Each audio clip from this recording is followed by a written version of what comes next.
channel. Picture this. A 13-year-old boy stands in a sunlit courtyard in northern Greece, surrounded by gardens that will become his classroom for the next 3 years. His father, the most powerful king in the Greek world, has just introduced him to a middle-aged philosopher with small, penetrating eyes and a slight lisp. The boy is Alexander, destined to conquer an empire stretching from Greece to India. The philosopher is Aristotle, who will conquer something far more enduring. He will map the territory of human excellence itself. Aristotle leans forward and asks the young prince a question that will echo through 23 centuries to reach us tonight. What does it mean to live well? Not how to conquer kingdoms, not how to accumulate wealth or fame or power, but something more fundamental, more urgent, more intimately relevant to each of us preparing for sleep on this quiet evening. What does it mean for a human being to flourish? What is the good life? Tonight, as the world settles into darkness and your breathing slows, we will follow Aristotle's answer to this question. We will trace his path from the dusty academies of ancient Athens to his private conversations with history's greatest conqueror. We will discover why this question still matters, why Aristotle's response speaks to our modern anxieties perhaps more powerfully than it did to his contemporaries, and why the ancient Greek word eudaimonia contains a vision of happiness that our culture has largely forgotten. This is not a lecture.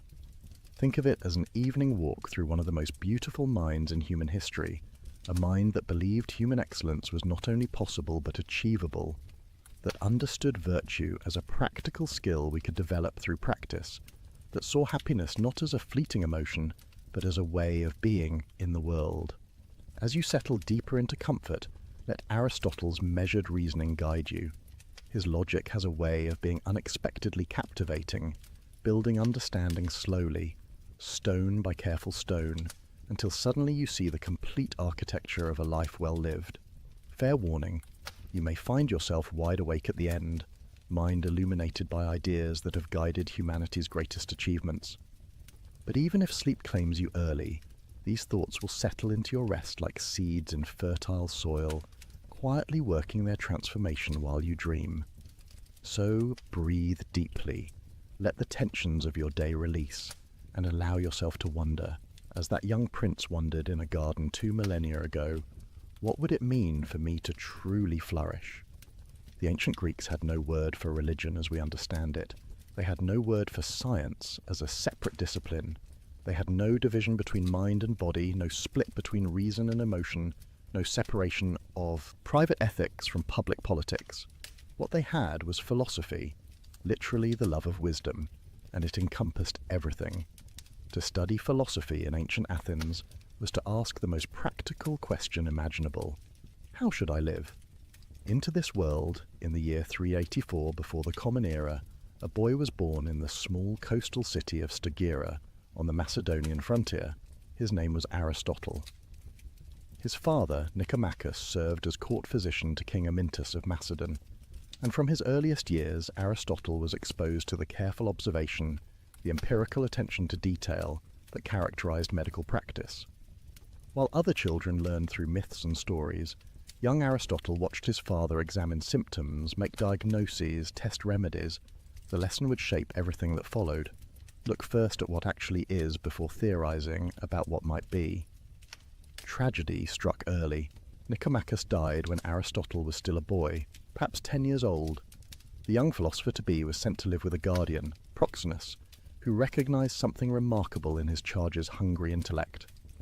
At 17, Aristotle was dispatched on the long journey to Athens, to the greatest center of learning the world had ever known, Plato's Academy. Imagine the journey. A young man from the provinces carrying whatever scrolls and tablets a traveling student could manage, walking the dusty road southward, past villages and olive groves, over mountain passes where bandits lurked, through landscapes sacred to gods whose temples crowned every prominent hill. And then, finally, Athens herself. The city of Pericles and Socrates, still glorious despite recent defeats in war, her white marble temples catching the Mediterranean sun, her agora buzzing with merchants and philosophers, her theatre where Sophocles had premiered his tragedies, her law courts where citizens argued about justice and the good. The academy stood outside the city walls, in a grove sacred to the hero Academus. Here, Plato, already in his 60s, taught a remarkable collection of students how to think. Not what to think, but how. Through dialogue and debate, through mathematical precision and logical rigor, through the relentless questioning that his teacher Socrates had pioneered. The method was simple and devastating. Take any claim about reality, any assumption about justice or beauty or truth, and ask, what do you mean by that? How do you know? Could it be otherwise? Question after question after question until either the claim stood on solid foundation or collapsed into incoherence. Aristotle arrived at this intellectual crucible at precisely the right moment. His mind was formed enough to engage seriously with Plato's ideas, but flexible enough to be shaped by them. And for the next 20 years, he remained, studying and eventually teaching, absorbing Plato's vision while slowly developing his own. What was that vision? Plato believed that the world we experience through our senses, this world of stones and trees and flesh, is not fully real. Behind it, or above it, or somehow beyond it, exists a realm of perfect forms. The triangle you draw on paper is always imperfect, but there exists the form of triangle, perfect and eternal. The beautiful person you see is beautiful only by participating in the form of beauty itself. Justice in our world is always approximate, but justice itself exists in this transcendent realm, perfect and unchanging.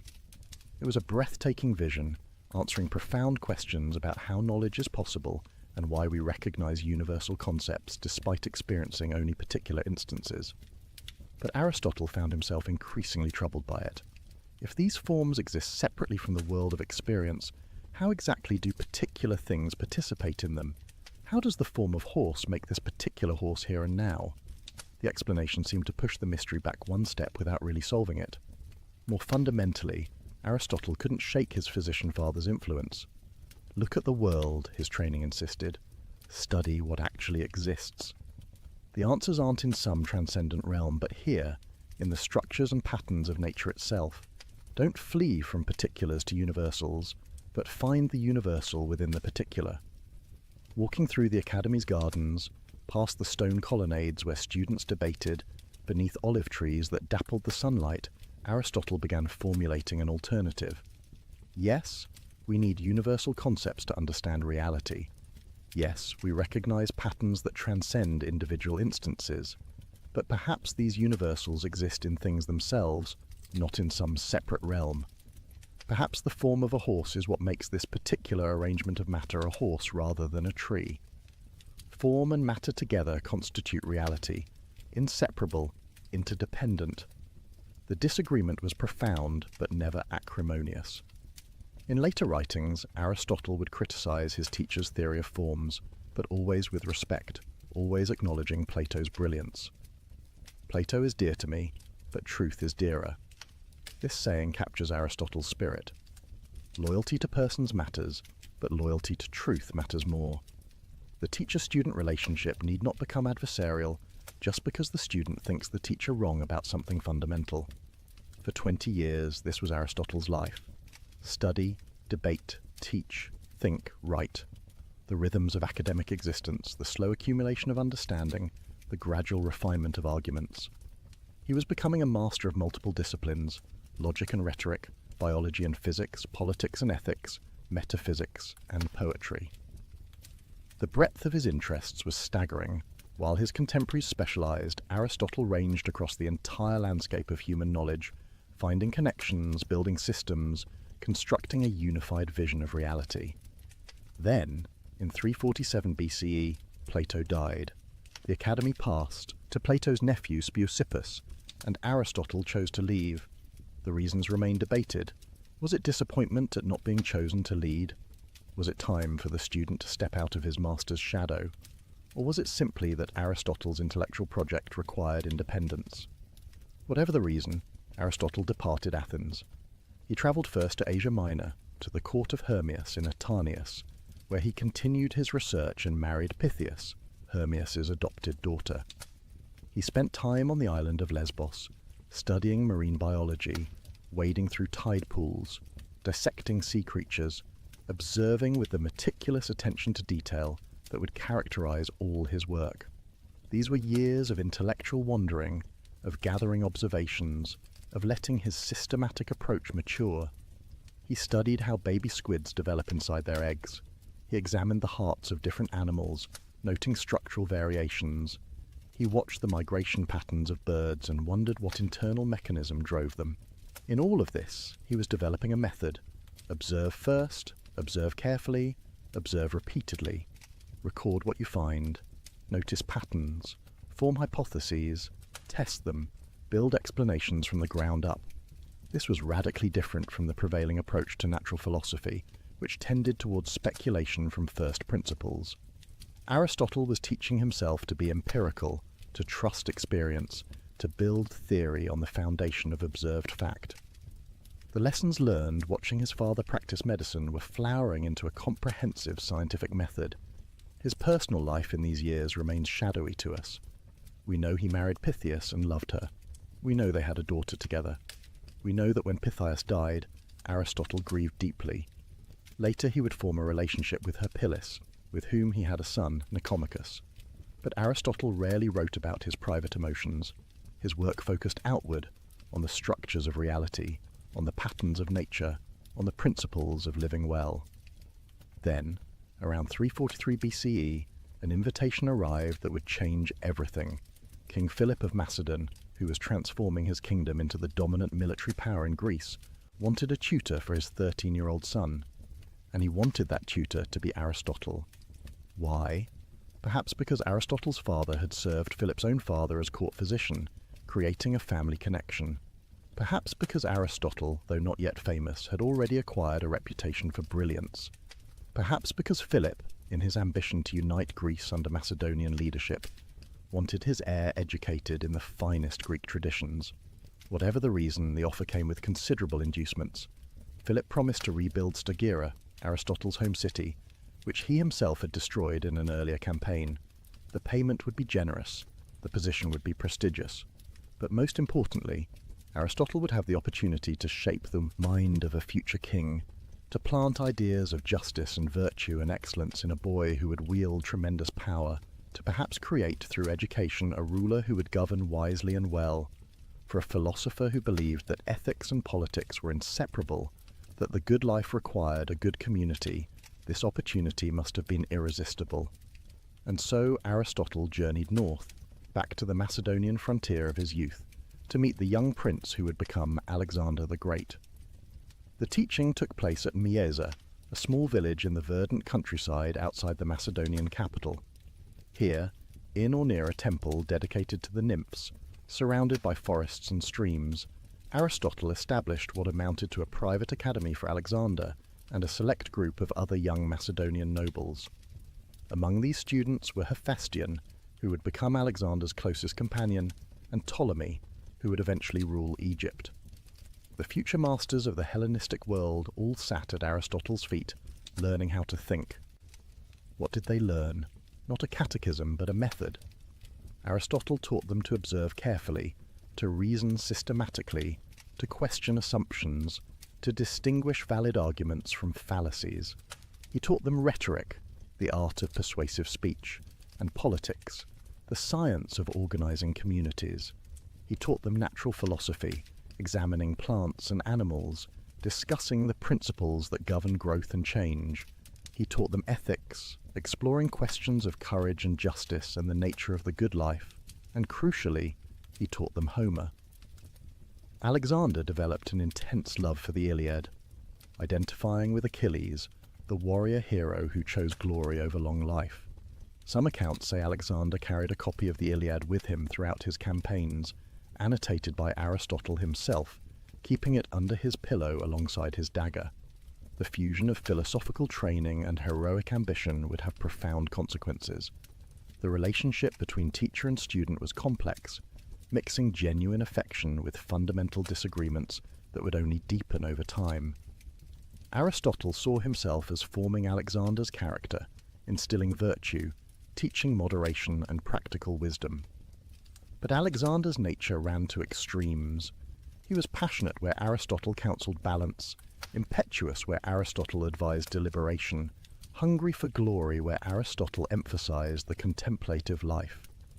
They walked together through the countryside around Mieza, the middle-aged philosopher and the adolescent prince, discussing the nature of courage, the different forms of government, the relationship between happiness and virtue.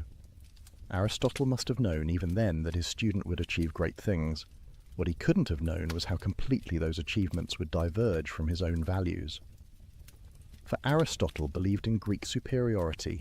He viewed non-Greeks, Persians, Egyptians, all the peoples who would fall to Alexander's conquests, as barbarians, natural slaves, suited only to serve their Greek masters. This ugly prejudice was common in classical Greece, born from centuries of conflict with Persia, reinforced by cultural chauvinism. When Aristotle advised Alexander on politics, he apparently suggested treating Greeks as free citizens and barbarians, as subjects to be ruled despotically. Alexander would ultimately reject this advice. His great vision, perhaps his greatest, was of a multicultural empire where Greeks and Persians could intermarry, where talent mattered more than ethnicity, where civilization could transcend its Greek origins. In this, the student proved wiser than the teacher. But that lay in the future. For 3 years the education continued. Philosophy in the morning, physical training in the afternoon, discussions of metaphysics and dissections of animals, poetry and mathematics, the young nobles learning not just information but how to think, how to argue, how to analyze. Aristotle was forming minds, planting seeds that would bear fruit in ways he couldn't anticipate. Then, in 340 BCE, Philip summoned his son home. At 16, Alexander would serve as regent while his father campaigned in Thrace. The formal education was over. Teacher and student would never again spend extended time together, though they continued corresponding.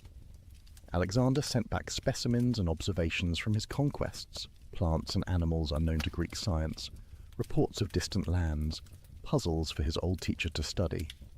But the intellectual relationship was ending, and philosophical differences were hardening into ideological opposition. When Alexander began integrating Persians into his administration, adopting Persian customs, even demanding prostration from Greek visitors, Aristotle was appalled. This violated everything he believed about Greek superiority and proper political order. The student had moved beyond the teacher's wisdom, making his own path through history. There is a poignant tragedy here. Aristotle had tried to form Alexander's character according to philosophical principles, to create a king who would embody virtue and govern with practical wisdom. But character, as Aristotle himself taught, comes from habituation, from repeated practice, from the slow shaping of desires and responses. 3 years of philosophical instruction couldn't overcome Alexander's fundamental nature. Brilliant, passionate, ambitious beyond measure, unable to recognize limits, the greatest philosopher of antiquity and the greatest conqueror of antiquity touched each other's lives profoundly. Each would achieve immortality in his own sphere, but they remained, in the end, fundamentally different kinds of men. One conquered through thought, the other through the sword. One believed in moderation and the contemplative life, the other in glory and endless achievement. One stayed mostly in Athens, thinking and writing. The other marched to the edges of the known world, never content, never stopping. When Alexander departed for his Asian campaigns in 335 BCE, Aristotle was 50 years old.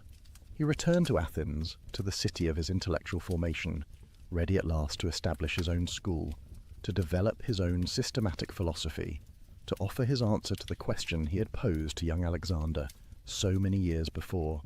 What does it mean to live well? Athens in 335 BCE had changed since Aristotle first arrived as a 17-year-old student. Philip's victory at Chaeronea had ended the era of independent Greek city-states. The Macedonian king now dominated Greece, and after Philip's assassination, his son Alexander ruled.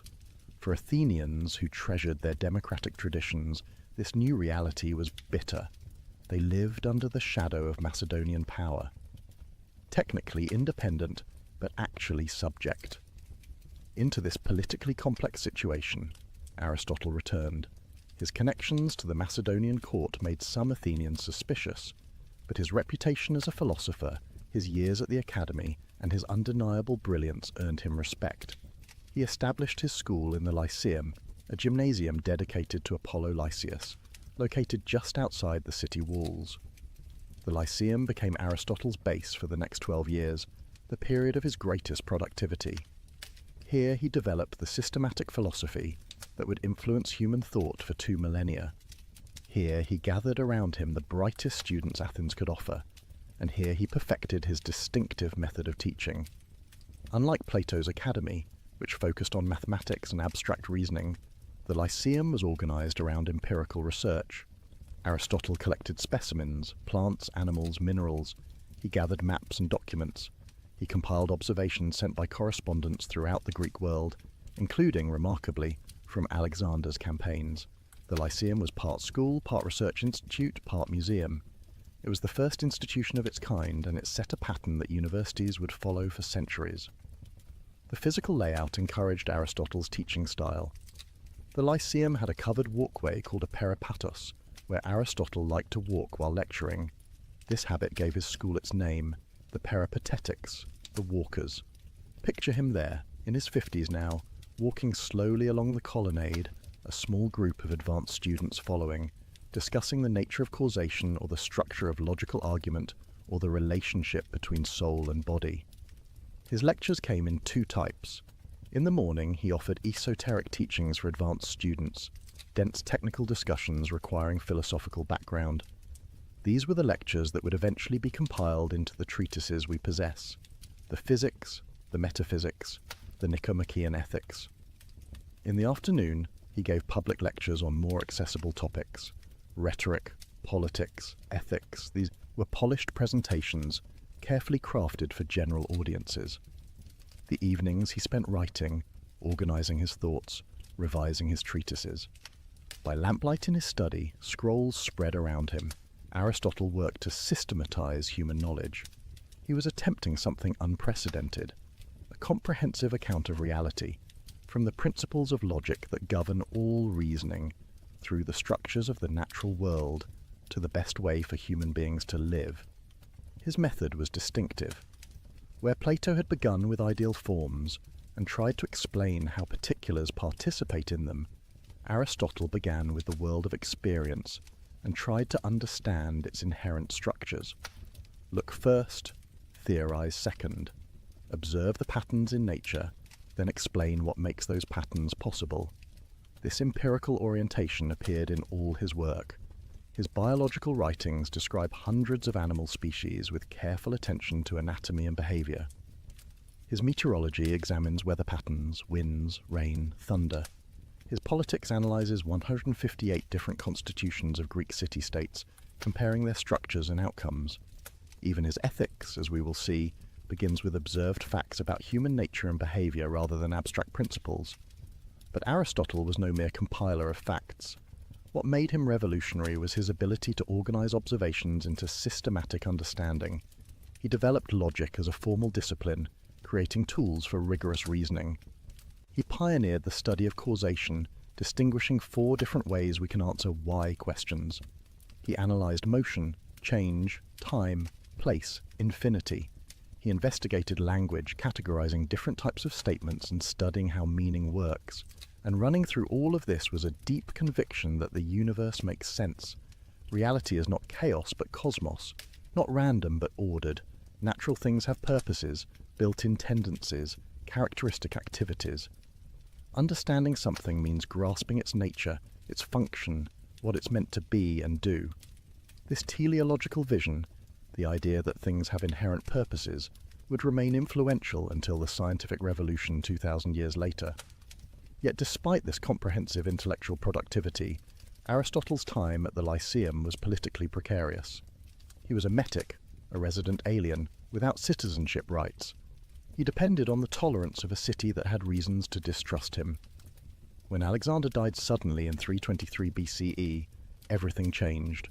The death of the conqueror unleashed a wave of anti-Macedonian sentiment across Greece. Athens erupted in rebellion, and Aristotle, known to have been Alexander's tutor, connected to the Macedonian court, suddenly found himself in danger. Charges of impiety were brought against him. the same charges that had led to Socrates' execution 76 years earlier. Aristotle was 62 years old, at the height of his intellectual powers. He had spent 12 years building the Lyceum into one of the ancient world's great centres of learning. His systematic philosophy was substantially complete, but the political situation was untenable. Rather than stand trial, Aristotle chose to leave Athens. He reportedly said he would not let the city sin twice against philosophy, a reference to Socrates' fate. He retired to Chalcis on the island of Euboea, where his mother's family had property. And there, less than a year after leaving Athens, he died of a stomach illness. It was 322 BCE. The greatest systematic philosopher in history was gone, leaving behind an intellectual legacy that would shape Western thought for 2,000 years. But we've spent long enough on biography. We know the man, the context, the journey. Now we must turn to what matters most, his ideas. Specifically, his answer to the question that launched our evening together, the question he posed to young Alexander in that sunlit garden at Mieza. What does it mean to live well? What is the good life for human beings? What should we aim at? These questions drive Aristotle's ethical philosophy, and to understand his answers, we must begin with a single word that captures his vision of human flourishing: eudaimonia. The word sounds strange to modern ears. Eudaimonia. It's usually translated as happiness, but this translation misleads almost as much as it clarifies. When we think of happiness, we typically imagine a feeling, an emotional state, something that comes over us when things go well. I feel happy when I eat delicious food, or succeed at a difficult task, or spend time with people I love. Happiness, in our common usage, is something that happens to us, a pleasant sensation we experience. But this is not what Aristotle means by eudaimonia at all. The word itself gives us a hint. It combines eu, meaning good or well, with daimon, meaning spirit or divinity. Literally, eudaimonia means something like having a good spirit, being well-spirited, having your inner nature in good condition. It suggests not a temporary feeling, but a state of being. Not an episode, but a way of existing. Perhaps the best translation is flourishing, or living well, or faring well. Think of a plant. What does it mean for an oak tree to flourish?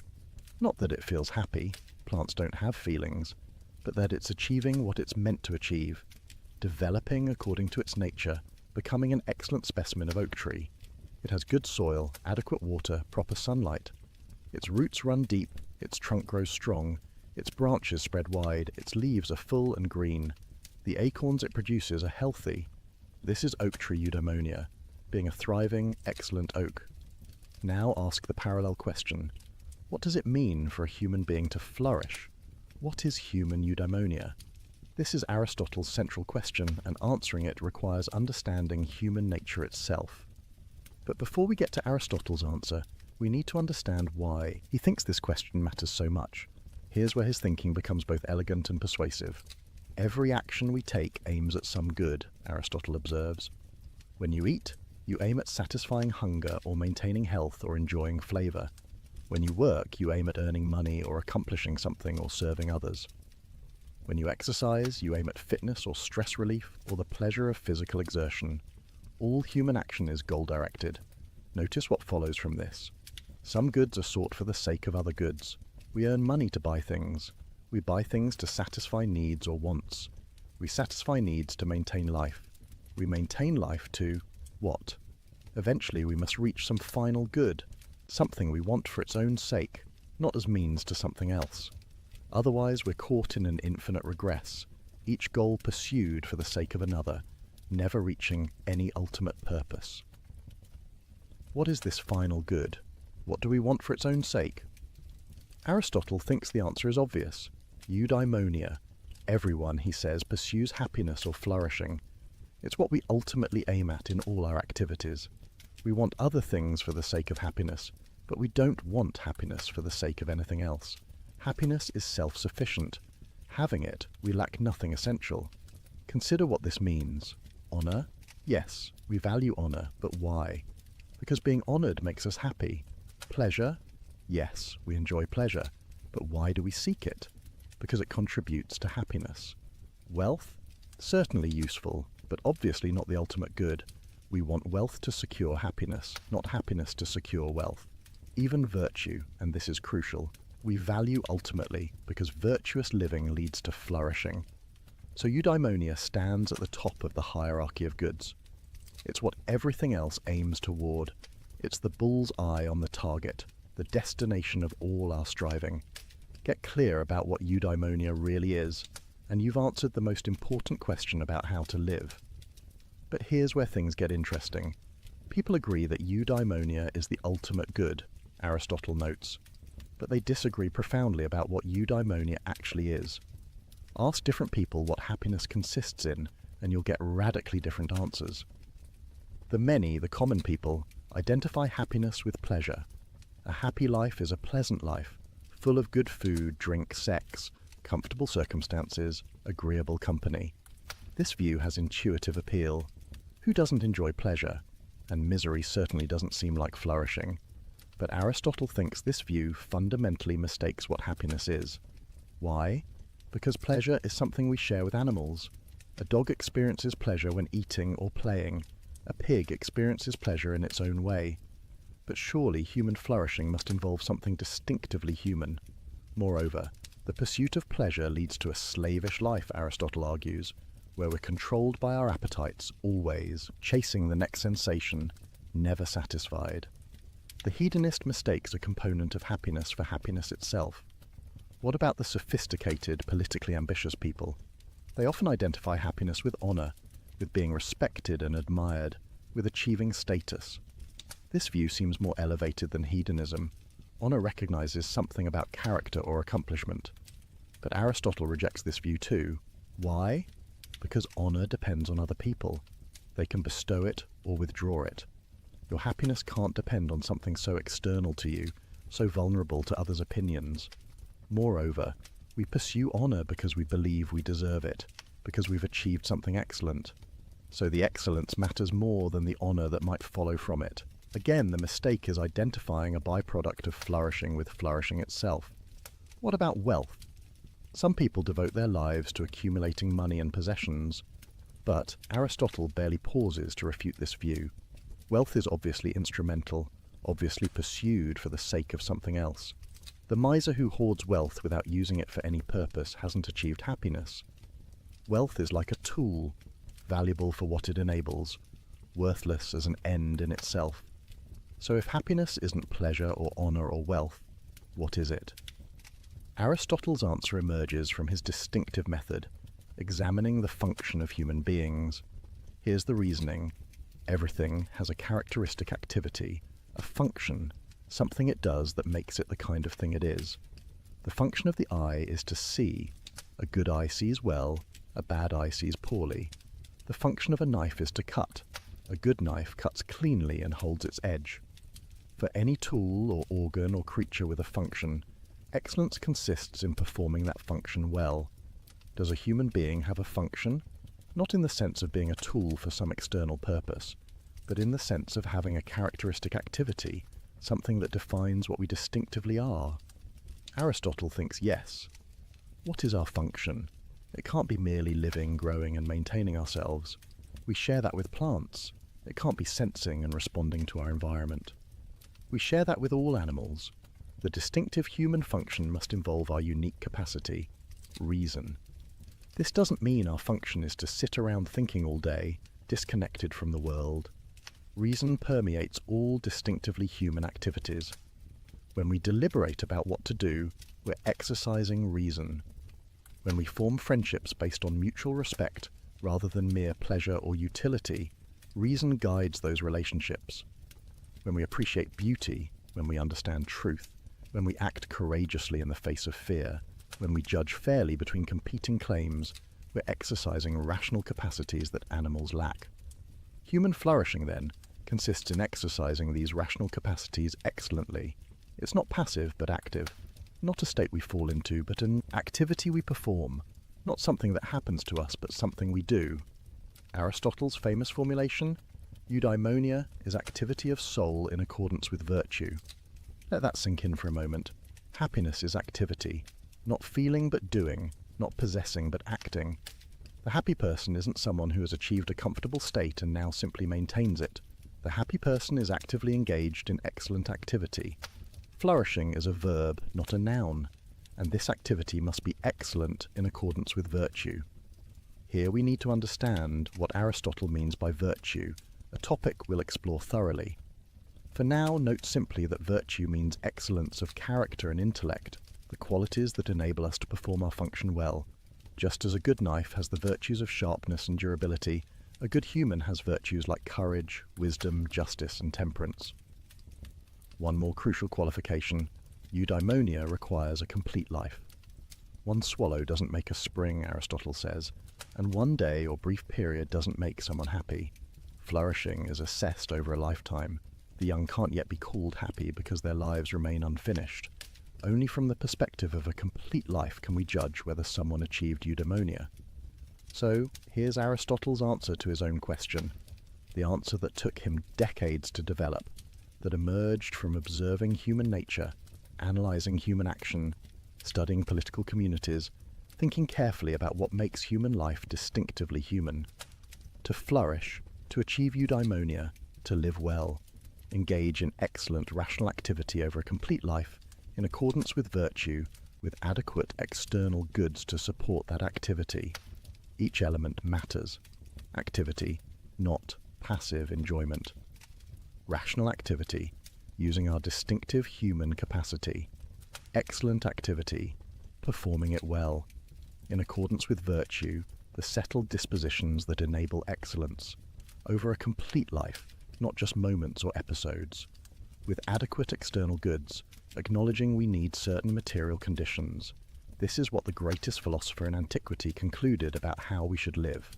Not a simple formula, but a rich, nuanced vision of human flourishing, not telling us to pursue pleasure or honour or wealth, but inviting us to develop excellence of character and intellect, to exercise our distinctively human capacities at their highest level, to make our whole lives expressions of rationality at its best.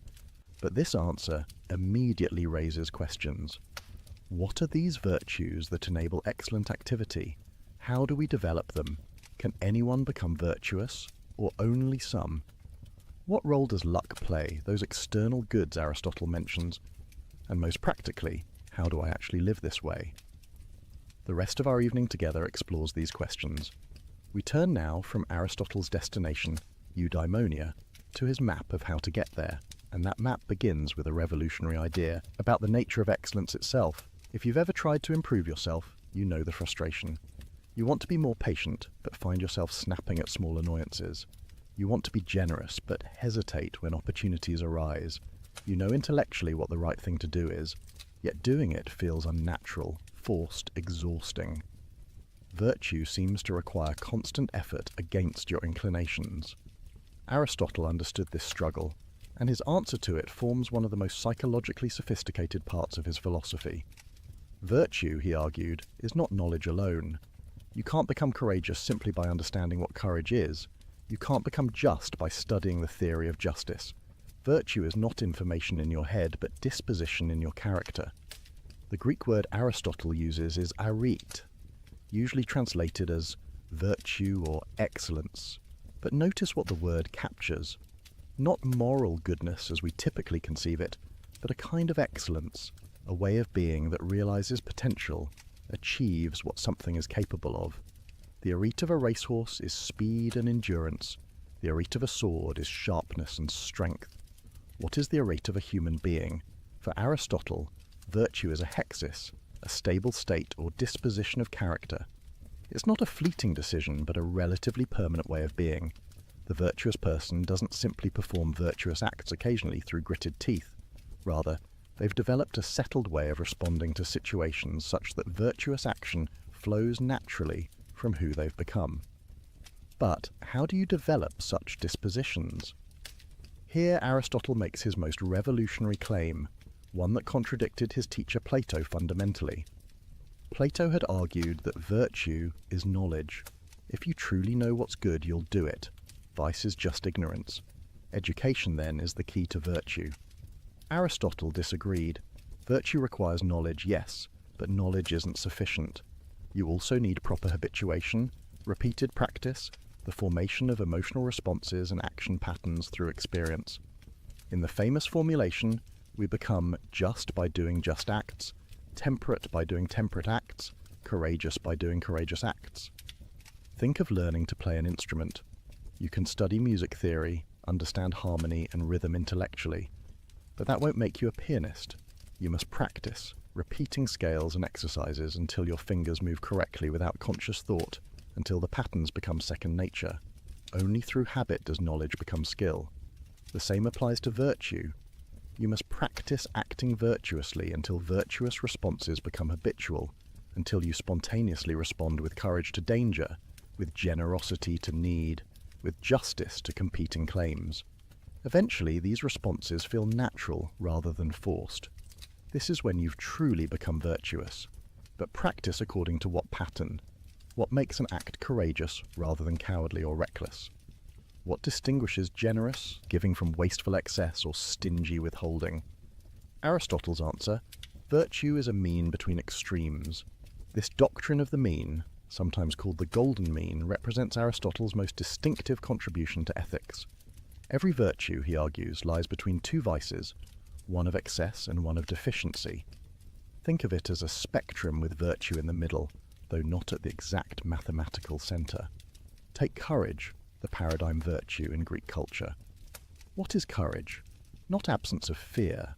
That would be insensibility or foolhardiness. The coward feels appropriate fear but is paralyzed by it, unable to act when action is needed. The reckless person either feels no fear or ignores reasonable danger, rushing into situations that call for caution. Courage lies between these extremes, feeling fear appropriately, but acting despite it when the situation demands. The courageous person stands their ground in battle when standing is necessary for a just cause. They speak truth to power when silence would be cowardice. They admit mistakes when pride tempts them to double down, but they don't seek danger for its own sake. They don't take foolish risks to prove their bravery. They recognize when retreat is wise, when compromise is appropriate, when holding firm would be stubbornness rather than courage. Or consider temperance, the virtue concerning bodily pleasures. On one extreme sits the ascetic who denies all pleasure, treats the body as enemy, lives in miserable self-deprivation. On the other extreme sits the glutton or libertine, enslaved to every appetite, incapable of saying no to desire, life organized around the next indulgence. Temperance lies between, enjoying pleasures appropriately, neither denying them entirely, nor being ruled by them. The temperate person eats delicious food with pleasure, but stops when satisfied. They enjoy wine without becoming drunk. They engage in sexual activity within appropriate relationships. They find entertainment refreshing without becoming addicted to constant stimulation. Their pleasures enhance life rather than dominating it. Generosity provides another example. The stingy person hoards resources, gives nothing or gives only reluctantly, values possessions over relationships. They're incapable of sharing, trapped in scarcity mentality even when they have plenty. On the opposite extreme, the wasteful person gives indiscriminately, spends recklessly, depletes resources that should be conserved. They might enjoy a reputation for generosity, but ultimately can't sustain it. True generosity lies between these, giving appropriately to the right people, at the right time, in the right way, for the right reasons. The generous person gives freely because they recognize resources as means to good ends, not ends in themselves. But they give thoughtfully, considering whether their giving truly helps. They balance present generosity with future capacity. They give neither too much nor too little, but what the situation requires. Each virtue follows this pattern. Patience lies between apathy, caring about nothing, and explosive anger, losing control over trivialities. The patient person feels anger at genuine injustice, but remains calm in the face of minor annoyances. They know when anger is appropriate and when it's destructive. Truthfulness lies between self-deprecation, underselling yourself, and boastfulness, inflating your accomplishments. The truthful person represents themselves accurately, neither falsely modest nor arrogantly exaggerating. Even wit is a virtue for Aristotle. The boorish person has no sense of humor, can't appreciate jokes, makes social situations uncomfortable with their heavy seriousness. The buffoon jokes constantly, unable to be serious when situations demand it, offends others with inappropriate humour.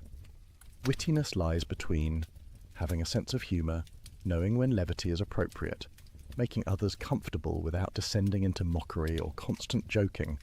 Aristotle identifies many virtues, each with its characteristic pattern of mean between extremes. But several things about this doctrine need emphasis. First, the mean is not mathematical. Virtue doesn't lie at the exact midpoint between extremes. Rather, it's relative to the person and circumstances. The amount of food that's moderate for an athlete differs from what's moderate for a sedentary person. The degree of fear that's appropriate facing a mugger differs from what's appropriate facing a bear. Context matters. Second, finding the mean requires judgment. There's no formula you can simply apply. You must understand the situation, consider what's at stake, recognize relevant factors, then determine what response hits the mean. This judgment, practical wisdom or phronesis, we'll explore more deeply. For now, note that virtue requires intelligence, not just good intentions. Third, not every action or emotion has a virtuous mean. Some things are inherently wrong regardless of amount. Murder isn't excessive killing with moderate killing as virtue. Adultery isn't excessive love. Theft isn't excessive taking. Some acts violate virtue by their very nature. Fourth, the mean is difficult to achieve. The extremes are easier.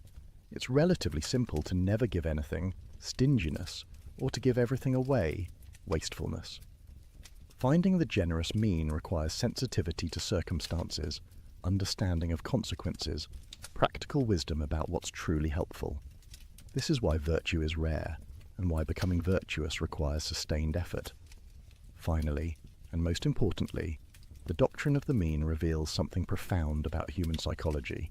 Most vices aren't entirely evil impulses we must suppress. Rather, they're good impulses taken too far or not far enough.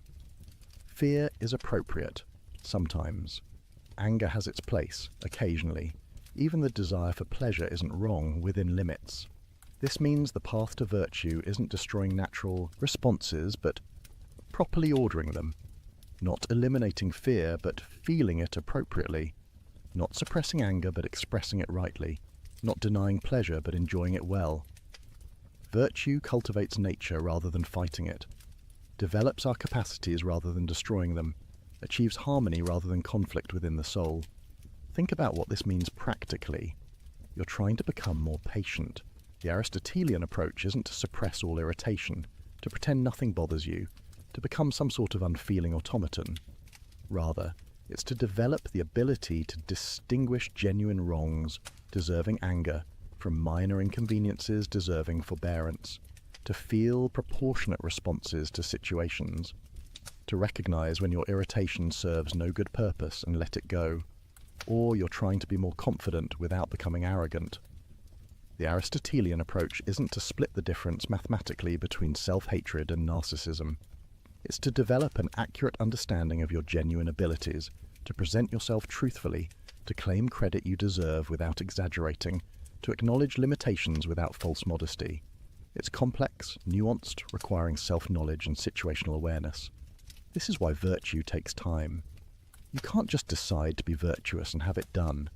You must practice repeatedly in various situations, gradually developing the sensitivity and judgment that enables hitting the mean reliably. Like any skill, it improves with experience and deteriorates without practice. But the doctrine of the mean, elegant as it is, raises a crucial question. How do you develop the judgment to find the mean? How do you know what courage requires in this particular situation? How do you determine where generosity lies between stinginess and wastefulness right now with this person? Aristotle's answer: practical wisdom, phronesis, the intellectual virtue that enables all the moral virtues. If virtue is the destination, practical wisdom is the compass. Without it, even the best intentions lead astray. You might want to be generous, but give in ways that harm rather than help. You might aim at courage, but misjudge what the situation demands. You might pursue the mean, but lack the perception to find it. Practical wisdom is hard to define precisely because it's fundamentally practical rather than theoretical. It's not knowledge of universal principles that can be stated in abstract formulas. It's the ability to see what's required in particular situations, to recognize what action would hit the mean, to understand how general principles apply in specific contexts. Think of an expert chef.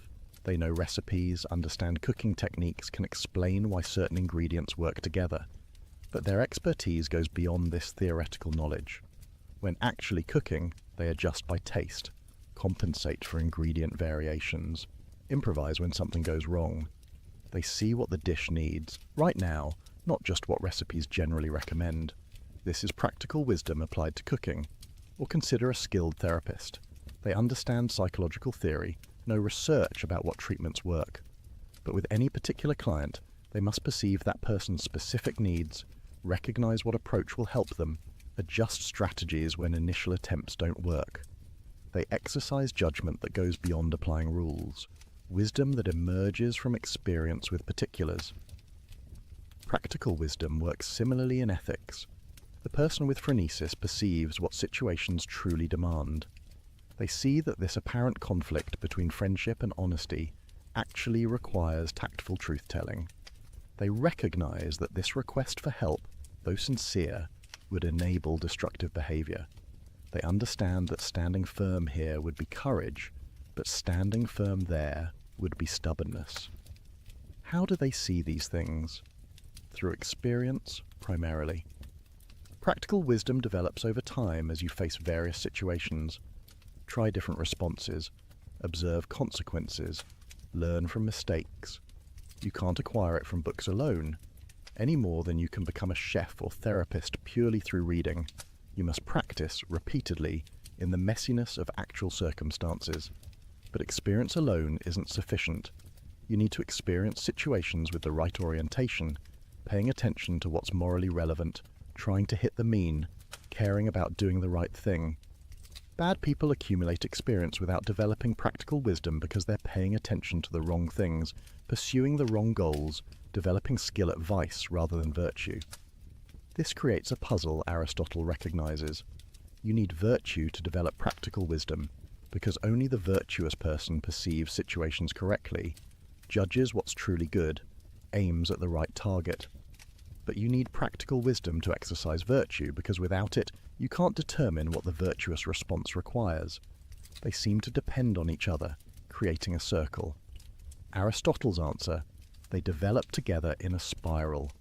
You start with basic good habits instilled in childhood, following rules your parents teach, imitating people you respect. This isn't yet true virtue, because you're following external guidance rather than your own practical wisdom.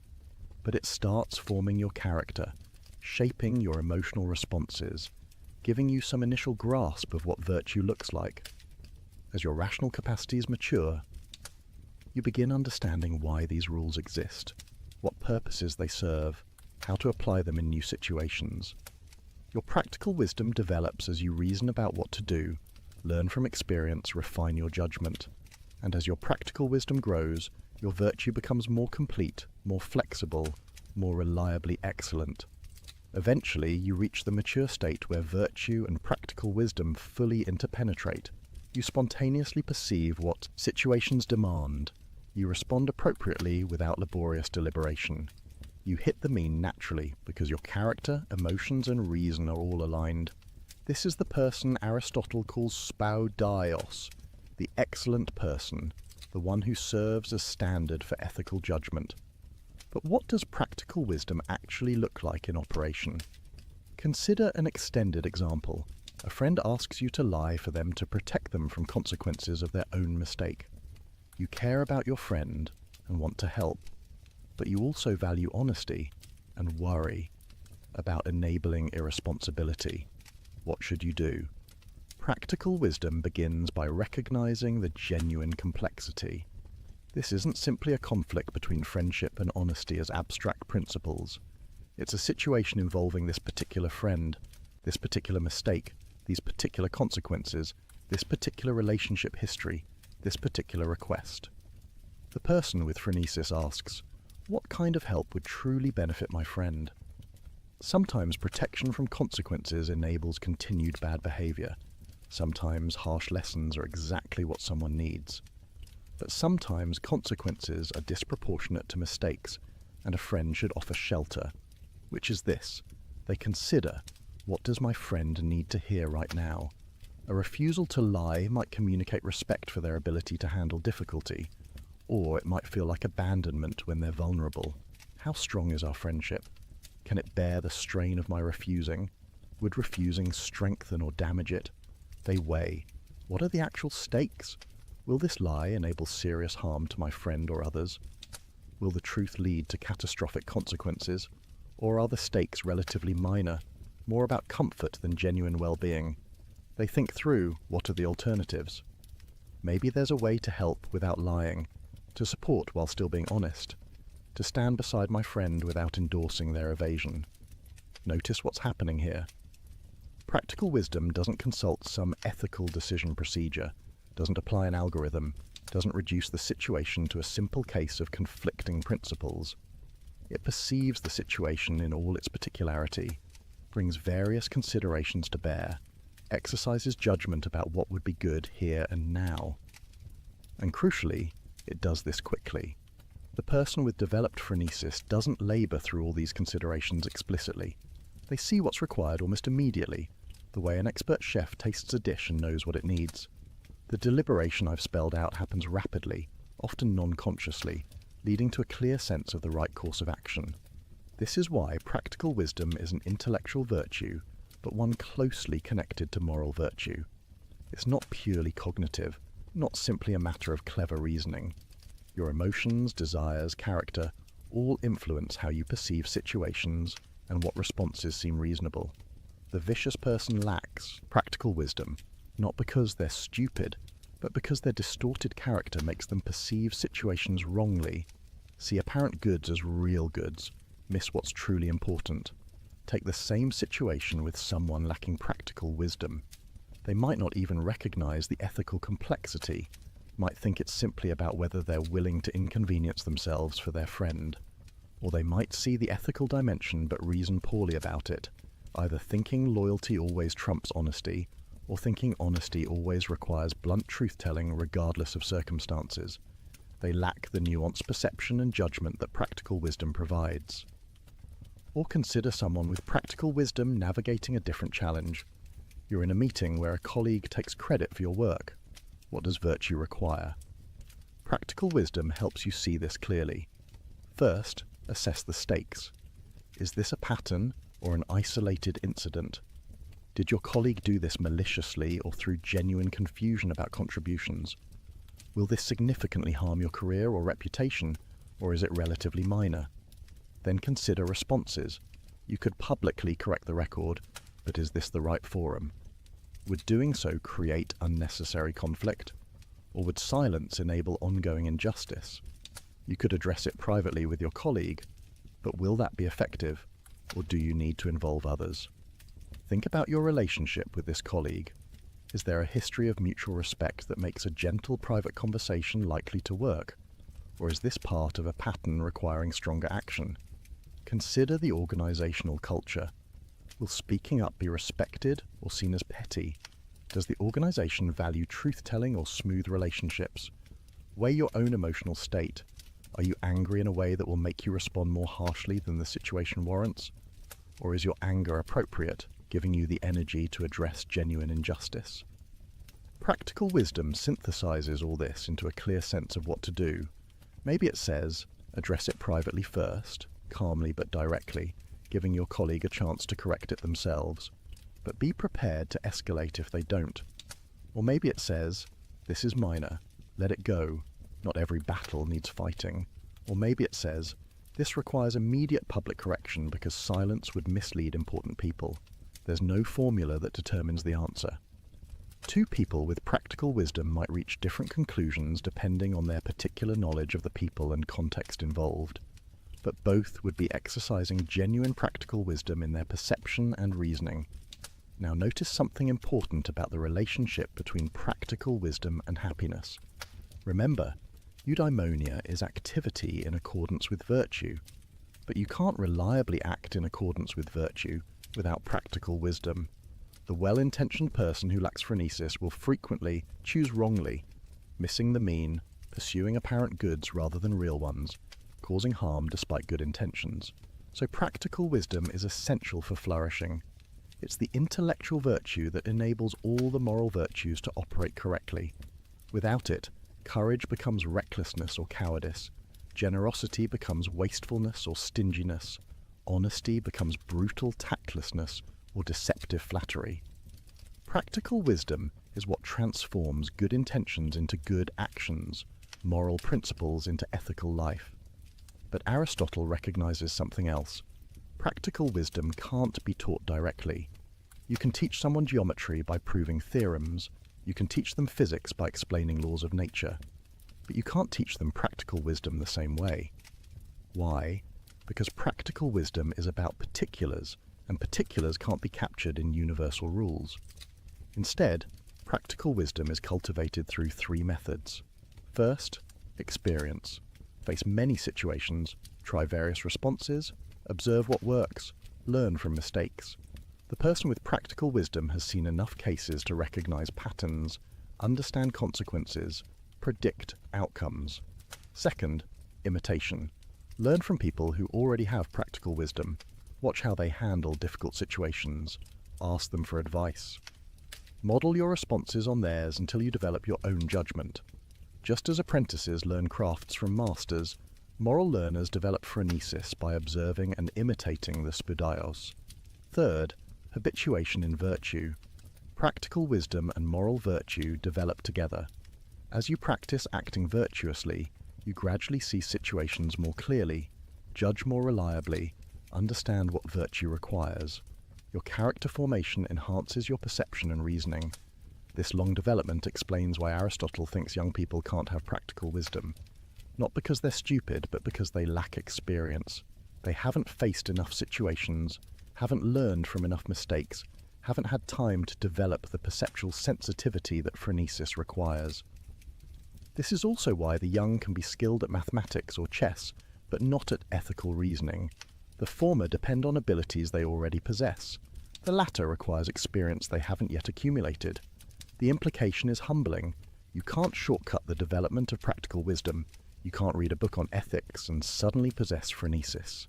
You must live, act, experience, reflect, learn, grow. It takes years, decades, a lifetime.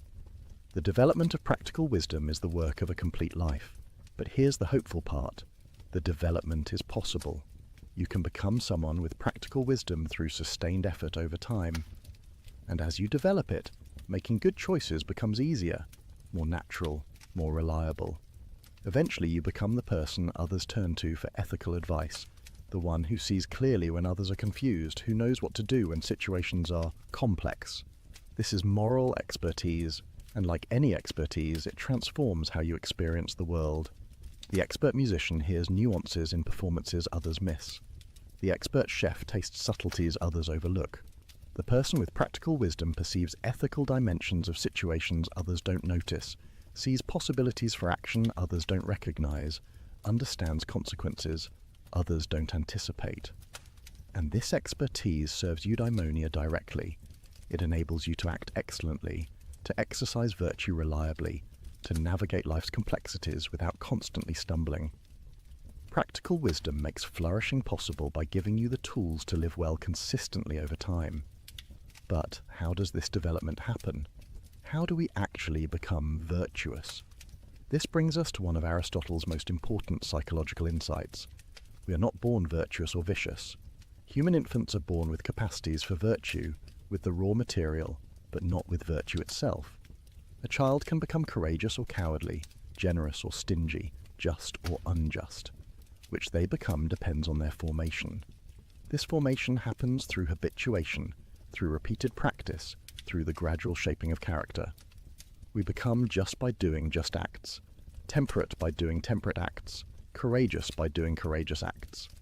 The famous analogy, we learn to play the harp by playing it, we become builders by building, we become good by doing good. But this raises an obvious question, one that puzzled commentators for centuries. If we become virtuous by acting virtuously, how do we perform the first virtuous acts before we're virtuous? It seems impossible, like saying you learn to swim by swimming, but how can you swim before you know how to swim? Aristotle's answer involves distinguishing stages of moral development. In childhood, we act virtuously through external guidance. Parents and teachers tell us what to do. We obey rules we don't yet fully understand. We imitate people we respect. We follow social conventions. At this stage, we're doing virtuous acts without having virtue as a settled disposition. This childhood formation is crucial. Through it, we develop the right emotional responses. We learn to take pleasure in noble actions and pain in shameful ones. Our desires begin aligning with what's genuinely good. We build the foundation on which virtue will eventually stand. As we mature and our rational capacities develop, we begin understanding why these rules exist, what purposes they serve. We internalize the principles rather than just following external commands. We start choosing virtuous acts for their own sake, because we recognize them as good, not merely because authority figures say so. Eventually, for those who successfully develop, virtue becomes a settled hexis, a stable disposition. Now we spontaneously perceive what situations require. We feel appropriate emotions and perform appropriate actions without constant deliberation. The struggle diminishes. Virtuous action flows naturally from who we've become.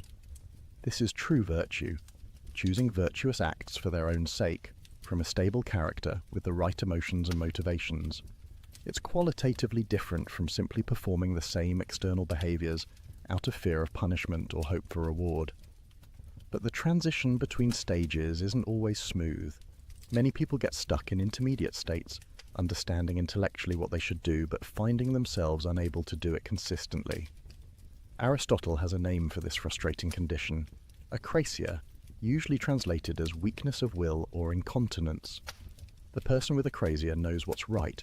They genuinely believe they should exercise, control their temper, resist the extra dessert, do the work they've been avoiding. But when the moment comes, they act against their better judgment. They do what they know they shouldn't and immediately regret it. This phenomenon puzzled Greek philosophers. How is acrasia possible? If you truly know what's good, why would you choose what's bad? Socrates had argued that acrasia is impossible. If you choose badly, you must not really know what's good. What looks like choosing bad while knowing good is actually not knowing at all. Aristotle disagrees. Acrasia is real. People genuinely do act against their knowledge. But how? His explanation involves distinguishing different ways of having knowledge. You can know something in an abstract, theoretical way without that knowledge being active and operative in your current situation. Like the drunk person who can recite moral principles but can't apply them to their own behavior right now. When desire overwhelms reason, your knowledge becomes merely potential rather than actual. You have the information stored somewhere but can't access it effectively. Your emotions or appetites override your rational judgment in the moment. Afterwards, when desire subsides, your knowledge becomes active again, and you wonder how you could have acted so foolishly. The person with complete virtue doesn't face this problem because their emotions and reason are aligned. They don't just know intellectually what's good, they desire it emotionally. Their appetites have been shaped through habituation to want what's genuinely worth wanting, so they don't experience the internal conflict that characterizes acrasia. This explains why moral formation must start young, before reason fully develops. If you wait until someone is an adult to start instilling virtue, their emotional responses are already set. They can understand intellectually why virtue matters, but their desires pull in opposite directions. Achieving virtue becomes much harder, maybe impossible. But this raises troubling questions. If character formation depends on childhood habituation, does that mean people who had bad upbringings are doomed? Can someone with vicious character ever reform? Or is virtue available only to those lucky enough to receive proper early training? Aristotle is somewhat pessimistic here. He thinks character change is very difficult once dispositions are set. The person whose appetites were poorly formed in youth will struggle to achieve virtue later. Not impossible, but requiring tremendous sustained effort, working against ingrained patterns, fighting one's own habituated responses. This is one reason why Aristotle emphasizes the importance of good laws and proper education. Society has responsibility to raise children well, to instill virtue in the young, to create conditions that enable character formation. The person with proper upbringing has a massive advantage in achieving eudaimonia. Those denied this advantage face much steeper paths, but even with good upbringing, moral development continues throughout life. You don't achieve complete virtue at age 20 and then simply maintain it. Rather, virtue deepens and matures through continued experience and reflection. The courage of a young soldier differs from the courage of a seasoned leader. The justice of an apprentice judge differs from the justice of a wise elder. Practical wisdom develops gradually as you face new situations, learn from mistakes, refine your judgment. This means moral development is lifelong work. You never reach a point where you can relax, where virtue is so secure you need not attend to it anymore. Until your complete life ends, the project of becoming excellent continues. But here's the encouraging part. Progress is genuinely possible at any stage. Even if you start with disadvantages, even if your character formation was poor, even if you've made countless mistakes, you can still move toward virtue. Maybe you won't achieve the complete virtue of someone with every advantage, but you can become better than you were, more virtuous than you are, closer to excellence than you started. The path requires honesty about your current state, clear vision of where you want to go, sustained effort in practicing virtue, patience with setbacks, and perhaps most importantly, surrounding yourself with virtuous people who model excellence and support your development. Because you can't become virtuous alone. We are social creatures, shaped by our communities, influenced by those around us. The company we keep forms our character as surely as our own choices do. This brings us to one of the most beautiful aspects of Aristotle's ethics, his account of friendship. No one, Aristotle says, would choose to live without friends, even if he had all other goods. Not wealth, not honor, not pleasure, not even virtue itself could make a life good without friendship. Friendship is not optional for eudaimonia, but essential. Not an extra pleasure, but a necessary component of human flourishing. The Greek word philia, translated as friendship, has broader scope than our English word. It includes family affection, romantic love, civic bonds, collegial relationships, and what we'd call friendship in the narrow sense. Aristotle examines all these forms, but he's most interested in what he calls complete or perfect friendship, the highest form of human relationship. To understand complete friendship, we must distinguish it from two lesser forms. First, friendships of utility. These relationships exist because each person is useful to the other. Business partners, professional networks, neighbors who help each other, colleagues who collaborate, all exemplify friendships of utility. Nothing wrong with such relationships, but they're inherently fragile. When the usefulness ends, the friendship dissolves. Second, friendships of pleasure. These relationships exist because each person enjoys the other's company. Drinking buddies, hobby companions, people you have fun with, romantic relationships based primarily on physical attraction, all exemplify friendships of pleasure. Again, nothing wrong with them, but they're conditional. When you no longer find each other pleasant, when tastes change or circumstances shift, the friendship fades. Both utility friendships and pleasure friendships are real friendships in Aristotle's view. They involve genuine affection, though in a qualified way. But they're incomplete, instrumental, based on what each person gets from the other rather than on who the other person is. Complete friendship is different. It exists between good people who are similar in virtue. Each loves the other for who they are, not for what they provide. Each wishes good for the other's sake, not as means to their own benefit. The foundation is mutual recognition of each other's excellence of character. Such friendship requires several conditions. First, both people must be virtuous. Complete friendship can exist only between good people, because only good people can consistently will genuine good for others. The vicious person is too focused on their own gratification to truly care about another's well-being as an end in itself. Second, they must recognize each other's virtue. You can't be friends with someone you don't know well enough to appreciate their character. Complete friendship requires intimacy, time spent together, shared experiences that reveal who each person truly is. Third, they must wish each other well for each other's sake, not for what the friendship does for themselves. This is the hardest condition to understand, because good friends do benefit from friendship. But in complete friendship, you care about your friend's good as an end, not merely as means to your own happiness. This creates an interesting philosophical puzzle. Aristotle says, the friend is another self. In loving your friend, you extend to them the appropriate self-love you have for yourself. But how is this possible? How can I love another person's good as much as my own? Doesn't this violate basic egoism? Aristotle's answer reveals something profound about human identity.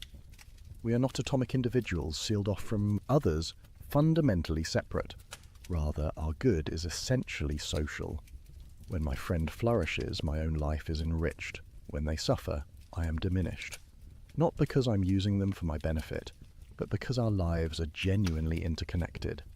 Their eudaimonia becomes part of my eudaimonia. Think of what this means. Complete friendship isn't an addition to an already complete life, a nice bonus if you can get it. It's constitutive of eudaimonia itself. The solitary person, no matter how virtuous or intelligent or accomplished, cannot achieve complete flourishing. We need friends not as instruments for other goods, but as essential components of living well. Why? Several reasons. First, friends enable our own virtue. We become better people through association with good people. Their example inspires us. Their feedback corrects us. Their expectations hold us accountable. Trying to become virtuous alone is extraordinarily difficult. With virtuous friends, the path becomes clearer and more achievable. Second, friends provide the context for exercising many virtues. Justice finds its highest expression in relationships between equals. Generosity manifests most beautifully in giving to friends. Even courage and temperance are strengthened by acting together with others who share our commitment to excellence. Virtue practiced with friends becomes more complete than virtue practiced alone. Third, friends enhance our understanding. Through conversation, we clarify our thoughts, test our ideas, see things from new perspectives. The friend acts as mirror and lens, reflecting back to us aspects of ourselves we might not perceive, focusing our attention on truths we might overlook. Philosophical understanding deepens through dialogue with friends. Fourth, friends multiply our joys and divide our sorrows. Achievements feel more meaningful when celebrated together. Difficulties seem more bearable when faced with support. This isn't merely psychological comfort, though it's that too. It's about the amplification of good and the distribution of burden that complete friendship provides. Fifth, and perhaps most profoundly, friends provide someone to be excellent for. The virtuous person wants to act excellently, but excellence requires context, requires others who recognize and appreciate it, requires shared commitment to what's genuinely good. Friends create the space where virtue can be fully expressed and appropriately valued, but complete friendship is rare. Why? Because it requires virtue in both parties, and virtue itself is rare, because it requires time and intimacy, and most people lack the opportunity for deep connection with many others, because it requires reciprocity of affection and recognition, and finding someone who both appreciates your virtue and whom you appreciate is uncommon. Aristotle thinks you can have only a few complete friendships, not because you should limit them artificially, but because the conditions make having many impossible. You simply don't have time for intimate relationship with dozens of people. You can't share life deeply enough with large numbers to achieve the recognition and reciprocity that complete friendship requires. This doesn't mean you shouldn't have utility friendships or pleasure friendships with many people. Those relationships serve important functions and enrich life. But the deepest form of friendship, the kind that's essential to eudaimonia, can exist with only a handful of people at most. What do friends do together? Share virtuous activities, Aristotle says, not merely spend time in each other's presence, but engage in excellent activity together, study philosophy together, work for justice together, pursue understanding together, raise children together, build communities together. The content matters less than the shared commitment to excellence. This is why Aristotle emphasizes that friends must spend time together. Friendship isn't maintained by goodwill from a distance. You must actually live significant parts of your life with your friends, engaging in shared activity, creating common history. The modern challenge of maintaining friendships across great distances would have seemed to Aristotle to threaten friendship's very possibility. But what about relationships where one person is clearly superior in virtue or wisdom or social position? Can friendship exist between unequals? Aristotle's answer is nuanced. Complete friendship requires equality in the relevant sense. Both people must be virtuous and recognize each other as such. But this doesn't mean equality in every respect. The philosopher can be friends with the student if the student has enough virtue to appreciate excellence and enough wisdom to recognize it in the teacher. The parent can be friends with the adult child if mutual respect and recognition exist. The ruler can be friends with the citizen if both are committed to justice and the common good. What matters is that each receives from the relationship in proportion to what they contribute. Not mathematical equality, but proportionate equality. The student receives more wisdom, the teacher receives more honor, the child receives more care, the parent receives more gratitude, the citizen receives more protection, the ruler receives more support. As long as these proportionate exchanges occur with appropriate reciprocity, friendship can exist even between unequals. This understanding of friendship connects to Aristotle's politics, a topic we'll explore more fully. For now, note that he thinks political communities require something like friendship to function well. Not that all citizens must be close personal friends, but that civic bonds share something with friendship structure: mutual goodwill, shared commitment to common good, recognition of each other as valuable members of the community. The best city-states, Aristotle argues, cultivate this civic friendship or concord. Citizens care about each other's well-being, not just instrumentally, but as ends in themselves. They deliberate together about the common good rather than competing for purely private interests. They create conditions where everyone can flourish rather than some thriving at others' expense. This is one reason why excessive inequality threatens political health. When gaps between rich and poor become too wide, civic friendship becomes impossible. The rich can't see the poor as similar in virtue because the poor lack opportunities to develop virtue. The poor can't recognize themselves in the rich because their lives are too different. Political conflict replaces mutual goodwill, but we're getting ahead of ourselves. Before exploring politics, we need to complete our understanding of Aristotle's account of eudaimonia. Because there's one more component we haven't yet addressed, one that complicates everything we've said so far. Remember, Aristotle defined eudaimonia as activity of soul in accordance with virtue over a complete life. We've explored virtue extensively, examined practical wisdom, investigated moral development. But there's an intellectual component to eudaimonia we've barely mentioned: the life of contemplation. In Book 10 of the Nicomachean Ethics, Aristotle makes a surprising claim. The happiest life, he says, is the contemplative life, the life devoted to philosophy and understanding for their own sake. Not the life of moral virtue, not the life of political engagement, but the life of theoria, of intellectual contemplation of truth.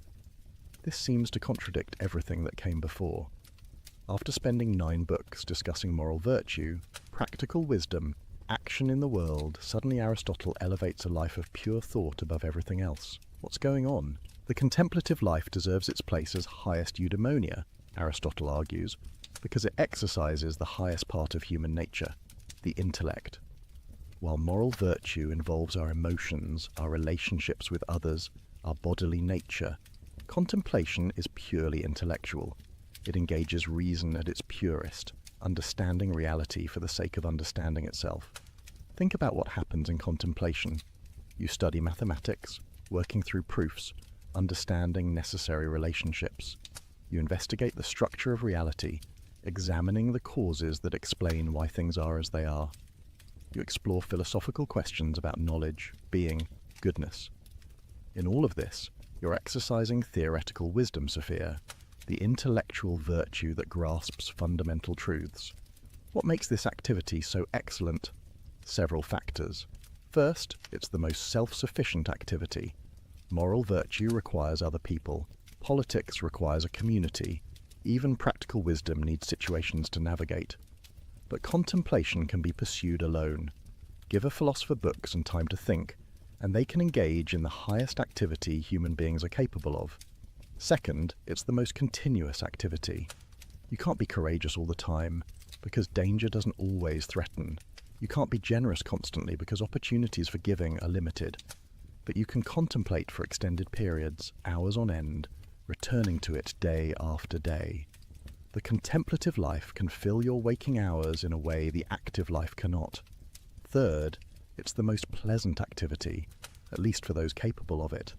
The pleasures of understanding, of intellectual discovery, of grasping truth, surpass bodily pleasures in intensity and duration. They don't depend on external circumstances or physical conditions. They don't lead to satiety or regret.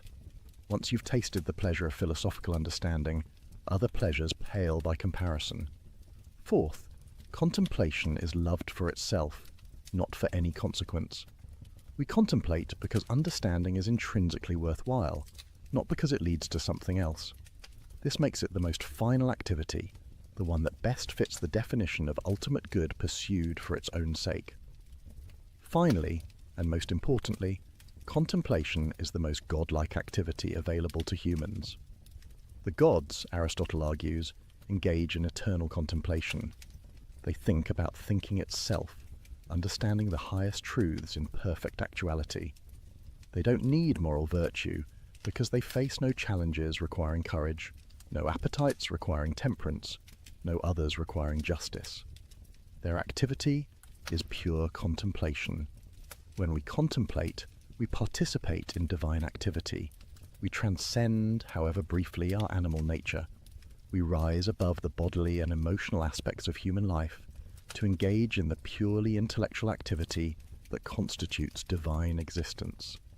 In contemplation, we become most truly ourselves precisely by becoming most like God. This vision of the contemplative life raises many questions. Is Aristotle suggesting we should all become philosophers, abandoning practical life for pure study? Is he contradicting his earlier emphasis on moral virtue and political engagement? Or is there a way to integrate contemplation with the active life? Aristotle is aware of these tensions. He acknowledges that the contemplative life is too high for man. We're not pure intellects, but embodied creatures with physical needs, emotional nature, social dependencies. We can't sustain contemplation continuously. We need food, sleep, relationships, engagement with the world. The purely contemplative life is an ideal we can approximate but never fully achieve. Moreover, contemplation requires favorable external conditions. You need leisure, freedom from pressing material concerns, education, books, perhaps colleagues to discuss ideas with. The philosopher needs a supportive community that allows them to withdraw from practical affairs. Not everyone has access to these conditions. The contemplative life, like all forms of eudaimonia, requires good fortune. But here's Aristotle's nuanced position. The contemplative life is the highest form of eudaimonia, the most divine, the most complete expression of human nature at its best. But the life of moral and political virtue constitutes a secondary form of eudaimonia, genuinely excellent, though less perfect than contemplation. Most people will pursue this secondary happiness, engaging in virtuous action in the world, forming friendships, participating in political community, exercising practical wisdom in navigating life's challenges. This is genuinely good, genuinely fulfilling, genuinely a form of flourishing. It's just not the absolute peak of what human beings are capable of. The best life, then, might combine both. Virtuous action providing the foundation and context, contemplation providing moments of highest activity. You engage in politics or profession or family life, exercising moral virtues, developing practical wisdom, forming friendships. But you also make time for study, for understanding, for the intellectual activity that lifts you beyond immediate concerns into timeless truth. This mixed life fits most people better than either pure contemplation or pure action. And it makes sense of the relationship between moral and intellectual virtue. Moral virtue creates the stable character and organized life that makes sustained contemplation possible. Practical wisdom ensures you exercise moral virtue correctly. Contemplation, in turn, enriches your active life with perspective, meaning, connection to what's eternal. For someone living in the modern world, far from ancient Athens, what does this mean practically? How do we cultivate the contemplative dimension of flourishing alongside the active dimension? Perhaps it means reading philosophy, engaging seriously with ideas, thinking about fundamental questions rather than only immediate concerns. Perhaps it means studying mathematics, science, history, any discipline that expands understanding. Perhaps it means appreciating art, music, literature, the cultural achievements that invite contemplation of beauty and meaning. Perhaps it simply means making space in your life for thinking, for wondering, for pursuing understanding because understanding matters, not because it serves some practical purpose, resisting the constant pressure toward productivity and utility, valuing knowledge for its own sake rather than only for what it enables you to do. The contemplative life in this sense isn't restricted to professional philosophers. Anyone can pursue understanding. Anyone can exercise theoretical reason. Anyone can participate in the intellectual activity that Aristotle sees as highest human activity. The question is whether we make room for it, whether we value it enough to dedicate time and attention to it. And there's something deeply consoling about Aristotle's elevation of the contemplative life. It suggests that human flourishing isn't reducible to success in career, relationships, pleasures, achievements. Even if all those go well, life lacks something essential without the intellectual dimension, without engagement with truth for its own sake, without the activity of understanding. Conversely, even if practical life is frustrating, even if your circumstances limit your ability to exercise moral virtue fully, even if illness or poverty or bad fortune constrain your options, you can still engage in contemplation. You can still think, learn, understand. This highest form of human activity remains available even when others are foreclosed. But contemplation alone isn't enough. We're embodied social creatures, not disembodied minds. We need the full life, moral virtue, giving character, practical wisdom guiding action, friends providing relationship, community creating context, and woven through it all, moments of contemplation lifting us beyond immediate concerns into timeless truth. This complete vision of eudaimonia brings us finally to politics. Because the good life for individuals can't be separated from the good life of communities. We are political animals, Aristotle famously says. Our nature is to live in cities, to participate in collective self-governance, to pursue common goods together. Understanding human flourishing requires understanding political community. The phrase political animal needs careful interpretation. Aristotle doesn't just mean we happen to live in groups, or that political organization is useful. He means we're naturally, essentially, political. Our distinctive human capacity for reason manifests not just in individual thought, but in collective deliberation about justice and the good. Speech isn't merely for indicating pleasure and pain like animal sounds. It's for discussing what's advantageous and just, examining together what we should do and how we should live. The city-state, the polis, exists for the sake of eudaimonia, not merely for survival, though it provides security, not merely for prosperity, though it enables economic exchange. The political community's ultimate purpose is to create conditions where citizens can flourish, where human beings can achieve their proper excellence. This means politics isn't a separate sphere from ethics. The question, how should I live, and the question, how should we organize our community, are intimately connected. My ability to develop virtue depends partly on the laws and institutions of my community. The city's success depends partly on the character of its citizens. Ethics and politics form one continuous inquiry into human good. What makes a political community good? Aristotle's answer, one that promotes the common good rather than serving the private interests of rulers. The good forms of government, whether monarchy or aristocracy or polity, aim at what benefits all citizens. The corrupted forms, whether tyranny or oligarchy or democracy in the negative sense, serve only those who rule. But what is the common good? Not just aggregate private goods, not simply the sum of individual interests. The common good is the shared conditions that enable all citizens to flourish, good laws that habituate virtue, just institutions that treat citizens fairly, educational systems that develop character and intellect, economic arrangements that provide necessary material conditions, the entire social architecture that makes eudaimonia possible. This is why Aristotle emphasizes the importance of law. Laws aren't merely coercive restrictions on freedom. Properly crafted, they're instruments of moral education, habituating citizens to virtue from youth. The child who grows up in a well-governed city learns to act justly through following just laws, develops courage through proper military training, cultivates temperance through social norms around pleasure and self-control. Bad laws have the opposite effect. They corrupt character, teach vice, make virtue difficult or impossible. The city with unjust institutions forms unjust citizens. The community organized around private gain breeds selfish individuals.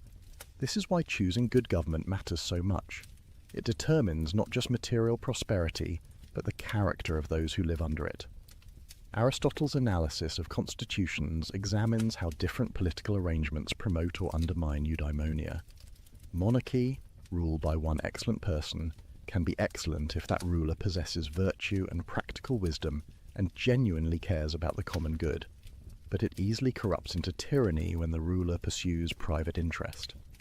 Aristocracy, ruled by the few best, works well when those few are truly virtuous and wise, but it degenerates into oligarchy when the few wealthy rule for their own benefit rather than the common good.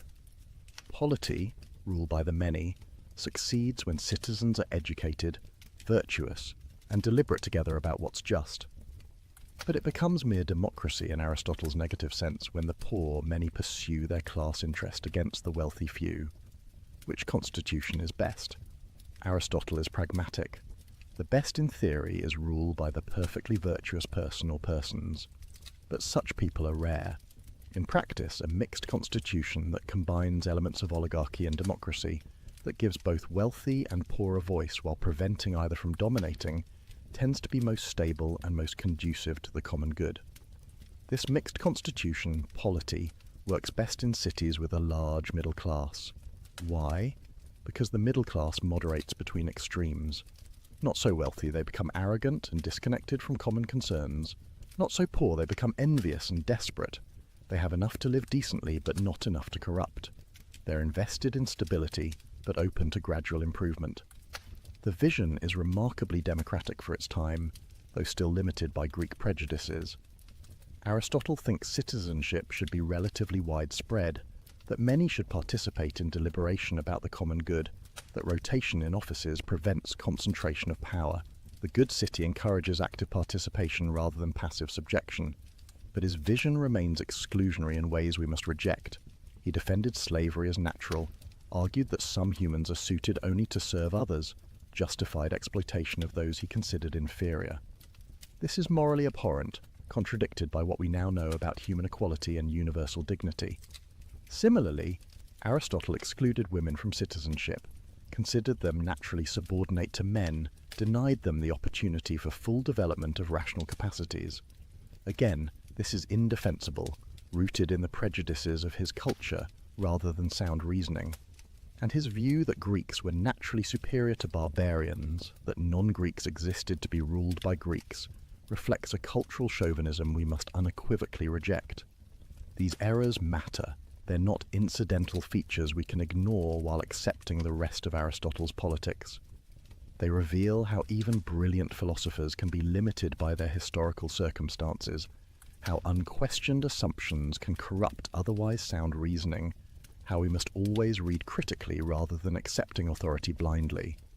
But we can learn from Aristotle's political insights while rejecting his prejudices. The core idea remains valuable. Political communities exist to enable human flourishing. Good government creates conditions for citizens to develop virtue and exercise it excellently. Justice requires distributing benefits and burdens fairly. Citizens should participate actively in collective self-governance. Applied to contemporary politics, these principles suggest questions we should ask about any society. Do our laws and institutions promote character development? Do economic arrangements enable most people to acquire the education and resources necessary for flourishing?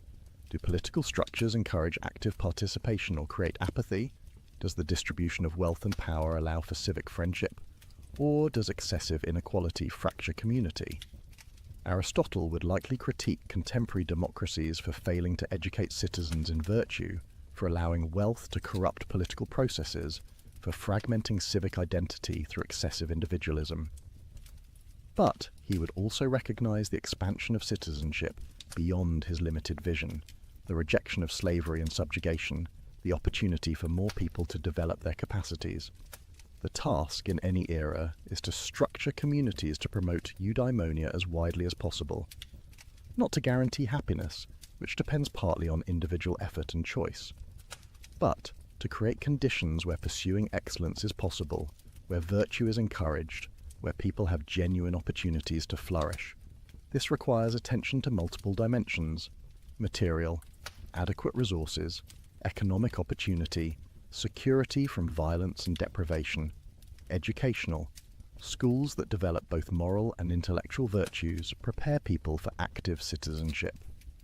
Social, institutions that bring people together across differences, create opportunities for civic friendship. Legal, just laws that treat people fairly, habituate virtue, protect rights. No society perfectly achieves these conditions.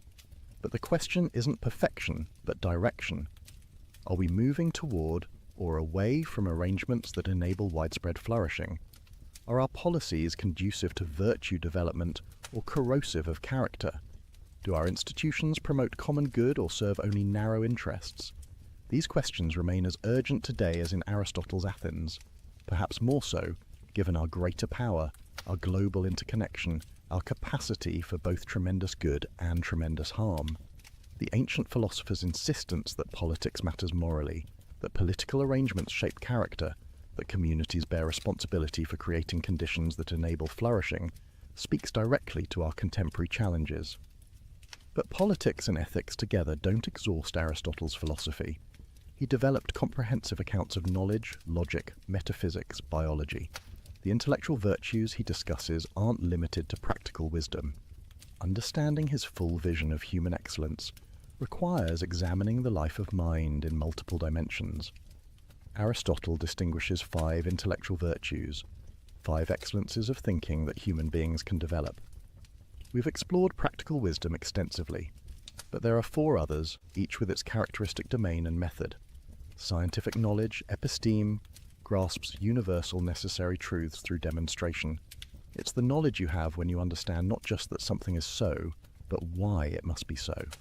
Mathematical. Proofs exemplify episteme.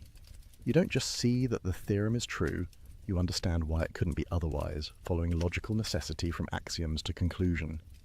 Intuitive reason, nous, grasps first principles directly. These are the starting points for reasoning, the axioms and assumptions that demonstrations build on. They can't themselves be proven, because all proof depends on them. But they're not arbitrary. No perceives them as self-evident truths, foundations that require no further justification because nothing could be more certain. Together, episteme and nous constitute theoretical wisdom, Sophia. The person with Sophia both grasps first principles through intuitive reason and understands what follows from them through scientific knowledge. They have systematic understanding of reality's fundamental structure.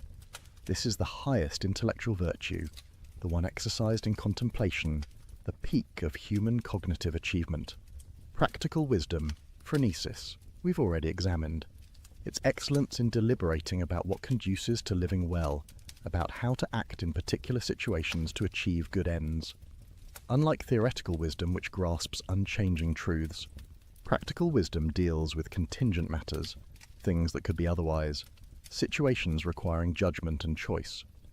Craft knowledge, techne, is excellence in making or producing things. The carpenter has techne regarding construction, the chef regarding cooking, the physician regarding healing. Like practical wisdom, techne deals with variable matters, things that depend on human choice and skill. But unlike practical wisdom, which aims at action itself, techne aims at producing some external product. These 5 intellectual virtues correspond to different ways reason engages with reality. Theoretical wisdom grasps what's necessarily so. Practical wisdom discerns what should be done. Craft knowledge produces what's useful or beautiful. Each is valuable. Each develops different capacities. Each contributes to complete human excellence. But they're not equally valuable.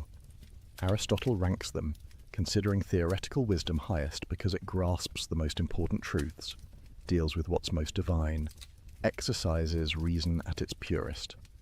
Practical wisdom comes next, enabling the excellent action that constitutes moral virtue.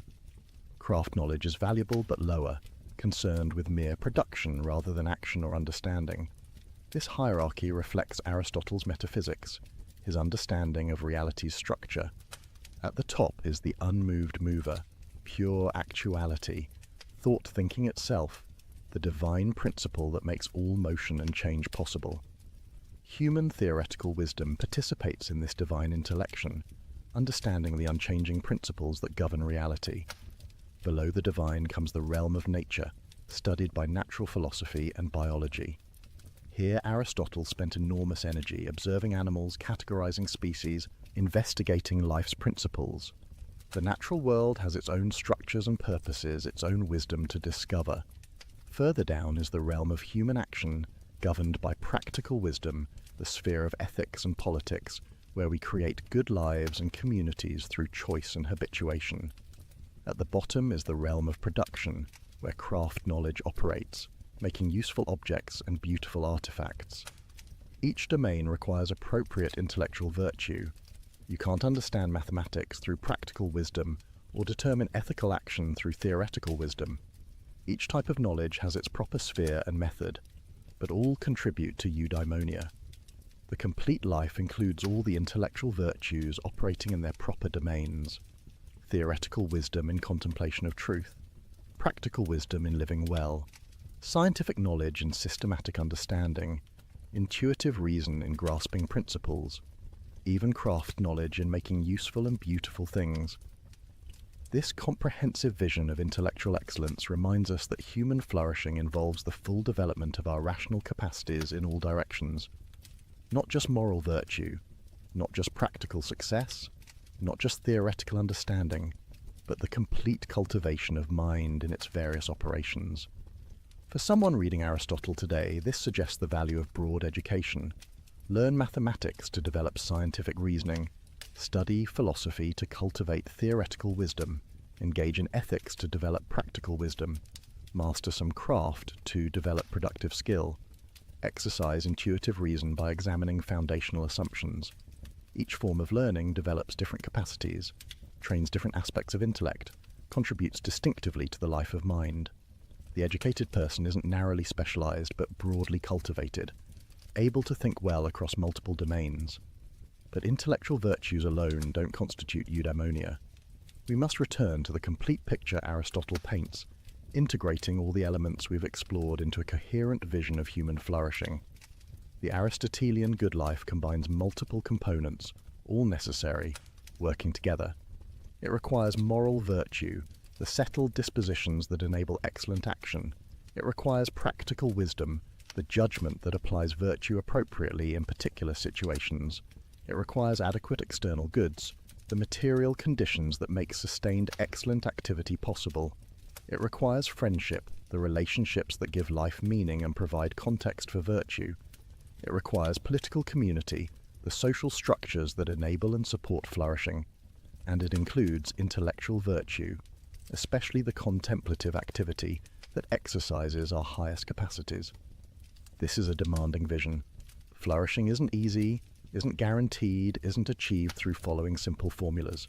It requires sustained effort over a complete life, favorable circumstances, good fortune, proper formation from youth, supportive community, intellectual development, and moral cultivation.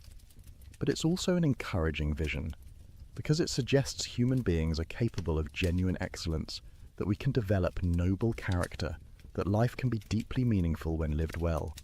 The possibility of eudaimonia, however difficult to achieve, remains genuinely open to us. What would an Aristotelian life look like in practice?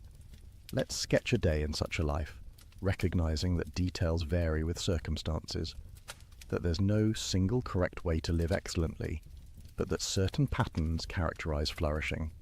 You wake with a sense of purpose, not dread.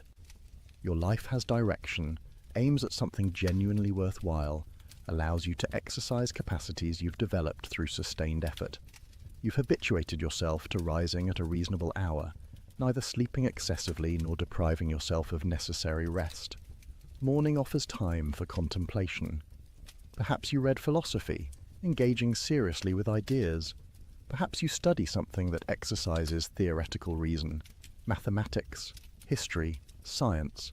Perhaps you simply think, reflecting on fundamental questions, exercising mind for its own sake. This isn't preparation for something else but valuable activity itself. Work occupies much of your day. Not any work, but work that allows exercise of excellence. If you're fortunate, you've found a role that uses your distinctive abilities, contributes to common good, allows you to develop craft or intellectual or leadership skills. If not, you're working to change circumstances, or at least finding ways to exercise virtue within constraints. You approach work with practical wisdom, discerning what each situation requires, finding the mean between extremes, acting virtuously even in difficult circumstances, courage when confronting problems, temperance in managing success, justice in dealing with colleagues, generosity in helping others. Meals are occasions for both nourishment and social connection. You eat with temperance, enjoying food without excess. If possible, you share meals with friends or family, the conversation enriching the physical sustenance. You're present to those you're with, not distracted, not checking devices, but engaged in genuine human interaction.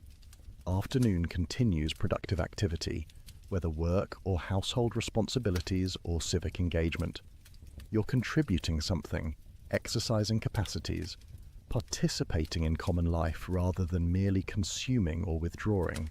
Evening brings relaxation, but not mere passivity. Perhaps physical exercise, maintaining health through appropriate activity. Perhaps cultural engagement, attending to art or music or literature. Perhaps social time with friends, the complete friendship based on mutual virtue that Aristotle values so highly. Some evenings involve civic participation. You attend community meetings, engage in local politics, contribute to collective deliberation about common good. Not because it's always pleasant, but because political engagement is part of human excellence, part of our nature as political animals. Before sleep, time for reflection.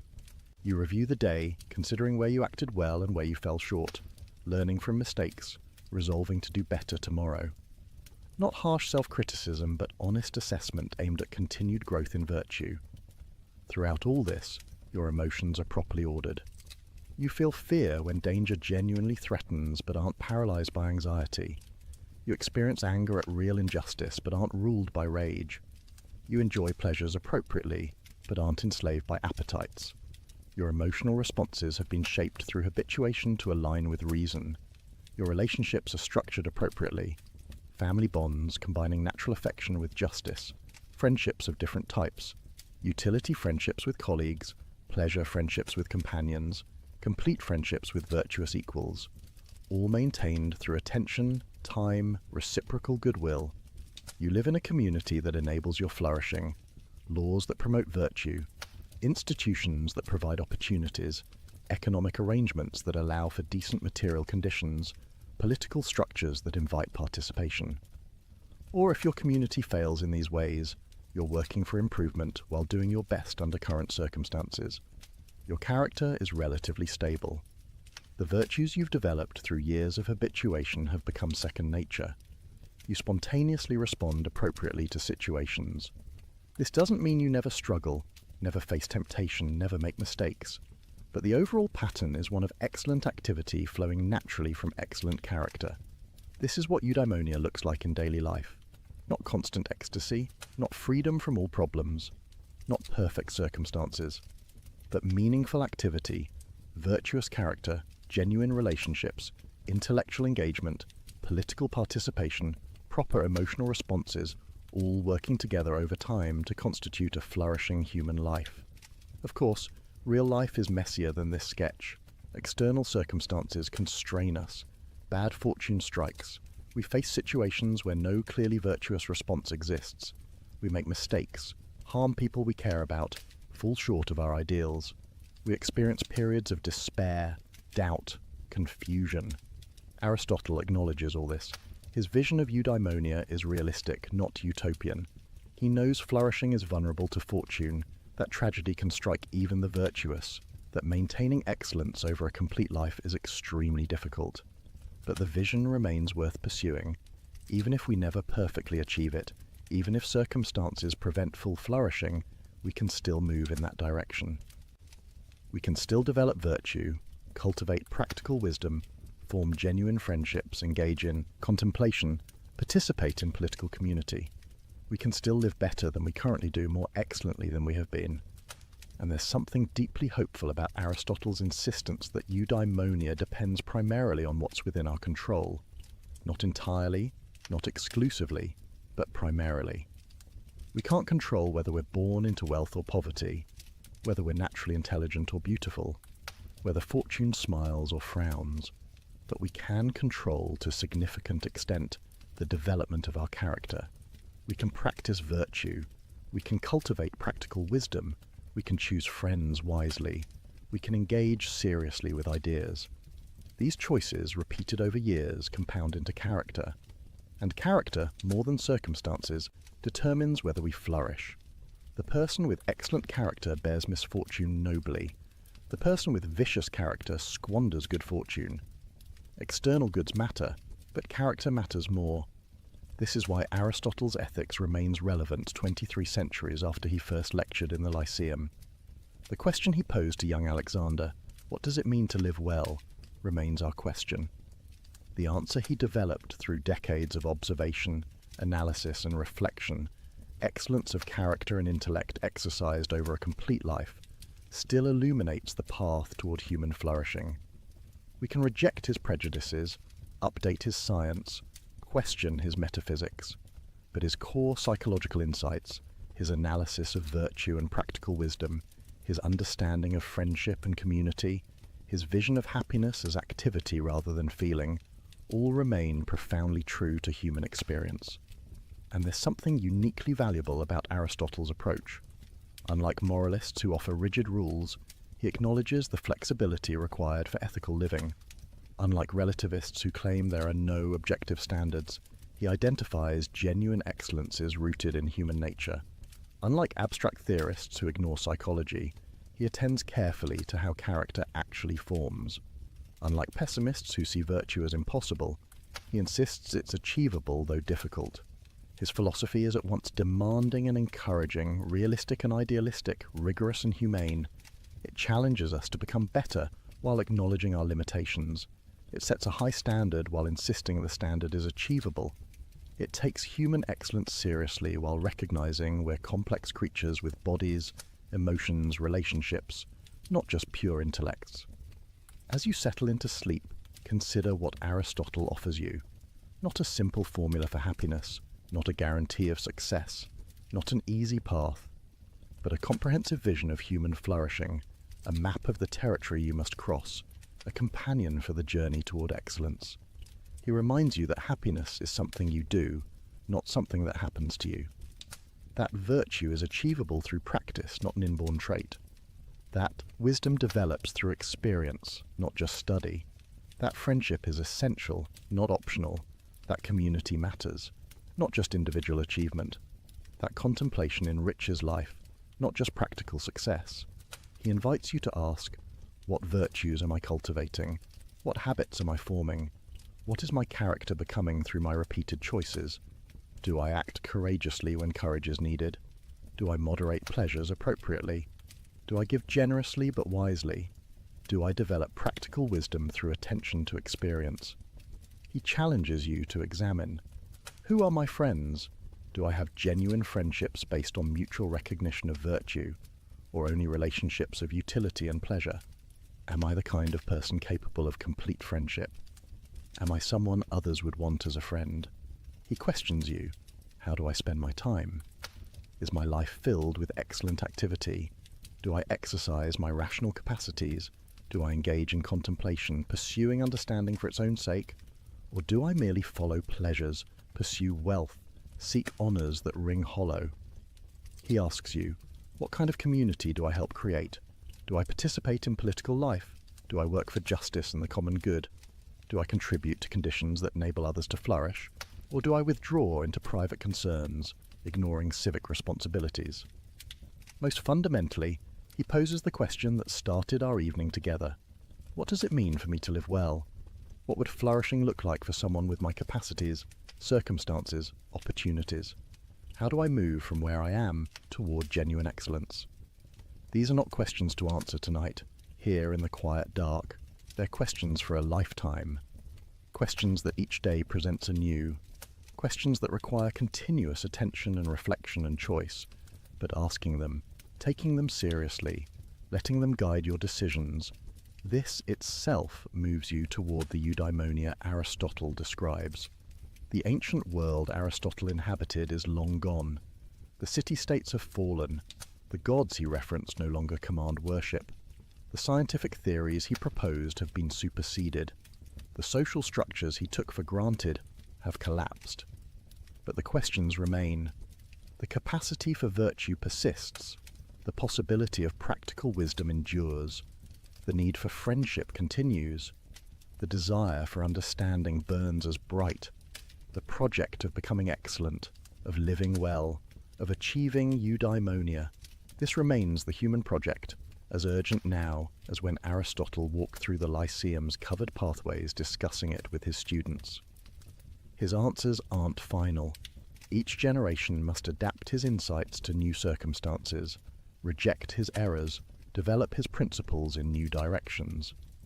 But his approach, beginning with human nature, examining actual experience, building systematic understanding, connecting ethics to politics, integrating thought and action, this remains a model for thinking seriously about how to live.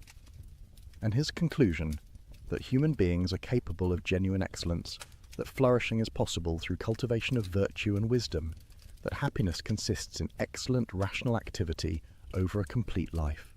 This remains a vision worth pursuing, worth striving toward, worth letting guide our choices even when fully achieving it proves impossible. As sleep approaches, carrying you from conscious thought into the mysterious realm of dreams, let these ideas settle into that deeper part of yourself where wisdom takes root. The questions Aristotle posed, the virtues he described, the vision of flourishing he articulated, these aren't merely theoretical constructs, but invitations to transformation. Tomorrow, when you wake, the same choice will face you that faces everyone every day. What kind of person will I become through my choices today? Will I move toward virtue or away from it? Will I exercise practical wisdom or act thoughtlessly? Will I engage in excellent activity or merely pass time? The Aristotelian path doesn't promise ease. It demands sustained effort, patient practice, honest self-examination, courage to change. But it promises something more valuable than ease, the possibility of living excellently, of developing genuine virtue, of achieving the kind of flourishing that makes life deeply meaningful. You are not doomed to remain as you are. Character can be reformed, though with difficulty. Practical wisdom can be cultivated, though it takes years. Virtue can be achieved, though it requires practice. Eudaimonia is possible, though it demands everything. The philosopher who taught the greatest conqueror, who founded the systematic study of virtue, who mapped the territory of human excellence with unprecedented precision, offers you the same challenge he offered young Alexander in that sunlit garden at Mieza. Choose to live well, develop your capacities, cultivate virtue, exercise practical wisdom, form genuine friendships, engage in contemplation, participate in community, make your life an expression of excellence. This is what it means to flourish as a human being. This is the path to eudaimonia. This is Aristotle's answer to the question of how we should live. And now, as the gentle rhythm of philosophy gives way to the gentle rhythm of sleep, as conscious thought dissolves into dreams, as the day's activities transform into night's rest, remember that even in sleep you participate in the natural rhythms Aristotle studied, the patterns that govern all embodied existence. Your body repairs itself while you rest, following principles Aristotle investigated in his biological works. Your mind processes experience, consolidating memories, preparing for tomorrow's choices. Your character continues its slow formation, shaped by today's decisions, ready to face tomorrow's opportunities for virtue or vice. Sleep well, knowing that the project of becoming excellent continues even in rest, that the possibility of eudaimonia awaits tomorrow, that Aristotle's wisdom remains available whenever you need it, that the question of how to live well is always worth asking. If you found value in this exploration of ancient wisdom, if Aristotle's vision of human flourishing speaks to your own yearning for a meaningful life, please consider subscribing and liking to support this channel. Your presence here helps these ideas reach others who seek to live excellently. Thank you for spending this time exploring the philosophy that has guided humanity's noblest aspirations for 23 centuries. Sweet dreams, fellow traveller, on the path toward virtue. May you wake tomorrow ready to continue the endless, worthwhile work of becoming who you're capable of being. The journey toward eudaimonia continues with your next choice, your next action, your next opportunity to exercise excellent rational activity. Aristotle believed we are made for flourishing. Tonight, as you rest, trust that this is true, and tomorrow, through your choices, prove it. The cell was silent, except for the faint echo of dripping water. Stone walls pressed inward, the air thick and cold, the kind that seeps into bone and thought alike. Somewhere beneath Paris, a young man named Francois-Marie Arout sat in the A. Darkness, waiting for the next sound. Perhaps the turning of a key, perhaps the beginning of another long night. He had been arrested for writing words. Not for wielding a weapon or leading a revolt, but for arranging sentences that mocked those who'd claimed absolute power. In the 18th century, that was enough to make you dangerous. And so the Bastille took him in, as it had taken so many. Beforeman whose only crime was daring to think out loud. Tonight we begin with him in that silence. The flicker of a candle barely touches the walls. He presses his palm against the rough stone, measuring time by the beating of his heart. What kind of person risks everything for the freedom to speak? What faith drives a human being to believe that a single sentence could shake a kingdom? This is the story of the man the world came to call Voltaire, a man whose pen frightened kings more than armies, whose laughter wounded tyrants, and whose wisdom still whispers in the quiet hours when the world feels heavy. But before he became Voltaire, before the salons and the fame and the thunder of applause, he was simply a young writer locked away for a few lines of satire. It is there, in the darkness of his imprisonment, that the seed of rebellion took root. He once wrote that to hold a pen is to be at war. The Bastille taught him what that war truly meant. The Paris of 1694, the year of his birth, was a city of contradiction brilliance, wrapped in decay. Candlelight spilled from palaces, while beggars froze outside their gates. The king was the sun, and all others revolved around his glory. Words were meant to praise, not to question. Yet even as a boy, Francois felt the weight of obedience and quietly tested its edges. His father wished him to be a lawyer. His teachers wished him to be devout. He wished only to be free. At the Jesuit college, he absorbed the classics, not as lessons in obedience, but as invitations to rebel. Cicero, Horace. The bold laughter of ancient satire, they stirred something restless within him. By the time he reached his 20s, he had learned the language of wit as others learn the language of prayer. He could pierce hypocrisy with a phrase. And in a society built on appearances, that gift was dangerous indeed. One evening at a gathering, he recited verses mocking the powerful Duke of Orleans. The laughter that followed carried farther than he intended. Within days, the verses were repeated across Paris, each retelling sharpening the insult. The Duke heard, and the young poet soon found himself taken by night to the Bastille. There, surrounded by damp stone and silence, he began to shed his old name. Francois-Marie Arout would not survive the walls. Voltaire was born from them. The name itself was a riddle, part anagram, part rebirth, entirely defiance. It sounded crisp, sharp, and free of the weight of ancestry. A new identity for a man who refused to bow. Imagine the rhythm of days inside that cell. Hours blurred into one another. He wrote verses in his head because ink and paper were forbidden. He rehearsed conversations with imaginary opponents, refining his logic, polishing his irony. When the guards mocked him, he smiled, a small act of rebellion that no punishment could erase. They could confine his body, but not his thought. And thought, once set free, spreads quietly through time. After nearly a year, he was released different. Harder, certain that words could move the world more surely than swords. He returned to Paris, a writer who understood the cost of expression, and he chose to pay it willingly.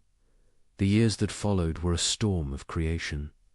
Plays, poems, letters, essays, each line testing the limits of what could be said aloud. Each success brought applause and suspicion in equal measure. Yet Voltaire thrived on the tension. To live without danger, he believed, was to live without purpose. Tonight, as you drift deeper into thought, picture him at his desk in a small Paris apartment. A single candle, the quill moving swiftly, laughter in his eyes. Outside, the city murmurs with gossip and fear. Inside, sentences form like spark-steamy fires in the dark. He writes of love, of reason, of injustice. He mocks kings, disguised as gods, and priests, disguised as saints. He believes that humor is the sharpest blade, because it cuts without drawing. Blood yet leaves the deepest mark, and always there is that quiet resolve, never to stop writing, never to stop questioning. We begin to see why kings feared him. They could silence a man, but not an idea. They could burn a book, but not the laughter it inspired. Voltaire's words slipped through walls, crossed borders, hid in letters, whispered in cafes. They made people think, and once people think, they are no longer so easily ruled. But for all his wit and courage, he was still young, still learning where ideas met consequence. When the pressure became too great, exile followed. England welcomed him, and there he found a world unlike his own land, where Parliament debated openly, where newspapers mocked ministers, where scientists questioned even the heavens. To Voltaire, it was revelation. He attended plays that ridiculed authority, and no one was arrested. He met thinkers who spoke freely of God and nature without fear of the scaffold. He saw, perhaps for the first time, what freedom sounded like. Those English years shaped him. He studied Locke's philosophy, Newton's physics, the calm confidence of a nation unafraid of ideas. He began to understand that liberty was not chaos but discipline, the courage to let truth stand without chains. When he returned to France, he carried more than books in his luggage. He carried a new faith, that reason could civilize power, that tolerance could tame fanaticism, and that laughter could outlast persecution. Yet freedom, he knew, is never granted forever. Each generation must earn it anew. He would spend the rest of his life doing just that, testing the limits, defying decrees, and proving that the pen, when guided by conscience, can be the most dangerous weapon of all. As we settle into this long night of thought and rest, let his beginning stay with Uther, young rider alone in the Bastille, forming in darkness the light that would spread through Europe. From that silence came the voice of an age, and from that voice a challenge that still lingers. Will we think for ourselves, or let others think for us? The question drifts, gentle but unending. As the first section closes and the next begins, a soft fade, as candlelight dissolves into dawn, and the dangerous mind begins to awaken. Morning light returned to Paris as if nothing had changed. Carriages rattled, merchants opened their stalls, the church bells marked the hour.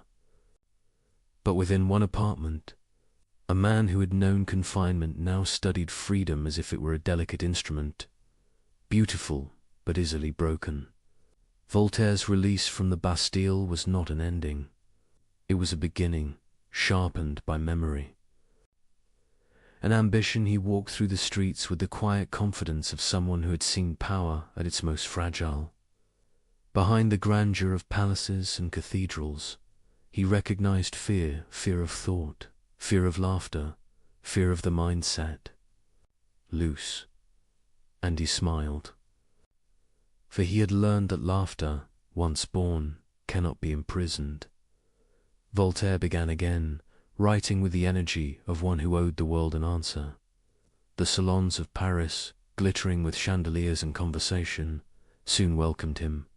He observed the courtiers, the nobles, the poets, each trapped within the rules of elegance and obedience.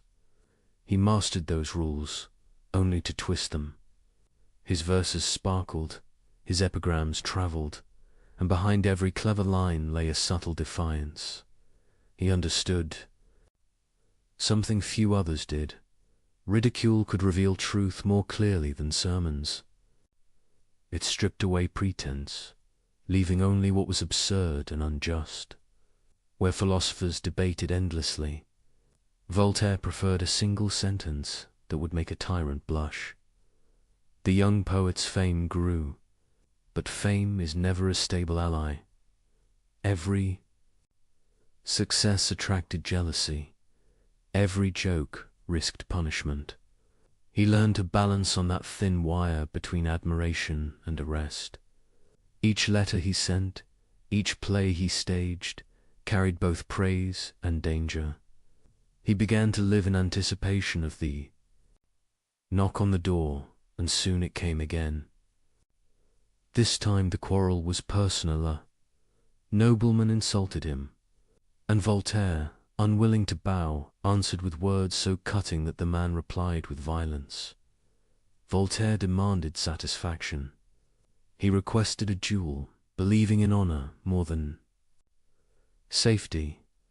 But nobility in France was privilege, not virtue. The nobleman's servants beat him before dawn, and Voltaire, battered and humiliated, was again thrown into the Bastille. The irony was bitter but instructive. Once more he found himself in a cell, writing invisible sentences in his mind. He realized then that courage without prudence was waste. What mattered was not to die for freedom, but to live for it long enough to make a difference. After weeks of confinement, the authorities offered him a choice: silence in France or freedom in exile. He chose exile in England. The crossing of the Channel was rough, the wind cold and heavy with salt. Voltaire stood on the deck, shivering not from chill but from excitement. Behind him lay a country chained by hierarchy. Ahead a land that whispered possibilities. London astonished him. He saw newspapers arguing openly with ministers.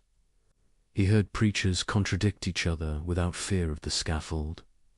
He visited the Royal Society, where scientists demonstrated experiments before audiences that included common citizens. He read Locke's essays, Newton's Principia, and was struck by a revelation that would guide him forever. That knowledge grows only where questioning is allowed. The contrast between Paris and London could not have been greater. In Paris, truth belonged to authority. In England, authority trembled before truth. He began to write letters on England, a series of reflections that compared the two worlds. He praised English tolerance, admired its constitutional monarchy, and celebrated the free exchange of ideas. He was careful, witty, but unmistakably critical of his homeland's rigidity. When the letters eventually reached France, they were condemned and publicly burned. Voltaire, safely abroad, only smiled. Ideas, he knew, cannot be reduced to Ashdod. His English years refined him. He met thinkers who taught him moderation and skeptics who taught him humility. He studied commerce and saw how prosperity grew not from decrees, but from cooperation. He admired Quakers who refused violence, yet lived by conscience. He attended Newton's funeral and wrote, "He was the greatest man who ever lived." He proved the universe obeys laws, not caprice. To Voltaire, this was revelation. If nature itself was governed by reason, then reason must also govern mankind. Superstition, fanaticism, cruelty or were violations of the same harmony that move the stars. He began to dream of an enlightened France, one where education replaced dogma, where merit outweighed birth, where thought could breathe. But dreams are dangerous things, especially when written by hands known to mock the throne. After 3 transformative years, Voltaire returned to France. He was older, calmer in manner, but fiercer in conviction. He dressed elegantly, spoke smoothly, but carried dynamite within his sentences. Friends noticed a difference. His humor had purpose now. He no longer mocked for pleasure. He mocked to reveal. He published tragedies that drew crowds and controversy alike. His plays entertained, but always carried hidden commentary. Audiences laughed, cried, and went home uneasy, sensing meanings just beyond the curtain. Voltaire had turned art into philosophy disguised as theatre. He understood that people resist doctrine but welcome stories. Through stories, he could smuggle truth past senses and into hearts. It was a delicate dance between intellect and instinctor. Rhythm he perfected with time. Paris loved him, envied him, feared him. He had become something new, a public intellectual in an age when thinking publicly was perilous. Letters arrived from admirers across Europe. Princes sought his friendship. Priests cursed his name. He thrived on the contradiction. To be praised by power was comfortable. To be condemned by it was meaningful. He preferred meaning. Voltaire's correspondence grew into a network of thought. From Amsterdam to Geneva, from London to Berlin, ideas moved faster than armies. He believed this was how revolutions truly began, not with gunfire, but with conversation at night. He worked tirelessly, composing essays that challenged superstition, poems that ridiculed cruelty, and treatises defending tolerance. He wrote letters to ministers, to philosophers, to anyone who might listen or might one day remember. His wit became legend. When asked why he opposed certain powerful men, he answered, "Because they are wrong." When a censor demanded that he retract a line, he replied, "Very well, I shall retract it into 10 more editions." The more they tried to silence him, the more his words multiplied. And yet, for all his fire, Voltaire was not without doubt. He watched revolutions of spirit fail because men preferred slogans to sense. He feared fanaticism, whether in religion or reason. He began to see that freedom required discipline, that truth without kindness becomes another form of tyranny. He wrestled with these thoughts in solitude, seeking balance. He was no dreamer, detached from reality. He was a craftsman, shaping his own mind as carefully as a sculptor shapes marble. Each essay, each dialogue was another stroke toward clarity. In those years he began to form the philosophy that would guide his entire life. That tolerance is not weakness but strength, that happiness is found in usefulness, and that reason, though fragile, is the only true light. His private notebooks reveal a quiet aside reflections on mortality, friendship, and the absurd theatre of human ambition. He wrote, "We are all made of weakness and error. Let us forgive each other's woes. Follies, that is the first law of nature." It is in such lines that the revolutionary and the sage converge. The Paris he returned to was restless. The Enlightenment was dawning, but darkness still lingered in its corners. Censorship remained harsh. Faith and fear shared the same pulpit. Voltaire moved through it all with the grace of a survivor. He knew when to jest and when to hide, when to provoke and when to retreat. To wage war with words required patience. He often said, "The secret of being a bore is to tell everything." He learned instead to suggest to let readers draw the dangerous conclusion themselves. It was a form of intellectual aikido, turning censorship's weight back upon itself. Through this subtle rebellion, Voltaire matured into more than a writer. He became a mirror held up to his age. Those who looked into it saw either inspiration or insult, depending on their conscience. His reputation expanded beyond France. Across Europe, thinkers whispered his name with admiration. Governments whispered it with unease. He had become, in every sense, a revolutionary one who fought not with armies, but with enlightenment. By the time the 1730s arrived, Voltaire was no longer merely a provocateur. He was a symbol. People read his works secretly, discussed them, by candlelight copied them by hand. Each reader found a different message. Skeptics found reason, believers found tolerance, reformers found courage. That multiplicity was his genius. He never imposed belief. He invited reflection, and yet fame carried danger. A single misstep could mean exile, or worse. He lived always half-packed, prepared to flee should a pamphlet offend the wrong bishop or minister. Still, he continued, convinced that comfort was the enemy of progress. When he looked back on his imprisonments, he saw them not as tragedies, but as education. The Bastille had taught him endurance. Exile had taught him perspective. England had taught him liberty. Together, they formed the crucible in which the revolutionary mind was forged. He emerged not as a saint or a martyr, but as something rarer, a man who chose intellect over impulse, irony over anger, and principle over safety. Thus ends the making of the revolutionary.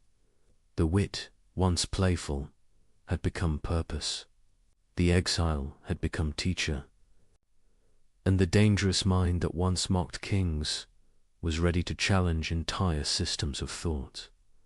As we drift onward into the next chapter, imagine the candle burning lower on his desk, ink drying on the final lines of a letter that will soon be. Read in secret and discussed in whispers. The writer pauses, listening to the city breathe. He smiles softly, knowing that the revolution he began will move not through noise, but through thought. And so we fade again, from the restless energy of youth into the steadier flame of conviction, as Voltaire steps fully into the philosophy of freedom. Freedom. It is a word that glows brightly in the mind, yet feels fragile in the hands.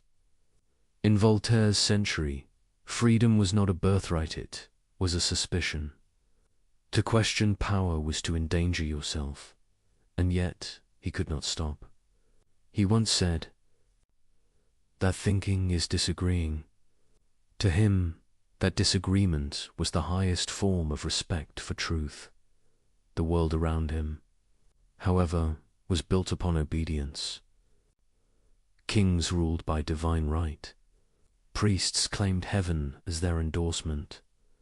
Voltaire looked upon this structure of fear and saw an illusion, a system maintained by habit and silence. And he knew that silence, more than swords, kept people enslaved. He began to write with new precision.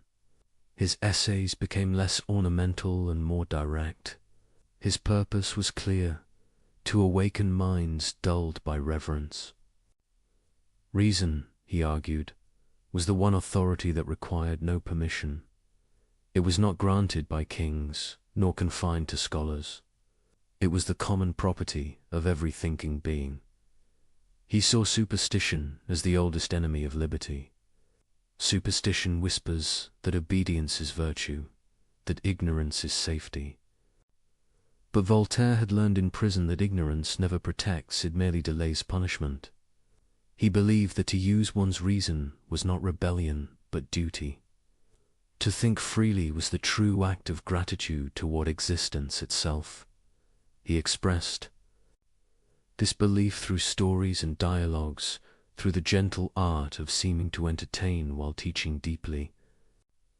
In philosophical letters, he praised the English for their tolerance of religion, not to flatter them, but to expose the narrowness of France. He compared nations like a physician compares fevers, noting which symptoms mark sickness, which mark recovery. The Church called him dangerous. They were right, though not for the reasons they claimed. He did not want to destroy belief. He wanted to strip it of cruelty. He respected faith that inspired kindness, but despised faith used to justify harm. When he wrote Acroces l'infâme crush, the infamy, he was not calling for violence, but for the end of oppression in sacred disguise. To him, fanaticism was the enemy of both God and man. He had seen too many wars fought in the name of salvation. He understood how easily faith can become a weapon once it ceases to question itself. So he preached tolerance not as a luxury, but as survival. If God did not exist, he once quipped, it would be necessary to invent him. He meant that humans crave meaning, but that meaning must never be imposed by force. The heart of his philosophy lay in three intertwined convictions. First, that reason is the highest virtue. Emotion without reflection leads to chaos. Belief without doubt leads to tyranny. He did not despise emotion. He wrote with warmth and laughter, but he insisted that feeling must bow to truth, not command it. Second, that freedom of speech is the guardian of all other freedoms. To silence a person, he argued, is to confess one's own weakness. He famously declared, though the words were later summarized by others, that he would defend to the death another's right to speak, even if he disagreed with what was said. He lived by that creed. When opponents mocked him, he replied with wit rather than vengeance. He believed debate was not a threat to truth, but its test. Third, that tolerance is not mere acceptance, but active compassion. It means recognizing the shared vulnerability of all humans. It means refusing to punish difference, even when difference offends us. He urged rulers to govern as philosophers, not as priests. He urged citizens to think as humans, not as heretics or sects. Together, these three beliefs, reason, speech, tolerance, formed the core of his revolution.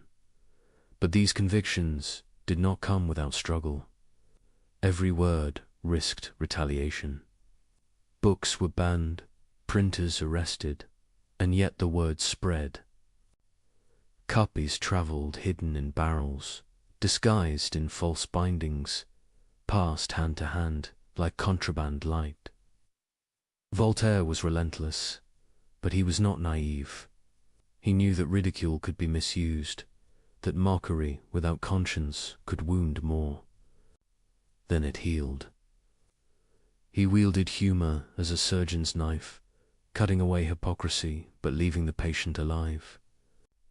In a world addicted to certainty, he introduced the medicine of doubt. He wrote dialogues where priests and skeptics debated kindly, letters that began in courtesy and ended in revolution. His genius was not that he destroyed institutions, but that he revealed their absurdity so gently that they destroyed themselves.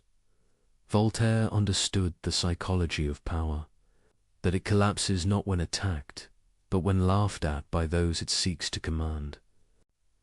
For tyranny feeds on solemnity, and laughter is its famine. His enemies often accused him of inconsistency. He was not purely rational, they said, not purely revolutionary, not purely anything. They were right again. He believed in complexity. He argued with priests, yet supported some monasteries for their charity. He mocked kings, yet corresponded with them. He was, as he admitted, a man of contradictions, because the world itself is a contradiction. This flexibility was not hypocrisy, it was wisdom born of observation. Voltaire understood that ideals, when frozen, become dogmas, and dogmas, however noble, soon demand victims. He therefore treated truth as a living thing, something to be cultivated, not worshipped. He often compared philosophy to gardening. Ideas, he said, must be tended, pruned, tested. A garden left wild becomes a jungle, just as liberty without discipline becomes chaos. He saw the mind itself as soil and reason, the gardener's hand. Voltaire's battles were many, and not only with theologians. He clashed with fellow philosophers, most famously with Jean-Jacques Rousseau. Rousseau believed in nature's innocence, that civilization corrupts and emotion redeems. Voltaire, pragmatic and scarred by experience, disagreed. He had seen too much cruelty to trust nature, and too much ignorance to worship reason blindly. Their debate was not hatred, it was the Enlightenment arguing with itself. Rousseau dreamed of utopia. Voltaire sought improvement. Rousseau prayed for virtue. Voltaire demanded justice. Both loved humanity, but one through ideals, the other through evidence. When Rousseau sent him the social contract, Voltaire replied with a smile and a dagger of wit, "I have received your new book against the human race, and thank you for it." Behind the sarcasm lay admiration and warning both. He knew that even noble theories could lead to tyranny when they forget the limits of human frailty. By midlife, Voltaire had become both famous and exiled, both celebrated and condemned. He lived under pseudonyms, moving from city to city, writing in the shadows of censorship. His letters, multiplied thousands upon thousands, a one-man network of resistance and inquiry. He defended scientists accused of heresy. He wrote treatises against torture and slavery. He offered financial help to widows ruined by injustice. Each act, small by itself, formed part of a greater movement, the belief that reason without compassion is sterile, and compassion without reason is blind. Voltaire's philosophy was therefore not abstract. It was lived. It was practiced daily, in patience, humor, and work. He did not retreat into solitude or seek divine certainty. He stayed among people, arguing, laughing, writing, cultivating the imperfect garden of humanity itself. His life became proof of his doctrine. He suffered illness, betrayal, censorship, exile, and yet he wrote every day, believing that persistence is the most rational form of faith. He called himself a hard-working bee, making honey even while surrounded by wasps. This quiet endurance gave his words a depth the sermons lack.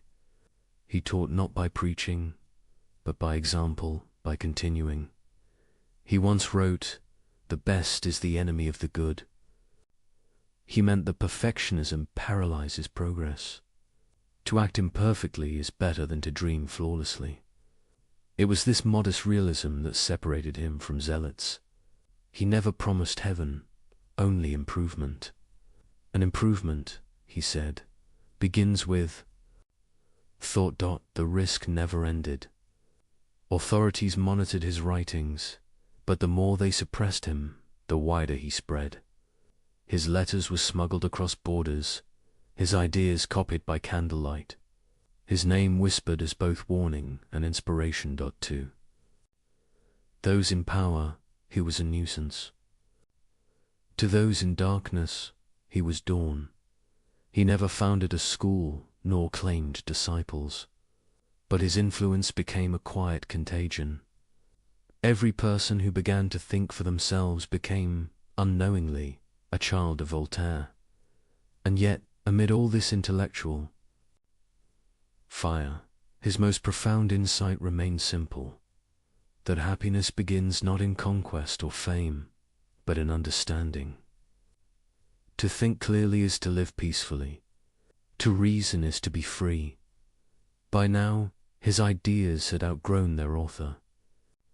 He had become the embodiment of a movement, the Enlightenment itself. Princes quoted him to appear wise. Commoners quoted him to appear bold.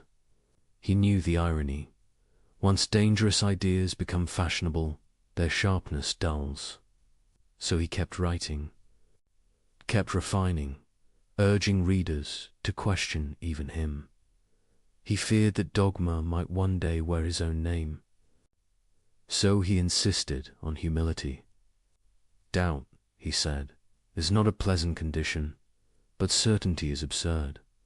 He invited all who read him to doubt him, too. In that invitation lay the purest freedom of all, the freedom to disagree, even with the teacher. This was the essence of his philosophy of freedom. That liberty is not license, that thought is not rebellion, that doubt is not despair, and that laughter, when kind, is the truest prayer of the wise. As this section draws toward its quiet close, picture Voltaire at his desk again, older now, the candle shorter, the quill moving steadily in practiced rhythm. Each word another step away from ignorance, another seed for gardens he may never see bloom. He smiles, aware that his own freedom came at a price, but certain it was worth paying. The cell in the Bastille, the exile in England, the duels of wit, and the scars of battle, they were not burdens but tuition. Through them he learned what no book could teach, that true liberty is not given. It is cultivated, one thought, one act, one moment of courage at a time. And as he dips his pen again into the ink, he writes the words that would echo for centuries. Simple, steady, unflinching. Think for yourselves. The candlelight trembles, and with it begins the next chapter, where satire becomes prophecy, and a book called Candid will change everything. The year is 1759. Europe trembles under the noise of armies, sermons, and earthquakes littoral and moral. Empires are at war, philosophers argue about optimism, and the ground itself seems uncertain. Somewhere on that shifting continent, an aging Voltaire sits by candlelight and begins to write the book that will distill half a century of observation into a single work of laughter and sorrow. He calls it candid, or optimism. The idea arrives after a disaster. On the morning of November 1st, 1755, Lisbon shakes. Churches collapse during Mass. Fires devour the city, and tens of thousands die. Priests call it divine punishment. Philosophers debate whether such suffering can coexist with a benevolent God. Voltaire, staring at the ruins from afar, feels the futility of those arguments. He writes a long poem of grief and rage. Then something quieter grows within him, a desire to show, through story, how fragile optimism truly is. Candid begins in innocence. A young man lives in a beautiful castle in Westphalia, tutored by the cheerful Dr. Pangloss, who teaches that all is for the best in the best of all possible worlds. The phrase sounds harmless, even comforting, but Voltaire sharpens it like a blade. Through that single idea, he will expose the gulf between philosophy and reality. Candid is expelled from paradise for loving the Baron's daughter, Cunegonde. He is beaten, conscripted, shipwrecked, betrayed, flogged, and starved. He witnesses cruelty in every shape: wars, stupidity, slavery's horror, religion's hypocrisy. Each episode is a mirror held to humanity's self-deception. Everywhere, someone insists that everything is for the best. Everywhere, the world replies with pain. Voltaire's prose is light, almost cheerful. That is its genius. He never raises his voice. He simply describes, and the absurdity condemns itself. The laughter he evokes is uneasy. The laughter that trembles on the edge of recognition. When readers first opened Candid, they found themselves smiling and wincing at once. A battle described as a beautiful arrangement of butchery, a sermon interrupted by robbery, a philosopher defending optimism while sinking in mud. Voltaire's irony was merciless but never cruel.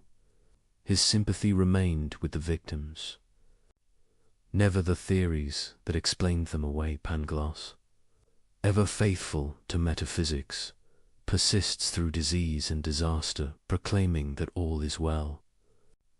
He becomes the emblem of philosophical blindness, reason detached from experience, logic unmoored from compassion. Through him, Voltaire mocks the comfort of abstract certainty. He teaches that when we use intellect to deny suffering, we lose both intellect and humanity. Yet Candid is more than satire. It is a journey from illusion toward responsibility.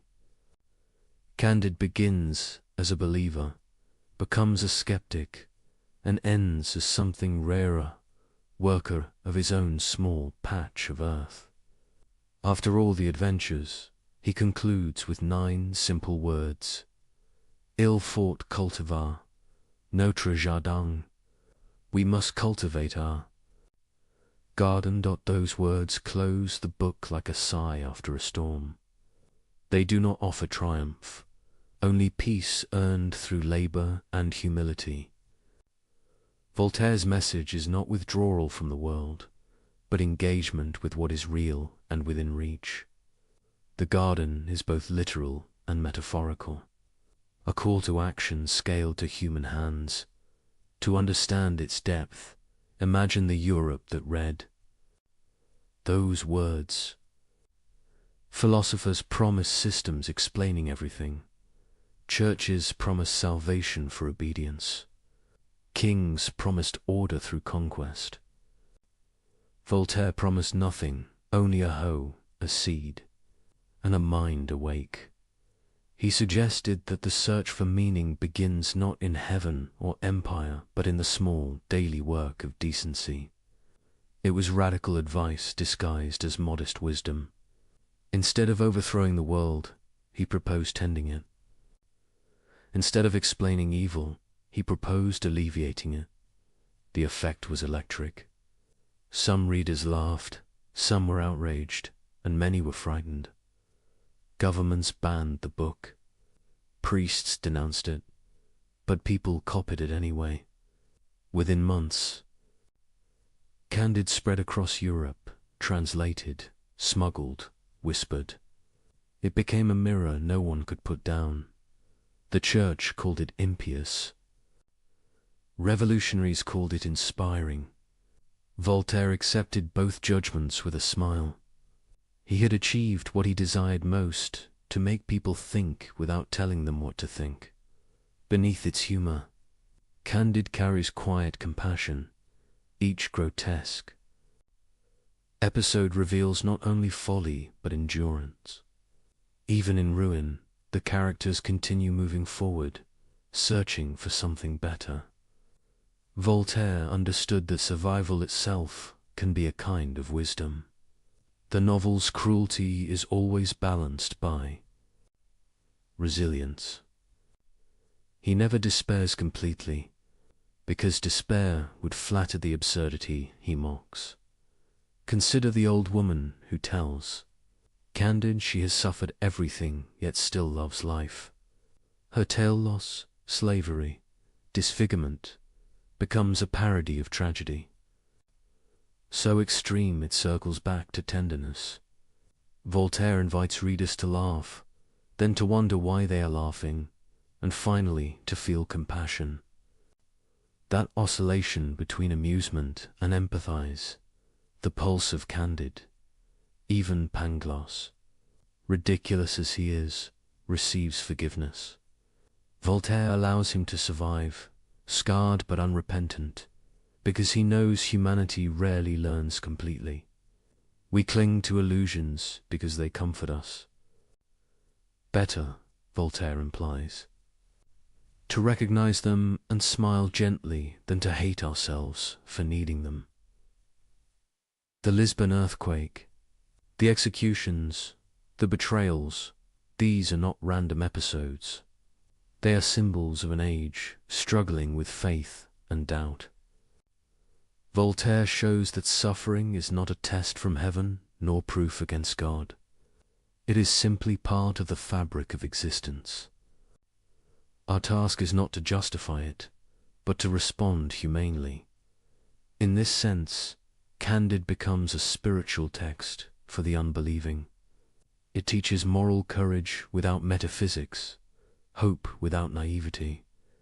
Its final lesson, cultivate your garden, compresses an entire philosophy. Tend to what you can, repair what you touch, and leave metaphysical debates to those who prefer clouds to soil. For Voltaire, this was not retreat, but revolution.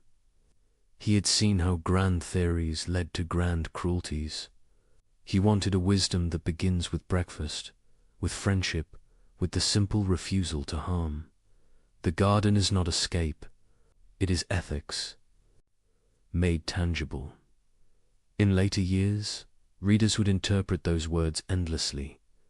Some saw resignation, others defiance, still others serenity. Voltaire encouraged all interpretations and claimed none. That was the trick. He left space for the reader to think. The very openness of Candide was its freedom. He once said that tragedy should make us weep, comedy should make us wise. In Candide, he achieved both. Its laughter washes the dust off reason. Its pain reminds us why reason matters. When the book reached Rousseau, he accused Voltaire of cynicism. How? Rousseau wrote. Can you laugh while people suffer? Voltaire answered, how can you sing hymns while they burn? The difference between them was not morality, but method. Rousseau sought salvation in emotion, Voltaire in lucidity.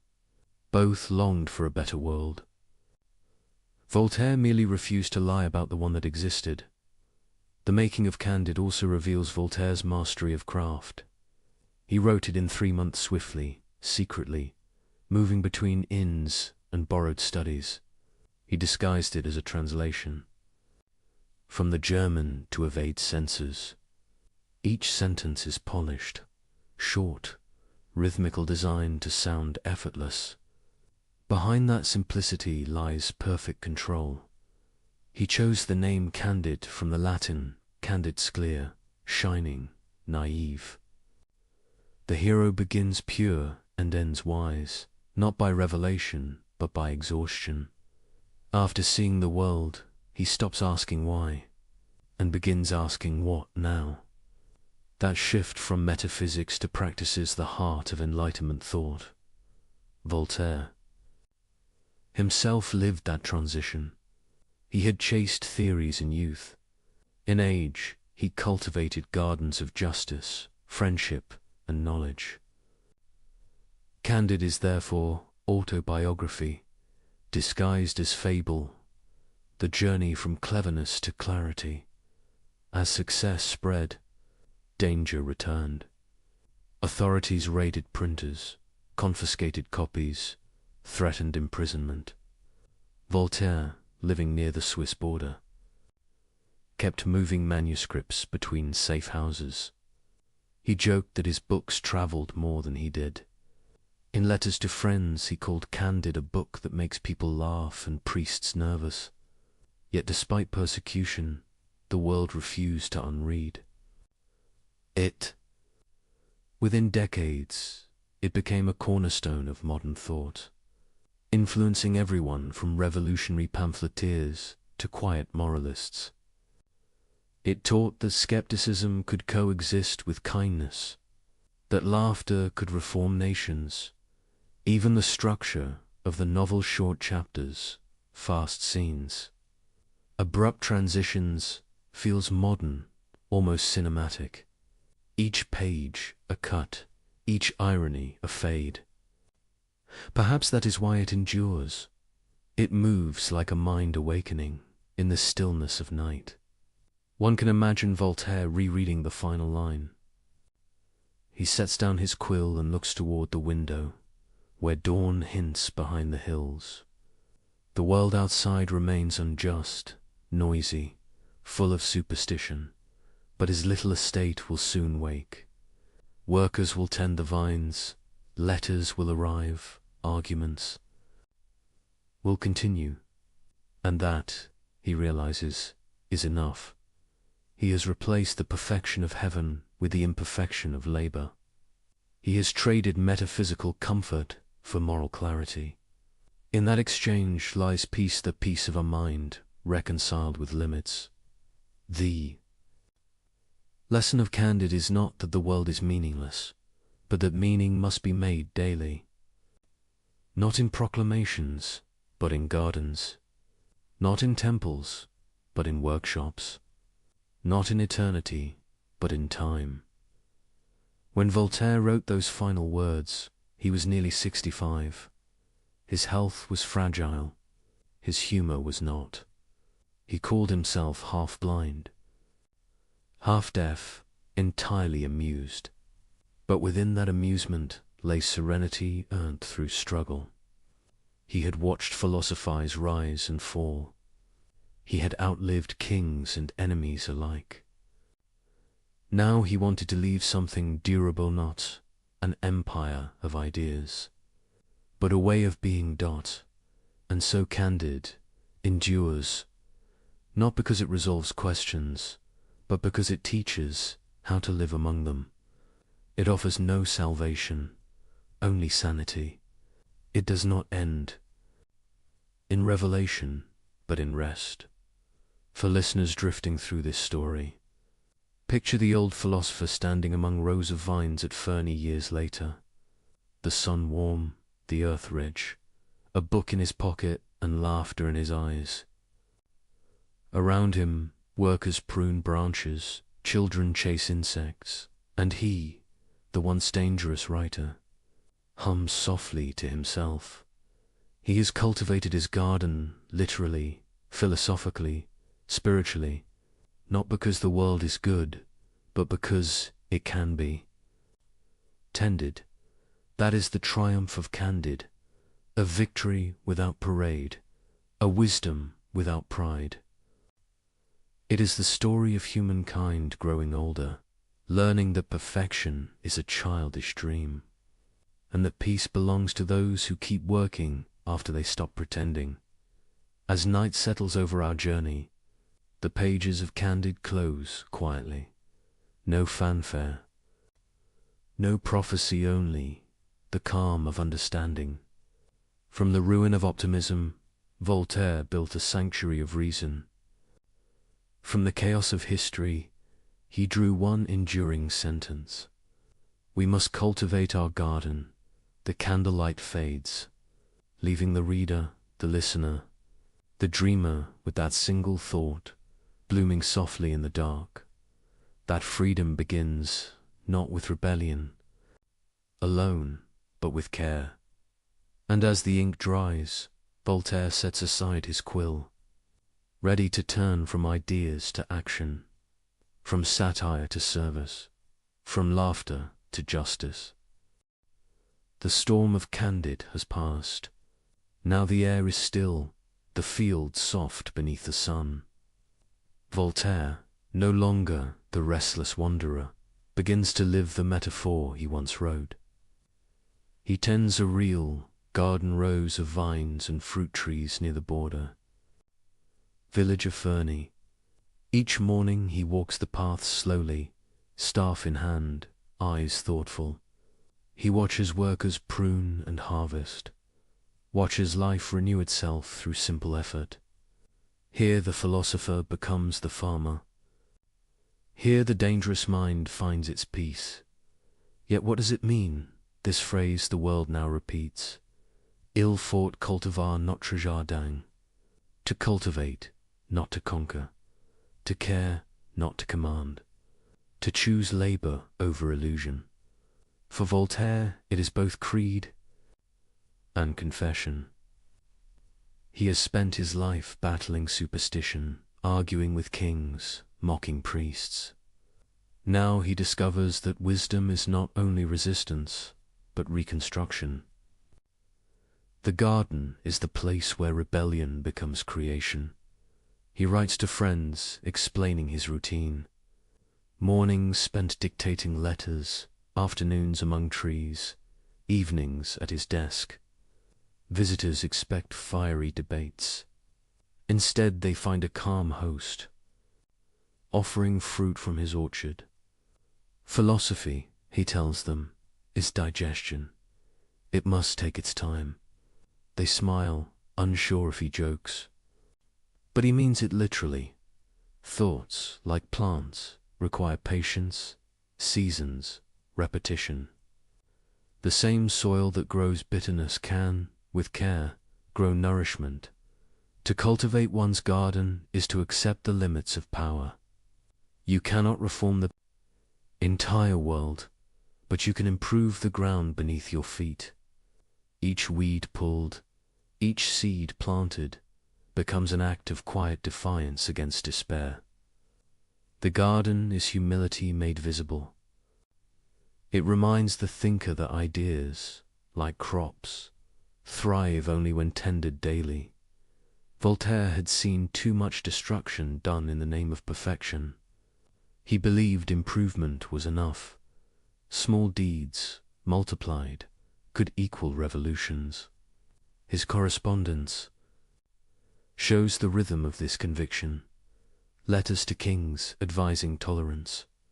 Donations to families ruined by injustice. Pamphlets arguing for education and against cruelty.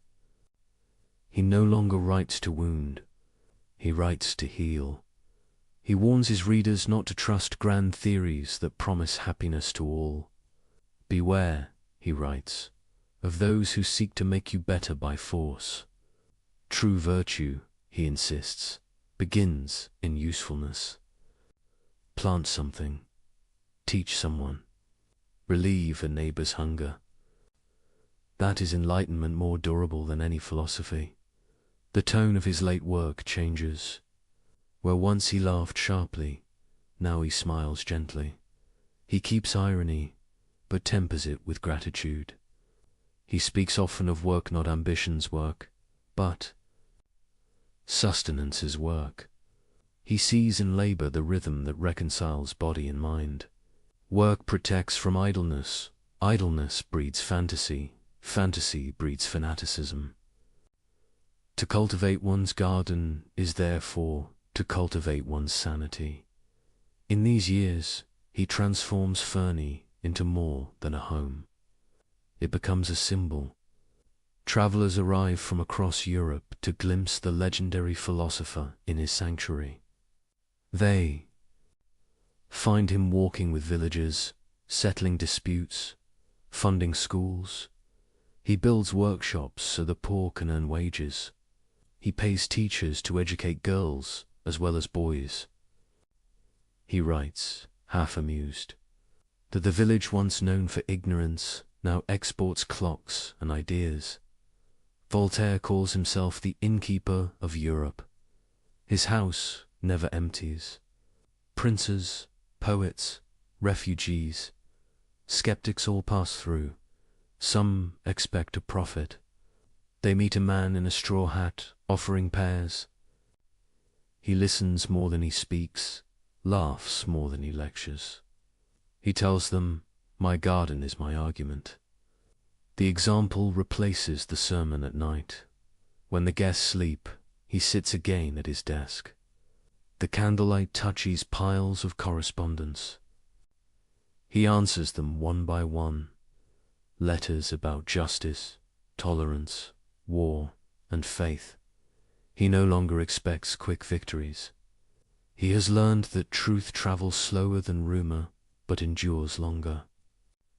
He writes, "We must judge progress by the number of children who can read." It is a sentence as humble as it is revolutionary. In the stillness, he reflects on his long path. He remembers the Bastille, the duels, the exile, the applause. He feels no bitterness, only clarity. The struggle has not ended oppression, but it has enlarged thought. He sees that the world changes by increments, not miracles. The philosopher must learn to live inside the unfinished. That is the essence of the garden philosophy, to accept incompleteness without surrendering hope. He explains this to a young visitor, who asks him for the meaning of happiness. Voltaire answers with a story. There was once a man who wanted to change the climate. He shouted at the sky, cursed the rain, prayed for sun. He died before the harvest.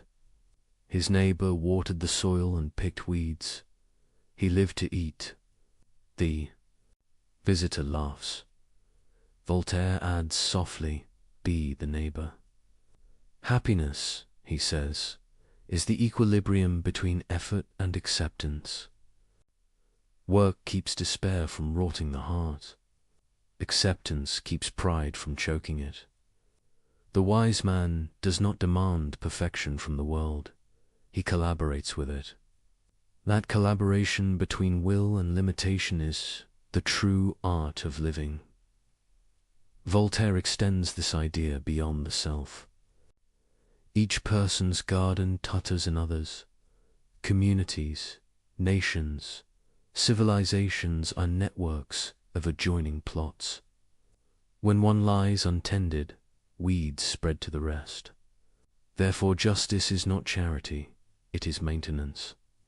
He urges rulers to care for their people as gardeners care for crops, not with sermons, but with watering cans. He writes essays calling for legal reform, arguing that tolerance is the seed of peace. He exposes cases of injustice with precision, not merely to punish the guilty, but to teach compassion as a civic duty. He becomes, almost without noticing, a statesman of conscience. His words restore the idea that moral improvement is practical. Work as years pass. The garden deepens its symbolism. When he speaks of God, he no longer argues theology. He calls God the great clockmaker, a mind beyond our comprehension, not an authority demanding obedience, but a law of order. He prays by cultivating. He worships through usefulness.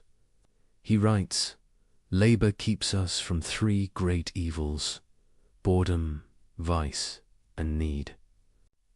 That sentence, like the garden, is plain, sturdy, enduring. Through it, Voltaire redefines enlightenment. It is not dazzling revelation. It is steady light sufficient to work by. He tells a correspondent that optimism and pessimism are both escapes. The wise person stands between them, hoe in hand. He believes that the greatest act of faith is persistence. Fernie flourishes. The philosopher's presence turns the village into a beacon. Travelers arrive to thank him for defending victims of injustice. Parents name children after him. He accepts the admiration with gentle irony, reminding them that he, too, is imperfect. When praised for transforming a barren region, he replies, "I merely let people work." It is his final lesson in leadership. Trust the competence of ordinary hands. The garden philosophy grows outward like vines on a wall. It touches economics work as dignity. It touches politics power as stewardship. It touches morality virtue as cultivation. In each case, the metaphor holds: neglect breeds decay. Attention restores harmony. Voltaire writes that the philosopher who despises manual labor is a fool. He warns against detachment disguised as superiority. To think is divine, he says, but to act is human, and we are not angels. In that humility lies his greatness. He is old now, his hair thin, his body bent, but his eyes still bright. He walks slowly through the orchard each evening, stopping to inspect a bud, a bee, a patch of soil. He tells a companion, "When I plant, I believe in tomorrow." It is perhaps the closest he comes to prayer. Faith, for him, is not hope of heaven, but confidence in sunrise. Sometimes he reflects on those who mocked or punished him. He feels no vengeance. He says, "They helped." May cultivate patience. This gentle irony is his final weapon, a kindness, sharper than any satire. He receives letters from across Europe asking for advice. Most he answers with variations of one theme. Do what good you can where you are. The phrase repeats through his correspondence like heartbeat. It becomes the distilled form of his philosophy, an instruction simple enough for anyone, profound enough for all time. Evenings at Fernie are tranquil. Candles flicker in the windows. The fields breathe quietly. He writes until his hands ache. Then closes his notebook and listens to the crickets. He feels gratitude more than triumph. He has lived long enough to see the seeds of his ideas sprout beyond him. He senses that revolutions of thought move like seasons slow, inevitable, returning. He wonders if future generations will understand that his laughter was love in disguise. He hopes they will remember that to cultivate a garden is to believe in continuity. He smiles at the thought that someday someone he will never meet might pick fruit from trees he planted. That, he decides, is immortality enough. When visitors later write of meeting him, They describe a man at peace, but never idle. Even in frailty, he debates, jokes, dictates letters. He says, rest is good after work, not instead of it. His mind remains sharp, his humor kind. He repeats his maxim endlessly, aware that repetition is how truth sinks in. Cultivate your garden, cultivate your garden. He knows people crave grandeur, yet he gives them simplicity. He knows they want revelation, yet he gives them routine. He trusts that maturity will make them grateful for both. By the time he nears 80, the world outside Fernie is changing fast. New revolutions stir. New thinkers quote his words. Some interpret them as calls to rebellion, others as calls to reason. He watches from afar, amused and a little weary. He tells a friend, they will improve upon me, or they will not. Either way, the weeds will keep returning. There is no bitterness, only awareness that every age must weed its own soil. He does not live to see how widely his seeds will spread, how future nations will claim his ideas as their foundation, how his insistence on tolerance will shape laws, how his laughter will echo in the concept of human rights. But perhaps he would have shrugged. For him, the reward was always the work itself. As this section draws to its close, picture the old man in his chair at twilight. The sky turns gold, then grey, then deep blue. He looks toward the horizon and whispers a line half to himself. The earth is the only paradise we shall ever know if we learn to care for it. Then he smiles, sets his quill aside, and lets the silence of the garden complete the sentence. The candle fades. Another day ends in the philosophy of freedom transformed into the philosophy of tending. No monuments, no victories, only the simple miracle of things growing. And so we fade with him, into evening light and patient soil, carrying forward the lesson that wisdom is work, and that every mind, every life, is a garden waiting to be cultivated. The garden at Fernie is peaceful, but the world beyond its hedges is not. From across France come stories that disturb Voltaire's quiet mornings, families ruined by prejudice, men condemned without trial, women silenced by superstition. Each new letter reminds him that weeds grow fastest in places untended. He realizes that philosophy, if it stays only among books, becomes decoration. To mean anything, it must act. Thus begins the final transformation of Voltaire, the philosopher. Becomes the warrior. His pen, once playful, now sharpens into an instrument of justice. He will spend the last decades of his life not in contemplation, but in combat, fighting cruelty with words precise enough to cut and measured enough to heal. It begins with a tragedy that echoes through. Urap, the case of Jean Cola, is a Protestant merchant from Toulouse, accused of murdering his own son to prevent his conversion to Catholicism. The evidence is thin, the witnesses contradictory, yet the courts, swayed by fanaticism, condemn him. He is tortured, broken on the wheel, and executed. His family is disgraced, his name destroyed. Voltaire hears of it months later. He reads the reports in disbelief, then anger, then purpose. Here, he sees, is everything he has fought in theory, superstition, intolerance, the arrogance of power, compressed into one human catastrophe. The philosopher who once mocked priests now takes up the case like a lawyer for the dead. He writes to ministers, ambassadors, magistrates. He gathers testimony, publishes essays, letters, arguments. not in fury but in relentless clarity. He refuses to let the world look away. For 3 years he works to prove Carla innocent. He appeals to reason, not revenge. Let us not avenge him, he writes.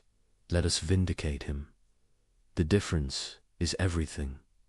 Vengeance imitates the crime. Justice corrects it. Finally, the pressure becomes too great. In 1765, the verdict is overturned. The king issues an official exoneration. The Collar family is restored to honor. Voltaire weeps quietly when he hears the news. He says, "I am old, but I have seen something good." The victory changes him. He discovers that philosophy need not end in resignation. The garden, it turns out, includes the world beyond the fence. From that moment, he becomes the conscience of Europe. When others suffer injustice, they write to Ferney, knowing the old man will answer. The letters arrive by the hundreds. Cases of torture, false accusation, religious persecution. Voltaire reads them all. He cannot rest. Each one feels personal. He answers with arguments, essays, and petitions, turning public opinion into a force more powerful than decrees. He understands that to change minds, one must move hearts first. He tells stories of victims as if they were neighbors. He describes families ruined, lives ended, and asks readers, "What if this were you?" His tone is never hysterical. It is calm, factual, devastating. He makes empathy logical and reason. Emotional, his next great battle comes with the Savine affair. Another Protestant family accused, another miscarriage of justice. He fights again tirelessly, methodically until innocence is proved. Then comes the case of the Chevalier de la Barre, a young man executed for failing to salute a religious procession. Voltaire's outrage burns through his letters. So they have cut off a boy's head for singing an irreverent song. He writes, "The true blasphemy is cruelty itself. Each campaign takes years, but he persists. He has become the Enlightenment in motion. His house turns into a court of appeal for all who have none. Farmers arrive at his gate carrying petitions. He feeds them, listens, and sends letters that travel faster than armies. People begin to say that Ferney is more than a villageate, is a tribunal. Some call him the patriarch. He laughs at the title, but fulfills the role. From his desk, he governs nothing and influences everything. The methods he uses are revolutionary. He wields publicity as weapon. He understands that scandal, once illuminated, loses its power. He exposes cruelty not by screaming but by describing it until denial becomes impossible. He turns reason into theatre, making the reading of injustice a moral awakening. In pamphlets, he dissects trials line by line, showing contradictions, mocking absurdities, always ending with a plea for tolerance. He never allows himself to hate. Hatred, he believes, is ignorance reborn. Instead, he uses ridicule to dismantle what others would burn. He writes, "Fanaticism is a monster that dares call itself God." He insists that every faith, every nation, must choose between cruelty and civilization. He calls for the abolition of torture, the protection of minorities, the separation of religion from law. Each idea seems radical, but all spring from one root, the conviction that reason and compassion are the same virtues seen from two sides. The burden of battle weighs on him. At 70, He should rest, but cannot. His body grows frail. His spirit does not. He writes through illness, dictating when he can no longer hold the quill. He jokes that death will find him mid-sentence. He is probably right. Visitors to Fernie describe a paradox, a man physically weak, yet morally immense. They find him surrounded by papers, letters piled like fortifications. Each morning he dictates with the calm of someone long past fear. When asked where he finds strength, he answers, from injustice. It keeps me alive. He no longer writes for fame or vengeance, but for what he calls the tenderness of reason. He believes the Enlightenment must learn to feel as well as think. Compassion, he says, is the logic of the heart. Through these campaigns, Voltaire reshapes Europe's moral landscape. He proves that public opinion, when informed, can correct courts and kings. He inspires others to write, petition, and protest. What begins as one man's outrage becomes a collective conscience. He calls it progress. Others call it revolution in slow motion. His enemies multiply, but so do his allies. Princes who once banned him now quote him. Young thinkers visit Fernie as if on pilgrimage. They find no mystic, no saint, only a human being who never stopped caring. That, perhaps, is why they trust him. He shows that morality need not require perfection. One can be flawed and still fight for what is right. He writes to a friend, "I am not a good man, only a man who prefers justice to injustice." It is both confession and creed. As the years pass, his campaigns blend together. He becomes less interested in victory than in persistence. He says, "Every time we prevent cruelty, we plant a seed of civilization." He knows some seeds will fail. Still, he plants them. The act itself is the meaning. He often repeats his favorite image. The truth is like a torch, cannot be touched without burning, but it lights the way. He has been burned many times, yet the light remains. In his late letters, fatigue seeps through the wit. He confides to a friend, "My only wish is to see reason have the last word before I have my last breath." It is a prayer disguised as irony. One afternoon, near the end of his life, a visitor asks whether all his battles were worth it. Voltaire looks out the window at his fields, pauses and answers softly, "Look around you. The wheat grows straighter when it is tended." The visitor nods, understanding. Justice, like agriculture, is never finished. It demands constant cultivation. He writes one final appeal on behalf of a prisoner he has never met. He seals it with unsteady hands, smiles, and says, "The garden must never be left alone." That is his final message to the world, that conscience is maintenance, that civilization is continuous care. By the time he is 80, he has become both legend and lesson. Children learn his maxims by heart. Rulers read his essays in secret. He has outlived persecution. The voice once forbidden now shapes law. Yet he remains humble, reminding admirers that truth is older than any author. "I did not invent justice," he says. "I only reminded people it exists." When asked what kept him writing for so long, he replies, "The world kept misbehaving, and then, with a laugh, I could not allow it the last word." As we drift toward the close of this chapter, imagine the old philosopher at dusk, quill resting beside a half-written letter. The window is open, evening air stirs the curtains. Outside, voices of workers returning home. He listens, content. For all the battles, this sound ordinary life continuing is his reward. The warrior for justice has become a guardian of peace.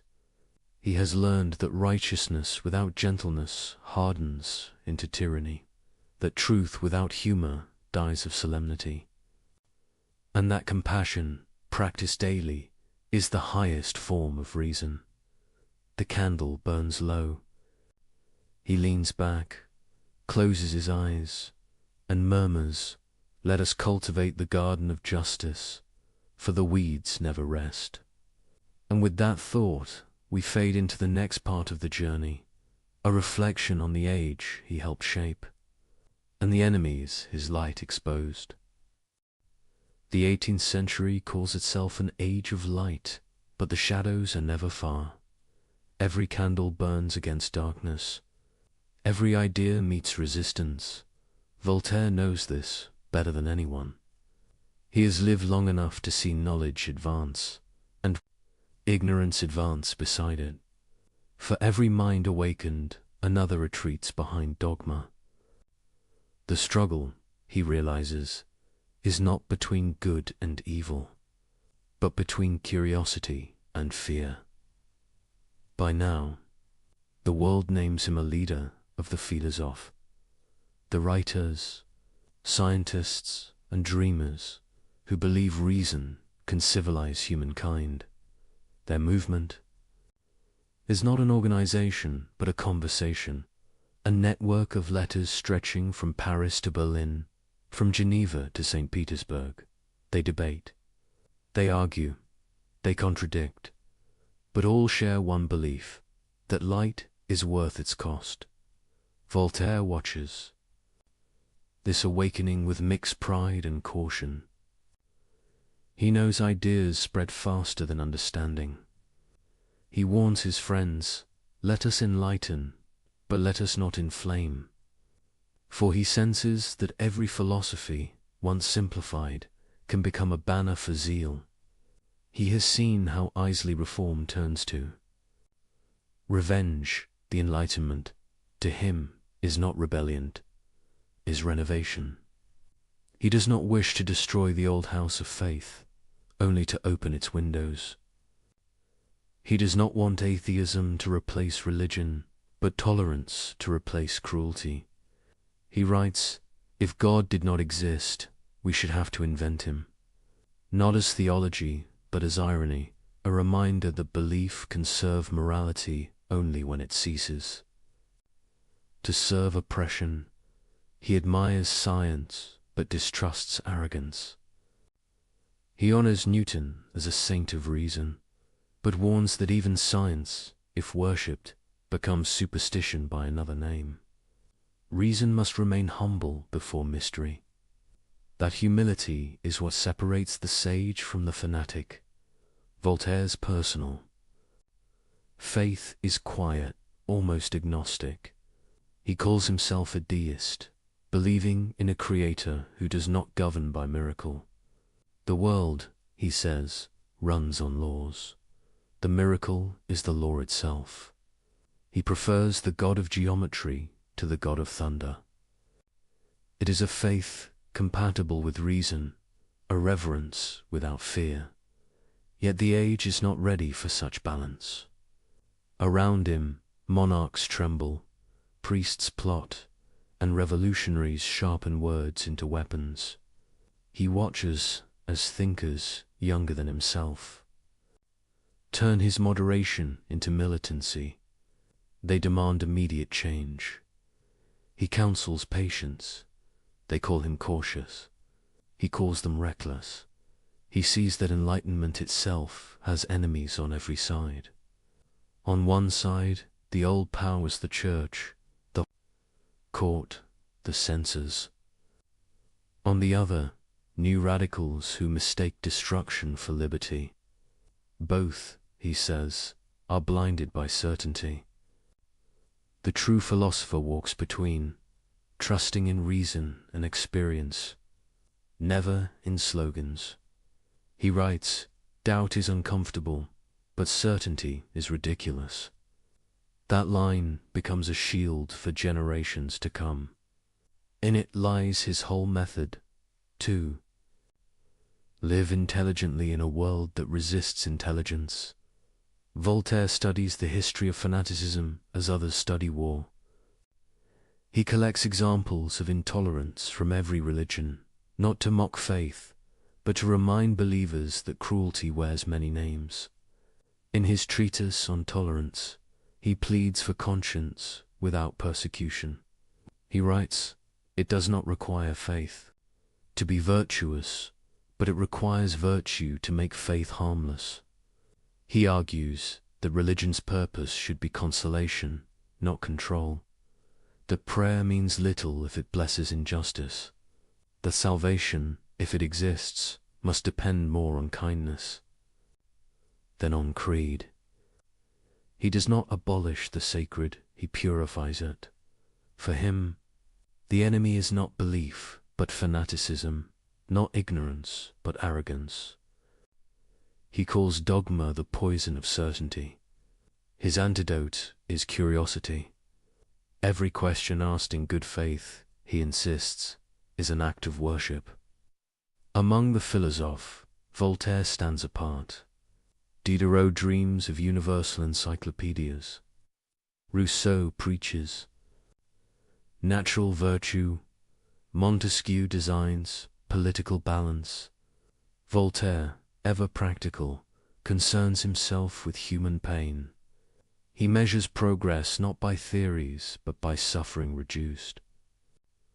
Let others speculate, he says. I will prevent one injustice, and it will be enough. His influence spreads beyond literature. Economists quote him, scientists thank him, statesmen read him in secret. Catherine the Great of Russia invites him to court. Frederick of Prussia calls him friend, then rival, then friend again. They correspond for decades, trading philosophy and sarcasm in equal measure. Voltaire enjoys their attention, but never forgets that power flatters to neutralize. He flatters back, but keeps his independence. To kings he offers advice wrapped in wit. To subjects he offers laughter sharp enough to wound without bleeding. He proves that diplomacy and defiance can coexist. His letters are theatre, half flattery, half resistance. They allow him to whisper truths that would be dangerous if shouted. Still, danger finds him. Books banned, plays censored, pamphlets condemned as heresy. He answers each attack not with retreat, but with more writing. He claims that persecution is advertisement. Burn my books, he says, and you light my words anew. In time, his defiance becomes legendary. Young writers adopt his tone, mixing courage with comedy. Voltaire becomes not only a thinker, but a style, a rhythm of irony, a way of being fearless without hatred. But as his fame grows, so does the backlash. Priests accuse him of corrupting youth. Some scholars envy his influence. Even among allies, jealousy breeds suspicion. He endures it with amusement. He says, "To be hated by fools is the beginning of wisdom." The enlightenment he helped ignite becomes a constellation too bright for one man to control. New thinkers push beyond him, toward revolutions he will not live to see. He reads their manifestos and feels both pride and unease. They speak of liberty, equality, fraternity, words that echo his own. But with heat instead of light. He fears that in destroying tyranny, they will forget tolerance. That in freeing themselves from kings, they will enslave themselves to anger. He senses the future approaching with the sound of marching feet. Beware, he writes, of those who burn to reform mankind. They will burn mankind itself. Yet, he does not despair. He believes ideas evolve beyond intention. The philosopher sows, history harvests. He will not live to see how the harvest turns, but he trusts the soil.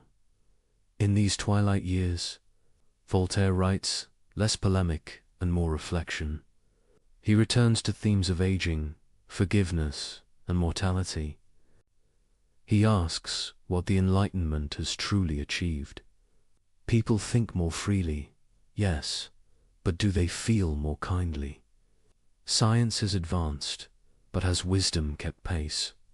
He answers himself softly, perhaps progress is not speed, but direction. To move toward reason, however slowly, is already victory.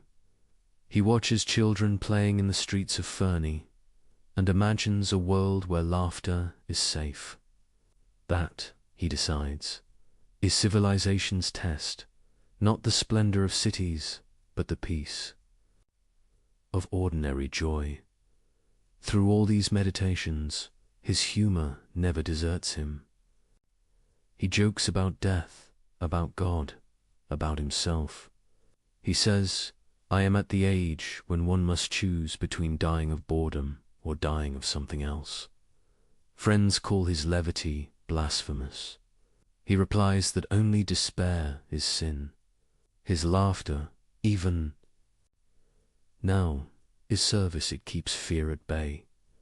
He understands that laughter and light share the same property. Both reveal, both comfort, both vanish when forced. That is why he refuses fanaticism on every side. He loves reason too much to make it a religion. Visitors ask him to define enlightenment. He answers without hesitation. It is the habit of judging things by evidence and people by their humanity. That sentence could stand as his epitaph. He sees enlightenment not as knowledge acquired, but as prejudice discarded. It is not a destination, but a discipline, a way of looking without hatred. He warns that light creates shadows. Every new truth exposes new errors. The work of thought, therefore, never ends. He imagines the future continuing this work, generation after generation, each one correcting the last. That image comforts him more than any creed. Late in life, he visits Paris again after decades in exile. The journey is both triumph and temptation. Crowds fill the streets to see him. Theaters perform his plays. Academies welcome him as a hero. He rides through the city as through a living book. Students shout his name. Women throw flowers. Priests mutter prayers he does not need. He bows from his carriage window, smiling faintly. He knows that fame, like faith, is a form of illusion. But he accepts it as one accepts sunlight, brief, warm, undeserved, and gone by evening. That night, in his hotel room, he writes the last words he will ever publish. May all men remember that they are brothers. It is both blessing and warning. It is the Enlightenment reduced to a whisper. As this chapter of his life closes, the enemies of light remain, but so do its keepers. The movement he helped shape will survive him and divide without him. Some will turn his moderation into rebellion, some will misquote him to justify cruelty. He cannot prevent it. Ideas, once born, belong to history. Yet he leaves behind a pattern, a method of thought that resists corruption, doubt, humor, patience, and courage. Together, they form an invisible armor, stronger than dogma, lighter than pride. And so, as night settles on the Enlightenment's greatest witness, Voltaire sits once more at his desk. The candle flickers. The pen rests between aging fingers. He writes one last note to a friend. The truth is slow, but it walks. he seals the letter, sets it aside, and listens to the quiet world he helped to free. Outside, the wind stirs his garden. The same garden he once made metaphor now rustles like applause. The philosopher smiles, knowing that the light he tended will wander on without him, fragile, flickering, but alive. And as we fade toward the next part of this journey, the final letters, the final home, the final peace, his words linger softly behind. The more I see of mankind, the more I love my garden. In the century before instant words and glowing screens, letters were the bloodstream of ideas. They carried thought from one solitude to another, stitched together the countenance-hidden conversations, and no one wrote letters like Voltaire. His pen connected kingdoms, scholars, merchants, and friends. He wrote as if correspondence itself were a republic, a nation without borders, ruled only by curiosity. His letters were many things at once: confession, argument, performance, and disguise. Each one revealed a part of him and concealed another. They were the mirror through which Europe saw its conscience. He called them little ambassadors of truth. They carried humor where sermons could not, reason where pamphlets were banned, and compassion where the law was deaf. By the end of his life, he had written more than 20,000. A lifetime of sentences sent across mountains and seas, each one a spark of intellect searching for its match. Through them, Voltaire built the most powerful weapon of the Enlightenment: communication. He understood that wit could cross borders, that armies could not. While census-inspected books and sermons thundered from pulpits, his letters slipped quietly from desk to desk, turning into echoes that could not be contained. He addressed kings as equals, priests as students, friends as partners in the grand experiment of reason. He wrote with grace and danger balanced so delicately that even his enemies could not resist reading him.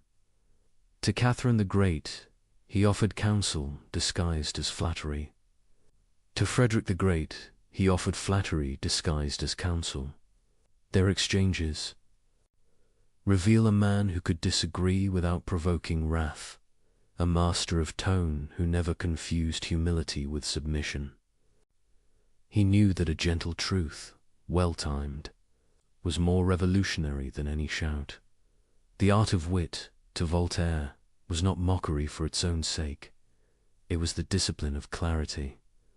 To write wittily was to think clearly enough that even the dull would listen.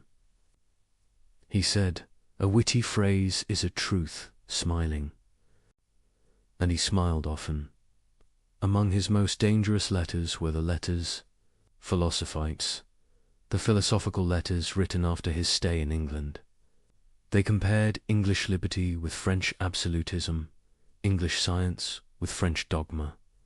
Each essay was a mirror angled just enough to reflect discomfort. He praised the English Parliament not to glorify Britain, but to embarrass France into thinking. When the book appeared, it exploded like quiet dynamite. Readers laughed first, then realized what they were laughing at. The clergy denounced it. The government banned it. Copies were burned in public squares. Voltaire, from exile, watched the smoke rise and murmured, "Fire purifies my ideas, will be sterilized and reborn." Those letters marked the birth of modern journalism. Fact and opinion fused into art, argument disguised as conversation. Voltaire had discovered that information, when made elegant, could move faster than authority could suppress it. What made him truly dangerous was accessibility. He wrote not for academies, but for anyone who could read. He refused the obscurity of scholars, believing that knowledge locked in jargon was as useless as treasure buried in stone. He wanted light to reach kitchens and workshops. His enemies called him vulgar. He took it as praise. "Let us be clear," he said, "so that clarity itself becomes contagious." He believed that reason must be shared to survive. An enlightened few accomplish little. An enlightened many transform the world. So he simplified without betraying depth. He laughed in sentences short enough for memory.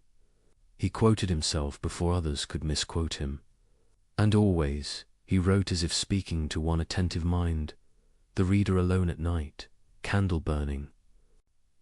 Lo, heart open to thought. Voltaire's wit served not only philosophy but humanity. He used humor to comfort the afflicted, to reassure them that laughter need not vanish in suffering. In letters to grieving friends, he writes not of theology, but of endurance. He tells one widow, "Your tears are proof of love, and love is proof of life. Therefore, you honor the dead by living kindly." To another, he writes, "We cannot choose our tragedies, but we can refuse to be their accomplices." His compassion is always practical, never sentimental. He treats sorrow as he treats tyranny, something to resist through clarity. He once advised a friend tormented by doubt, "Do not be ashamed of uncertainty. It is the first step of reason, and the last of pride." These lines, written for one person, would later circulate through Europe as anonymous wisdom. Every letter he sent risked interception. So he developed a style of subtlety. Jokes within jokes, meanings within meanings. Censors could not punish what they failed to understand. His metaphors became armor. His laughter, camouflage. He sometimes used pseudonyms or fictional editors. One pamphlet would quote another that did not exist.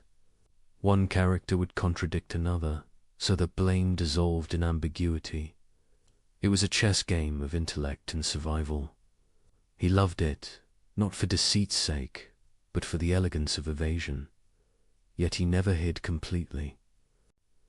He wanted his opponents to know that behind the masks was always the same smile. He wrote, "They will never catch me, for I run faster than their anger." And he did through wit, through mobility, through sheer endurance. The charm of his letters lay not only in ideas, but in tone. He wrote as if speaking softly across a table, never as a lecturer above a podium. He replaced dogma with dialogue. Even when he corrected, he invited. Even when he mocked, he included. He used humor to level the field between philosopher and reader. To a young writer, he advised, "Do not preach, converse." To another, truth enters through the ear that laughter has opened. He believed that reform achieved through conversation endures longer than reform achieved through coercion. Because conversation, unlike conquest, preserves dignity on both sides. This is why his letters outlasted his polemics. While essays grow dated, letters preserve tone, the texture of living thought. They reveal a mind in motion rather than a monument. Some of his finest insights hide in casual sentences. To a mathematician, he writes, "Precision is the politeness of thinkers." To a soldier, courage without reason is a wild dog. To a poet, the rhythm of a verse is the rhythm of breathing. If it stops, so does the reader. He could be teacher, friend, and provocateur in the same paragraph. He turned correspondence into mentorship on a continental scale. Many of his recipients never met him, yet felt they knew him intimately. He belonged to them, not as idol, but as companion in the art of questioning. He gave them permission to think aloud. And that permission, granted quietly through envelopes, became one of the most subversive acts of his century. The tone of his letters also reveals a paradox. For all his attacks on hypocrisy, Voltaire loved the theatre of life. He enjoyed playing roles: courtier, rebel, sage, comedian.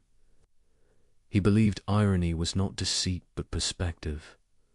It allowed him to see both sides of truth at once. Seriousness, he said, is the refuge of the mediocre. Yet his laughter always served. Sincerity. He joked, only to expose what people took too seriously. In his later years, the letters mellow. He no longer fights with everyone. He chooses his battles with care. He praises young thinkers, encourages women, writers, and debates priests who have learned, finally, to answer with civility. The age has changed, partly because he forced it to. But not all his correspondence is gentle. Sometimes the old fire returns. When he reads of injustice, the sentences sharpen instantly. He writes to a bishop defending intolerance. If you wish to serve God, begin by making men less miserable. He writes to a minister who excuses censorship. Do you fear words? Then you have already lost. Even at 80, his pen still carries the precision of outrage. He signs each letter not as philosopher or noble, but simply Voltaire, cultivator of Ferney. That title, half humorous, becomes his signature philosophy. Cultivator, one who tends the soil, the mind, the human conscience. It replaces all other honors. Through these letters, Europe learns to think aloud. They form the nervous system of the Enlightenment, carrying shock, sympathy, and stimulation across distance. Voltaire teaches that conversation itself is civilization. That where people exchange words, they are less likely to exchange blows. His wit softens disagreement into curiosity. He makes the act of correspondence a moral duty. He writes, "To answer is to exist." He means that silence is complicity, and that every reply, even in disagreement, keeps reason alive. He anticipates the future without knowing it, a world connected by voices instead of chains, a world where words travel faster than armies. In his letters lie the first architecture of modern dialogue, toward the end. As his strength fades, he writes fewer lines, but with more tenderness. He thanks his correspondents for keeping him alive in spirit. He writes, "When I can no longer travel, my words walk for me." He feels the limits of his body, but not of his reach. Every sealed envelope carries another fragment of his immortality. In one of his last letters, he muses, "I have spent my life fighting foolishness, and I see that it is immortal. But perhaps, if it never dies, neither will laughter." That single line could stand as the motto of his age. He does not expect victory. He expects continuity. And that expectation, humble and steadfast, is the true essence of enlightenment. When he dies, his letters remain in drawers, trunks, pockets. They circulate slowly, outliving censorship, outliving even the revolutions they inspired. Future generations will piece them together and find not a hero, but a human voice, curious, weary, amused, alive. They will see that his greatest creation was not a book or a theory, but the habit of correspondence itself, the ongoing dialogue. Between minds seeking clarity, Voltaire's wit was dangerous because it proved that truth need not be solemn to be powerful. A joke, sincerely meant, could loosen the grip of tyranny. A letter, honestly written, could change a world one reader at a time. As this section fades to its quiet close, imagine him once more at his desk, the quill moving slowly across parchment. He signs his name, folds the sheet, and presses wax upon it. The candlelight flickers on his face. He smiles, not triumphant, but content. He has learned that words, like seeds, find their soil in distant minds. And somewhere, perhaps tonight, someone will open a letter and feel a sudden lightness of thought, a quiet rebellion, a smile at the edge of revelation. That is how enlightenment travels, not by decree, but by correspondence. And in the hush that follows, his voice drifts on, patient and amused, to whisper through centuries, still teaching us to think, still reminding us to laugh, and still daring us to tell the truth gently. By now the world has changed, and Voltaire with it. He has written his way through prisons, courts, and revolutions of thought. He has outlived kings, out-argued bishops, outlasted his enemies, and yet he remains what he was at the beginning. A man in search of a place where he can think freely, live honestly, and write without fear. That place will be Ferney, a small estate near the French-Swiss border, a frontier between nations, between safety and danger, between silence and speech. It is fitting that his final home lies between worlds, for Voltaire himself has always lived there, half rebel, half diplomat, half jester, half judge. He arrives in Ferney in 1758, an old man in years, though not in energy. The journey has taken him through exiles in England, Geneva, and Lorraine, each offering temporary shelter, but never rest. He has been a guest of princes, a fugitive of priests, a man too free for any government's comfort. Ferney is his compromise with fate. A place close enough to France to matter, but far enough from Paris to survive. The land is wild when he buys it. A handful of peasants tilt thin soil under mountain winds. The houses lean with age. The fields produce little. Voltaire sees not poverty but potential. He looks at the valley and imagines a living philosophy, a village where work, knowledge, and tolerance could coexist. He begins to build. He renovates the manor, plants orchards, digs wells, hires masons and carpenters. Soon the sound of hammers replaces the silence of neglect. Ferney becomes a construction site for reason. Voltaire walks among the workers, sleeves rolled, discussing both measurements and metaphysics. He tells them, "We shall cultivate, and therefore we shall live." They laugh, thinking it jest, but he means it with sacred seriousness. Word spreads that the great philosopher has settled near the border. Visitors begin to arrive, refugees, scholars, merchants, dreamers. Some come seeking wisdom, others protection. They find both. Voltaire's home becomes a sanctuary without formal walls. Catholics and Protestants live side by side under his roof. He insists they share meals, arguing that reason requires no uniform creed. He builds a chapel, and above its entrance carves an inscription that confuses authorities. Dio rerexit Voltaire to God. Voltaire built this. It is part devotion, part joke, part defiance. The message is clear.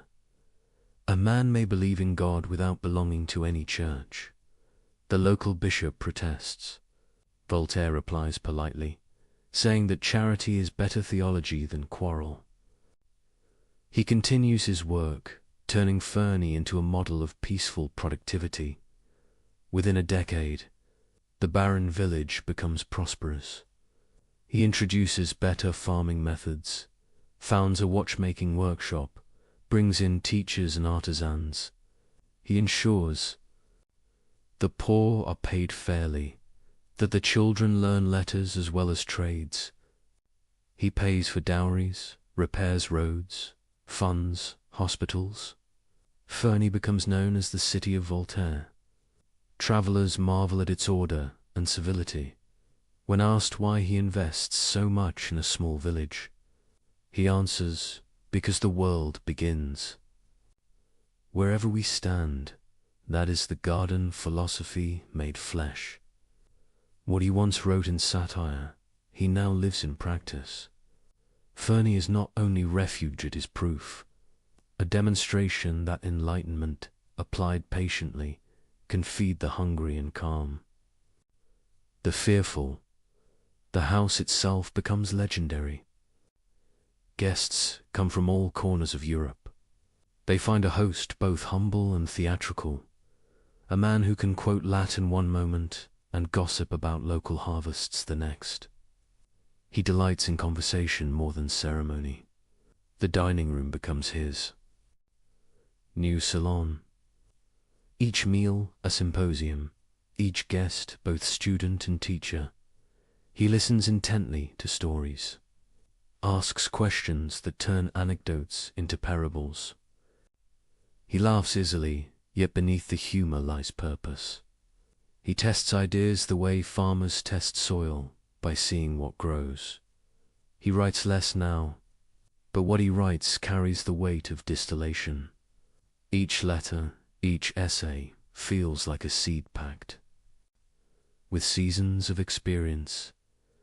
Despite the peace of Fernie, controversy finds him still.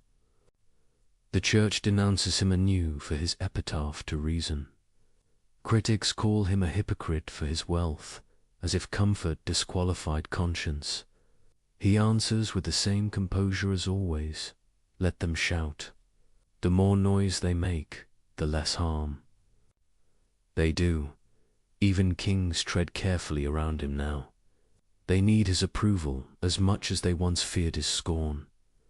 Frederick of Prussia still writes, sometimes flatteringly, sometimes bitterly. Their friendship has cooled, but not died. Voltaire answers courteously, always returning to the same theme, that wisdom is better than power, because wisdom needs no guards. He corresponds with Catherine the Great, sending advice on law, education, and tolerance. She admires him enough to call him the teacher of Europe.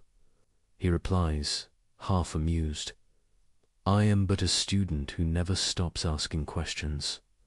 Fernie becomes both fortress and lighthouse. From its quiet hills, Voltaire watches the world evolve. He sees revolutions stirring in America, reforms rising in France. He senses the tremor of an era ending. He is too old to travel, yet his words move faster than any courier. Visitors describe him as radiant in his frailty, thin, pale, but glowing with vitality of mind. He speaks of the past with affection, of the future with curiosity, of himself with irony. He refuses to be solemn, saying, one must die as one has lived amused. In those twilight years, he becomes philosopher, mayor, and father to his villagers. When disputes arise, they come to him. He listens, decides, and often pays from his own purse to settle matters. He prefers peace to principle, because peace feeds more people.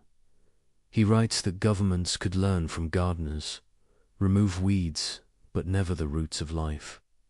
It is both agricultural and political advice. When winter settles on Fernie, he spends evenings near the fire reading letters. He comments aloud to himself, sometimes laughing, sometimes sighing. He keeps one letter from an old friend pinned above his desk as simple line, You have made thought humane. He reads it often, as if reminding himself that enlightenment is not about brightness, but warmth. In these moments, he feels gratitude rather than pride. He knows that the ideas he helped nurture will outlive him and grow in unpredictable ways. He no longer worries about credit, only continuity. He says, truth does not need heirs, only witnesses. The seasons turn gently. He watches snow cover the garden, then melt into new green. The rhythm comforts him. Life, he realizes, repeats itself, not as punishment, but as promise. Every return of spring is proof that labor was not wasted. Friends who visit in those final years describe the same scene. Voltaire sitting by a window, a quill in one hand, a basket of fruit beside him. He offers pears, stories, and questions. Always questions.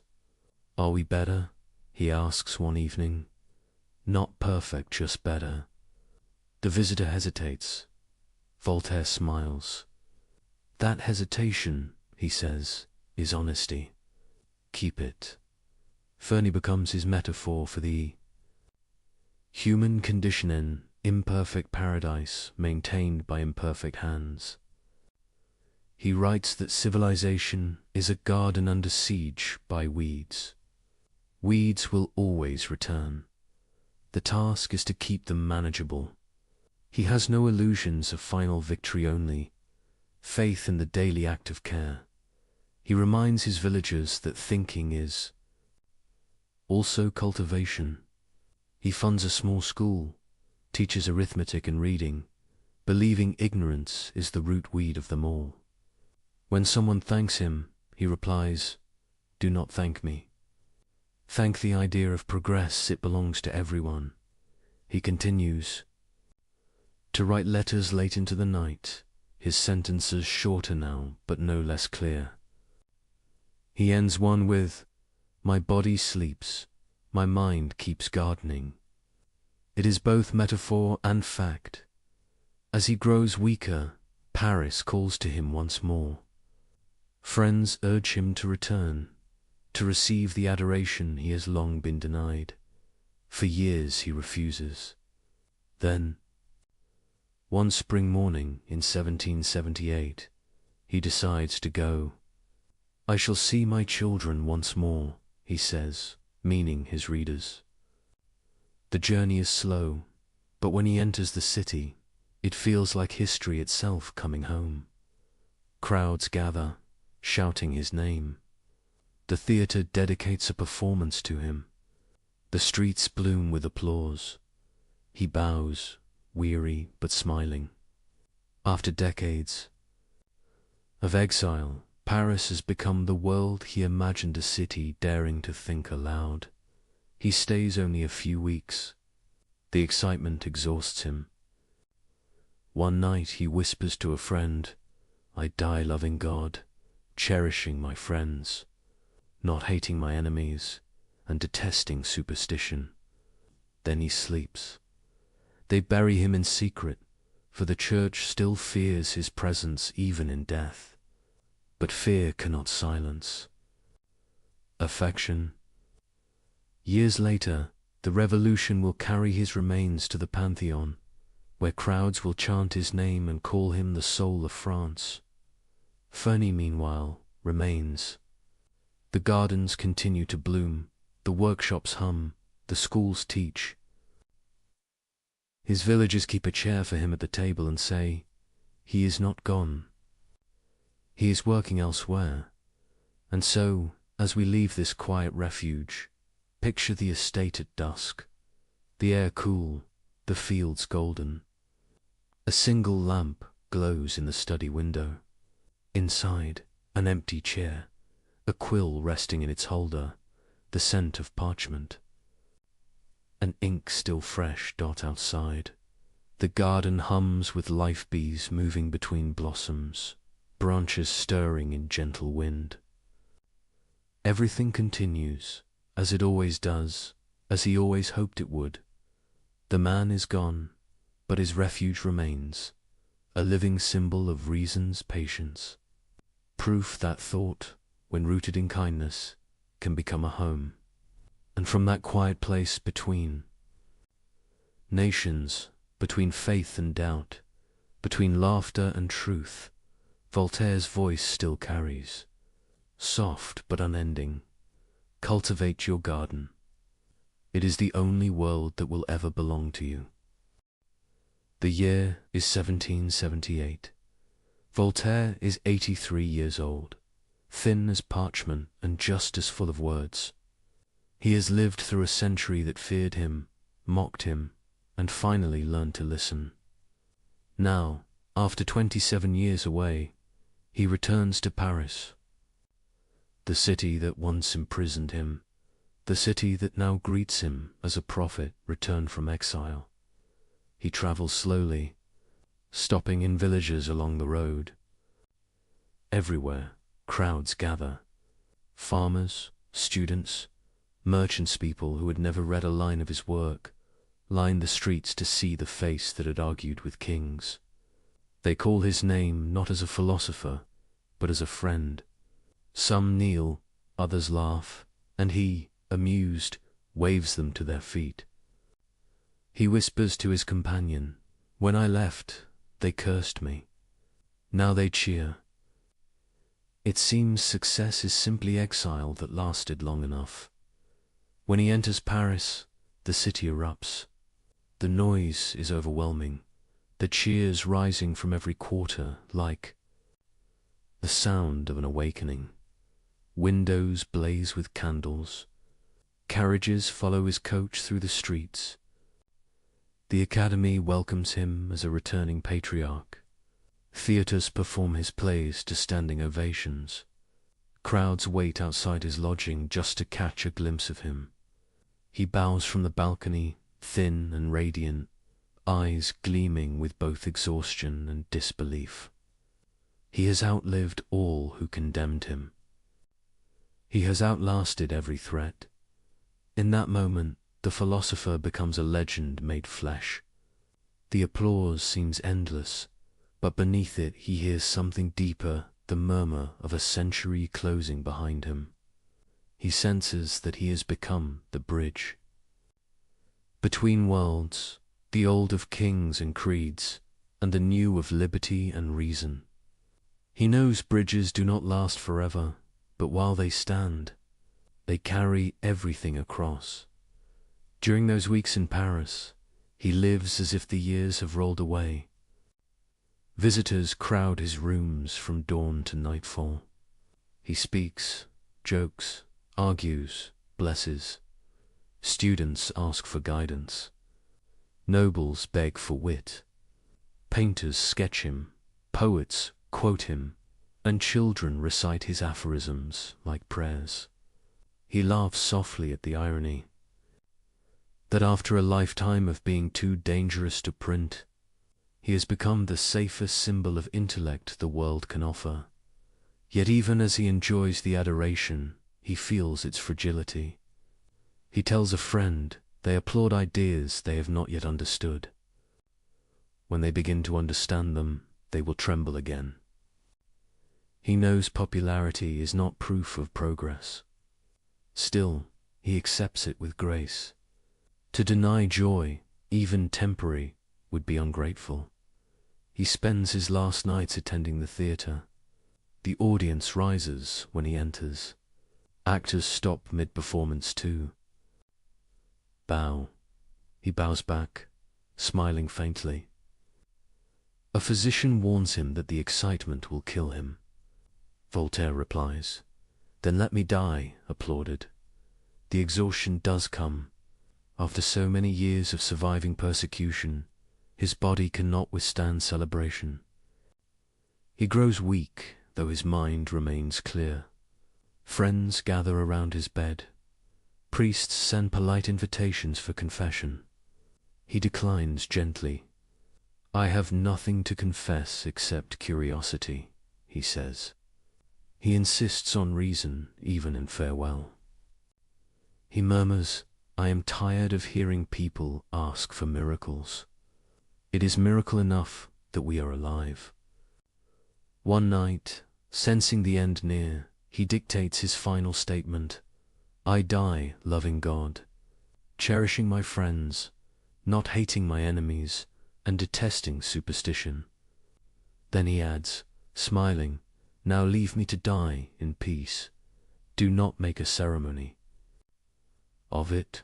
A few hours later, in quiet sleep, he does Paris mourns and celebrates at once. The church refuses him burial in consecrated ground. The people ignore the refusal. Friends smuggle his body by night to a monastery near Troyes, where he is laid to rest secretly, as if even death feared his voice might rise again. But silence will not hold him. 11 years later, after the storm of revolution, France reclaims him publicly. The revolution's leaders, believing themselves heirs to his pen, order his remains carried to the Pantheon, the temple of the nation's great. The procession is immense. Tens of thousands follow the coffin through streets lined with banners. Inscribed on the side, he gave mankind the spirit of liberty. Some weep, some sing, some carry candles, and above them all, the bells ring not for religion, but for reason. His body, once smuggled in secret, now rests beneath marble open to the sky. The irony would have delighted him. His legacy, however, is not stone but atmosphere. It lives in the habits of thought he made possible. Before him, people asked, what must I believe? After him, they began to ask, what can I know? Their change subtle, immensely shaped civilization. He did not invent the Enlightenment. He embodied its temperament, curiosity without cruelty, courage without hatred, and the refusal to take oneself too seriously. He left behind no disciples, only readers, millions of them. His influence moved through institutions he never trusted. Through revolutions he never joined, through laws he never wrote. It became invisible, as air becomes invisible once everyone breathes it. Philosophers debated his theology. Politicians quoted his wit. Common people remembered his laughter. He became a presence rather than a person, a whisper reminding each generation that reason is not cold, that truth need not shout, and that progress begins with a question. The paradox of his life endures. He mocked power yet advised rulers. He doubted God yet prayed in labor. He lived for peace yet fought endlessly. Through contradiction, he remained coherent, because his loyalty was never to systems but to conscience. He believed that the mind, like the world, must be cultivated daily. His garden was never perfect, but it was alive. In every age since, his name reappears whenever freedom trembles. Whenever censorship returns, someone quotes him. Whenever fanaticism spreads, someone reads him again. He becomes the eternal companion of rebellion tempered by thought. His laughter echoes in courtrooms, classrooms, and cafes. It is the laughter of a man who has seen folly and forgiven it. The laughter that clears the air before dawn. Centuries later, the philosopher remains modern. His ideas anticipate the rhythm of the digital age, fast, witty, skeptical, global. He would have loved this world of endless conversation and feared it equally. He would have warned us that speed without reflection turns communication into noise, that enlightenment must keep pace with invention. He would have told us, as he told his own century, to be skeptical not of truth, but of those who claim to own it. His garden survives now as metaphor. We cultivate it each time we choose understanding over outrage. dialogue over dogma, kindness, over pride. Every act of patience continues his work. Every question asked in good faith extends his light another generation. That is his real immortality, not a statue, not a book, but the rhythm of thinking that refuses to stop. If you walk today through the Pantheon in Paris, past marble heroes and carved prayers, you may see his tomb bathed in quiet light. Visitors stand in silence, reading the inscription. Poet, historian, philosopher, he prepared us to be free. Some smile, some nod, some simply linger. They may not realize it, but in that silence, they are participating in his last request to think for themselves. And somewhere beyond stone and centuries, one can almost hear the faintest echo of his voice, still curious, still amused, still whispering to all who would listen, cultivate your garden. Speak gently, but speak. And if you must fight, fight only with reason. The applause of his final return never truly ended. It continues quietly each time a person questions fear, each time laughter survives injustice, each time a mind opens. Instead of closing, that, more than any revolution, is Voltaire's victory. And so the story closes as it began, with a man and a pen. A cell replaced by a study, darkness replaced by dawn. He left the world no perfect system, only a method of courage, to live with light enough to see, and humility enough to doubt. The candle burns low once more. Ink dries on the page.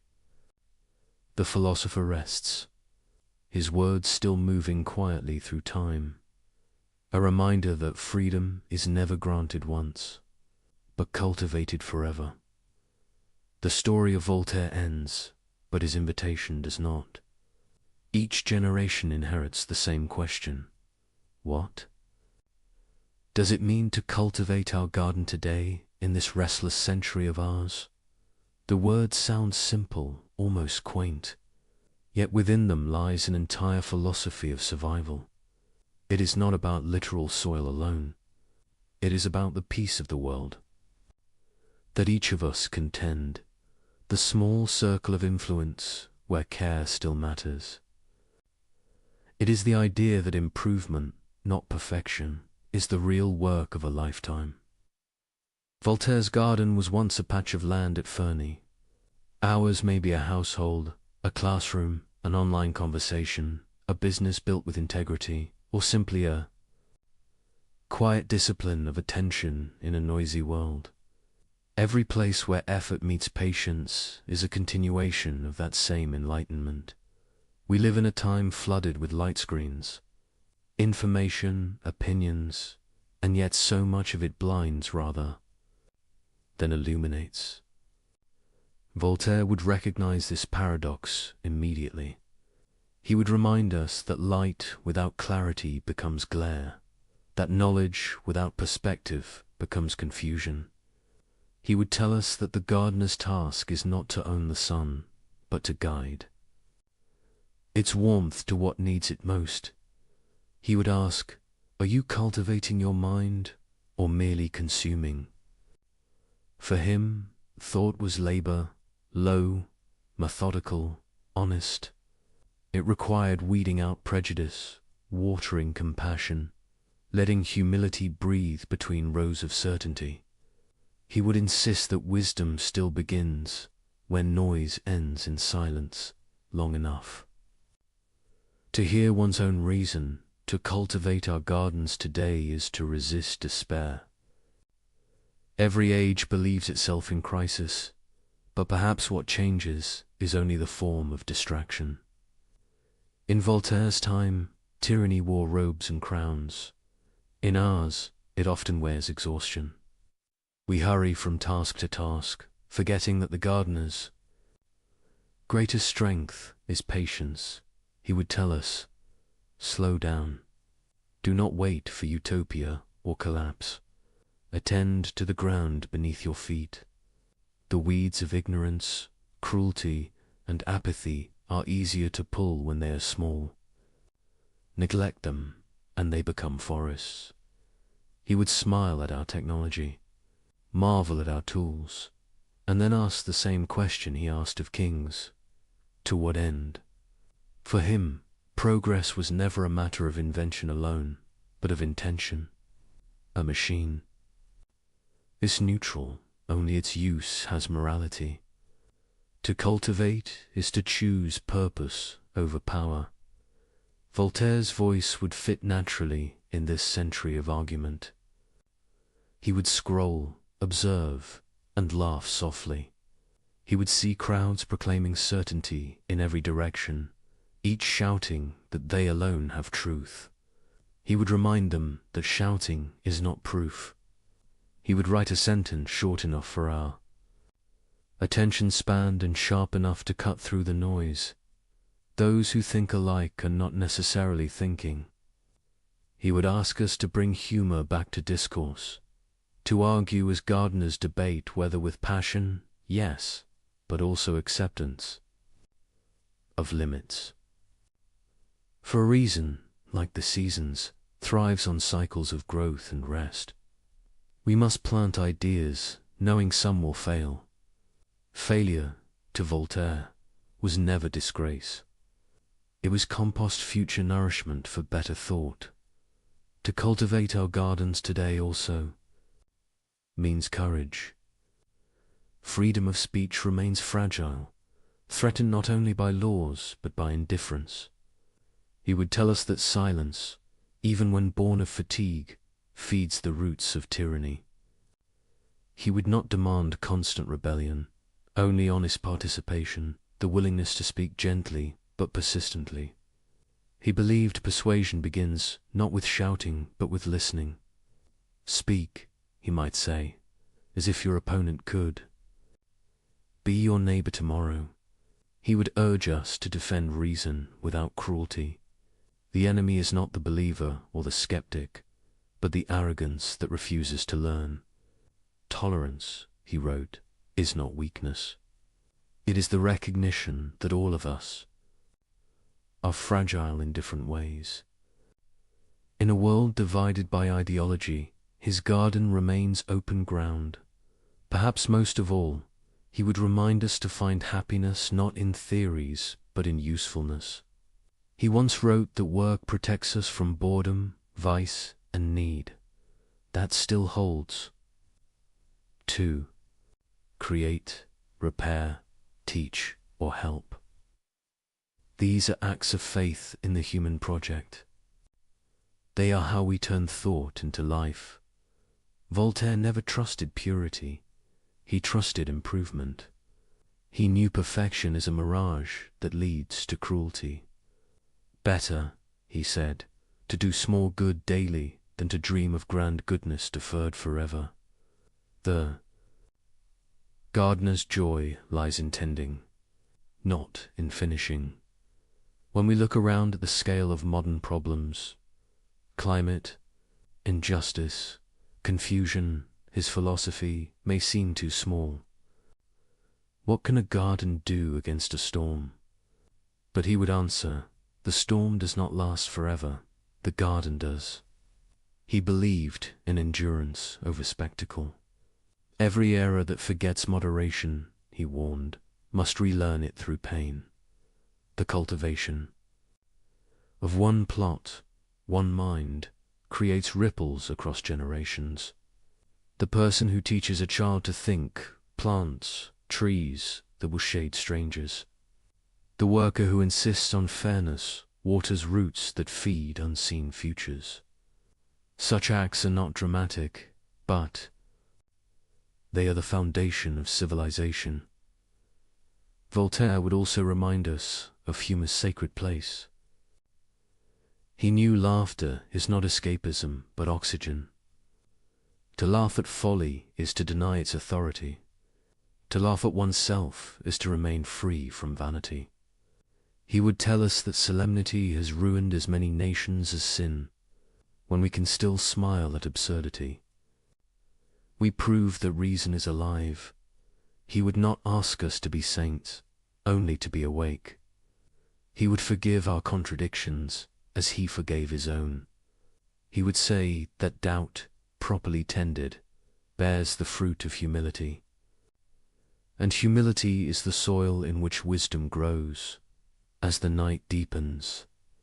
Imagine sitting in that old garden of Fernie, the air cool, the leaves whispering. You can almost hear the faint scratch of a quill, the sound of a chair creaking, the voice of an old man smiling as he writes, "Let us cultivate our gardens." He meant it literally, and he meant it for eternity. It is not instruction, but reassurance, that goodness is still possible, that effort still matters, that the world, for all its noise, is still capable of being tended. We cultivate our gardens. When we study instead of scroll, when we build instead of complain, when we forgive instead of argue for sport. We cultivate them when we plant trees we will never see mature, when we mend a friendship instead of winning an argument, when we leave a space more peaceful than we found it. These small actions, multiplied silently, are what keep civilization breathing. He would call this the arithmetic of kindness. No sermon, no ideology, just numbers that add up over time. 1,000 tiny efforts outweigh a single grand declaration. Every thoughtful person becomes a gardener of their own era. In the end, cultivating our gardens today is nothing more and nothing less than remembering that freedom is a form of responsibility. To think clearly, to speak honestly, to act usefully, to rest without surrendering curiosity. These are the tools of the gardener's trade. Voltaire's life taught that the battle for reason is not fought once. It is maintained every sunrise. He gave us not conclusions, but habits. He did not ask us to worship his name, but to continue his work. As this journey draws to its quiet close, imagine returning from the vastness of history to your own small garden. It may be literal or invisible, a piece of mind or earth or duty. Look at it the way he would, without cynicism, without illusion, but with care. The weeds will always be there. So will the light. He would wish you not perfection, but persistence.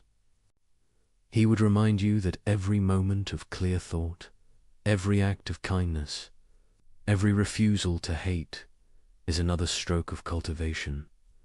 He would leave you with a final whisper, gentle, practical, eternal. Do not wait for the world to be wise. Begin with your garden. Plant reason, water compassion, harvest peace. And as those words settle, the garden fades into stillness, the air filled with quiet breathing, the night deep but kind. Another century sleeps, and the light of reason, small yet steady, continues to burn. Welcome back, dear friends. Before we begin, let me know where in the world you are watching, and please don't forget to subscribe and like to support the channel. Your presence here helps these quiet explorations of wisdom reach others seeking understanding in the stillness of evening. Picture, if you will, the southern coast of England in the spring of 1588. The Spanish Armada approaches across dark waters, the greatest invasion fleet the world has ever seen. Rumours race through villages faster than horses can carry them. War is coming. Terror grips the hearts of common folk who know their homes lie in the path of empires at war. In a small parish near Malmesbury, a vicar's wife goes into labour 2 months early, her body responding to the fear that saturates the very air she breathes. The child born that April morning would later write about his own arrival with characteristic bluntness. "Fear and I," he said, "were born twins together." The boy was Thomas Hobbes, and he would grow to become one of the most brilliant, controversial, and misunderstood minds in the history of human thought. His enemies would call him the monster of Malmesbury. His books would be burned. Both sides of a civil war would despise him. Yet his ideas would change the world more profoundly than almost any philosopher before or since. Tonight, as you prepare for rest, we embark on a journey into the mind of a man who dared to ask the most uncomfortable questions about human nature, about power, about why we live together in societies at all. Hobbes witnessed his world tear itself apart in civil war. He watched a king lose his head on a scaffold. He lived through chaos that made him question everything people believed about government, about morality, about the very foundations of civilization. And from that darkness, he constructed a vision so stark, so unflinching, that it still has the power to disturb us more than 3 centuries after his death. But here's the mystery we'll unravel together as you drift towards sleep. Why would a philosopher who seemed to defend absolute monarchy actually plant the seeds of modern democracy? How could the man who wrote the most authoritarian-sounding political theory in Western philosophy also undermine every traditional justification for political power? And what did he see about human beings that was so terrible he believed only the most powerful authority could save us from ourselves? Settle in. Let your breathing slow. Tonight, we'll discover why Thomas Hobbes described human life without government in words that have echoed through history. We'll understand why he believed we needed what he called a leviathan, a great artificial monster of our own creation, to protect us from something even more terrifying. And perhaps, as you rest in the safety of your home tonight, doors locked, protected by laws you barely think about, you'll recognize that you're living proof of Hobbes's most controversial claim about what human beings truly need to survive. The story begins not with grand philosophy, but with disgrace and abandonment. Thomas Hobbes's father was a vicar, but not the sort of gentle shepherd of souls you might imagine. Thomas Hobbes Sr. was what people in Elizabethan England called a man of the cloth, only in the most technical sense. He was quick-tempered, uneducated beyond the basics required for his position, and apparently more comfortable with playing cards than with prayer. The biographical details that survive paint a portrait of a man fundamentally unsuited to the pastoral care of human souls. One Saturday night in 1604, after playing cards through the evening and into the early morning hours, the elder Hobbes stumbled into his church for Sunday services still half asleep. In the middle of the service, as parishioners bowed their heads in solemn devotion, the vicar's voice rang out clearly through the stone building. "Trafels is trumps! Clubs are trumps." He had cried out in his sleep, still lost in the card game that had occupied his Saturday night. If that had been the extent of his father's failures, young Thomas might have grown up in relative stability, the son of a merely incompetent clergyman in a small English town. But Thomas Hobbes Sr. had a temper to match his poor judgment. When another local clergyman, Richard Jean, criticised him, or perhaps simply crossed him in some way the details are lost to history, the vicar's response was not prayer or reasoned argument, but violence. In the churchyard itself, in sight of God and congregation, Thomas Hobbes Sr. struck Richard Jean, and then, realizing the magnitude of what he had done, fled. He abandoned everything: his position, his home, his reputation, and most significantly, his 3 children. Thomas was 16 years old when his father disappeared from his life forever. The scandal, the whispers, the sudden poverty, the shame of being associated with a man who had brawled at the church door and then run away rather than face consequences, all of this marked young Thomas in ways that would echo through his later philosophy. But young Thomas was fortunate in one respect. His uncle, Francis Hobbes, was a wealthy glover in Malmesbury, a man who had done well in the emerging commercial economy of late Elizabethan England.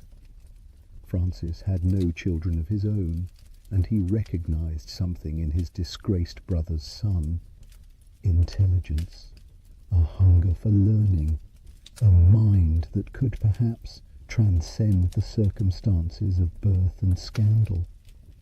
He paid for Thomas's education, first at a small school in Westport, then at a private school where the boy showed remarkable aptitude for languages, and finally, at age 15, at Magdalen Hall in Oxford. Oxford in the early 1600s was still dominated by scholastic philosophy, the elaborate system built over centuries by medieval thinkers who attempted to reconcile Aristotle's ancient wisdom with Christian theology. Students spent years learning to make fine distinctions between different types of causes, different categories of being, different modes of existence. They memorized authorities and learned to cite them in disputes that often seemed to have little connection to the actual world beyond the university walls. Young Thomas Hobbes was brilliant at this game. He mastered Latin and Greek. He could parse arguments and spot logical fallacies. But something in him rebelled against what he was learning. It all felt so empty, so divorced from reality, so useless for understanding the world he actually inhabited. Years later, he would write with barely concealed contempt about the philosophy he'd been taught, calling it little more than insignificant speech, and dismissing whole libraries of medieval thought as exercises in saying nothing with great elaboration. But if Oxford taught him what he didn't believe, it also gave him the tools he would later use to construct his own vision. The logical rigour, the attention to definitions, the systematic approach to questions, all of these he absorbed and would later deploy in service of a radically different kind of philosophy. Upon graduating in 1608, Hobbes entered the service of the Cavendish family, one of the wealthiest and most powerful noble families in England. He was hired as a tutor and companion to William Cavendish, who would later become the second Earl of Devonshire. This position changed everything. Suddenly, the son of a disgraced vicar was living among the aristocracy, travelling in their circles, observing how power actually worked rather than how philosophers said it should work. The Cavendish connection gave Hobbes something else invaluable: the opportunity for the grand tour of Europe. In the early 1600s, wealthy young Englishmen completed their education by travelling through France and Italy, visiting great cities, meeting scholars, seeing art and architecture that existed nowhere in England.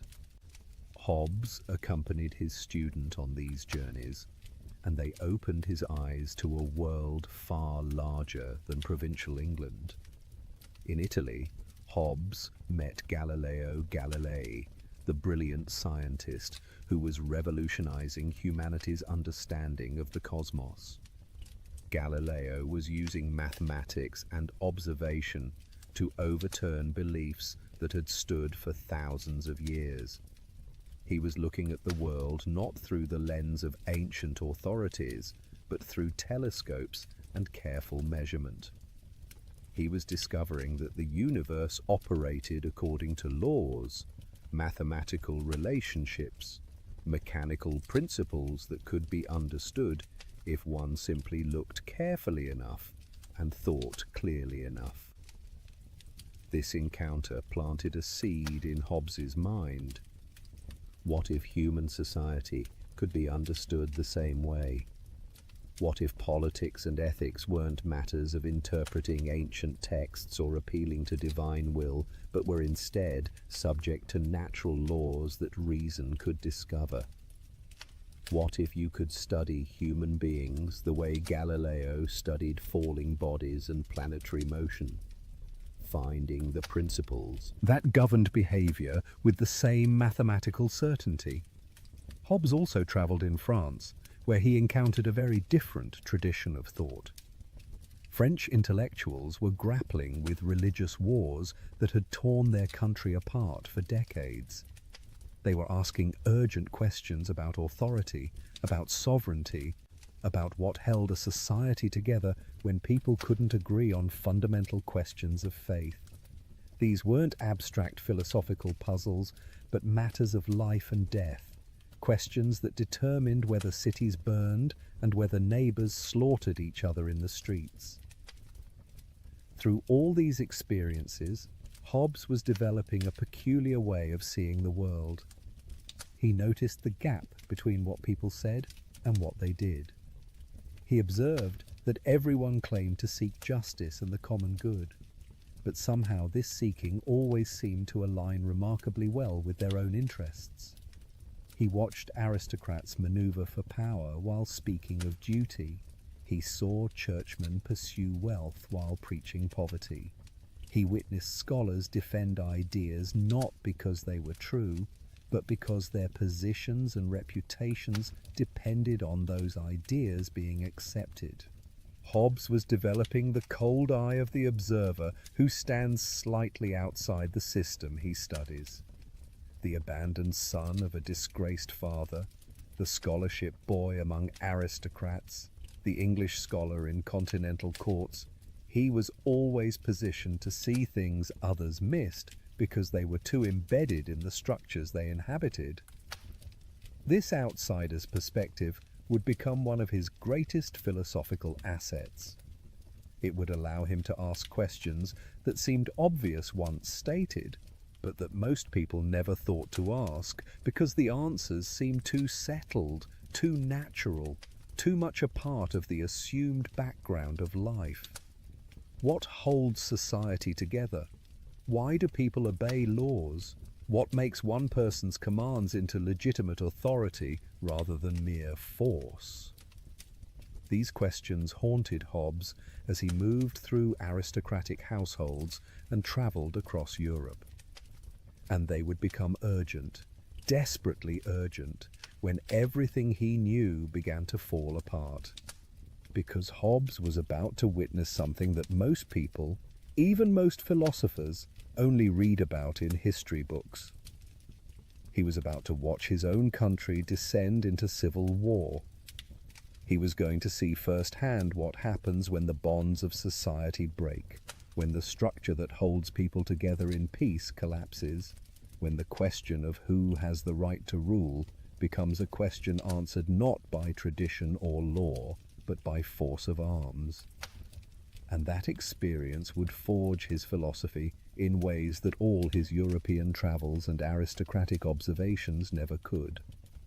The boy born of fear was about to have his deepest intuitions about human nature confirmed in the most terrible way possible. By the 1630s, tensions between King Charles I and Parliament had been building for years. The issues were complex, tangled, webs of religious disagreement, constitutional principle, and simple struggles for power.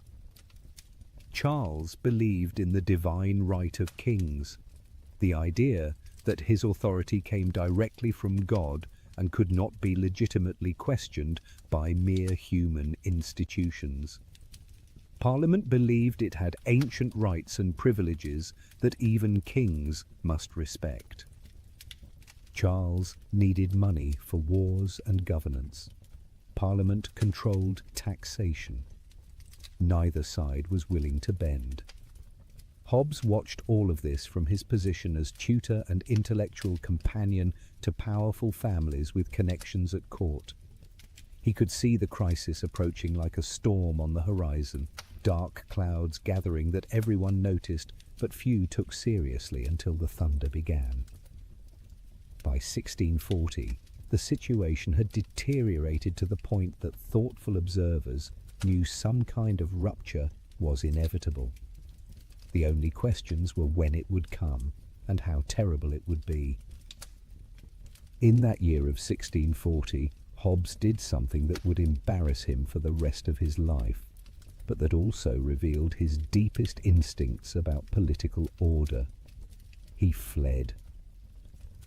Before actual fighting began, before it was clear that England would descend into full civil war, Hobbes left for Paris. He would later be mocked as the first of all that fled, a philosopher whose theories about courage and fear were rather undermined by his own quick departure at the first sign of danger. But Hobbes was 52 years old, not a young man by the standards of the 17th century. He had no military training, no relevant skills for the conflict that was coming. And he understood something that many of his contemporaries did not yet grasp.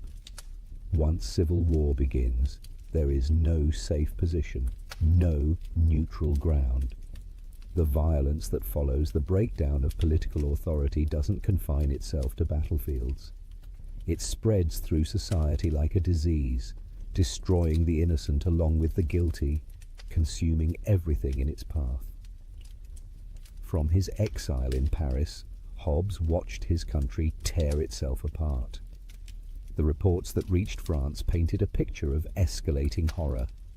Neighbour turned against neighbour. Ancient loyalties dissolved. Men who had served together in peacetime found themselves facing each other across battle lines, each convinced that God and right were on their side. Towns declared for king or parliament, and then were besieged, starved, sometimes sacked.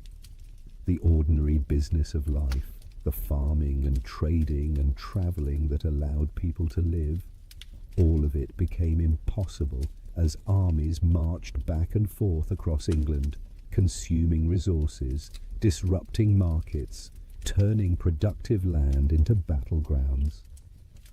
In Paris, Hobbes lived among other royalist exiles, men and women who had fled the conflict, leaving behind estates and positions and lives they had expected to pass on to their children. These were people who had never imagined that their world could collapse.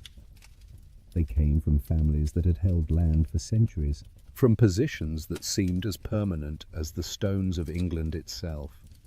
Now they were refugees, dependent on the hospitality of the French court, watching from across the Channel as everything they had known burned. Hobbes used these years in exile to write. In 1642, he published De Quive, which translates as On the Citizen. It was his first systematic treatment of political philosophy, written in Latin for an educated European audience. In this work, Hobbes began to develop the ideas that would later shock England and Europe. He argued that political authority doesn't come from God or from ancient tradition, but from the consent of the governed. He suggested that without government, human life would be unbearable, a condition of constant warfare. And he concluded that only absolute sovereignty could maintain peace. But De Quive was just a preliminary sketch.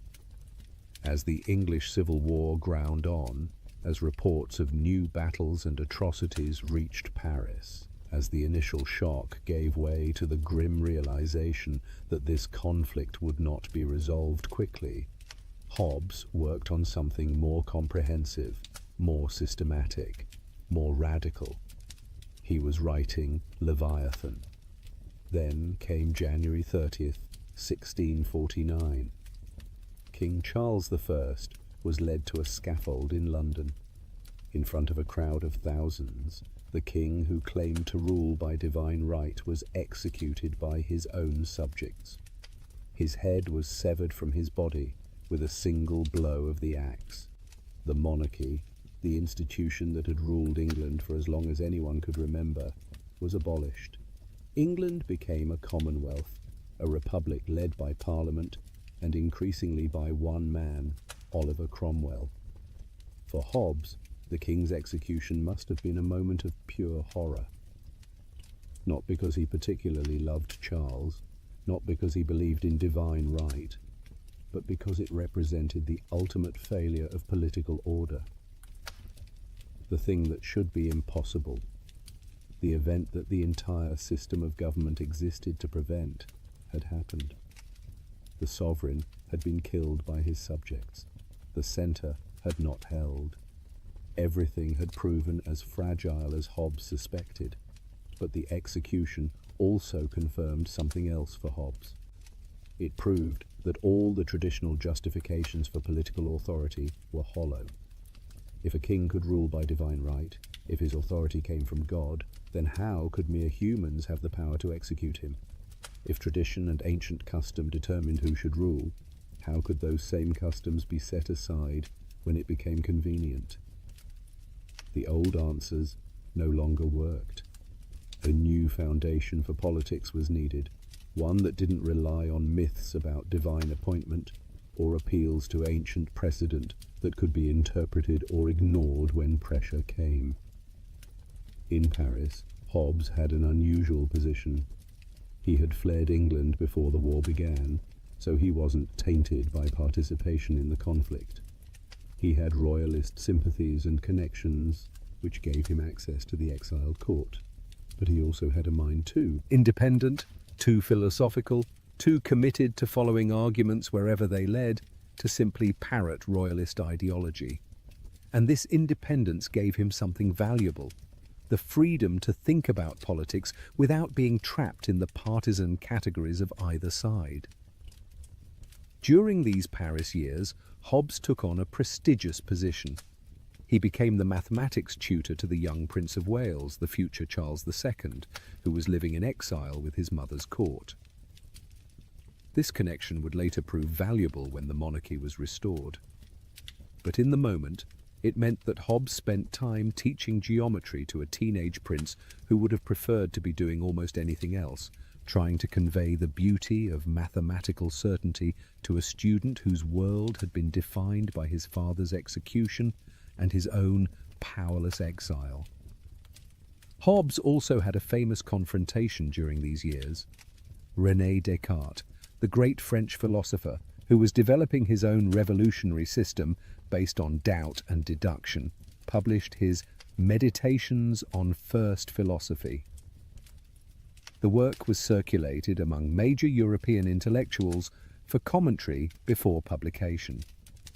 Descartes' friend, the scholar Marin Mersenne, sent a copy to Hobbes asking for his objections and criticisms. Hobbes responded with what are now known as the third objections to Descartes' Meditations. They were sharp, probing, and fundamentally at odds with Descartes' entire approach. Where Descartes found certainty in the thinking self, the famous "I think, therefore I am," Hobbes questioned whether thinking required any immaterial substance at all. Where Descartes argued for a sharp distinction between mind and body, Hobbes suggested that everything, including thought, might be explicable in terms of matter and motion. Where Descartes appealed to God as a guarantor of knowledge, Hobbes's arguments seemed to work perfectly well without any such appeal. Descartes was furious. He responded with thinly veiled contempt, dismissing Hobbes's objections and making it clear he wanted nothing more to do with the English philosopher. The two men, perhaps the two most brilliant and original philosophical minds of their generation, never reconciled. They represented fundamentally different visions of how to understand the world, and neither could accept the other's starting point. But these intellectual disputes, fascinating as they were, remained secondary to Hobbes's great project. Throughout his exile, as England experimented with republican government under Cromwell, as the royalist cause seemed more and more hopeless, Hobbes worked on Leviathan. He was constructing a philosophical system that would explain not just why England had fallen into civil war, but why any society is always at risk of such collapse. He was developing a theory of human nature dark enough to account for the atrocities he'd witnessed, yet rational enough to offer hope that human beings could create lasting peace, despite their dangerous inclinations. The book was finished in 1651. Hobbes arranged for its publication in London, not Paris. This decision tells us something important. Leviathan wasn't primarily addressed to royalist exiles or to European intellectuals. It was for England, for a country that had torn itself apart and was now trying to figure out how to live together again. It was a message to all sides of the conflict, an attempt to find foundations for political order that didn't depend on either side being right about the issues that had divided them. What Hobbes offered was something no one expected and almost no one wanted to hear. But it was also something remarkable.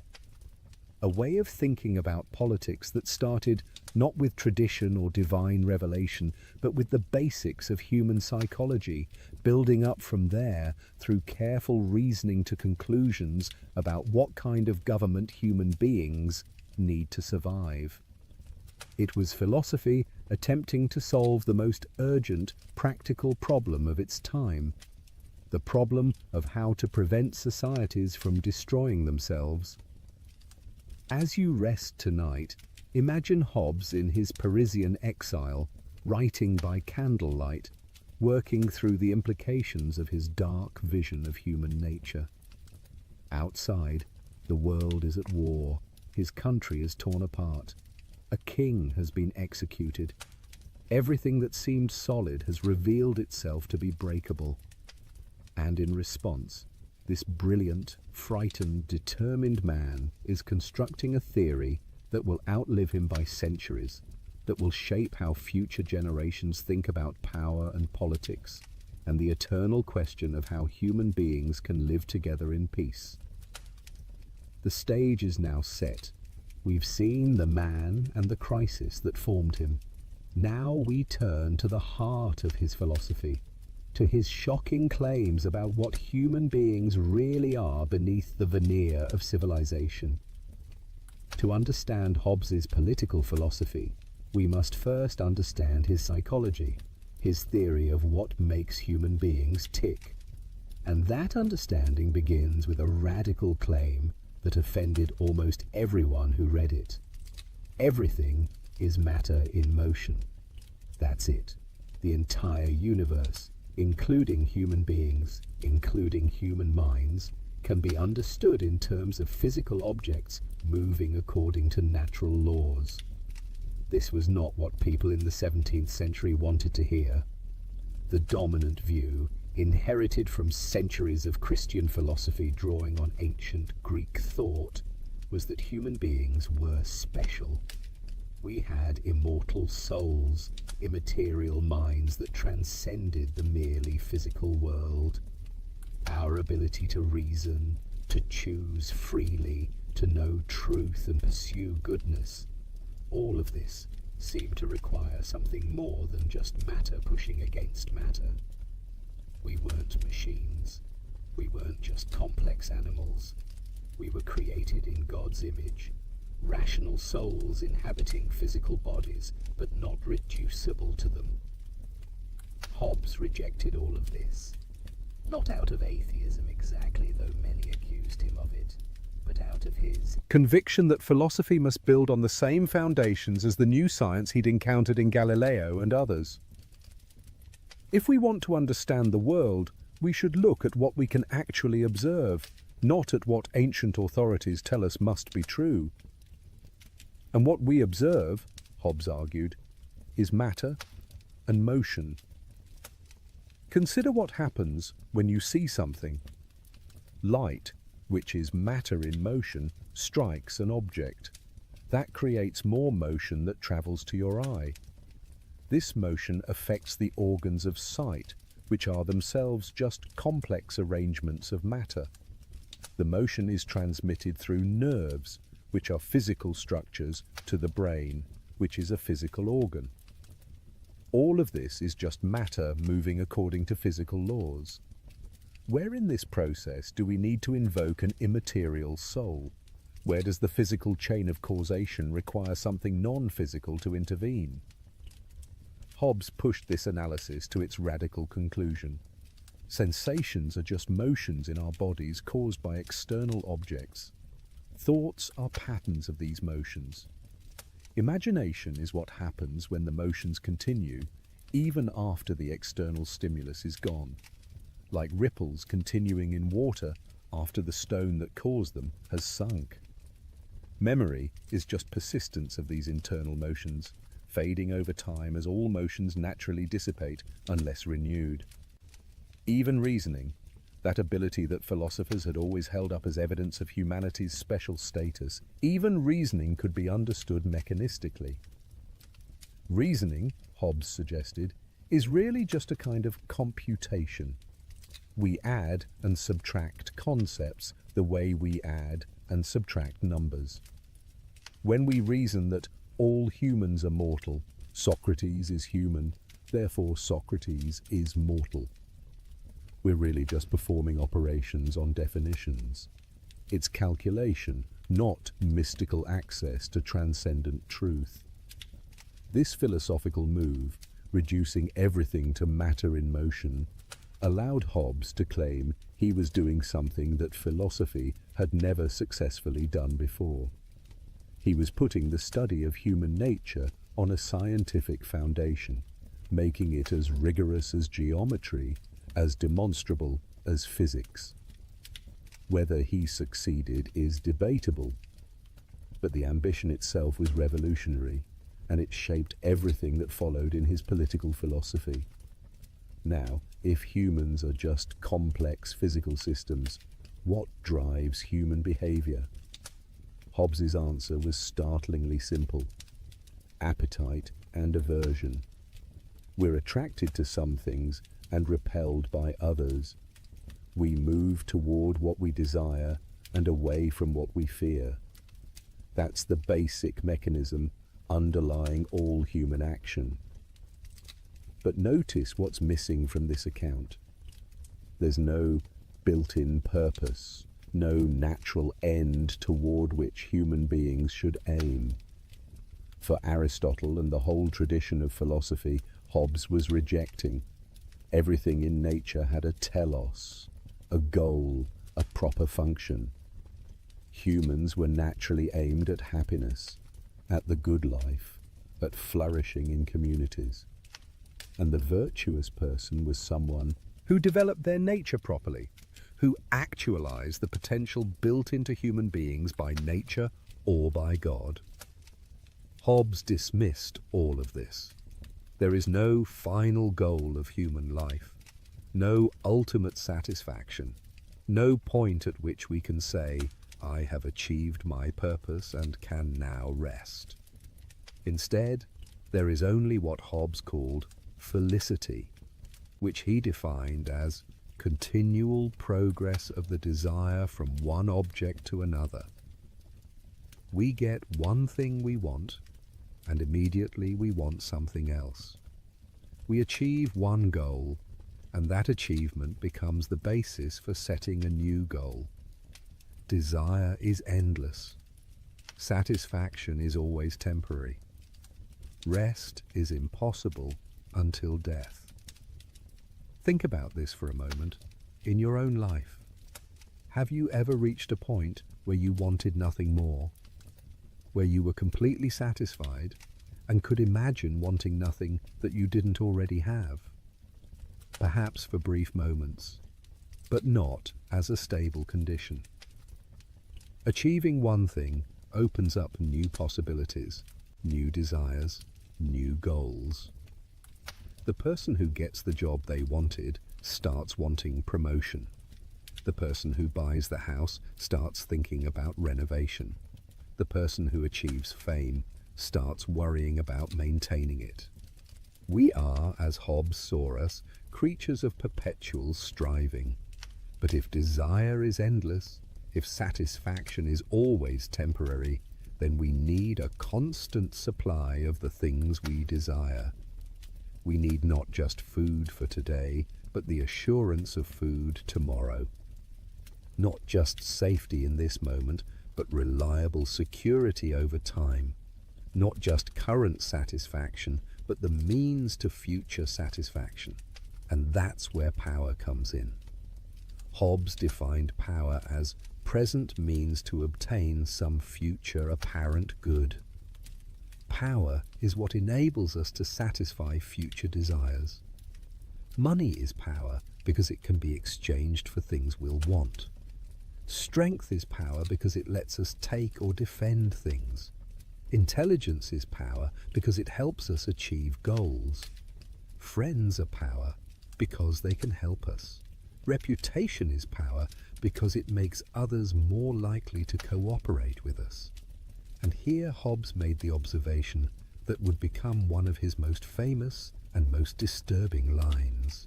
I put for a general inclination of all mankind a perpetual and restless desire of power after power that ceaseth only in death.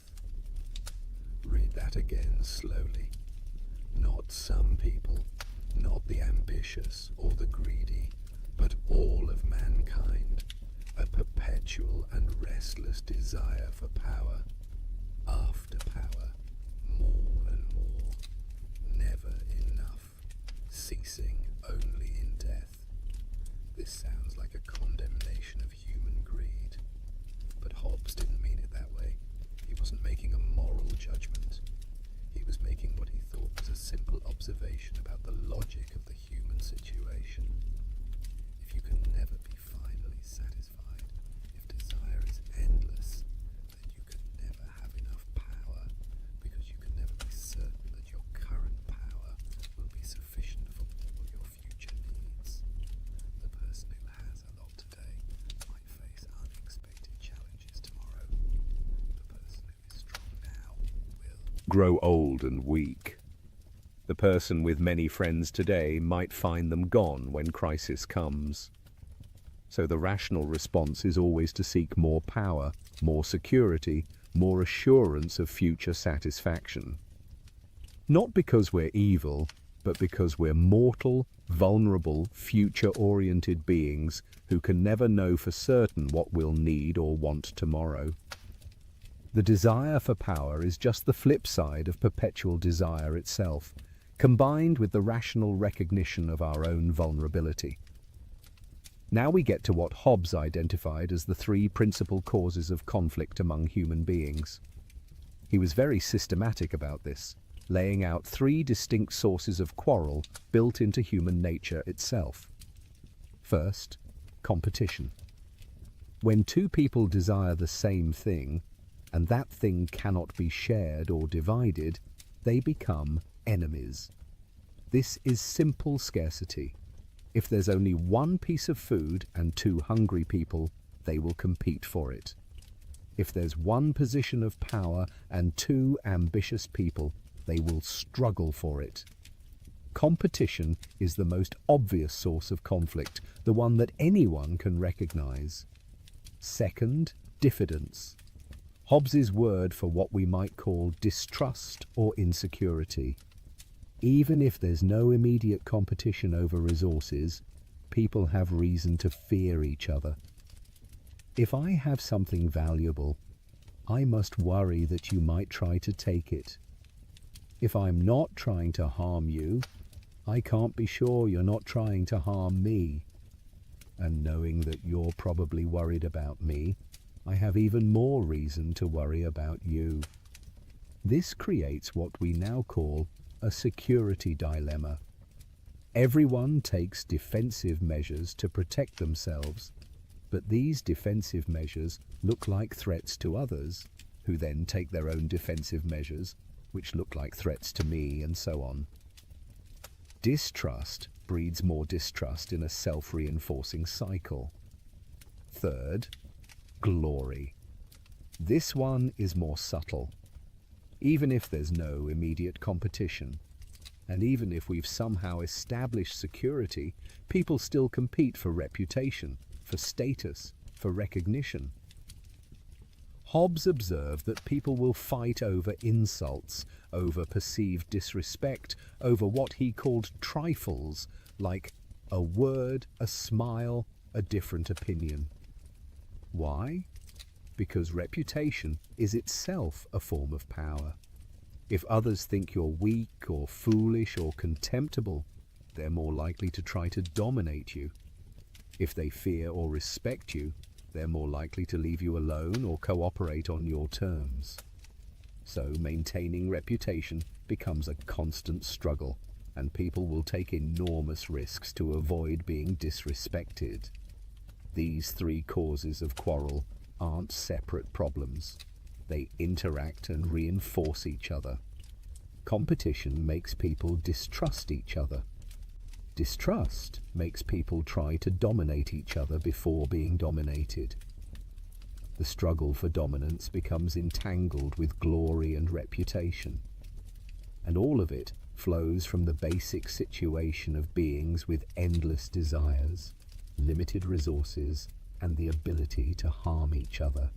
Which brings us to what Hobbes called the equality of ability among human beings. This is one of his most important and most easily misunderstood points. He wasn't claiming that all people are equally strong or equally intelligent. Obviously, some people are stronger, some smarter, some more skilled. What Hobbes meant was something more specific and more frightening. All human beings are equal in their ability to threaten each other's lives. The weakest, Hobbes wrote, has strength enough to kill the strongest, either by secret machination or by confederacy with others. Even the strongest man must sleep. Even the most powerful person can be poisoned, ambushed, or ganged up on. Physical superiority doesn't guarantee safety. Intelligence doesn't make you immune to violence. No individual human being is so superior to all others that they can simply disregard the threat everyone else poses. This equality in vulnerability is what makes human relationships so dangerous. If some people were genuinely invulnerable, like gods walking among mortals, then they could simply impose order, and the rest of us would have no choice but to submit. But that's not our situation. We're all vulnerable. We can all threaten each other. And that equality of ability to threaten means that no one is safe unless there's something beyond individual strength maintaining order. As you lie in darkness tonight, breathing slowly, feeling yourself sink into rest, consider how perfectly Hobbes had captured something about the human condition. We are creatures of endless desire and limited power, competing for scarce goods, unable to trust each other, constantly worried about reputation and status, and all of it taking place among beings equal enough in their ability to harm that no one can ever be truly safe based on their own strength alone. That's the foundation. That's Hobbes's psychology in its stark essentials. Matter in motion, producing endless desire, producing perpetual competition, producing equal vulnerability. Now we can turn to his famous thought experiment, to the question he posed that has haunted political philosophy ever since. What would happen if there were no government at all? Hobbes asked his readers to imagine something most of them had never experienced: life without government.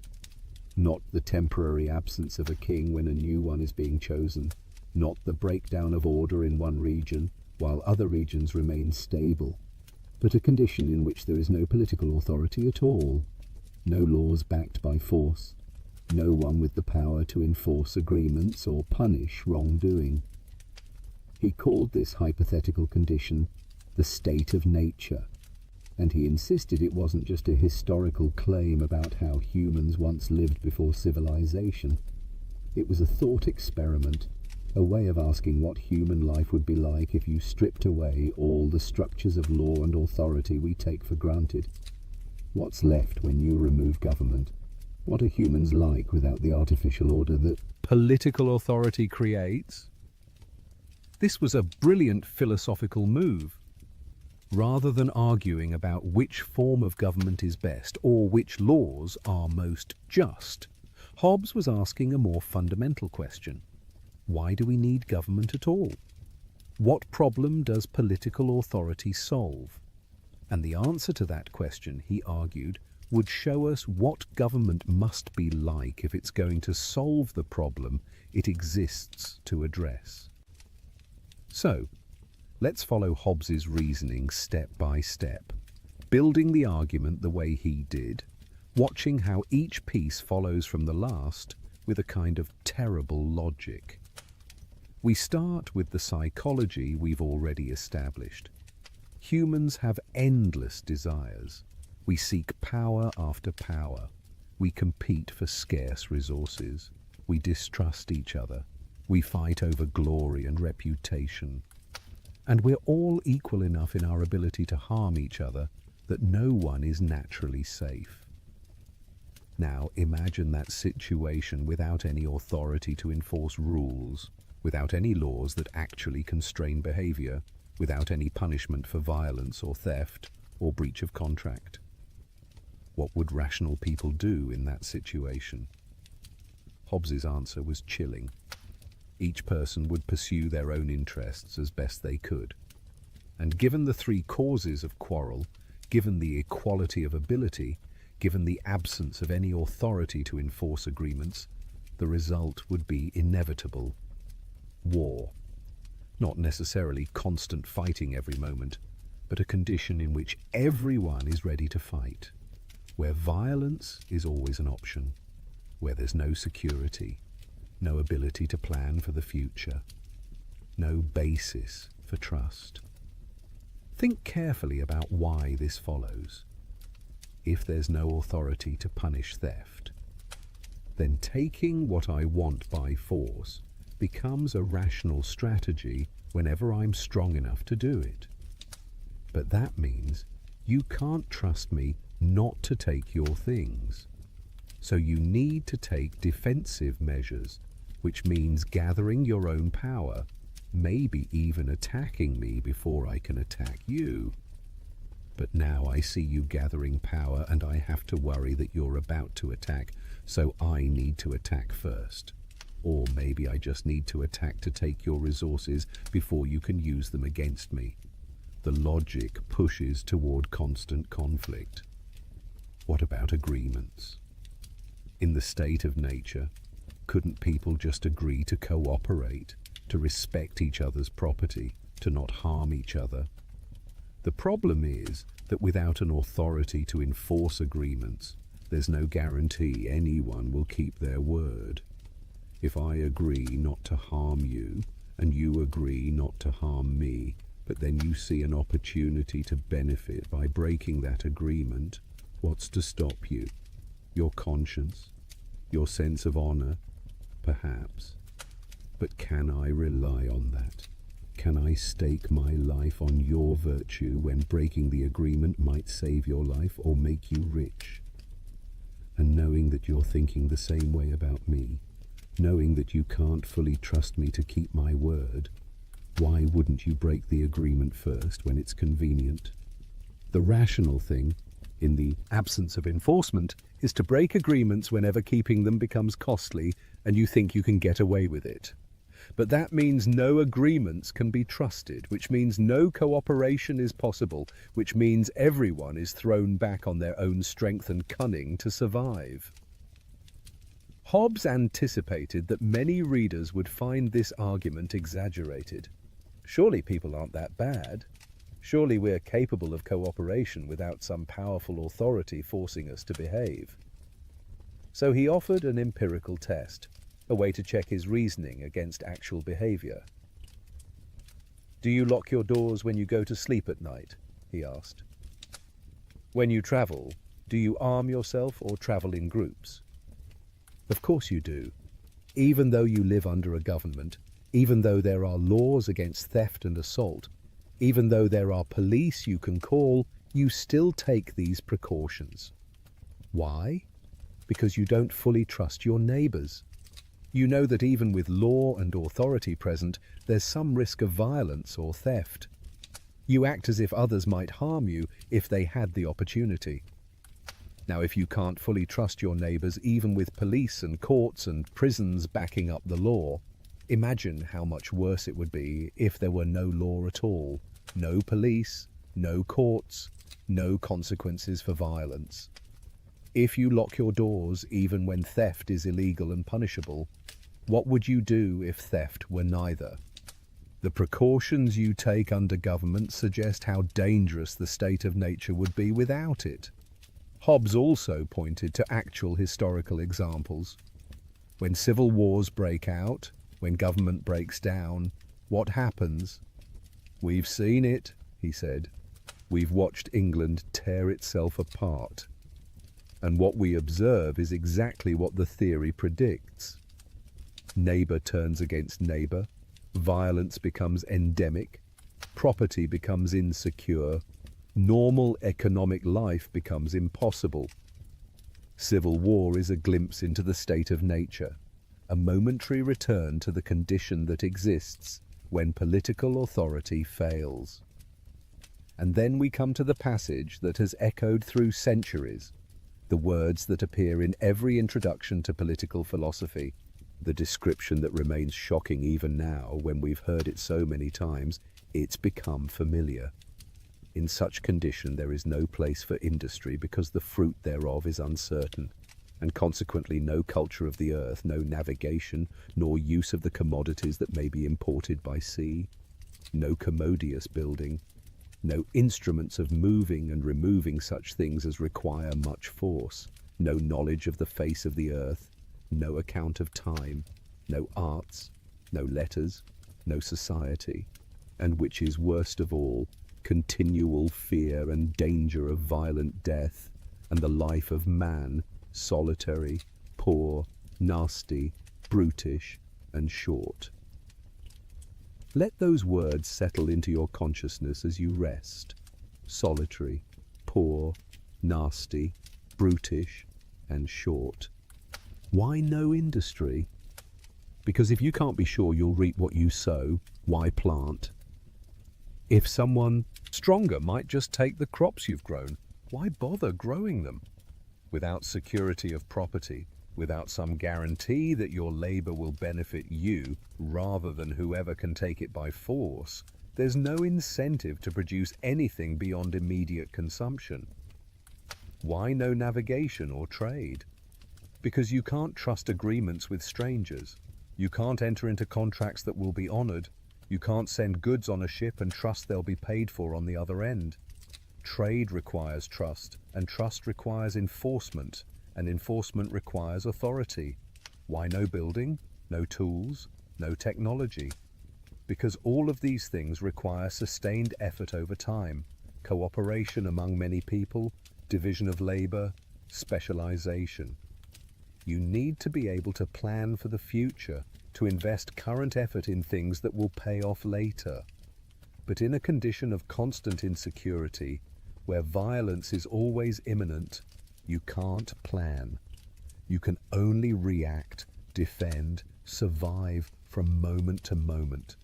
Why no knowledge, no arts, no letters? Because these refined activities require leisure, security, institutions that preserve and transmit learning over generations. A person constantly worried about violent death has no time for philosophy or poetry.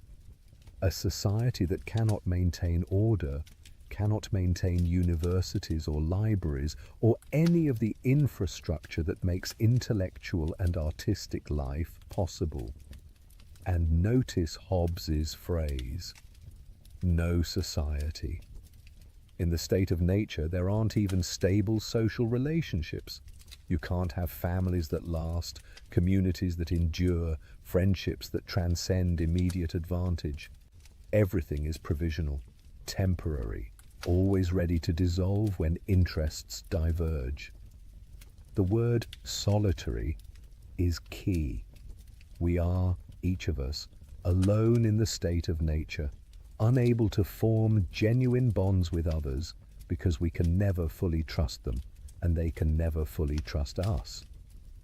This is Hobbes's vision of freedom without government, of the natural condition of humankind when stripped of political authority. And it's important to understand what he's not saying. He's not saying that human beings are naturally evil. He's not claiming that we enjoy violence or take pleasure in others' suffering. Some people might, but that's not necessary for his argument. What Hobbes is saying is that the situation itself, the structure of interaction among beings with our characteristics, necessarily produces conflict. Put self-interested creatures with endless desires and limited power together in a condition where there's no authority to enforce rules, and they will come into conflict regardless of whether they're virtuous or vicious. The problem isn't human nature in a moral sense. The problem is the logic of the situation. This is actually a strange kind of optimism buried within the pessimism. If the problem is structural rather than moral, then changing the structure can solve the problem without requiring people to become better than they are. We don't need saints to have peace. We just need the right institutions. But before we get to the solution, let's sit with the problem a moment longer. Hobbes has shown us, or tried to show us, that total freedom is total insecurity. That natural liberty, the right to do whatever we think necessary for our survival, becomes the right to nothing because everyone else has the same right and will exercise it against us. That equality of power among vulnerable beings creates not mutual respect, but mutual threat. The state of nature is Hobbes's answer to anyone who romanticizes the past, who imagines that humans were once free and happy before governments constrained them. He's also answering anyone who thinks we could just dispense with political authority and live by voluntary cooperation alone. The state of nature is what happens when there's no Leviathan, no common power to keep everyone in awe, and it's unbearable. As you sink deeper into rest tonight, protected by walls and locks and laws you barely think about, consider how radical Hobbes's insight was. He saw that the freedom to do anything is the freedom to be secure in nothing. He understood that rights without enforcement are just words. He grasped that the absence of authority doesn't produce liberty, but chaos. And from that dark vision, he was going to construct an argument for political obligation that would change how we think about government forever. But that comes next. For now, rest with the problem clearly in view. Humans, as Hobbes described them, rational enough to see what they need, but not powerful enough to secure it alone, social enough to benefit from cooperation, but self-interested enough to betray it, equal enough to threaten each other, but not equal enough to trust. In the state of nature, there is no peace, only fear, only insecurity, only the grim struggle for survival that consumes everything human beings might otherwise be or create. And the question that will occupy us next is this: how do we escape? What could possibly convince rational, self-interested people to give up their natural liberty and accept constraints on their behavior? What kind of authority could maintain peace among beings so dangerous to each other? Hobbes has shown us the disease. Now we'll examine his cure, which many have found as disturbing as the disease itself. Hobbes has painted a grim picture. Life in the state of nature is unbearable. a condition of constant fear and insecurity that makes everything we value about human existence impossible. But here's the remarkable thing. Hobbes believed that human reason itself could show us the way out. The same rational capacity that lets us see how terrible the state of nature would be also shows us how to escape it. He called these rational principles the laws of nature, though it's crucial to understand what he meant by that phrase. These aren't laws in the sense of commands issued by a lawgiver. They're not moral obligations in any traditional sense. They're what Hobbes called theorems, or precepts of reason, rational conclusions about what conduces to self-preservation. They're discovered by thinking clearly about what rational self-interest requires in the human situation. The first law of nature is the most fundamental. Seek peace, if you have hope of obtaining it. If you can't obtain peace, then you may use all the advantages of war to defend yourself. This makes perfect sense once you understand the state of nature. War is terrible, as we've seen. It makes all human achievement impossible. So if there's any way to secure peace, any possibility of escaping the state of nature's violence, reason tells us to pursue it. But reason also tells us not to be naive. If others aren't willing to pursue peace, if we're stuck in the state of nature whether we like it or not, then we need to do whatever it takes to survive. The second law of nature follows from the first. Be willing to lay down your right to all things when others are willing to do the same, to the degree necessary for peace. This is the key move, the beginning of the escape from natural liberty into civil society. In the state of nature, everyone has a right to everything. I have a right to take your food if I need it to survive. You have a right to kill me if you perceive me as a threat. These unlimited rights make peace impossible because my exercising my rights threatens you, and your exercising your rights threatens me. But what if we could make a deal? What if I agreed to give up my unlimited right to harm you, and you agreed to give up your unlimited right to harm me? Then we'd both be safer. We'd both gain security by mutually limiting our freedom. The second law of nature tells us that this trade is rational, that giving up dangerous liberties in exchange for security is the smart move, as long as, and this is crucial, others are making the same trade. Notice that qualification, when others are willing to do the same. This isn't naive pacifism. Hobbes isn't saying you should unilaterally disarm, should give up your rights while others keep theirs. That would be suicide, not wisdom. The law of nature tells you to lay down your rights only when doing so is mutual, when everyone is giving up the same dangerous freedoms together. It's a collective solution to a collective problem. Third law of nature makes this even clearer. Keep covenants that you've made. A covenant is an agreement to do something in the future. I promise to deliver goods next week.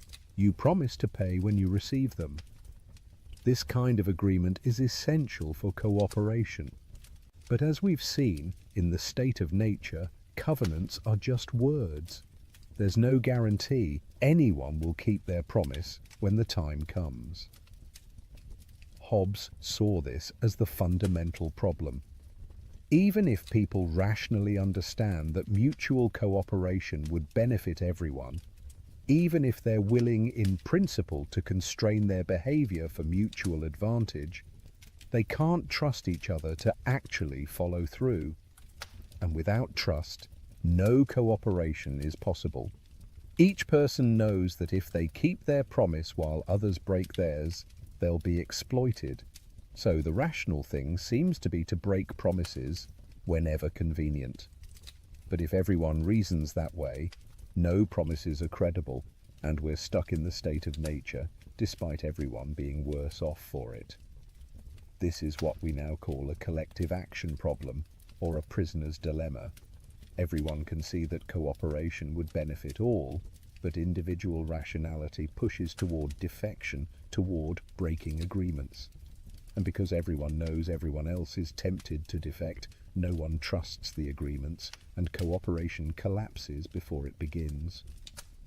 Hobbes's solution to this problem is both brilliant and disturbing. If the difficulty is that agreements aren't trustworthy because there's no enforcement, then create an enforcement mechanism. If the problem is that everyone is tempted to break covenants when convenient, then create a power that makes breaking covenants inconvenient. Make someone or some group strong enough to punish covenant breakers so effectively that keeping promises becomes the rational choice even for selfish people. This is where the social contract comes in, though it's important to understand that Hobbes's version is quite different from what many later philosophers would develop. The contract isn't between rulers and ruled. It's not an agreement where the sovereign promises to rule well in exchange for obedience. That kind of mutual contract would just recreate the problem at a higher level, because who would enforce the contract between sovereign and subjects? No, Hobbes's social contract is an agreement among the people themselves. Each person, reasoning about how to escape the state of nature, comes to the same conclusion. We need a common power to enforce agreements and maintain peace. So, each person agrees with all the others to authorize some person or assembly to make decisions for all of them, to judge disputes, to command and forbid. Each person says, in effect, I authorize this person or group to act on my behalf, and I recognize their decisions as if they were my own decisions.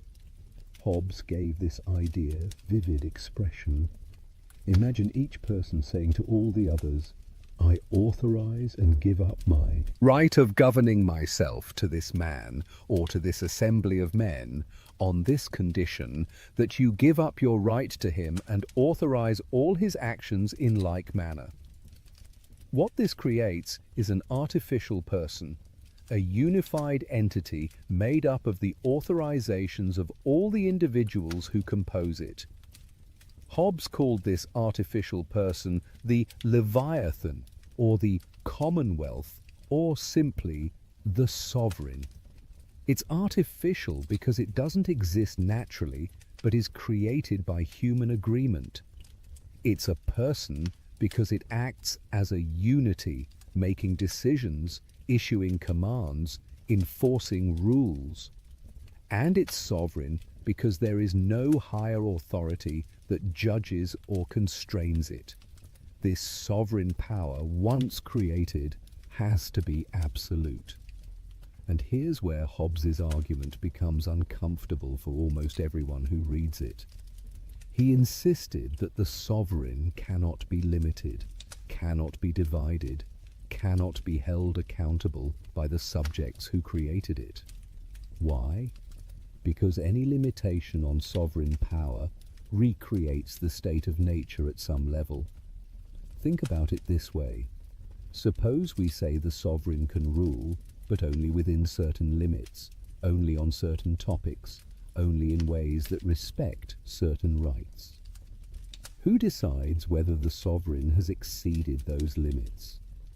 If individual subjects can decide for themselves when the sovereign has overstepped, then we're back to everyone being their own judge, which is just the state of nature again. Each person deciding what the law allows is no different from no law at all. What if we say there should be another authority that checks the sovereign, some other body that can veto or override the sovereign's decisions? Then that checking authority is the real sovereign, and the same problem arises at that level. Either authority is divided, in which case we have potential conflict between authorities and no clear answer to who wins, or authority is unified in whoever has the final say. You can't escape the logic. Either someone or somebody has ultimate final authority, or you don't really have authority at all. Hobbes worked through various attempts to limit or divide sovereignty and showed why each fails. Separation of powers. Then the different powers can come into conflict with no way to resolve the dispute except by force, which is civil war. Constitutional limits. Who enforces them when the sovereign violates them? Another authority. Then that's the real sovereign. The subjects themselves. Then each subject is judge in their own case, and we're back to the state of nature. Rights that subjects retain against the sovereign. Rights without enforcement are meaningless, as we've seen. And if subjects can enforce their rights against the sovereign, then the sovereign isn't really sovereign. The only right Hobbes recognized that subjects never give up is the right of self-preservation. If the sovereign commands you to kill yourself or refuses to defend you against immediate threats, you can resist because the whole point of creating The sovereign was to secure your life. But beyond that narrow exception, the sovereign's authority must be unlimited if it's to do the job it was created to do. The implications are stark. The sovereign defines what is just and unjust, right and wrong, legal and illegal. Not because the sovereign is necessarily wise or good, but because that's what sovereignty means. Having an authority means having someone whose word on these matters is final. The sovereign can't commit injustice in the legal sense because justice is defined by the sovereign's commands. Religious authority must be subordinate to political authority. This was especially controversial in Hobbes's time, when religious disputes were tearing Europe apart, but Hobbes was adamant. The sovereign must have the power to determine religious practices, to settle religious disputes, to prevent religious disagreement from destroying civil peace. The alternative is to have multiple authorities claiming ultimate allegiance, which inevitably produces conflict. Subjects generally cannot rebel against the sovereign. This might seem to contradict everything about social contract theory, which we associate with ideas about consent of the governed and right of revolution. But Hobbes's logic is clear. If subjects could legitimately rebel whenever they thought the sovereign was governing badly, then the sovereign wouldn't really have authority. The subjects would be judging the sovereign, which makes them the real authority, which recreates the state of nature. As you rest tonight, feel the tension in Hobbes's position. On one hand, he's given us a strangely democratic foundation for politics. All authority comes from the consent of the governed. The sovereign is created by agreement among equals. There's no divine right, no natural hierarchy, no appeal to tradition. Political authority is artificial, conventional, created by human beings for human purposes. That's radically modern, even revolutionary. On the other hand, the conclusion seems authoritarian, even tyrannical. Absolute power with no accountability, no right to rebel except in extreme circumstances, no check on the sovereign beyond the sovereign's own judgment. How can these two aspects fit together? How can democratic premises lead to authoritarian conclusions? The answer lies in Hobbes's unflinching focus on the problem he's trying to solve. The problem is civil war, is breakdown of order, is the constant threat that society will slide back into the state of nature. Everything Hobbes argues for is designed to prevent that catastrophe. The sovereign must be absolute because anything less than absolute leaves room for the conflicts that destroy peace. The subjects cannot rebel because allowing rebellion recreates the very problem government was meant to solve. Whether you find this convincing likely depends on how seriously you take the threat Hobbes was addressing. If you've lived through civil war, if you've watched society collapse, if you've experienced the breakdown of order firsthand, Hobbes's willingness to accept almost any government rather than risk returning to chaos might seem reasonable. If you've been fortunate enough to live under stable government most of your life, his arguments for absolute sovereignty might seem like the cure being worse than the disease. But either way, Hobbes has transformed the question. He's forced us to confront the foundations of political obligation, to ask why we should obey government at all, to recognize that the alternative to authority isn't freedom, but chaos. And he's done it without appealing to God or tradition or nature in any traditional sense. He's built a theory of politics on the minimal foundations of rational self-interest and mutual agreement. That achievement alone makes him one of the pivotal figures in political thought. The escape from the state of nature requires creating a leviathan, an artificial monster of our own making, powerful enough to keep us in awe, to make us keep our covenants, to maintain the peace without which human life remains solitary, poor, nasty, brutish, and short. It's not a comfortable solution. But Hobbes never promised comfort. He promised security, order, the possibility of civilization.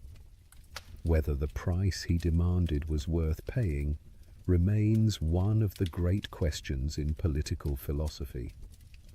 In 1651, while England was still trying to figure out how to govern itself after executing its king, while Oliver Cromwell was consolidating power as Lord Protector, while royalists in exile still hoped for restoration of the monarchy, Thomas Hobbes published a book with an audacious title, Leviathan, or The Matter, Form and Power of a Commonwealth Ecclesiastical and Civil. The title itself was provocative. Leviathan appears in the Bible as a terrifying sea monster, a creature of chaos that only God can tame. In the book of Job, God describes the Leviathan to humble Job, to remind him of powers beyond human comprehension or control. It was an image of primordial danger, of forces that threaten to overwhelm human order. But Hobbes transformed the Leviathan into something else entirely. Look at the famous frontispiece of the book, the illustration that appeared on early editions. You see a giant crowned figure rising above a landscape, towering over cities and countryside. The figure holds a sword in one hand and a bishop's crozier in the other, symbolizing both civil and ecclesiastical authority. But look closer at the giant's body. It's not solid. It's composed of hundreds of tiny human figures, all facing the crowned head, all part of the larger whole. This is Hobbes's Leviathan. Not a natural monster, but an artificial one. Not chaos, but order. The multitude of individuals unified into a single corporate body through their mutual covenant. The sovereign as the authorized representative of all, wielding power not against the people, but as the people, or at least as the artificial person created by their agreement. The monster is us, or rather, it's what we become when we successfully escape the state of nature by creating common power. The book itself was a masterpiece of systematic thinking, laying out Hobbes's entire philosophy from his materialism through human psychology, to the state of nature, to the social contract, to the powers of the sovereign, to the relationship between church and state, to the nature of Christian commonwealth. It was comprehensive, rigorous, and written in English prose that was alternately elegant and brutally direct. This last point mattered enormously. Hobbes's earlier work, Deceive, had been written in Latin for an educated European audience. Leviathan was written in English, for English readers, in language that, while sophisticated, was accessible to anyone with basic literacy. Hobbes wanted his ideas to reach not just scholars, but parliamentarians, merchants, anyone involved in the political life of his country. He was intervening in a live political crisis, not just engaging in academic philosophy. And intervene he did, though probably not in the way he intended. Leviathan offended almost everyone. Royalists were horrified by Hobbes's denial of divine right. If the king's authority comes from the people's consent rather than from God, if sovereignty is conventional rather than natural, then what makes monarchy special? Why should Charles II be restored rather than some other form of government being chosen? Hobbes had provided a rational argument for absolute sovereignty, but he'd undermined the traditional foundations of monarchical legitimacy in the process. Republicans and parliamentarians were equally horrified, but for different reasons. Hobbes had argued for absolute, undivided sovereignty. No separation of powers, no right of resistance, no accountability of rulers to ruled beyond the narrow case of self-preservation. This seemed to justify tyranny, to leave subjects helpless before arbitrary power.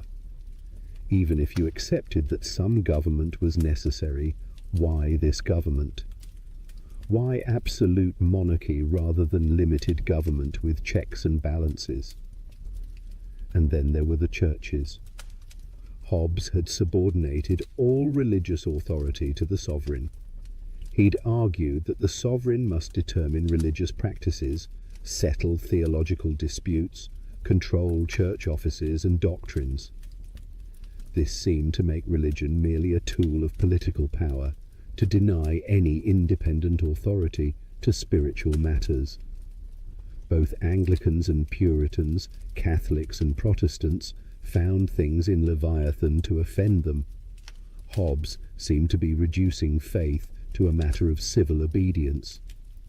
Worse, there were passages in Leviathan that could be read as questioning fundamental Christian doctrines.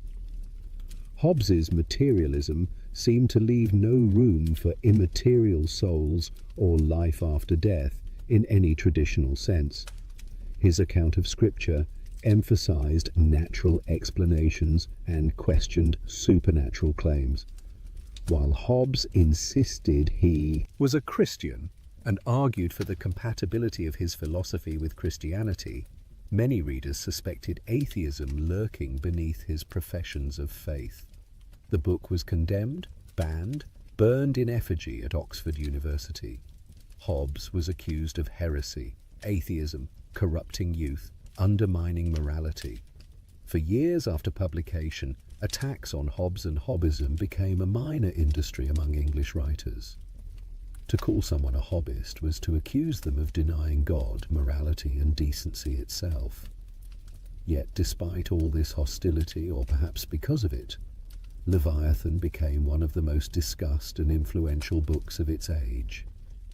You couldn't talk about politics in 17th century England without addressing Hobbes's arguments. You might reject his conclusions, but you had to engage with his framework. He had changed the terms of debate in ways that couldn't be undone. Interestingly, while royalists disliked Hobbes's foundations, they appreciated his conclusions about absolute sovereignty. And while Republicans hated his defense of absolutism, some found his social contract framework useful for quite different purposes. The book was too systematic, too powerful, too thorough to be simply dismissed. It had to be argued with, which meant its categories and questions became the common property of political thought. Hobbes returned to England in 1651, The same year Leviathan was published. This was a risky move. The country was still unsettled, his book was making enemies, and his royalist connections were well known. But perhaps Hobbes calculated that Cromwell's regime, which had its own problems with legitimacy and needed philosophical support, might tolerate him. Or perhaps he simply wanted to come home. He spent the Commonwealth years mostly quiet, writing but not publishing on controversial topics, meeting with intellectuals, enjoying whatever protection his former students' affection provided. When Charles II was restored to the throne in 1660, Hobbes might have expected favour. After all, he'd been the king's mathematics tutor during exile. He'd written a defence of absolute monarchy, even if the foundation for that defence was unconventional. Charles did grant Hobbes a pension and received him at court. But the king also made clear that Hobbes must not publish anything more on politics or religion. Too many powerful people wanted Hobbes silenced. The churches, the universities, Parliament, all saw him as dangerous. Charles protected Hobbes from worse persecution, but that protection came with restrictions. The most brilliant political philosopher in England was forbidden to publish philosophy. Imagine the frustration. Hobbes had more to say, more arguments to make, responses to critics to publish. He'd spent years developing his system, and now he was told to be quiet. He did write more, including Behemoth, a history of the English Civil War that applied his political philosophy to recent events, but it couldn't be published during his lifetime. His ideas would have to wait for future generations to be fully heard. The irony is rich.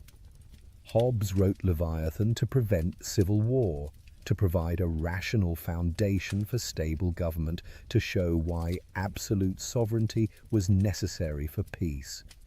The book succeeded in changing how people thought about politics, but it also made its author too dangerous to be fully heard. The monster of Malmesbury had created a monster of a book, and both were too threatening to be tolerated by the authorities whose power they theoretically defended. As you drift towards sleep tonight, consider how ideas can be more dangerous than armies. Hobbes never led soldiers or held political office.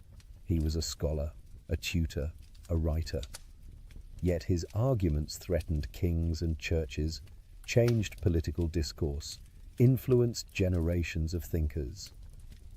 The Leviathan he described, that artificial person created by social contract, was matched by another creation, the book itself, an artifact of thought that lived on beyond its author's control, generating controversy and insight in equal measure.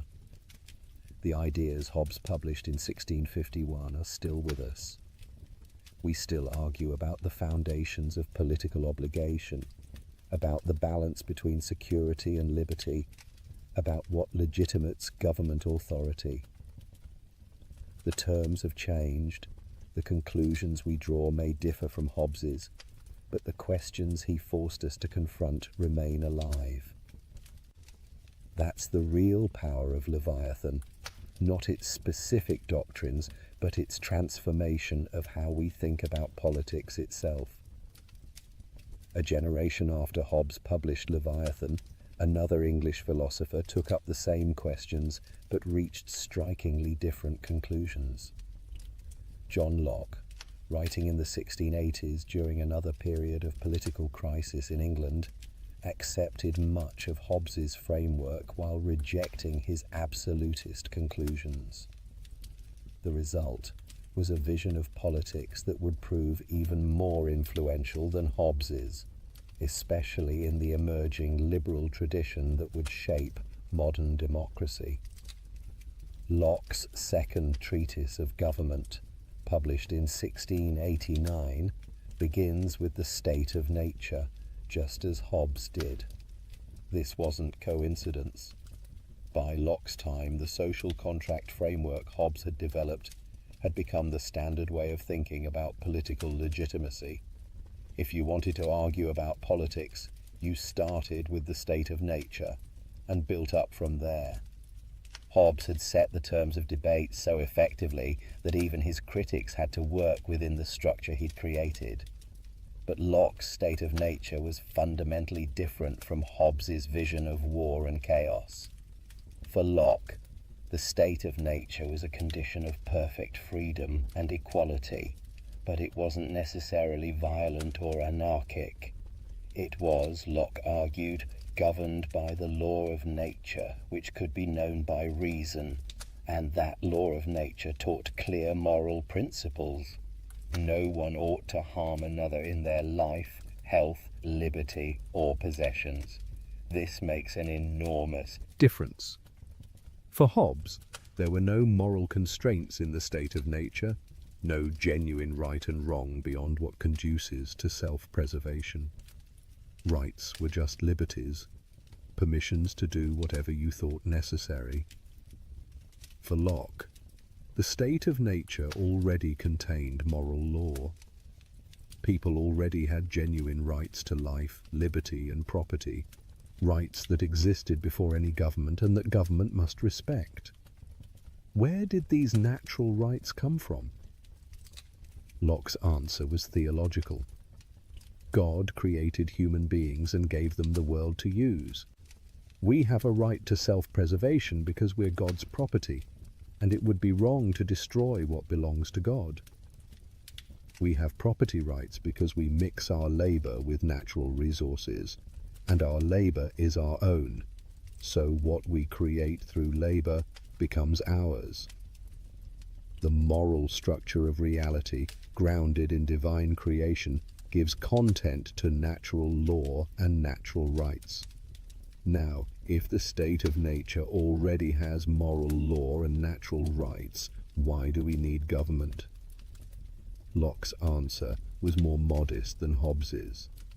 We need government not because the state of nature is unbearable, but because it has inconveniences. Without a common authority, disputes about rights are hard to resolve. Everyone is judge in their own case, which leads to bias. Enforcement of natural law is uncertain. Some people will violate others' rights, and while those people can be punished, there's no systematic, reliable mechanism for doing so. So people form civil society through consent to create institutions that will protect their natural rights more effectively. Notice what's different here.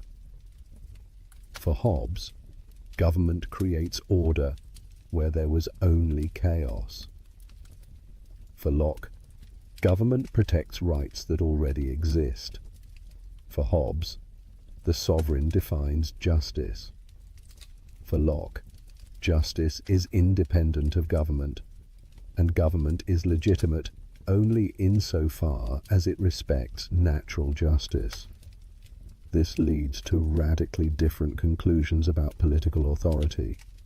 Locke agreed that government requires sovereignty, but his sovereign is limited in ways Hobbes never allowed. Government's power extends only to protecting natural rights. It has no authority to violate those rights, no matter how expedient it might seem. The power to make laws is limited by the requirement that those laws serve the public good and respect individual rights. Moreover, political power can be divided. Locke distinguished between legislative, executive, and what he called federative powers, the power to conduct foreign relations. These could be held by different bodies or persons creating checks and balances. This division of powers wouldn't recreate the state of nature as Hobbes feared, because all the powers remain bound by natural law and by their common purpose of protecting rights. Most dramatically, Locke argued that people retain the right to revolution. If government systematically violates the rights it's supposed to protect, if it acts against the public good, if it becomes tyrannical, then the people can dissolve it and create new government. The social contract isn't irrevocable as Hobbes insisted. It's conditional on government doing its job. and when government fails badly enough, the contract is broken and people return to their natural liberty to form new political arrangements. This was explosive stuff in the context of 17th century England. Locke was writing around the time of the Glorious Revolution, when Parliament invited William of Orange to take the throne from James II.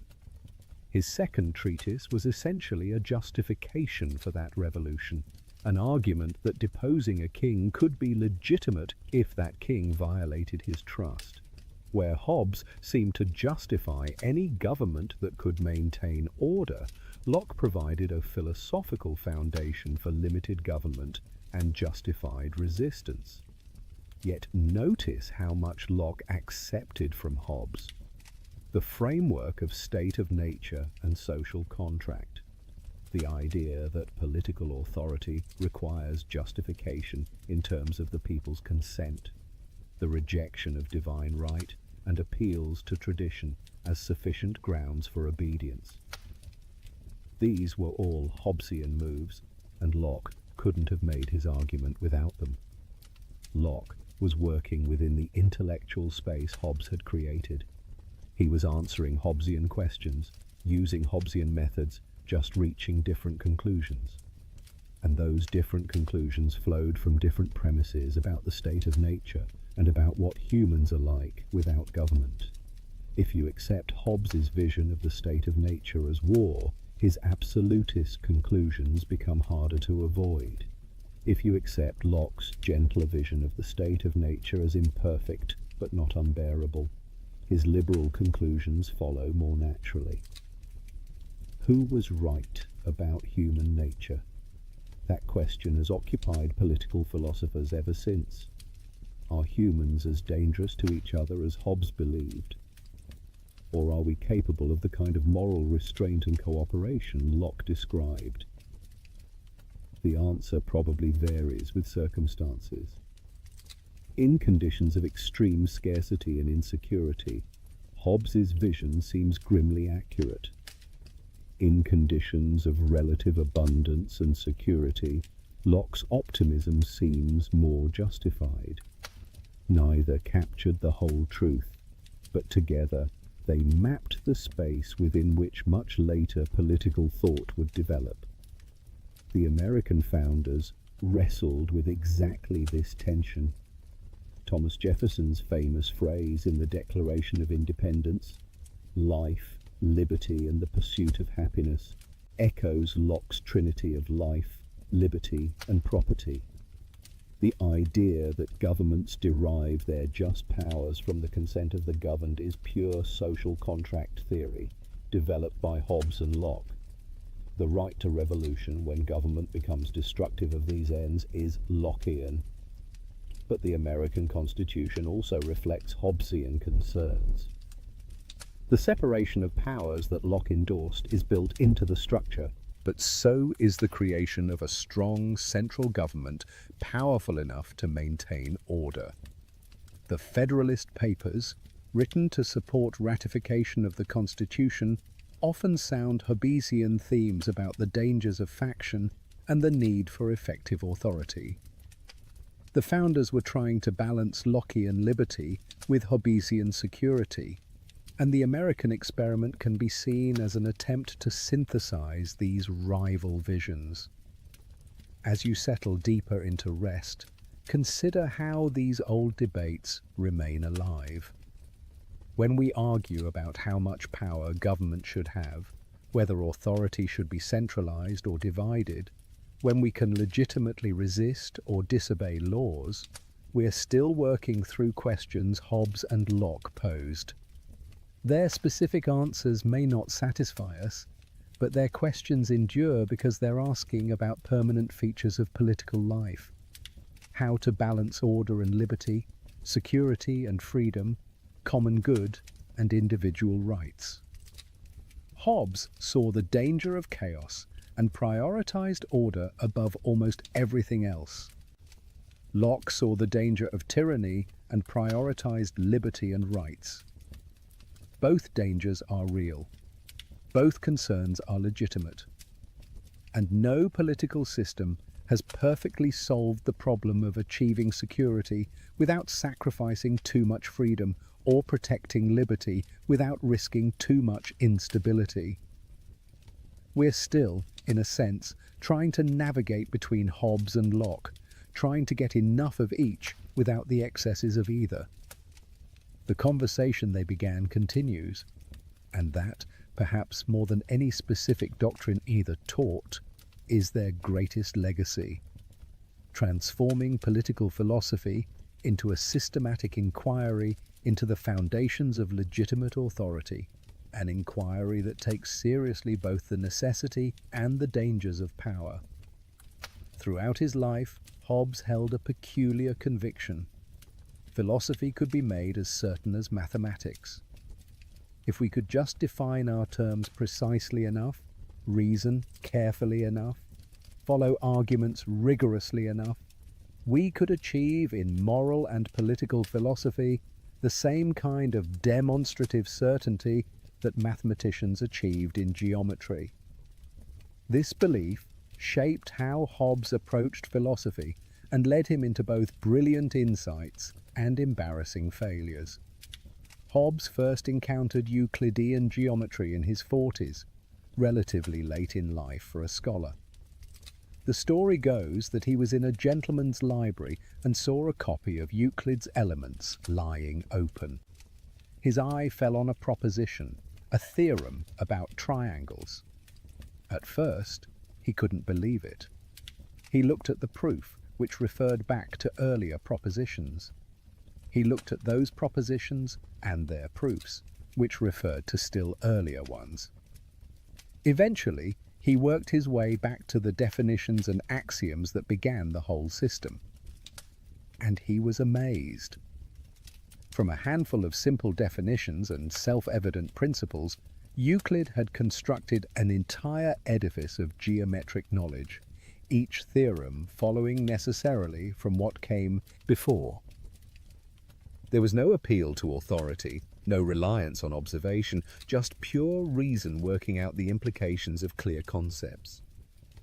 This was certainty, real knowledge, not the endless disputation of traditional philosophy that never seemed to settle anything. Hobbes became convinced that this method could be applied to philosophy. If you could define basic concepts clearly, if you could identify the fundamental principles of human nature and social interaction, then you could deduce how politics must work with the same certainty that geometry could deduce the properties of triangles. This is why Leviathan begins with meticulous definitions of sensation, imagination, memory, reason. Hobbes was trying to build a philosophical system the way Euclid built geometry, from clear foundations through careful deduction to necessary conclusions. In many ways, this approach was Hobbes's great strength, his systematic rigor, his insistence on precise definition, his habit of making assumptions explicit and following their logical consequences. All of this gave his political philosophy a clarity and force that most earlier political thought lacked. When you read Leviathan, you can see each step of the argument, understand how later conclusions depend on earlier premises, trace the logical structure that holds the whole system together.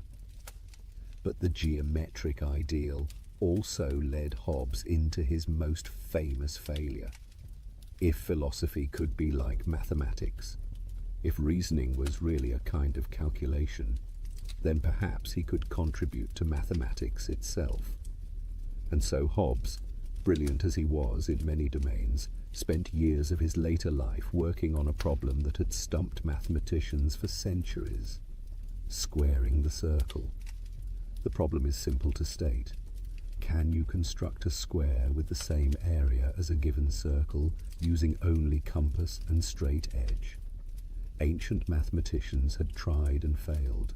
The problem seemed simple but proved remarkably resistant to solution, and Hobbes became convinced he'd solved it. He published his solution. Mathematicians pointed out errors. Hobbes revised and republished. The errors were pointed out again, more sharply this time. Hobbes dug in his heels, insisting that professional mathematicians were biased against him, were being deliberately obtuse, were protecting their positions by rejecting correct solutions from outsiders. The controversy dragged on for years, becoming increasingly bitter and increasingly embarrassing for Hobbes.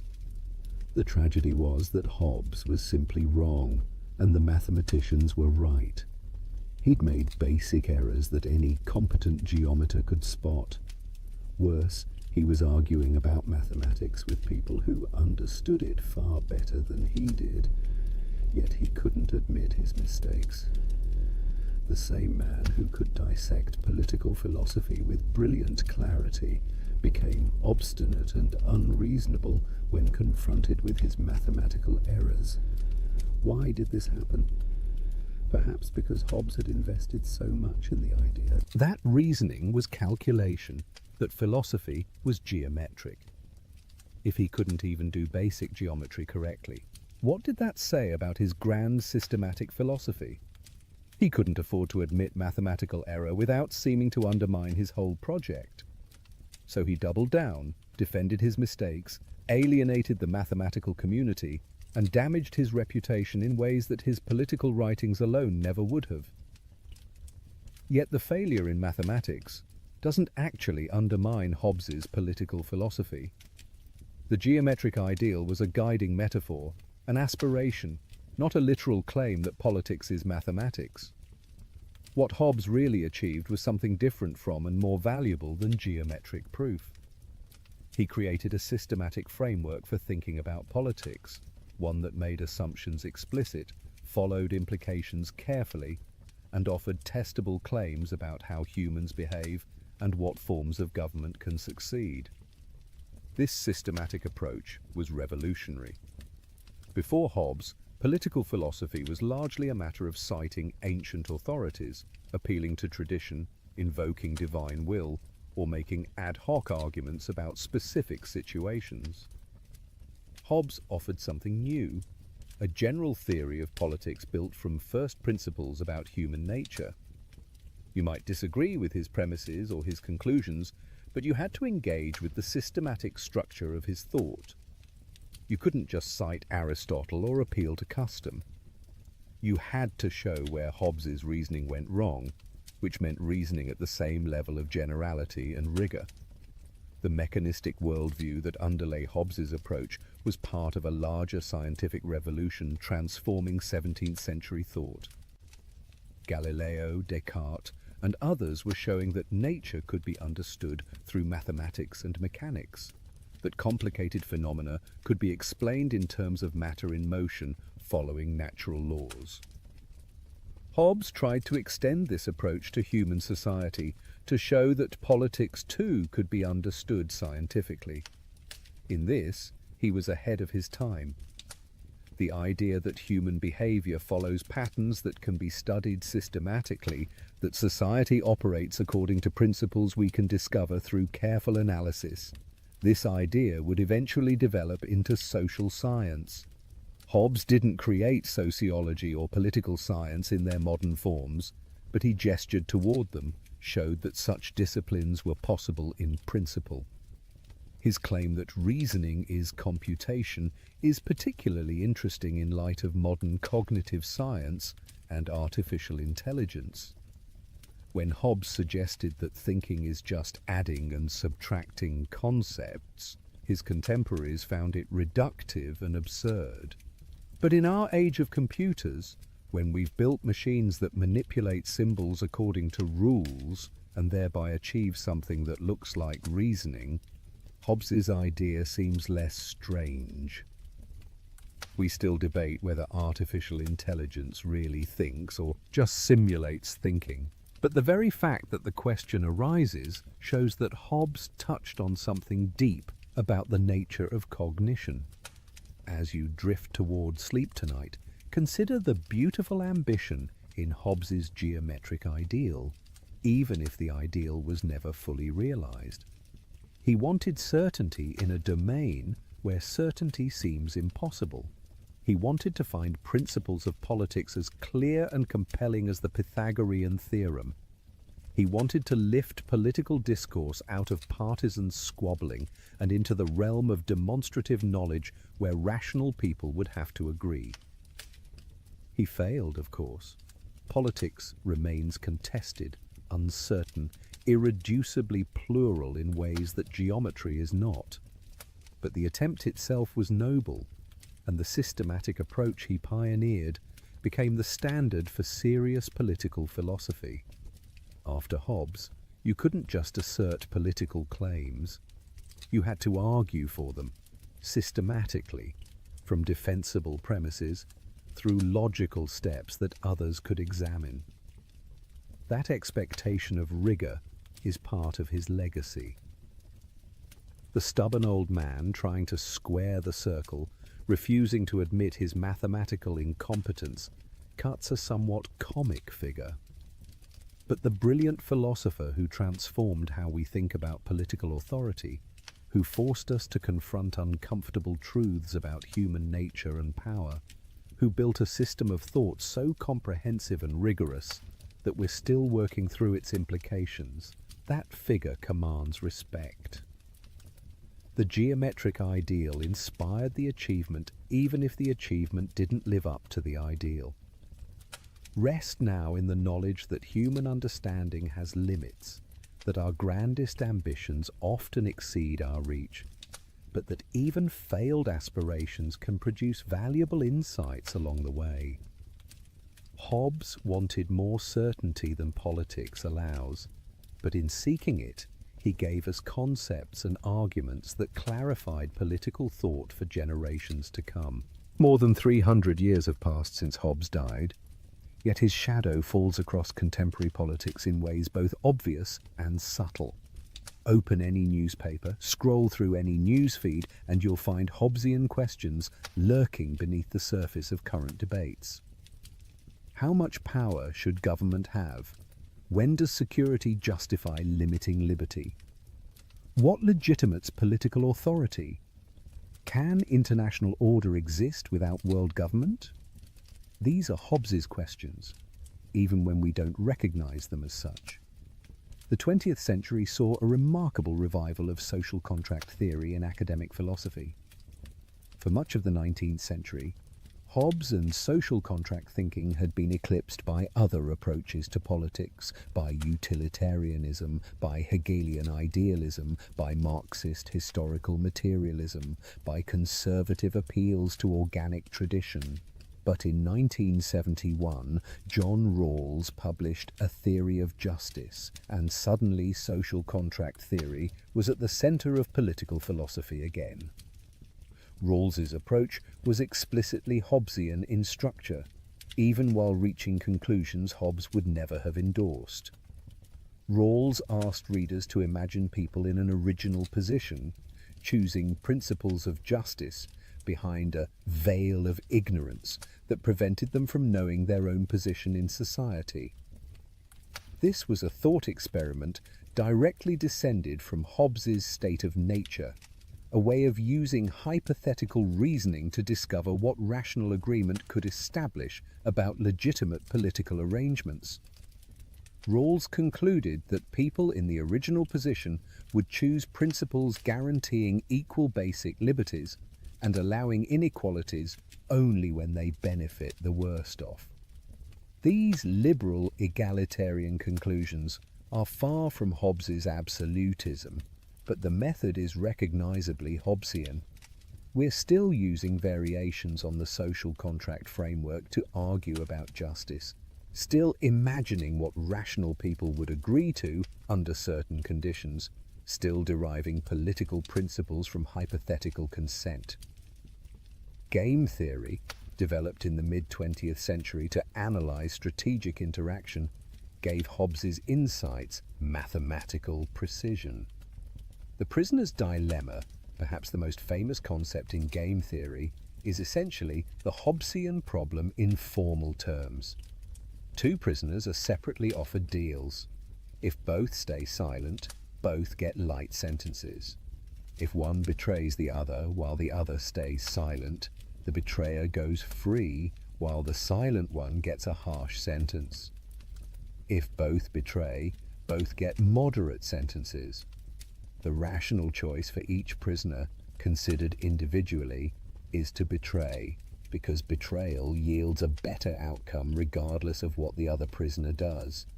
But if both reason this way, both end up worse off than if they'd both stayed silent. This is exactly Hobbes's covenant problem. Individual rationality undermines collective good unless there's an enforcement mechanism that changes the incentive structure game. Theorists have used this framework to analyze everything from nuclear deterrence to environmental policy to the evolution of cooperation. And in doing so, they're working through Hobbesian logic, showing how the structure of strategic interaction creates problems that individual rationality alone cannot solve. Hobbes didn't have the mathematical tools of modern game theory, but he grasped the essential logic 3 centuries earlier. Contemporary debates about security and liberty constantly replay Hobbesian themes. After terrorist attacks, governments claim emergency powers, expand surveillance, limit civil liberties, all in the name of protecting citizens. Critics respond that security purchased at the cost of freedom isn't worth having, that we're betraying our values by the very measures meant to protect them. But notice that both sides accept the Hobbesian framing. Security and liberty are being traded against each other, and the question is where to strike the balance. The COVID-19 pandemic brought Hobbesian questions into sharp relief. Governments imposed lockdowns, restricted movement, mandated vaccines or masks, closed businesses. Some people accepted these measures as necessary to protect public health, as the kind of collective action problem that only government authority could solve. Others resisted as violations of liberty, as government overreach, as tyranny disguised as public health policy. The debate divided along lines that would have been familiar to Hobbes. How much authority should government have in emergencies? When does protecting life justify restricting liberty? In international relations, Hobbes's vision of the state of nature describes relations among sovereign states better than it ever described relations among individuals. There is no world government, no authority above nations that can enforce international law. Countries exist in something like a state of nature with respect to each other, each pursuing its own interests, each potentially in conflict with others, each relying ultimately on its own power to secure its position. This produces what political scientists call the security dilemma at the international level. When one country builds up its military for defensive purposes, neighboring countries perceive a threat and build up their own militaries in response, which makes the first country feel less secure, so it builds up even more, and the cycle continues. Everyone acts defensively. Everyone becomes less secure. It's Hobbes's dynamic of diffidence playing out among nations. Realism in international relations theory is explicitly Hobbesian.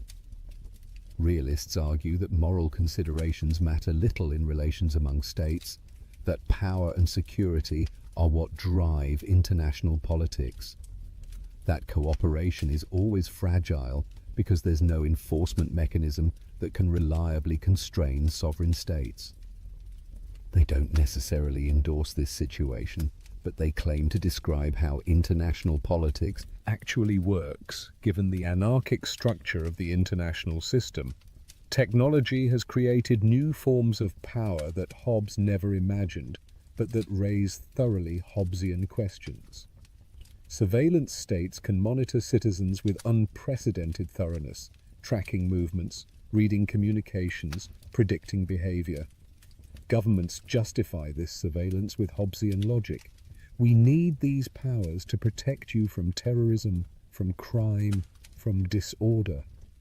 But the result is a kind of leviathan that can see everything, know everything about its subjects in ways that would have seemed like godlike power in Hobbes's time. Corporate power raises similar issues.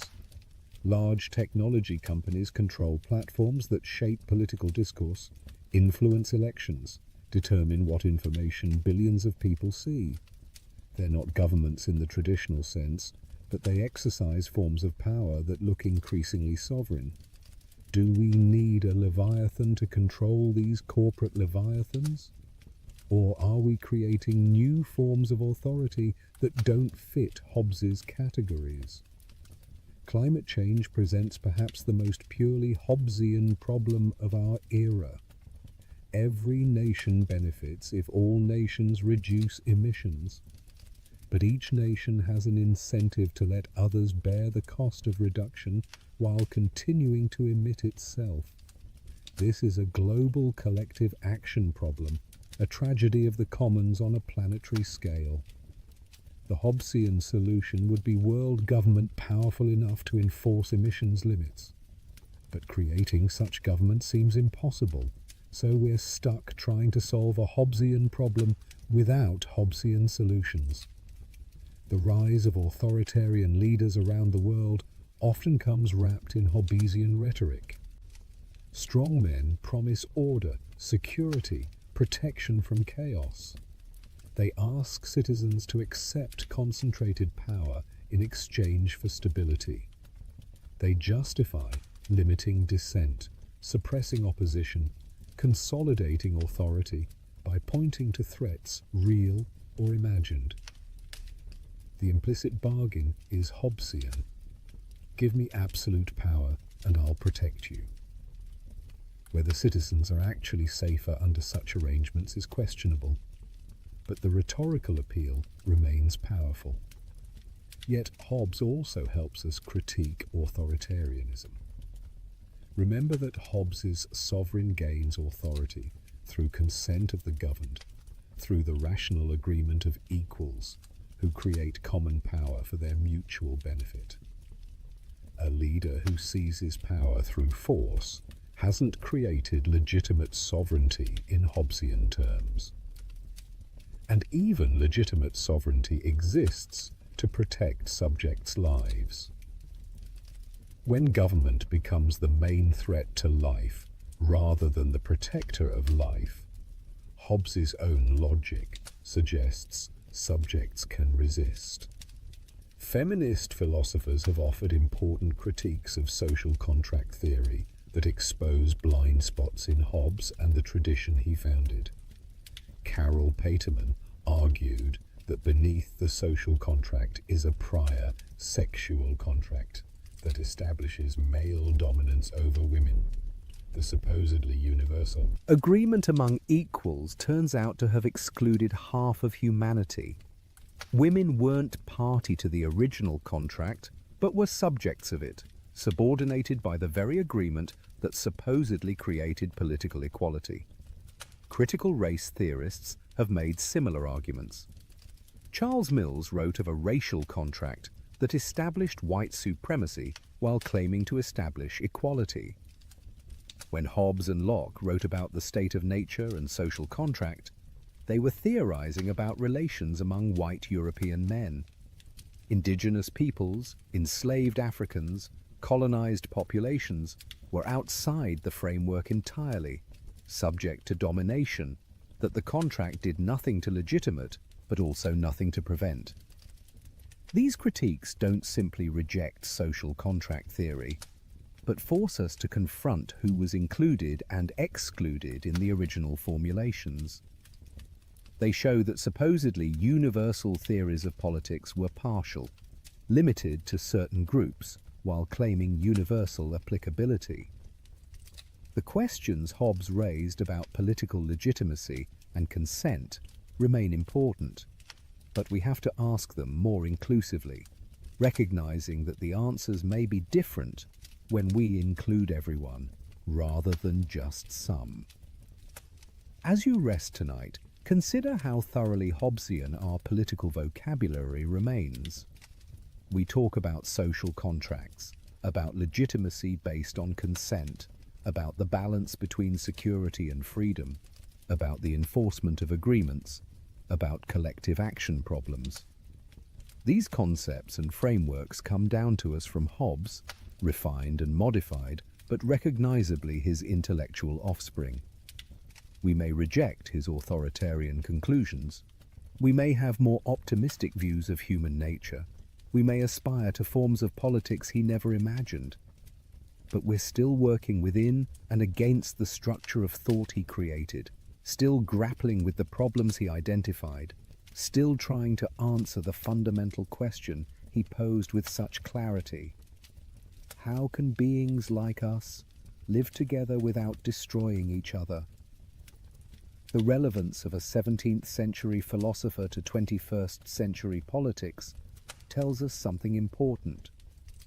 The problems Hobbes addressed aren't artifacts of his time, but permanent features of political life.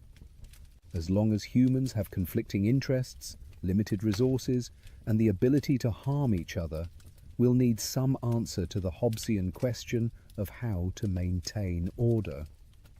Our answers may differ from his, but we can't escape the question itself. At the heart of Hobbes's political philosophy lies an emotion he understood better than most philosophers before or since. Fear. Not fear as a personal weakness or irrational response, but fear as a fundamental driver of political life, as the emotion that both creates the problem of order and provides resources for solving it. Remember that Hobbes was born prematurely as the Spanish Armada approached, born of his mother's terror. "Fear and I were born twins together," he wrote. This wasn't just biographical colour, but philosophical insight. Fear was Hobbes's constant companion, the emotion that shaped his understanding of human motivation and political necessity. In the state of nature, fear reigns supreme. The fear of violent death drives everything else. People seek power not primarily because they're greedy or ambitious, but because they're afraid of what will happen if they're powerless. They strike first, not because they're aggressive, but because they fear being struck. They accumulate resources not because they're miserly, but because they fear future scarcity. Fear is the great motivator in Hobbes's psychology, the passion that explains why rational beings would create such a dangerous situation for themselves. But fear is also what makes escape possible. The same fear that drives conflict in the state of nature also drives people to seek peace. The fear of violent death makes people willing to accept almost any alternative, including submission to sovereign power. Fear of punishment makes people keep covenants they might otherwise break. Fear of chaos makes people tolerate governments they might otherwise resist.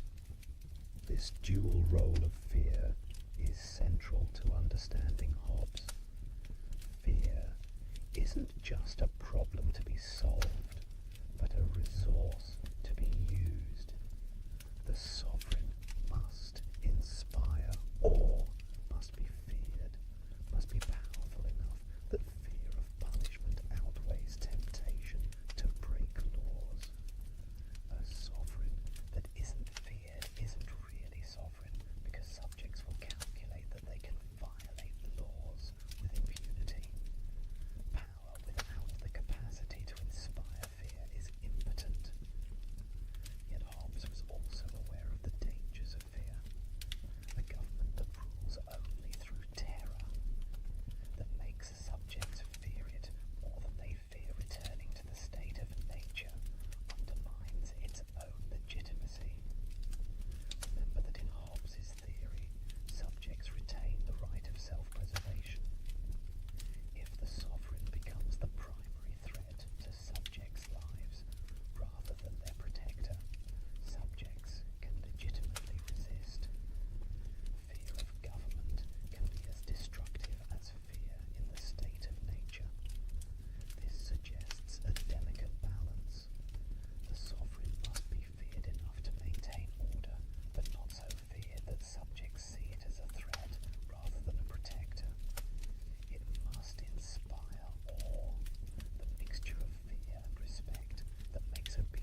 protect.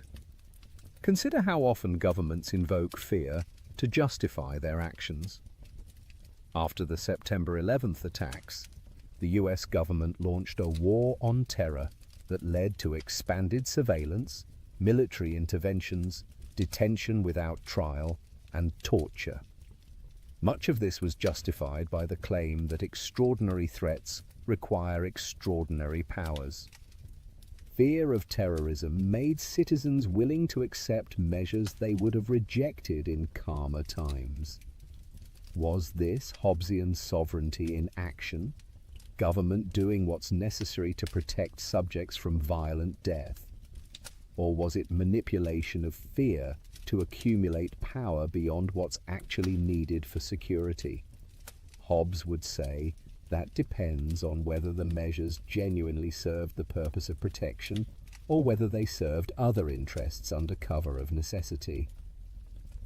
But he'd also recognize that making this judgment is difficult, that subjects aren't always in a position to know what's genuinely necessary, and that government has both motive and opportunity to exaggerate threats.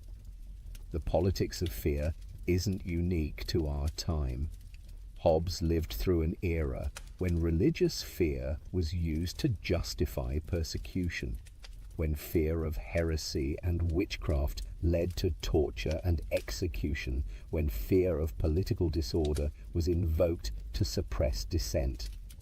He recognized that fear could be instrumentalized, used by those in power to maintain control. Yet he also believed that some fear was appropriate, that recognizing our vulnerability and the dangers around us was rational rather than paranoid. This raises profound questions about how we should respond to fear in political life. Should we resist fear, refuse to let it guide our decisions, insist on maintaining liberty even when threatened? That's one response, the one that says, those who would give up essential liberty to purchase a little temporary safety deserve neither. It's a noble sentiment, but Hobbes would ask whether it's realistic. Can people really maintain their commitment to liberty when they're genuinely terrified?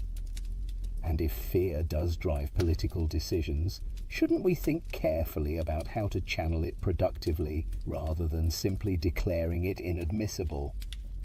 Or should we accept fear as a legitimate factor in political reasoning, acknowledge that security is a genuine good that sometimes requires limiting freedom?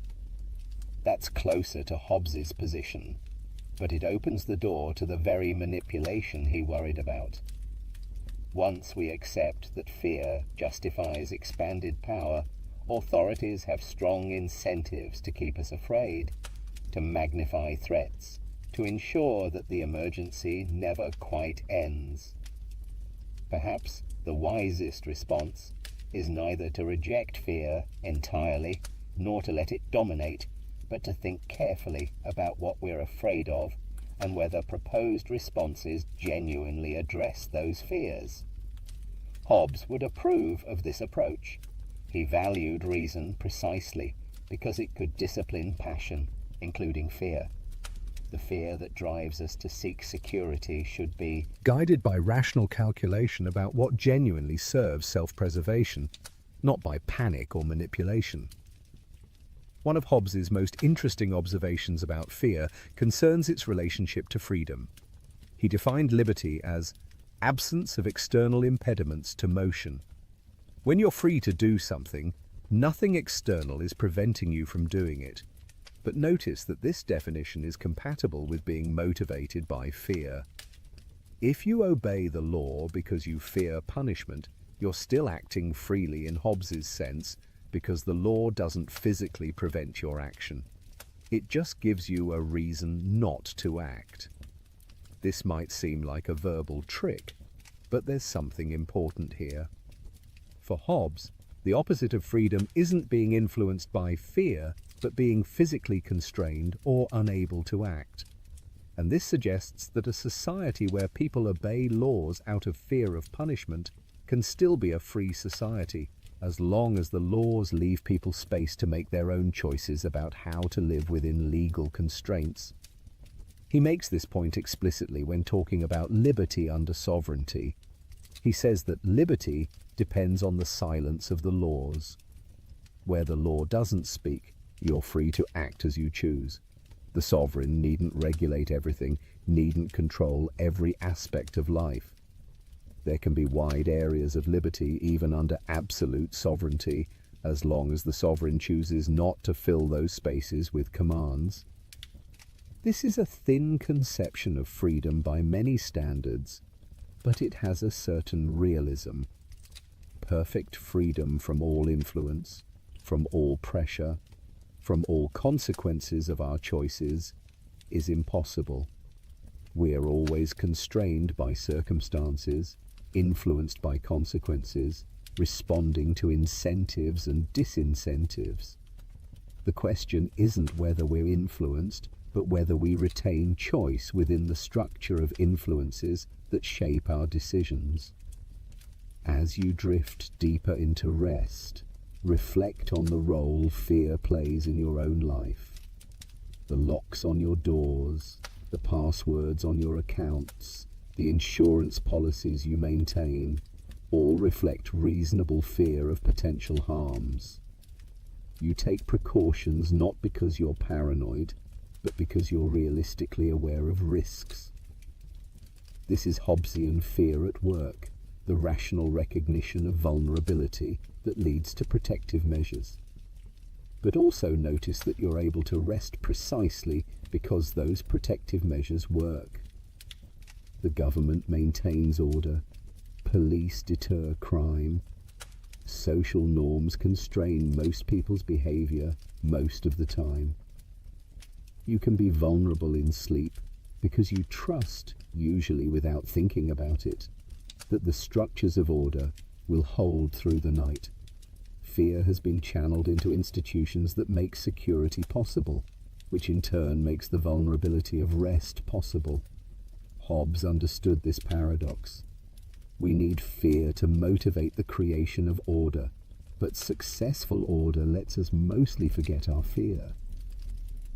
A well-functioning Leviathan fades into the background. Its Power so reliable that we rarely think about the violence it prevents or the chaos it holds at bay.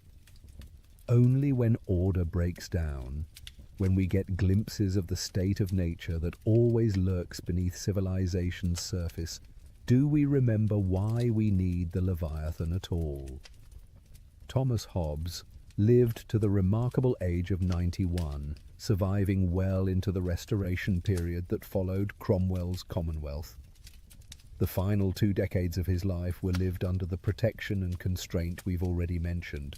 Charles II granted him a pension and forbade him to publish on politics or religion.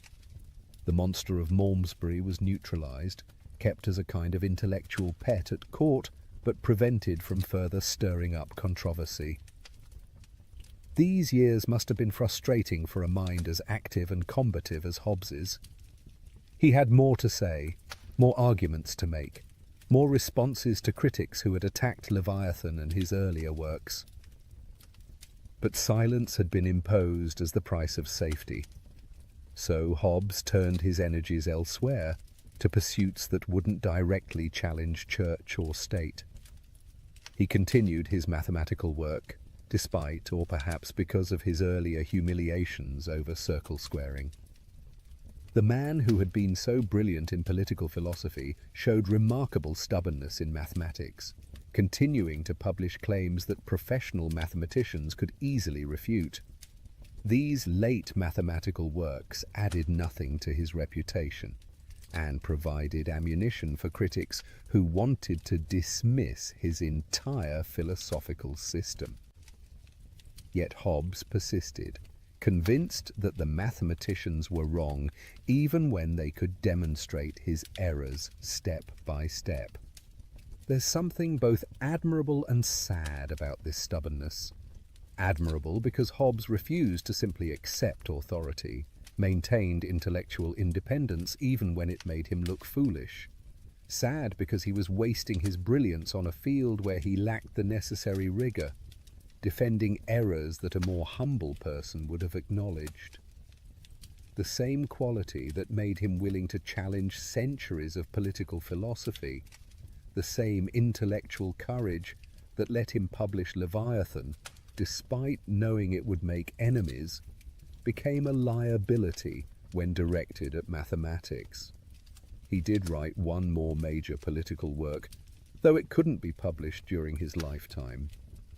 Behemoth, or The Long Parliament, was Hobbes's history of the English Civil War, applying his political philosophy to recent events. The book examined how religious enthusiasm, constitutional disputes, and competing authorities had combined to destroy civil peace. It was, in effect, a sustained argument that everything Leviathan had warned against had happened in England, proving the necessity of the absolute sovereignty Hobbes had defended. Charles II read Behemoth in manuscript and forbade its publication. Even a historical analysis of the Civil War was too controversial, too likely to reopen wounds that the Restoration was trying to heal. The book circulated in manuscript among scholars and was only published after Hobbes's death, when it could no longer cause immediate political problems. Hobbes also produced translations in his final years, rendering Homer's Iliad and Odyssey into English verse. This was work he'd loved as a young scholar, returning to the classics that had first inspired his intellectual life. The translations were competent but not brilliant, the work of an old man staying active rather than breaking new ground. But they gave Hobbes satisfaction and kept his mind engaged when he could no longer pursue philosophy directly. In 1675, at age 87, Hobbes left London for the last time. He moved to the countryside, to estates owned by his longtime patrons, the Cavendish family. He'd served them for most of his adult life, first as tutor to William Cavendish, then in various capacities to different branches of the family. Now, in his final years, they provided him refuge and support. He spent his last years at Hardwicke Hall in Derbyshire, living quietly, writing occasionally, receiving visitors who wanted to meet the famous philosopher. He composed an autobiography in Latin verse, looking back over his long life and the turbulent century he'd witnessed.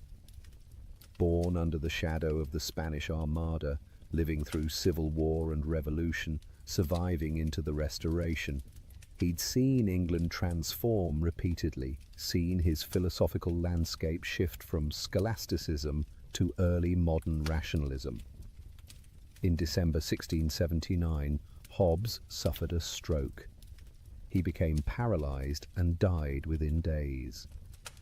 He was buried in the churchyard at St. John the Baptist Church in Old Hucknall, a quiet country church far from the controversies and disputes that had marked his intellectual life. His grave was simple, marked with a Latin inscription that identified him as Thomas Hobbes of Malmesbury and noted his philosophical reputation. His death was little noted beyond the circles of scholars and former associates. He'd been controversial enough that many were relieved to see him go. His books remained on lists of prohibited works. Universities warned students against Hobbesism as dangerous to morality and religion. For decades after his death, Hobbesian was a term of abuse, suggesting atheism, materialism, moral corruption. Yet his ideas survived suppression and slowly transformed how people thought about politics. The social contract framework became standard in political philosophy, even among those who rejected Hobbes's absolutist conclusions. The questions he'd posed about political legitimacy, about the relationship between security and liberty, about the foundations of political obligation, these couldn't be unasked, and the clarity with which he'd posed them set the agenda for political philosophy in ways that outlasted the controversies over his specific doctrines. John Locke built on Hobbesian foundations to reach liberal conclusions. Rousseau transformed the social contract into a theory of popular sovereignty. Kant developed social contract ideas into sophisticated moral and political philosophy. The American and French revolutions were fought with concepts and arguments that Hobbes had helped create, even though the revolutionaries would have rejected his monarchism.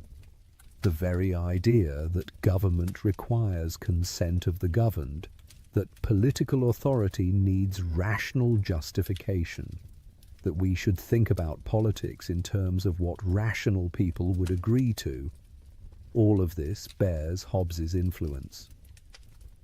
In the 19th century, as political philosophy moved away from social contract theory temporarily, Hobbes was remembered mostly as a historical figure, important but superseded. But the 20th century brought renewed appreciation for his systematic approach and his unflinching realism about power and conflict.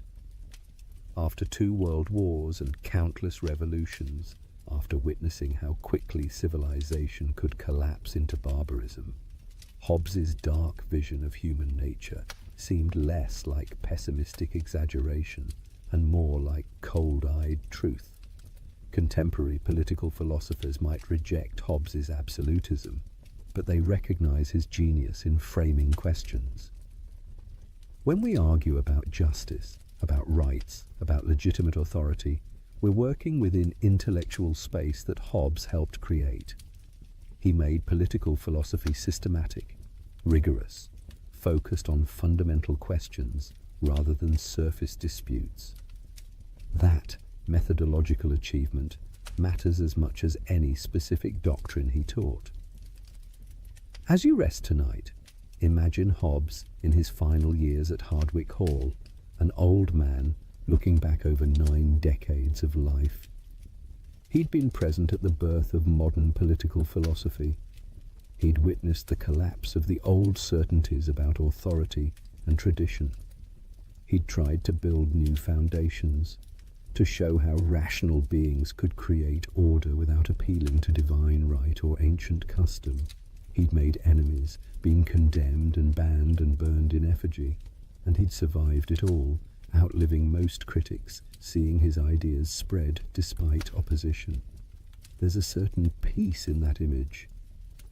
The fierce controversialist made quiet in age. The bold, systematic thinker returned to classical translation. The man who'd tried to reduce human nature to geometry, finally accepting the limits of his ambitions. He'd done what he set out to do, changed how we think about politics.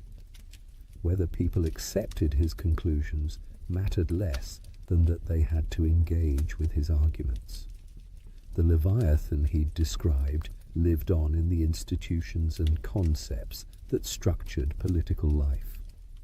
And the book called Leviathan lived on to be read, argued with, and built upon by generation after generation. As we near the end of our journey through Hobbes's thought, it's worth stepping back to ask what he ultimately teaches us. Not whether his specific conclusions are correct, not whether we should accept absolute sovereignty or reject it, but what we learn about ourselves and political life from engaging seriously with his arguments. First, Hobbes teaches us to look unflinchingly at the foundations of social order. We live in societies held together by laws and institutions that we largely take for granted. Most of the time, we don't think about why people obey laws or what prevents society from dissolving into chaos. Hobbes forces us to think about these foundations, to recognize that social order is an achievement rather than a given, something that must be continually maintained rather than something we can simply assume. This doesn't mean accepting Hobbes's dark view of the state of nature or his authoritarian conclusions, but it does mean recognizing that cooperation among self-interested individuals isn't automatic or natural. It requires structures, incentives, enforcement mechanisms. The peace we enjoy is fragile, dependent on institutions that channel human behavior in productive rather than destructive directions. Second, Hobbes teaches us about the relationship between structure and agency in shaping human behavior. He's often accused of having a dim view of human nature, of thinking people are inherently selfish or vicious. But that misreads him. Hobbes's point is more subtle. The situation people find themselves in shapes how they act more than their individual character does. In the state of nature, even virtuous people have reason to act in ways that undermine cooperation, because the structure of interaction makes trust impossible and defensive violence rational. In civil society, even selfish people can cooperate productively because the structure of incentives makes cooperation rational and defection costly. Change the situation and you change behavior without requiring people to become morally better or worse than they are. This is a profoundly important insight for thinking about social problems. It suggests that we should focus less on trying to make people more virtuous and more on creating structures that make virtuous behavior rational. We can't eliminate human selfishness, but we can channel it in ways that serve common good. We can't guarantee that everyone will keep promises, but we can create enforcement mechanisms that make promise breaking costly enough that most people keep their word most of the time. Third, Hobbes teaches us to think clearly about the distinction between what we'd like to be true and what actually is true. He was willing to follow arguments wherever they led, even when the conclusions were uncomfortable. He didn't let wishful thinking about human nature or appeals to what would be nice cloud his analysis of what human beings are actually like and how they actually behave. This kind of realism is rare and valuable. Most of us prefer comforting illusions to harsh truths. We like to think that people are basically good, that cooperation comes naturally, that we could get along fine without coercive authority, if only we tried harder. Hobbes asks whether these beliefs can withstand scrutiny, whether they accurately describe how people behave when structures of authority break down. Fourth, Hobbes teaches us about the necessity of power. Many strands of political thought try to imagine politics without power, or at least try to minimize power's role. Anarchist traditions dream of societies with no coercive authority. Liberal traditions try to constrain and limit power. But Hobbes insists that power is necessary, that without it we cannot have rights or justice or any of the things we value about civilized life. This doesn't mean celebrating power or accepting its abuse. It means recognizing that rights without enforcement are just words, that agreements without sanctions are unreliable, that order requires authority. The question isn't whether to have power, but how to structure it, how to ensure it serves the purposes for which it exists, rather than becoming an end in itself. Fifth, Hobbes teaches us to think about legitimacy in terms of purpose and consent rather than tradition or divine right. Government isn't legitimate because it's ancient or because God appointed rulers. It's legitimate to the extent that it serves the purpose for which rational people would create government, protecting life, securing peace, enabling cooperation. This is a revolutionary idea, even if we've become so used to it that we don't recognize its radicalism. It makes all political authority conditional, subject to justification in terms of human purposes. It denies that anyone has a natural right to rule others. It insists that political power requires justification that those subject to it can understand and accept. Sixth, Hobbes teaches us about the permanent tension between security and liberty. We want both, but they can conflict. More security often means more constraint, more surveillance, more power given to authorities. More liberty means less security, more risk, more uncertainty about how others will behave. This tension can't be perfectly resolved, only navigated with constant attention to how much of each we're getting and whether the balance is right. Different people will strike this balance differently, depending on their circumstances and values. Those who've lived through chaos will prioritize order. Those who've lived under tyranny will prioritize freedom. Hobbes reminds us that both are real goods, that neither can be fully sacrificed without terrible cost, and that we're always trading them against each other, whether we acknowledge it or not. Finally, Hobbes teaches us about the role of reason in human life. He believed passionately that reason could guide us toward peace, could show us how to escape the trap of the state of nature, could establish principles of political life on firm foundations. He had perhaps too much faith in reason's power, certainly too much confidence in his own reasoning abilities.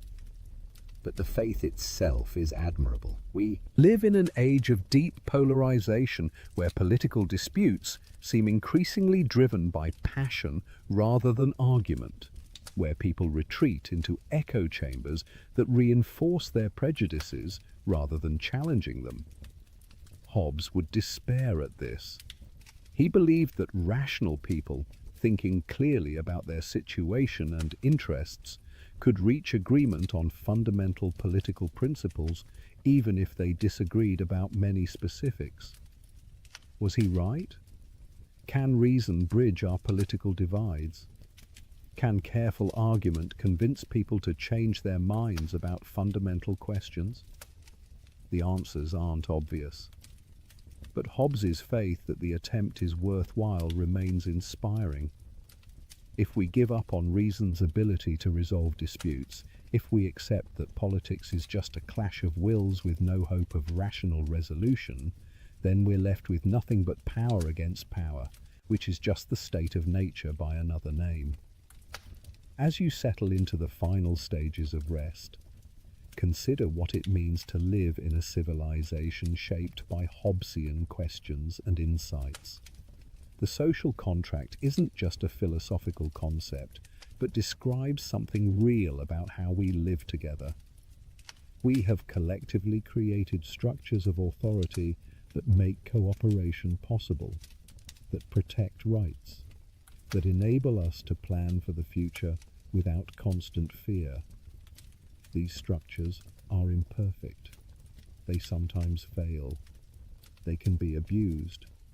They don't solve every problem or prevent every injustice, but they're better than the alternative, better than the state of nature that would emerge if they collapsed.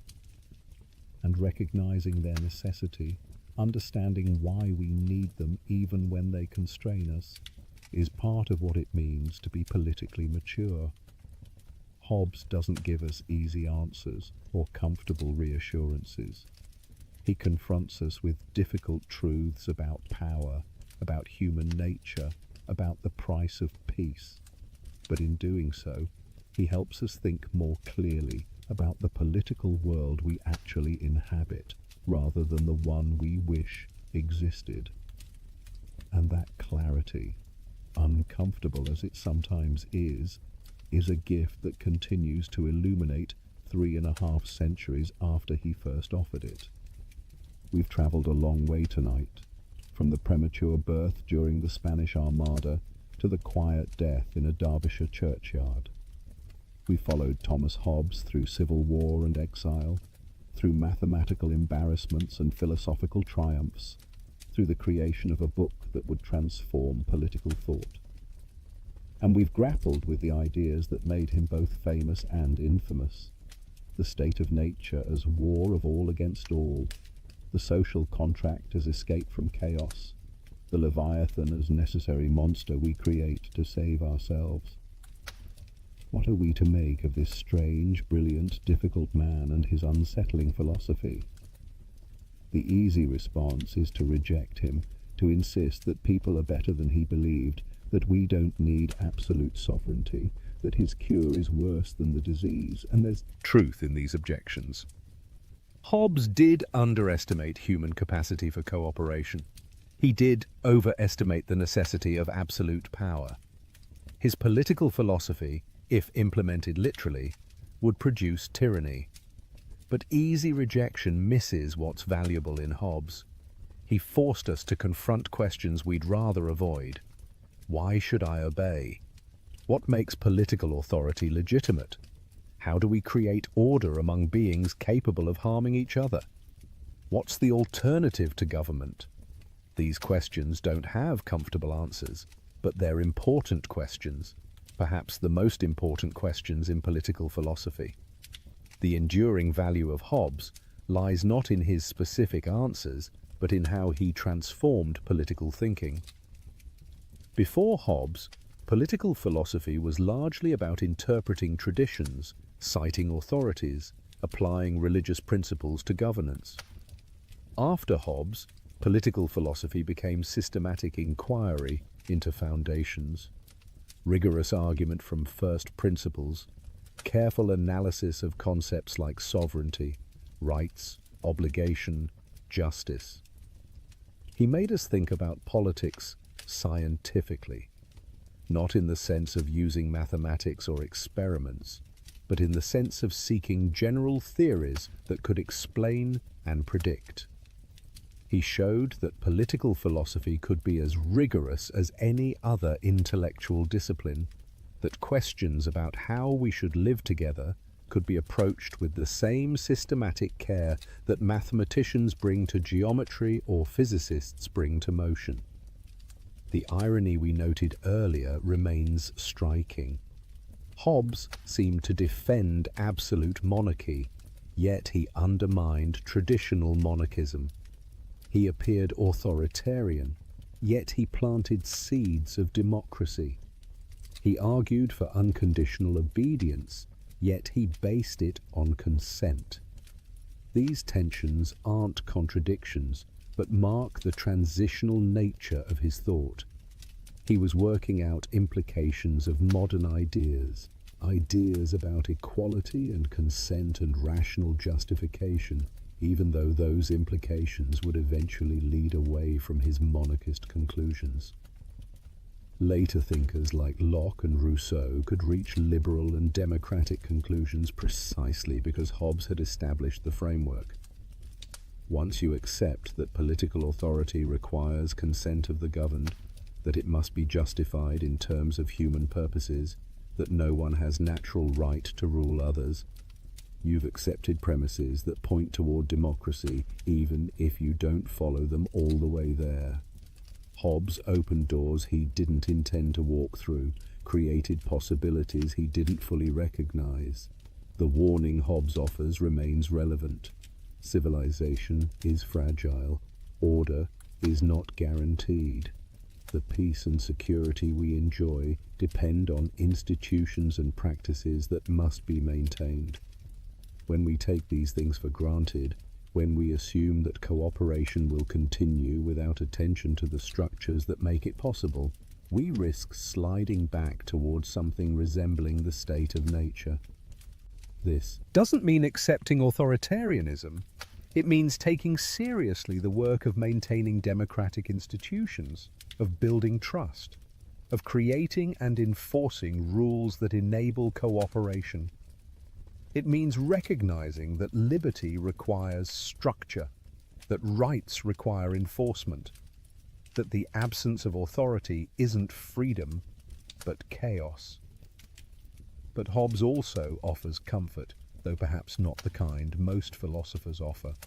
He shows us that despite our flaws, despite our selfishness and fear and propensity for conflict, we're capable of creating order. We can use reason to escape traps that passion creates. We can build institutions that channel self-interest toward common good. We can live together peacefully, despite being dangerous to each other, can create civilization despite our limitations. This is a modest hope, but a real one. We don't need to become angels to live together well.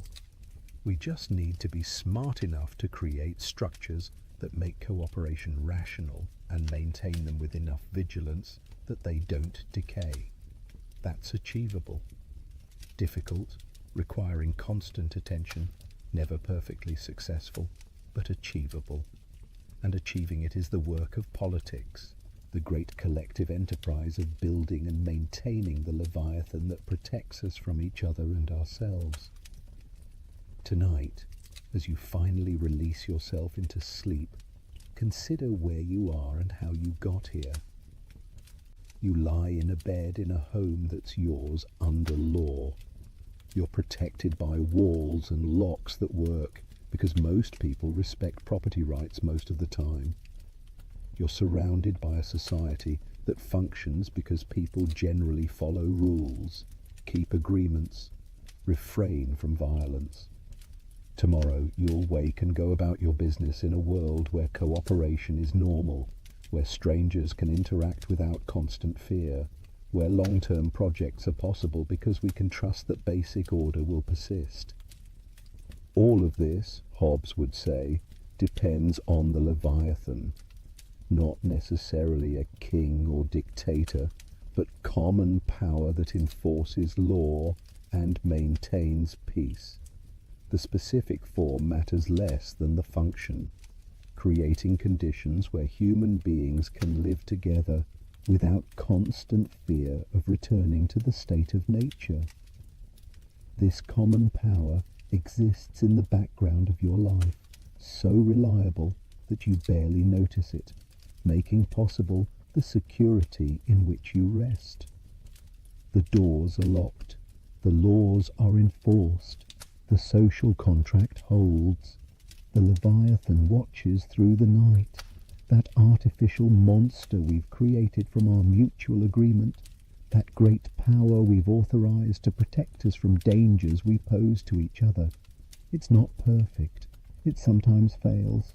It can be abused. But it's better than the alternative, better than the solitary, poor, nasty, brutish and short life that Hobbes described awaiting us without it. Thank you for joining me on this journey through the thought of Thomas Hobbes, the monster of Malmesbury, the philosopher who dared to look at human nature without flinching, and who tried to build a science of politics on the foundations of fear and reason. If you found value in these explorations, please like and subscribe. Your support helps these conversations reach others who seek understanding in quiet moments. Sleep well tonight, protected by institutions and agreements, resting in the peace that countless generations have worked to maintain, secure in the knowledge that the Leviathan keeps its vigil while you dream. The social contract that Hobbes described isn't just philosophical theory, but describes something real about how we live. And in that reality, in the order we've collectively created and maintained, you can safely surrender to rest. The monster watches, the covenant holds, peace prevails, and you, dear listener, can sleep. Good evening and welcome back. At this moment, take a deep breath. As you exhale, unwind your body and let go of all the air within and prepare. In today's journey, we'll delve into the paradoxes of ancient Buddhist philosophy. We'll transform how you understand rest, peace, and letting go.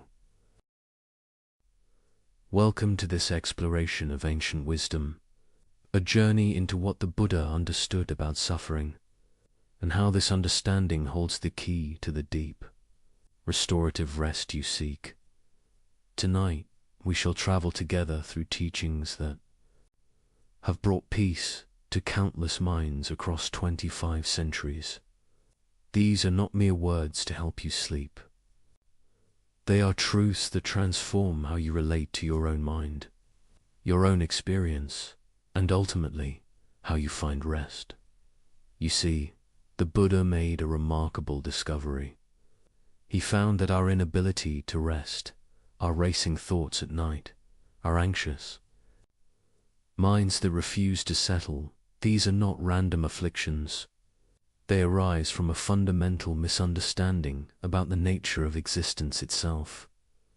Most sleep guiders tells you to quiet your mind, to push away thoughts, to force relaxation. But the Buddha taught something far more profound.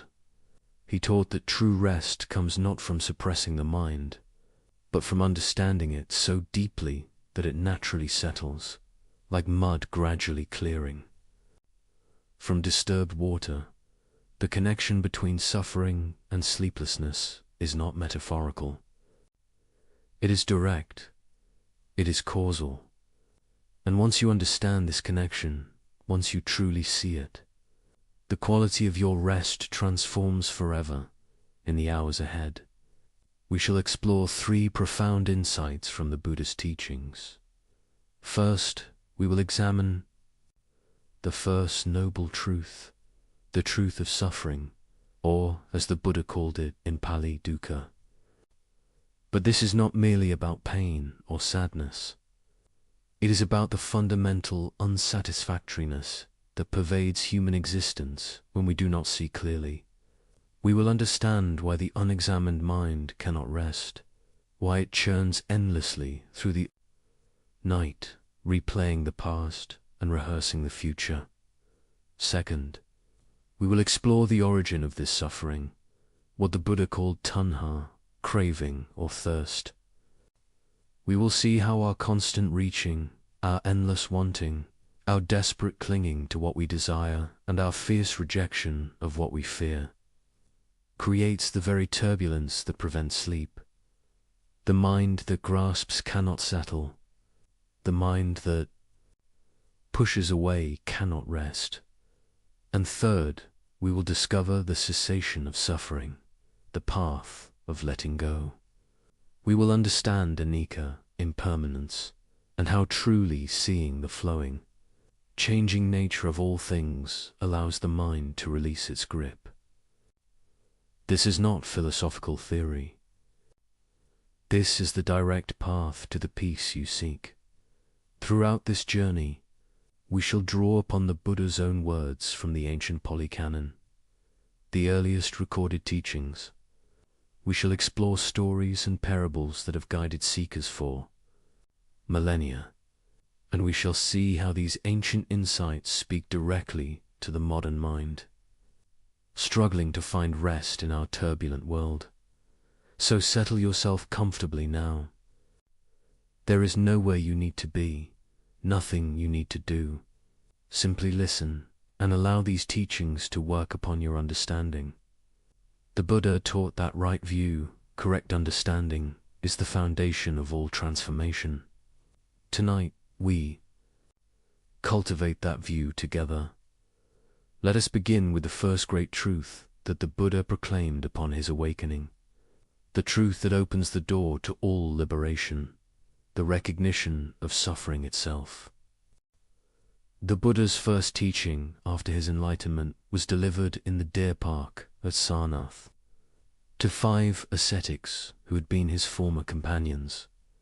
This teaching, known as the Dhammacappapo Sutta, the discourse on the turning of the wheel of Dharma, begins with a statement so simple yet so profound that it has echoed through the centuries. Birth is suffering, aging is suffering, illness is suffering, death is suffering, union with what is displeasing is suffering, separation from what is pleasing is suffering. Not to get what one wants is suffering. This is the first noble truth, the truth of dukkha now. The word dukkha is often translated as suffering, but this translation, while convenient, does not capture the full depth of what the Buddha meant. Dukkha is not merely pain or obvious distress. It is something far more subtle, far more pervasive. Dukkha means unsatisfactoriness. It means the inherent instability and unreliability of all conditioned phenomena. It means the deep, often unnoticed stress that comes from living in a state of fundamental misunderstanding about the nature of reality. The Pali word dukkha is actually composed of two parts. Du means bad or difficult, and ka originally referred to the axle hole of a wheel. A wheel with a poor axle hole, one that is off-center or misaligned, creates a rough, uncomfortable ride. This is dukkha, the journey of life when we do not understand its nature correctly, when we are out of alignment with reality, becomes unnecessarily difficult and uncomfortable. Consider your own experience as you lie here tonight. Perhaps your body is comfortable, perhaps you are safe, perhaps there is no immediate crisis, yet the mind churns, it worries, it replays conversations from the day, it rehearses scenarios for tomorrow, it judges itself for not sleeping, it fears the consequences of tiredness. This churning, this inability to rest even when all external conditions are favorable. This is dukkha. The Buddha made a radical observation. He saw that even in moments of pleasure, even in experiences we call happiness, there is an undercurrent of dukkha. Why? Because all pleasant experiences are impermanent. They arise and they pass away.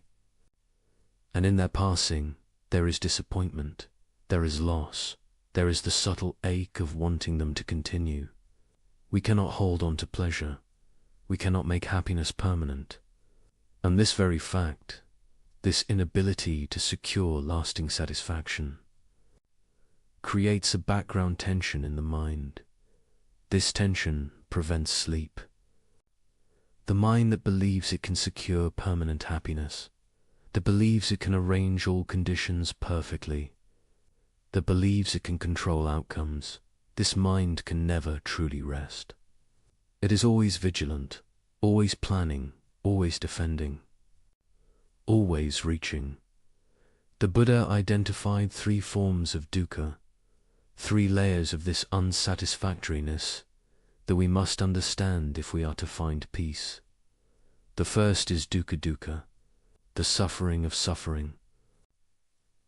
This is the obvious pain, physical discomfort, emotional distress, grief, fear, anger. This is what we commonly recognize as suffering.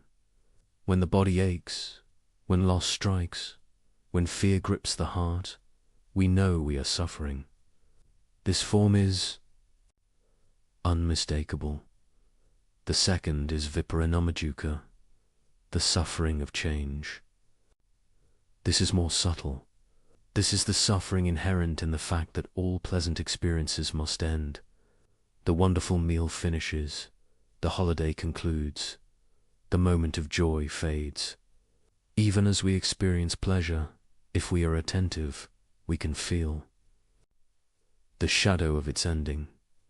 We tighten around the experience, trying to hold it, trying to make it last. This tightening is itself a form of suffering. Think of a beautiful sunset you once witnessed.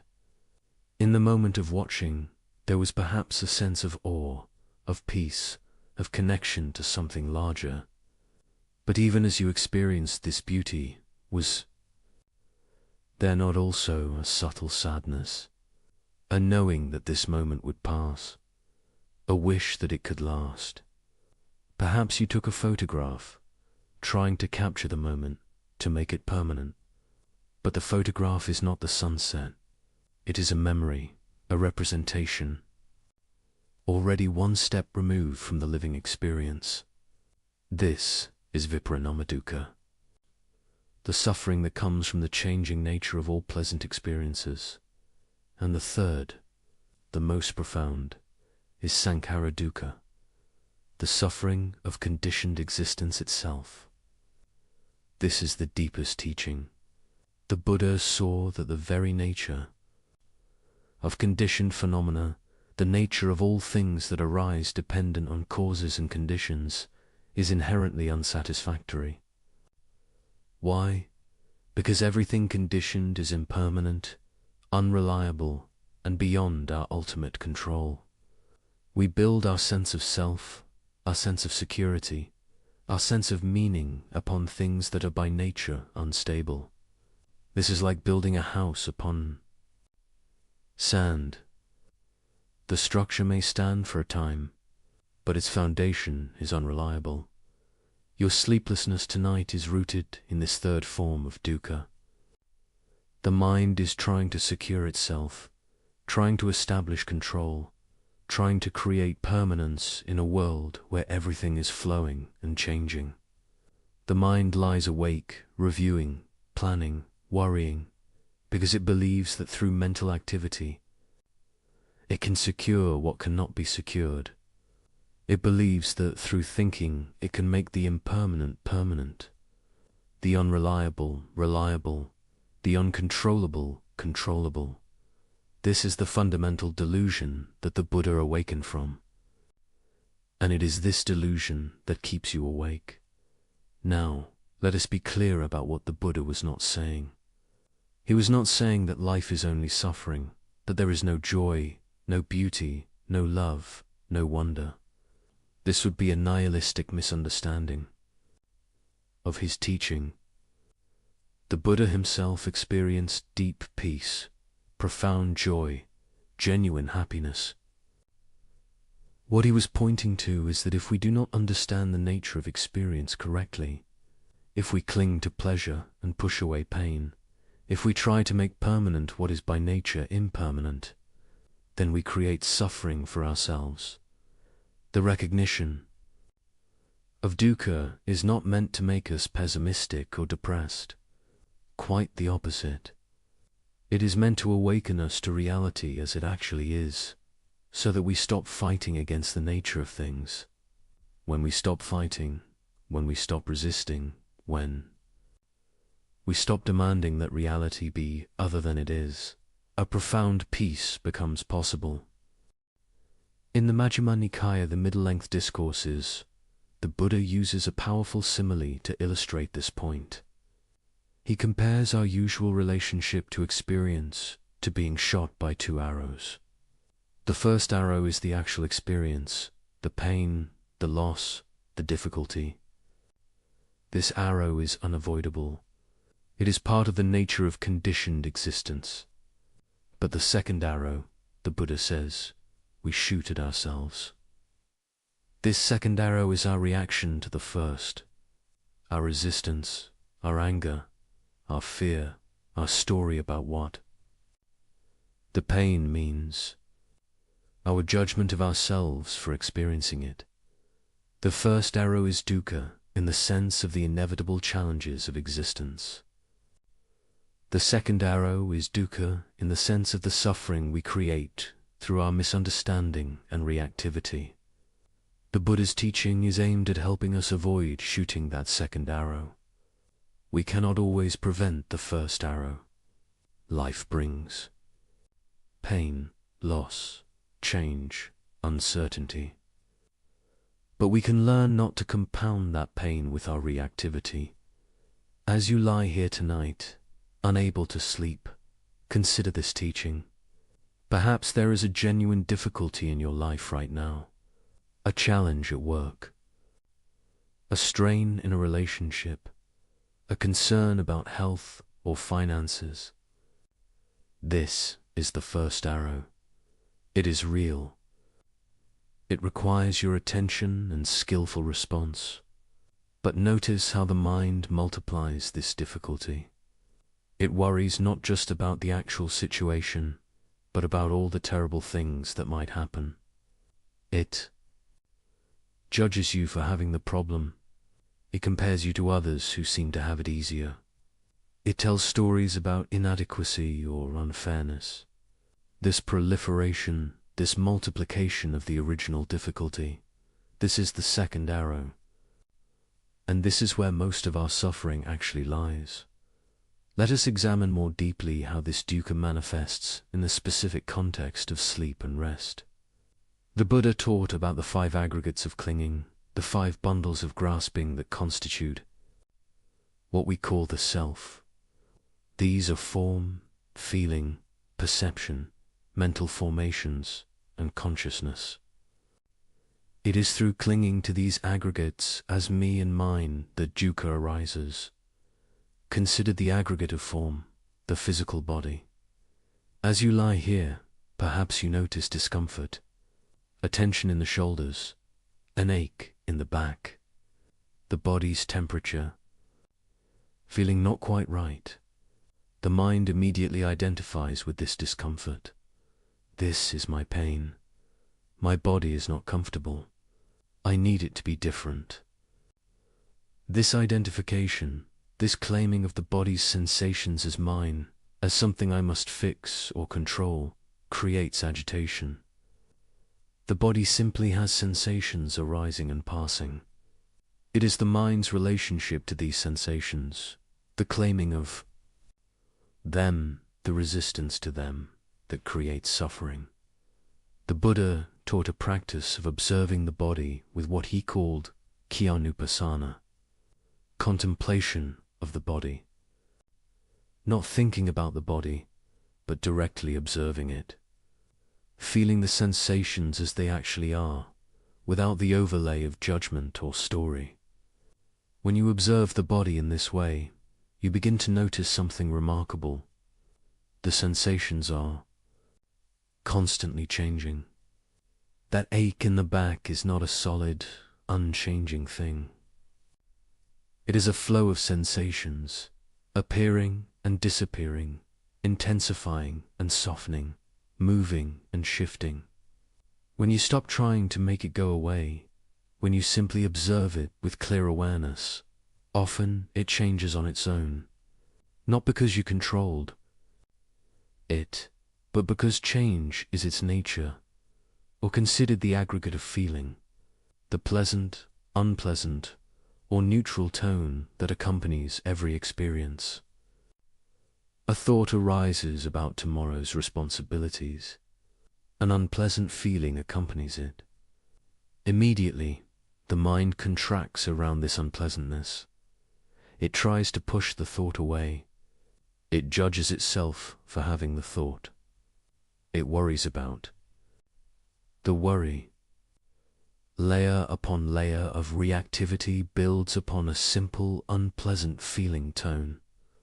The original feeling may have lasted only a moment, but the mental proliferation around it continues for hours, preventing sleep. The Buddha taught Vedananupassana, contemplation of feelings. This means observing the feeling tone of experience directly, pleasant, unpleasant, or neutral. That is all. Not the story about the feeling, not the judgment of the feeling, not the reactivity to the feeling, simply the bare feeling tone itself. When you observe feelings in this way, you notice that they too are impermanent. A pleasant feeling arises and passes. An unpleasant feeling arises and passes. Even what seems like a continuous, unpleasant feeling, when observed closely, is actually a series of moments, each slightly different, appearing and disappearing in rapid succession. And here is the liberating insight. If you do not grasp at pleasant feelings, trying to make them last, they arise and pass naturally without creating the suffering of clinging. If you do not push away unpleasant feelings, resisting their presence, they arise and pass naturally without creating the suffering of aversion. The feelings themselves are not the problem. Your relationship to them, your grasping and pushing, this is where dukkha is created. The aggregate of perception labels and categorizes experience. This is good, this is bad. This thought means I am anxious. This sensation means something is wrong. These perceptions, these labels, are not reality itself. They are the mind's interpretation of reality, but we take them as absolute truth. We believe our perceptions completely, and this belief keeps us trapped in reactivity. The Buddha taught sana, the understanding that perceptions are constructed, not given.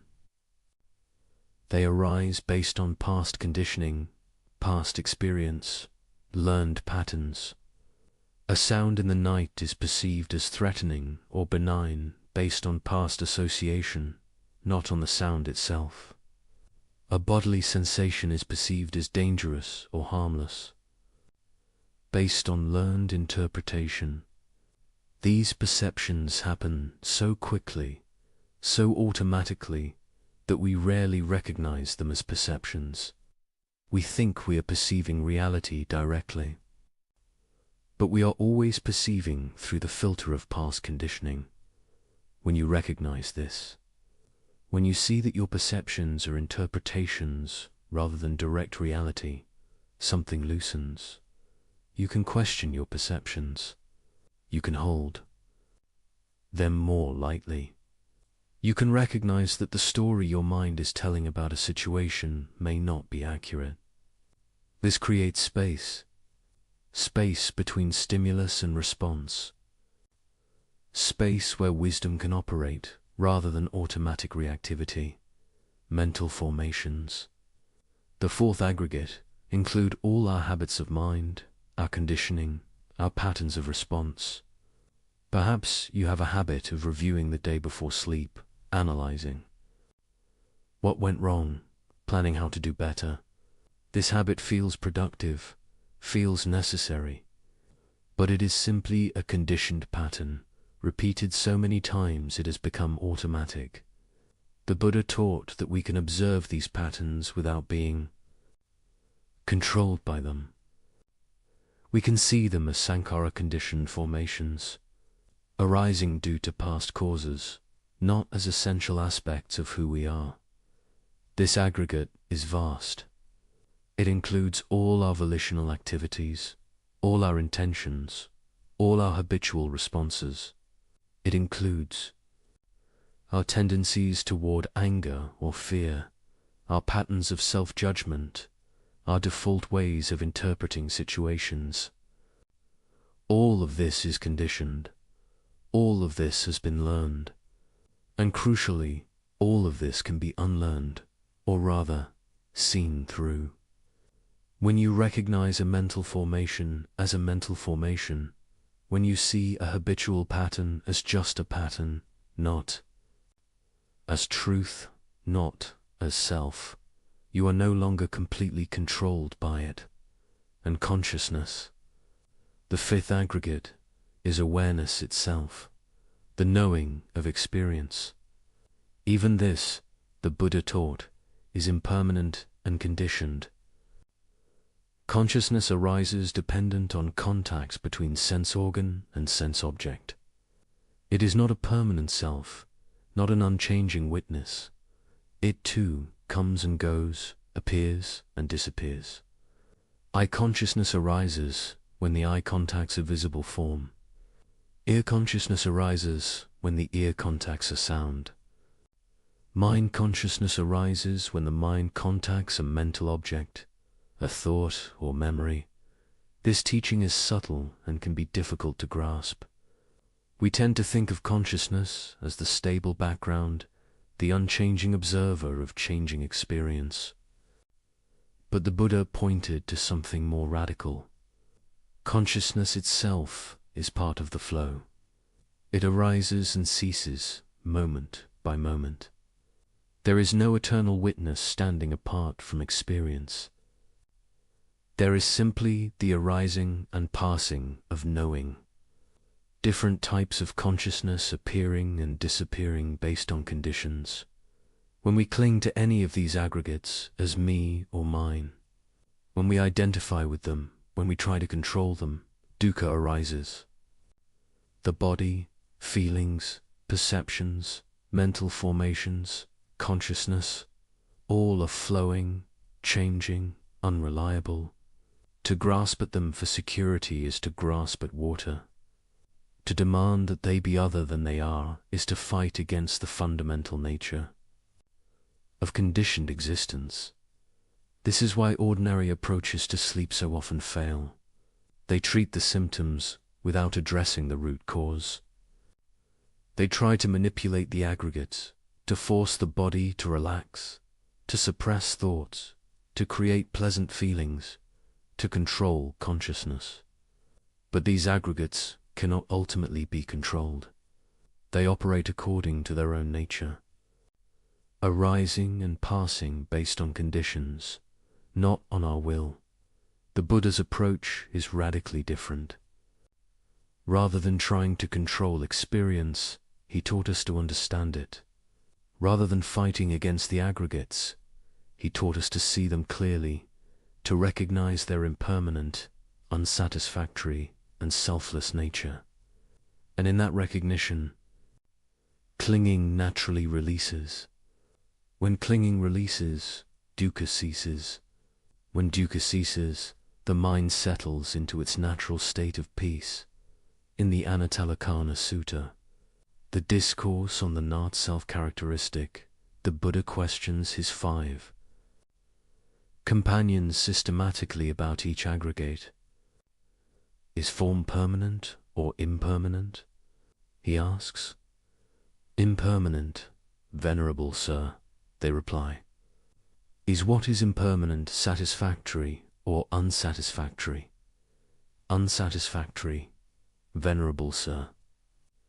Is it fitting to regard what is impermanent, unsatisfactory, and subject to change as, this is mine, this I am, this is myself? No, venerable sir. He asks the same questions about feeling, perception, mental formations, and consciousness. Each time, the answer is the same.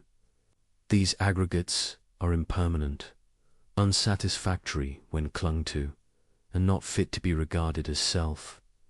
This systematic questioning is not meant to be merely intellectual. It is meant to be investigated directly in one's own experience. The Buddha is inviting us to look closely at what we take to be ourselves and see if it holds up under examination. In the Satipatthana Sutta, the discourse on the foundations of mindfulness, the Buddha provides detailed instructions for observing these aggregates. He teaches us to observe the body in the body, feelings in feelings, mind in mind, mental phenomena in mental phenomena. Not observing from outside, but observing directly, intimately, within experience itself. When observing the body, he says, know the in-breath as the in-breath, know the out-breath as the out-breath, know the body walking, standing, sitting, lying, down, know all positions and movements of the body, and in this knowing, understand, this is simply body, not my body. Not I am the body, simply body, a collection of elements temporarily configured, arising and passing according to conditions. He teaches contemplation of the body's elements. This body is composed of the earth element, the solidity and resistance in bones and flesh. It is composed of the water element, the fluidity in blood and lymph. It is composed of the fire element, the temperature and metabolism that maintain life. It is composed of the air element, the movement in breath and circulation. These 4 elements come together temporarily to form what we call a body. They will separate again at death, returning to the greater field of elements from which they came. This is not morbid contemplation. It is realistic understanding. It is seeing the body as it actually is, not as we wish it to be. When observing feelings, know a pleasant feeling as pleasant, an unpleasant feeling as unpleasant, a neutral feeling as neutral. And understand, these feelings are impermanent.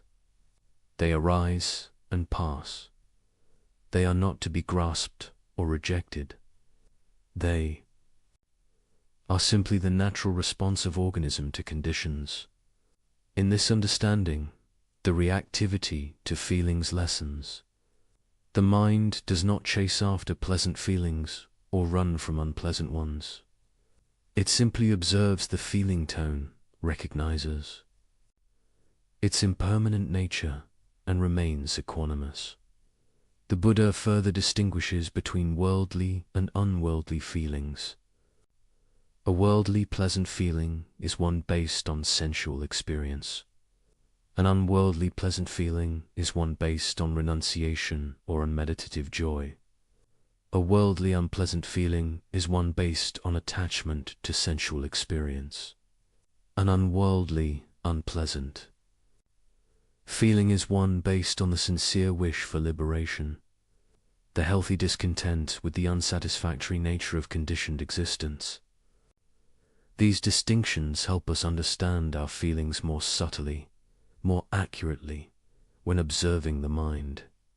Know a mind with desire as a mind with desire, a mind with aversion as a mind with aversion, a mind with delusion as a mind with delusion. Know a concentrated mind as concentrated, a scattered mind as scattered. Know a great mind as great, a small mind as small. Know a surpassable mind as surpassable, an unsurpassable mind as unsurpassable. Know a concentrated mind as concentrated, an unconcentrated mind as unconcentrated. Know a liberated mind as liberated, an unliberated mind as unliberated. This is not judgment, it is recognition. The mind has many states, constantly changing. By knowing each state as it arises, by recognizing its characteristics, we stop identifying with the state. We see that these are visitors, temporary conditions of mind, not who we are. The mind that is scattered now may be concentrated later. The mind with desire now may be free of desire later.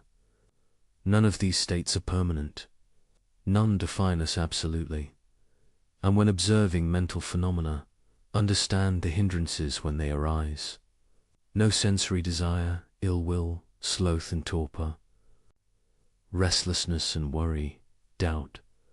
Understand how they arise, how they are sustained, how they cease. These hindrances are what prevent meditation, what prevent concentration, what prevent clear seeing. And significantly for our purposes tonight, these hindrances are what prevent sleep. Restlessness and worry, uthaka kukuka, is particularly relevant. The mind that cannot settle, that jumps from thought to thought, that worries about past and future, this is the restless mind. The Buddha taught specific antidotes to this hindrance. One is concentration practice, gathering the mind to a single object. Another is calming the bodily formation, relaxing the body to help calm the mind. Another is reflecting on the teachings, bringing wise attention to bear on the worried thoughts to see their impermanent, insubstantial nature. Observe also the factors of awakening when they arise. Know mindfulness, investigation, energy, joy, tranquility, concentration, equanimity. Understand their conditions, their development, their maturation. These 7 factors, when cultivated, lead to awakening, to the direct realization of the truth the Buddha taught. Mindfulness is the foundation. Investigation examines experience closely. Energy sustains the practice. Joy arises from skillful practice. Tranquility is the calming of body and mind. Concentration is the collected, unified mind. Equanimity is the balanced, non-reactive awareness that sees all phenomena with the same clear gaze. This is the Buddha's medicine for dukkha.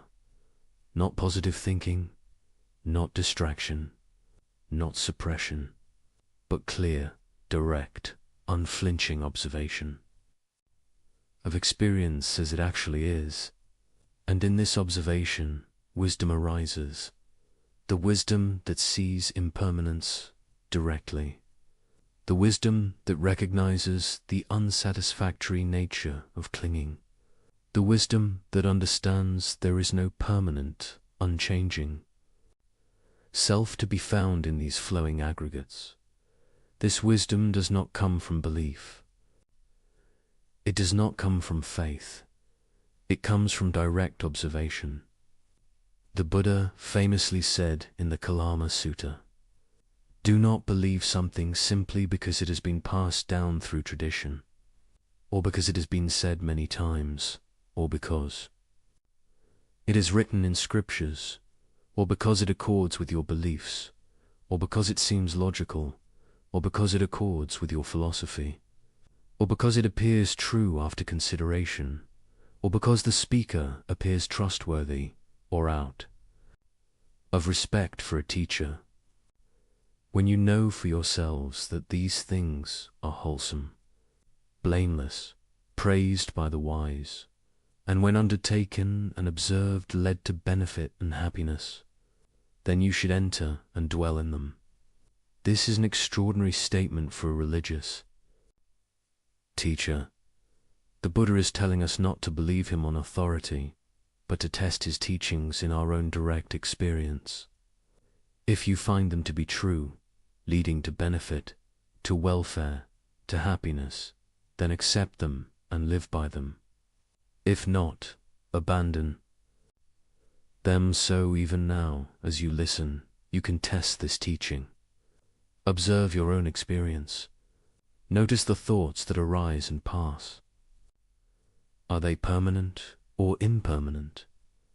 Notice the sensations in the body constantly changing. Are they permanent or impermanent? Notice feelings appearing and disappearing. Are they permanent or impermanent? Is there anything in your experience right now that is truly permanent? Is there anything that is completely satisfactory when grasped? Is there anything that is truly under your absolute control? If you observe carefully, honestly, you will see that the Buddha's teaching is not philosophy or theory. It is description. It is pointing to what is already true, what has always been true, but what we have not clearly seen. We have been so busy trying to control experience, trying to make it conform to our desires, that we have not stopped to observe what it actually is. There is a story from the Pali Canon that illustrates this teaching beautifully. It is the story of Pattakara, a woman who experienced devastating loss and, through that loss, came to profound awakening. Pattakara was born into a wealthy merchant family in Savatthi. As a young woman, she fell in love with a servant in her household. Her parents, disapproving of this relationship, planned to marry her to a man of suitable status. In desperation, she fled with her lover to a distant village where they lived. As simple farmers, years passed and Pattakara became pregnant. As the time of birth approached, she wished to return to her parents' home for the delivery, as was the custom. Her husband refused, fearing her parents' anger. But when he was away, Pattakara set out on the journey alone. Driven by her longing for her family, her husband, discovering she had left, rushed after her. But on the road, far from any village, her labor began. She gave birth beside the path. That night, as they huddled with their newborn, a terrible storm arose. Her husband went to gather materials to build a shelter. In the darkness, he disturbed a nest of vipers and was bitten. He died there, alone, trying to protect his family. Patakara, not knowing what had happened, waited through the night with her infant and her toddler son. At dawn, she found her husband's body, grief-stricken, but needing to survive, she continued toward her family home, carrying her infant and leading her toddler by the hand. They came to a river, swollen by the storm. She could not carry both children across at once. She left her toddler on the bank and waded across with her infant. She placed the baby on the far shore and returned for her older son. But as she reached the middle of the river, a hawk, seeing the infant alone, swooped down and seized it. Patakara screamed and waved her arms, but the hawk flew away. The toddler, hearing his mother's cry and thinking she was calling to him, stepped into the river. The current swept him away before her eyes. Mad with grief, she continued to her parents' home. On the outskirts of the city, she met a man coming from town. She asked about her family.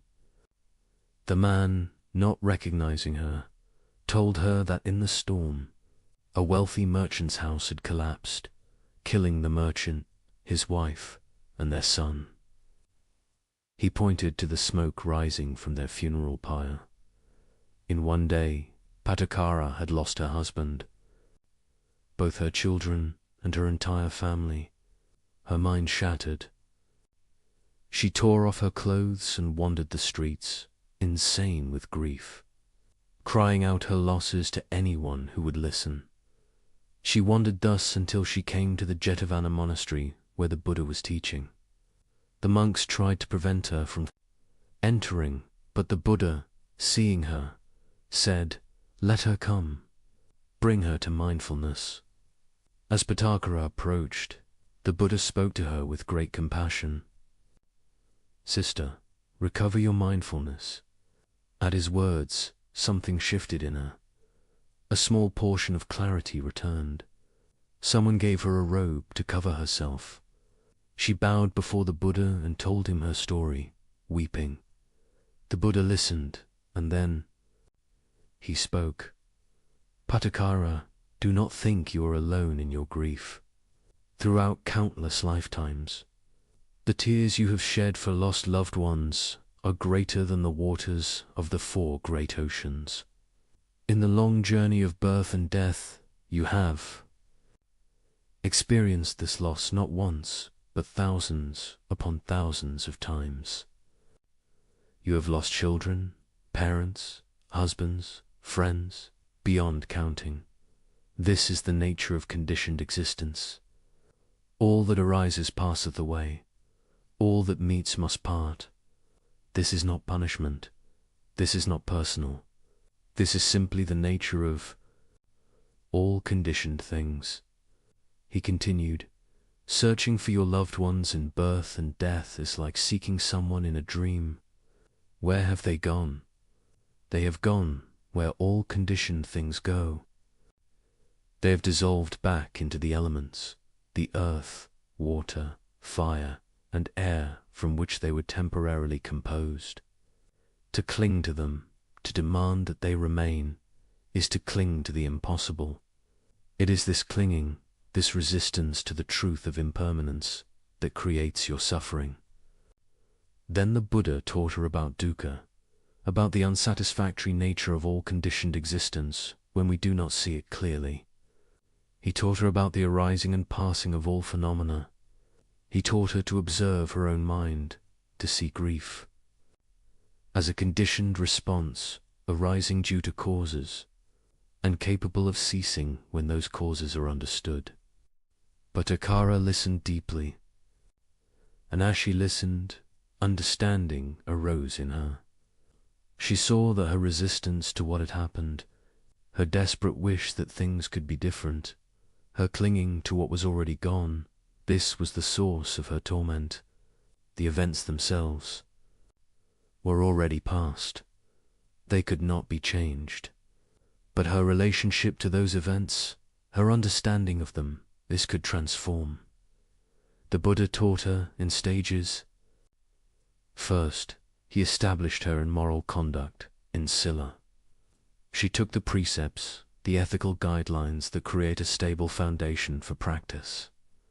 Then he taught her about generosity, about dana, the practice of giving that loosens the grip of selfishness. Then he taught her about the heavenly realms, about the fruits of good action. And then, seeing that her mind was ready, pliant, without hindrances, elevated and clear, he taught her the Four Noble Truths. Bhattakara became a nun and devoted herself to practice. Later, after she had developed concentration and insight, she was washing her feet one evening. She poured water from a vessel and watched it flow down the slope. Some water traveled only a short distance before being absorbed into the earth. Some water flowed farther before disappearing. Some water flowed all the way to the bottom of the hill. As she watched this simple phenomenon, sudden, complete understanding arose. She saw that lives are like this water. Some beings live only briefly. Some live longer. Some live to old age. But all, without exception, flow toward death. None escape. This is not tragedy. This is simply the nature of conditioned existence. All formations are impermanent. All formations are unsatisfactory when clung to. All phenomena are not self. In that moment, Bhattakara awakened fully. She became an arahant, one who has realized complete liberation. Her grief did not disappear entirely. The memory remained, but her suffering ended. She could remember her loved ones with tenderness, but without the tearing pain of resistance. She had stopped fighting against reality. She had stopped demanding that impermanent things be permanent. And in that stopping, she found unshakable peace. The Buddha later spoke a verse about her realization.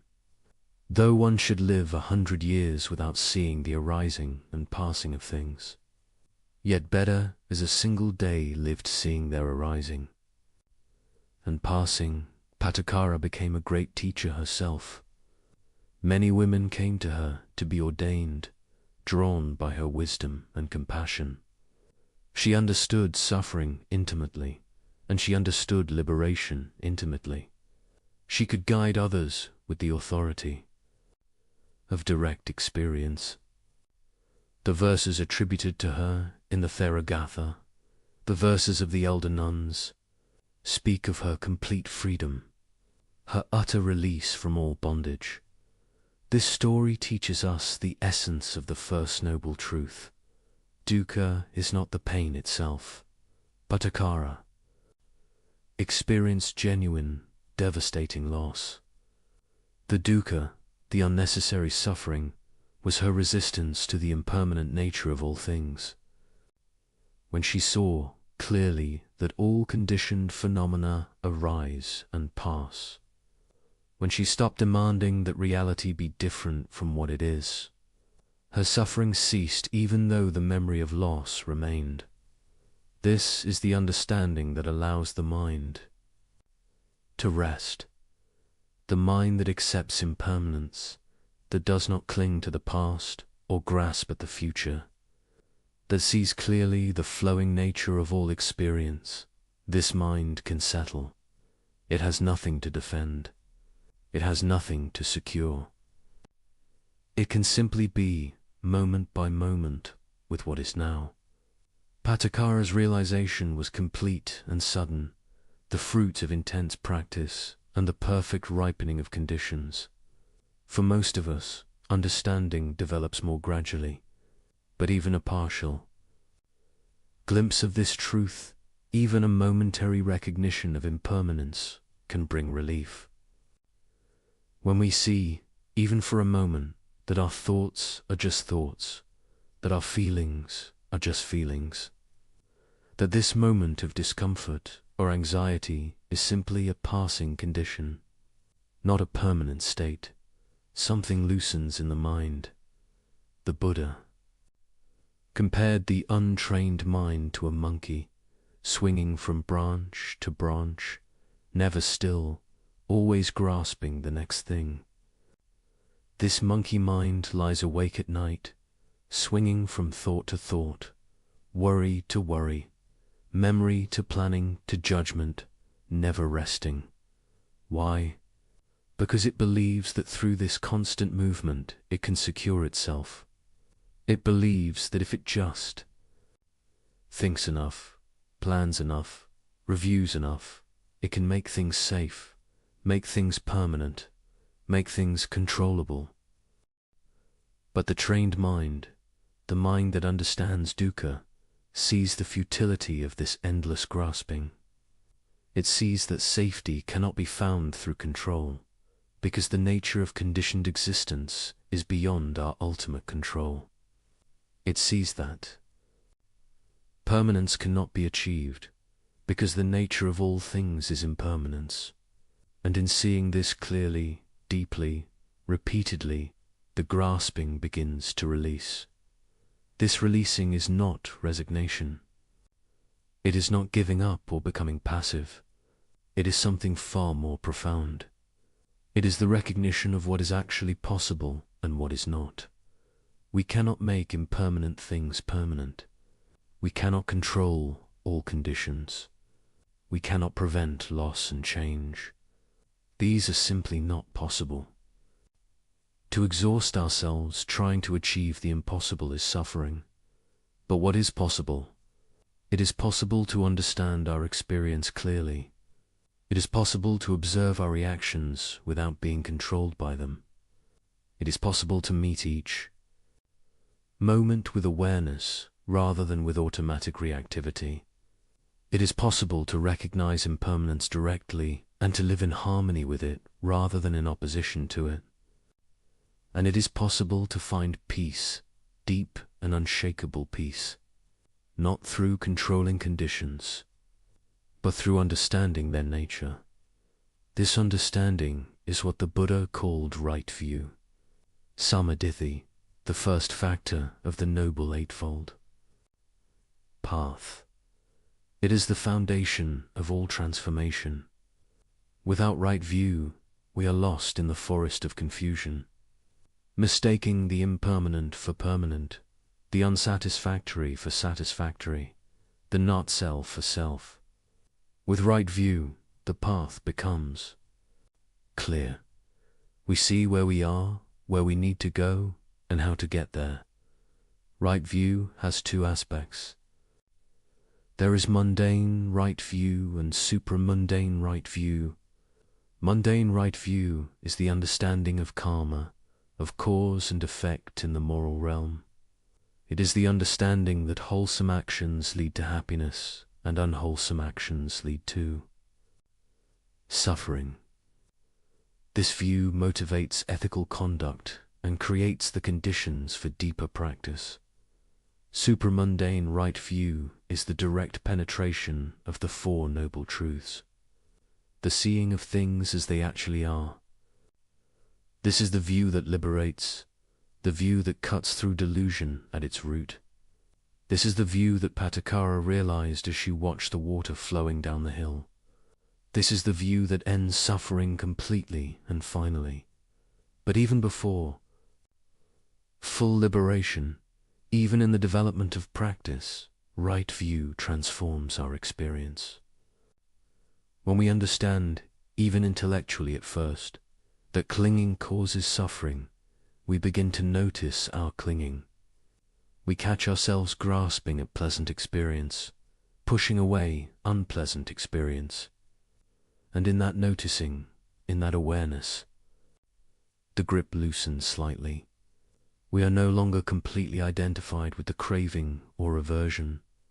We see it happening, and what can be seen can eventually be released. As you lie here tonight, perhaps you can begin to sense this truth in your own experience. Notice the thoughts that prevent sleep. Are they not thoughts of resistance? Resistance to how the day went. Resistance to how you feel.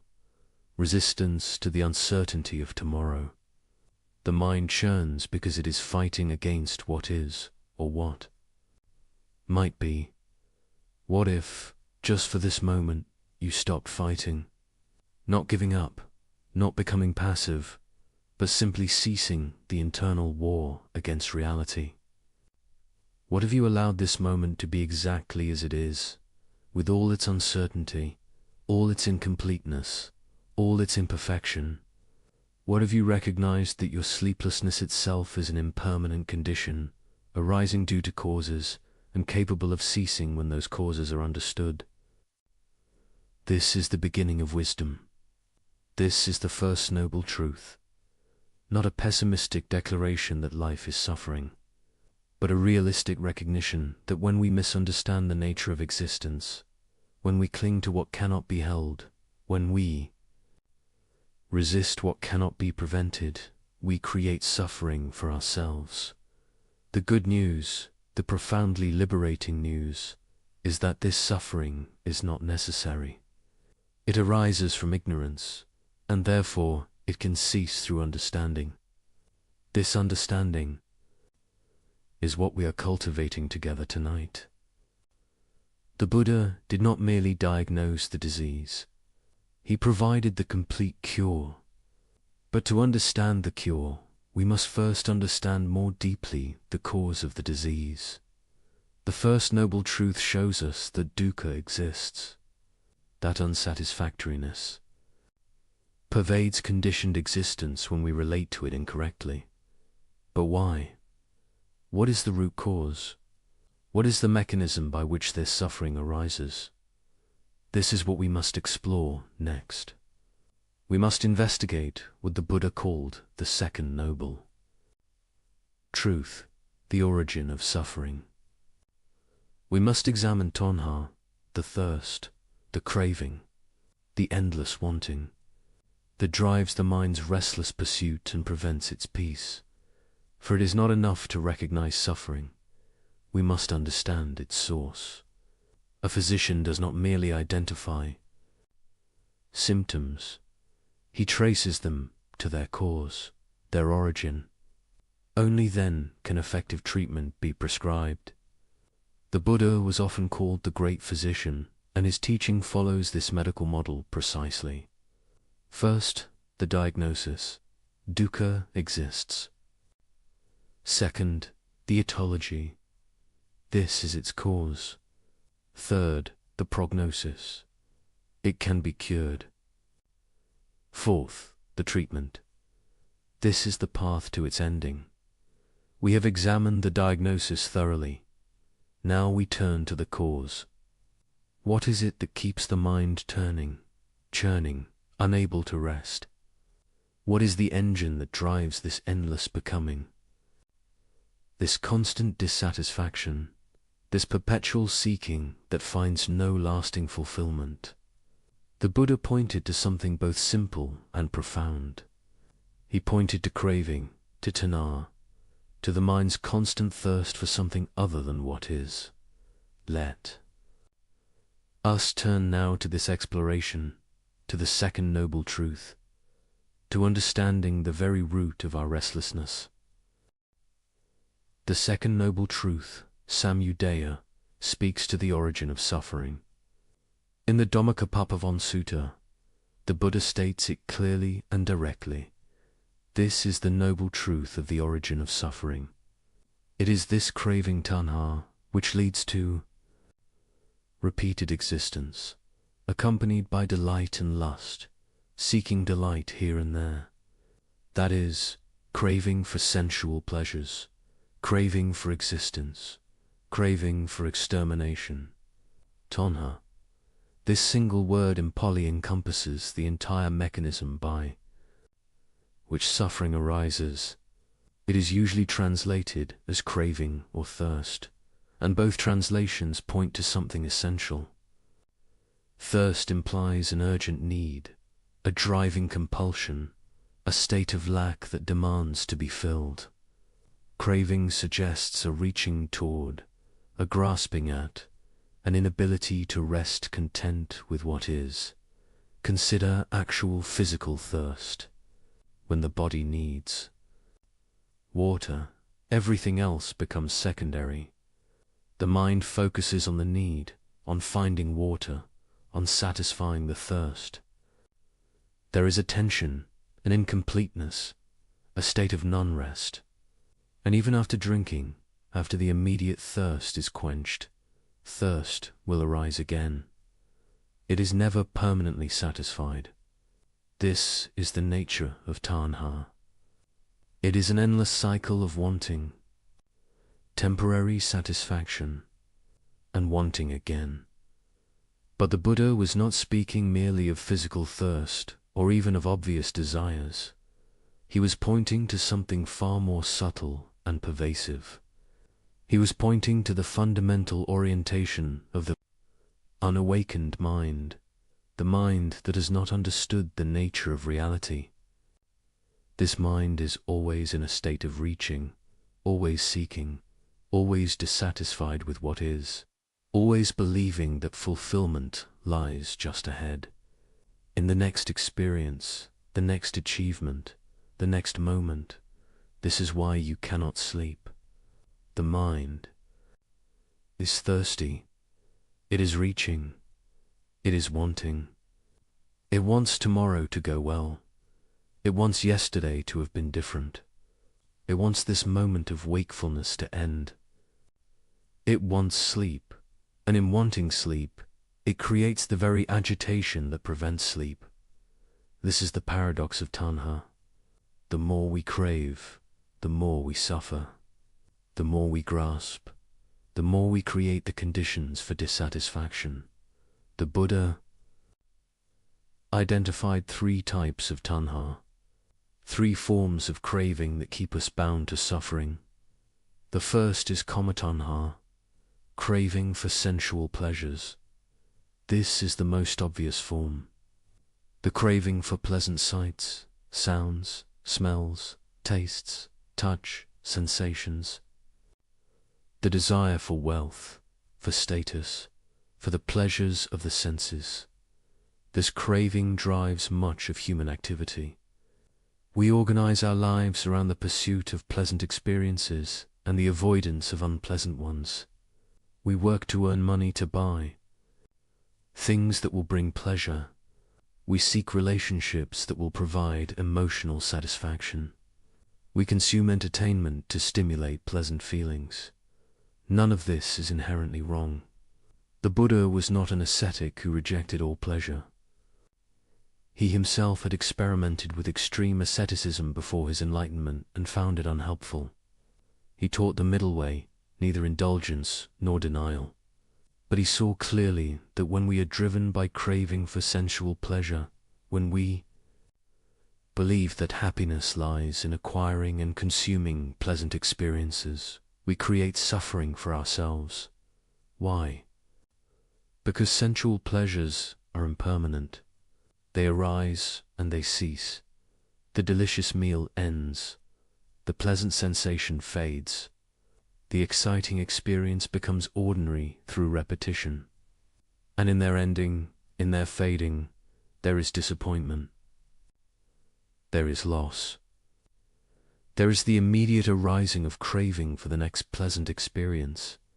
We are on a treadmill, constantly running, never arriving. The second type is bhavatanha, craving for existence or becoming. This is more subtle. This is the craving to be someone, to become something, to establish ourselves as a particular identity. It is the craving for recognition, for achievement, for the building up of self. We want to be seen as successful, as intelligent, as attractive, as spiritual, as good. We create a self-image, and then we crave experiences that confirm and enhance this image. This craving for becoming is intimately tied to our sense of self. We have an idea of who we are and who we want to be, and we organize our lives around becoming that person. We pursue goals, we develop skills, we cultivate relationships, all in service of this project of becoming. But this too is ultimately unsatisfactory. The self we are trying to establish is itself impermanent, unreliable, constantly changing. The achievements we grasp fade. The recognition we receive is temporary. The identity we build is always under threat, always needing defense, always requiring maintenance. As you lie here tonight, notice this craving for becoming. Perhaps your mind is planning how you will be tomorrow, what you will achieve, how you will handle challenges, how you will present yourself. This is bhavatanha, the mind trying to construct a self, trying to become someone, trying to secure itself through future becoming. And this very activity prevents rest. The mind that is always becoming cannot simply be. It cannot rest in the present moment as it is. The third type is vibhavatanha, craving for non-existence or annihilation. This may seem contradictory. How? Can craving for non-existence be a form of craving? But the Buddha saw this clearly.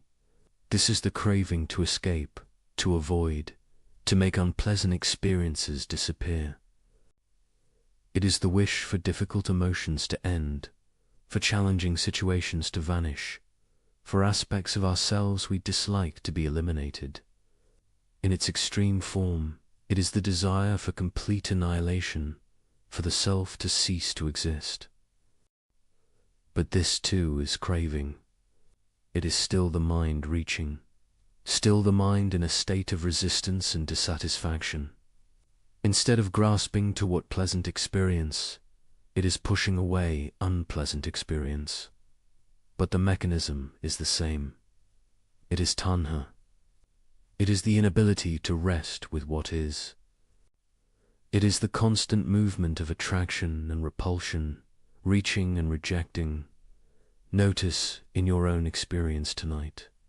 The mind that cannot sleep is engaged in all three forms of craving. It craves pleasant experiences, perhaps remembering pleasant moments from the past or imagining pleasant scenarios in the future.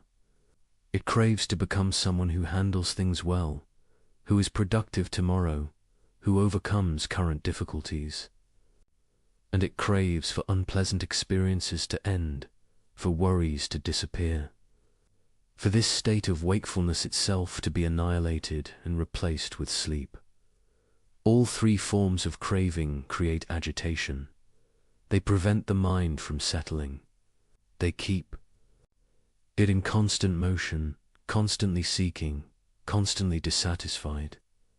The Buddha saw this pattern with perfect clarity, and he saw that this pattern is not personal, not unique to any individual. It is the default operation of the unawakened mind. It is what the mind does when it does not understand the nature of reality. Now, why does craving arise? What is its source?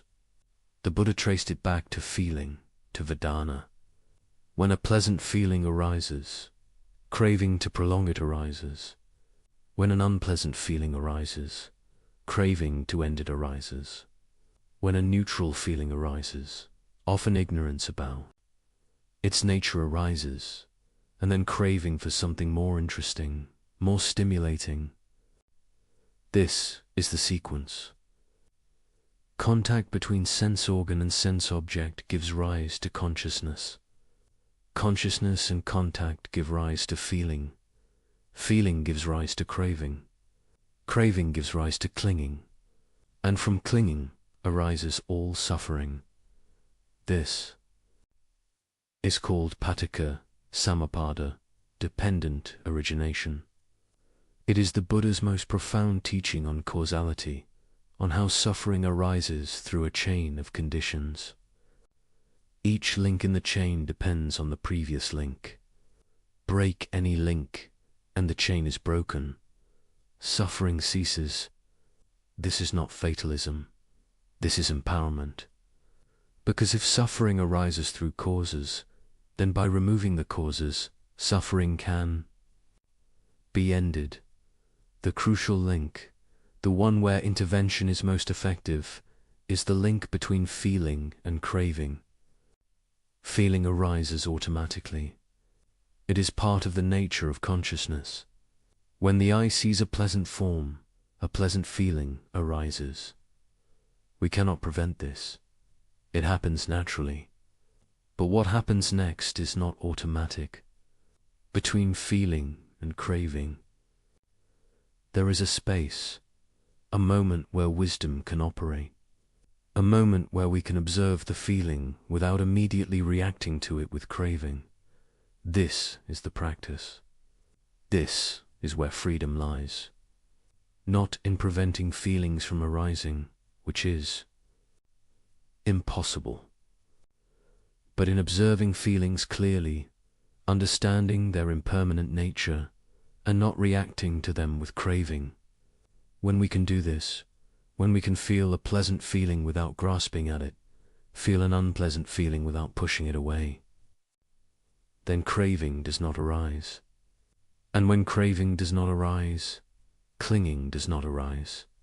And when clinging does not arise, suffering does not arise. This is the promise of the Buddha's teaching. Complete freedom from suffering is possible, not by arranging external conditions perfectly, not by achieving all our goals, not by acquiring everything we desire, but by understanding the mechanism of suffering and ceasing to perpetuate it. Let us examine more closely how craving operates in the mind.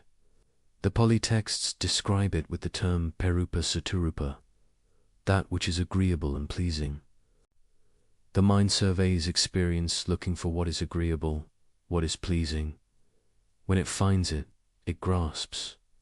When it finds what is disagreeable, it rejects. This is happening constantly, mostly below the threshold of conscious awareness. The mind is evaluating, judging, categorizing, reaching, rejecting, all in a continuous stream. This evaluating mind, this judging mind, this craving mind prevents rest. To rest, to truly rest, the mind must stop this constant activity. It must cease. The endless project of seeking pleasure and avoiding pain. It must come to a state of non-craving, of non-reaching, of acceptance of what is. But how? Simply telling the mind to stop craving does not work. Craving is deeply conditioned. It has operated for so long, through so many lifetimes according to the Buddhist view that it feels like our nature. It feels like who we are. We identify with our desires. We think we are what we want, what we fear, what we hope for. To stop craving feels like ceasing to exist. And here we encounter a profound teaching. The Buddha said that craving arises from ignorance, avidya. We crave because we do not see clearly. We do not understand the nature of what we are craving. We think that acquiring the object of craving will bring lasting satisfaction. We think that avoiding what we fear will bring lasting security. We think that becoming what we want to be will bring lasting happiness. These are all mistakes. They are misunderstandings about the nature of reality. Every object of craving is impermanent. It will change and pass away. Every state we hope to avoid will arise again under the right conditions. Every identity we try to establish is unreliable and constantly shifting. We are craving after things that cannot deliver what we hope they will deliver. This is the fundamental ignorance that drives craving. When we see this clearly, when we understand directly through our own experience that no conditioned thing can provide lasting satisfaction. Then craving naturally weakens, not through suppression, not through force, but through understanding. The mind that sees clearly loses interest in chasing after what it now knows to be unsatisfying. There is a famous simile in the texts. The Buddha compares craving to the taste of honey on the blade of a knife. A child, seeing the honey, licks the blade, attracted by the sweetness. But in licking the blade, the tongue is cut. There is both pleasure and pain mixed together. The pleasure is temporary, superficial. The pain is real and lasting. This is the nature of all experience driven by craving. There may be temporary satisfaction, but it is always mixed with suffering, always leading to more craving, always cutting even as it sweetens.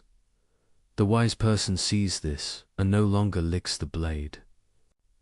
Not because they suppress desire, not because they grit their teeth and resist, but because they see clearly that this leads to harm. The seeing itself is the freedom. When you truly see that something leads to suffering, you naturally stop doing it. You do not need to force yourself. The clarity itself protects you. This is why the Buddha emphasized wisdom, panna, over willpower. Willpower can suppress craving temporarily, but it creates tension, creates struggle, creates a sense of deprivation. Wisdom sees through craving, understands its nature, and in that understanding, craving releases naturally. There is no struggle, no sense of giving something up. There is simply clarity and the natural response to clarity. Consider how this works in your own experience. When you were a child, perhaps you believed in certain myths or stories that you later outgrew. When did you stop believing? Not through forcing yourself, not through willpower, simply through growing in understanding, through seeing more clearly. The belief fell away naturally when it was no longer supported by your level of understanding.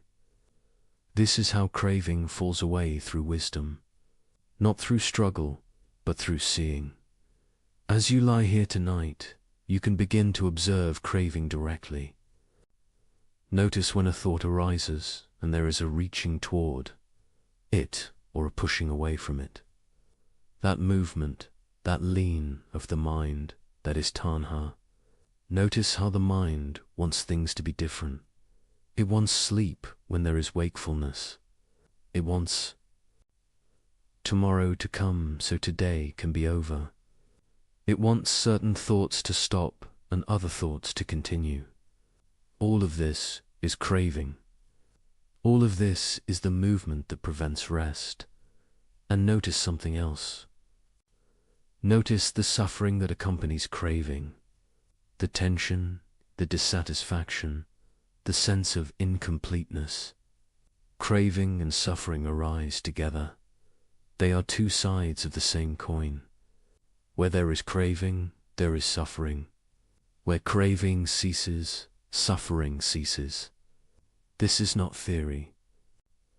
This is something you can observe directly in your own mind right now. The Buddha taught about the proximate cause of craving, what conditions give rise to it. He said that craving arises dependent on feeling, but also dependent on ignorance. It is the combination. Feeling plus ignorance equals craving. Feeling plus wisdom equals equanimity. Same feeling, different response, depending on the presence or absence of understanding. So the practice becomes clear. We must develop wisdom. We must understand reality as it actually is. And specifically, we must understand three characteristics of all conditioned phenomena. These are called the tilakkhana, the three marks of existence. All conditioned things are impermanent anicca. All conditioned things are unsatisfactory when clung to dukkha. All conditioned things are not self-ownerta. When these three characteristics are directly seen, deeply understood, thoroughly penetrated, craving loses its grip. The mind sees there is nothing to grasp, nothing that will provide the permanent satisfaction it seeks, nothing that can be claimed as me or mine. Let us explore a traditional story that illustrates the nature of craving and its consequences. This is the story of King Pasenadi and the lesson of the 4 horses. Found in the Samyutta Nikaya, King Pasenadi of Kosala was a devoted lay follower of the Buddha and often visited him for teachings. One day, the king came to the Buddha and asked about the different types of practitioners on the spiritual path. The Buddha responded with a simile about 4 types of excellent thoroughbred horses. The first horse, the Buddha explained, moves at the mere shadow of the whip before any physical contact. This horse is so sensitive, so responsive, that the slightest indication is enough. It understands immediately what is required and responds with perfect compliance. The second horse moves when the hairs of its body are touched by the whip. The third horse moves when its flesh is touched, and the fourth horse moves only when the whip strikes to the bone. The Buddha then explained the meaning. The first type of practitioner hears about the suffering in someone else's experience, perhaps in another village, perhaps even in another land. Someone has fallen ill, someone has died, someone has lost everything. And hearing this practitioner reflects deeply. They understand that this same suffering could come to them. Impermanence is universal. No one is exempt. This understanding penetrates so deeply that they are moved to practice with urgency, to develop wisdom, to prepare for the inevitable changes of life. This is like the horse that moves at the shadow of the whip. The second type of practitioner needs to see suffering more directly. Someone in their own village becomes ill. Someone they know experiences loss. Now the reality of impermanence becomes more vivid, more personal, and this moves them to practice. This is like the horse that moves when its hairs are touched. The third type needs suffering to come even closer. Someone in their own family falls ill. Someone they love dies. Now suffering is at their door, and they cannot ignore it. This, finally, moves them to earnest practice. This is like the horse that moves when its flesh is touched.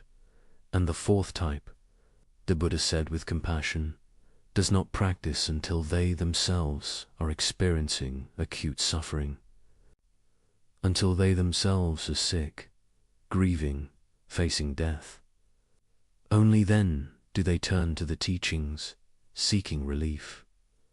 This is like the horse that moves only when struck to the bone. The Buddha did not criticize any of these types. He simply observed that people awaken at different rates, with different degrees of sensitivity to the truth of suffering.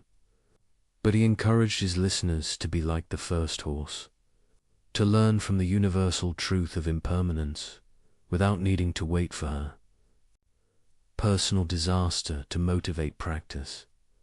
This story teaches us about craving in a subtle way. What keeps the second, third, and fourth horses from responding earlier? What keeps them from seeing the truth that is already evident? It is craving. Craving for existence to continue as it is. Craving for the pleasant illusion that we are somehow exempt from universal laws. Craving to avoid the uncomfortable truth of impermanence and suffering.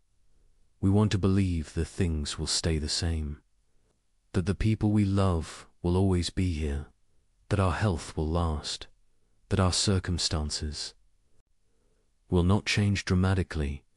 This wanting, This craving for stability in an unstable world blinds us to reality.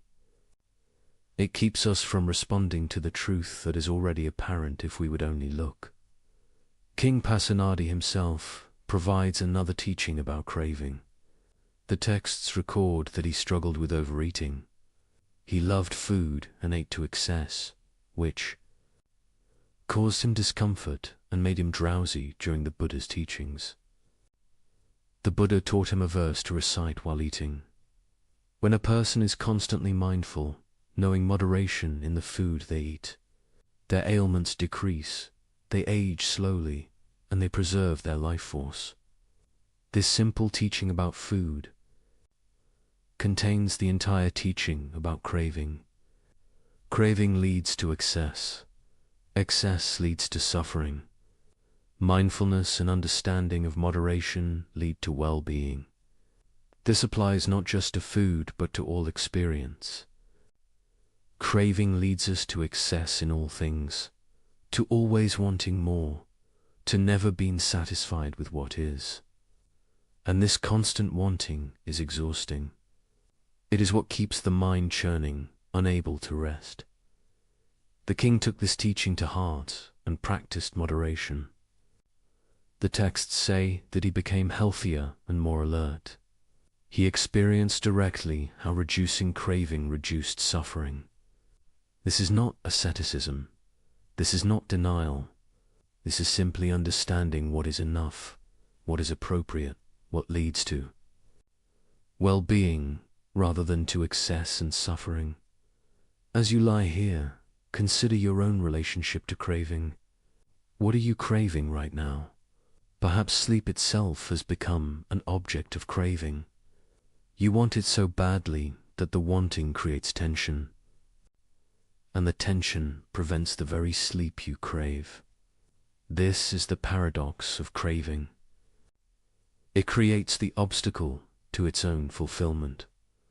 Or perhaps you are craving for tomorrow to go a certain way, for a problem to resolve, for a relationship to improve, for circumstances to change. All of this craving creates tension in the mind. The mind that craves cannot rest because it is always reaching toward something that is not yet present, always dissatisfied with what is. The Buddha taught a practice specifically for working with craving. It is called the contemplation of the unattractive asubha bhava. This does not mean making things ugly or cultivating aversion. It means seeing clearly the nature of what we crave, seeing through the superficial attractiveness to the reality beneath. When we crave sensual pleasure, we see only the pleasure, not the impermanence, not the ultimate unsatisfactoriness, not the suffering of change. We are enchanted, captivated by the surface appearance. The contemplation of the unattractive breaks this enchantment, not by making things ugly, but by seeing them completely, by seeing all aspects, including the aspects we normally ignore. The beautiful flower is also dying from the moment it blooms. The delicious food will become waste matter in hours. The praised achievement will be forgotten. The comfortable circumstance will inevitably change. This is not pessimism. This is realism. This is seeing the whole truth rather than only the pleasing part. When we see the whole truth, craving naturally lessens. We are no longer chasing after illusions. We see things as they are, and this seeing brings a natural equanimity. We can enjoy beauty without clinging to it. We can experience pleasure without craving for it to last. We can accept comfort without demanding that it remain. This is the freedom that comes from understanding. Another teaching the Buddha gave about craving is found in the discourse on the simile of the snake.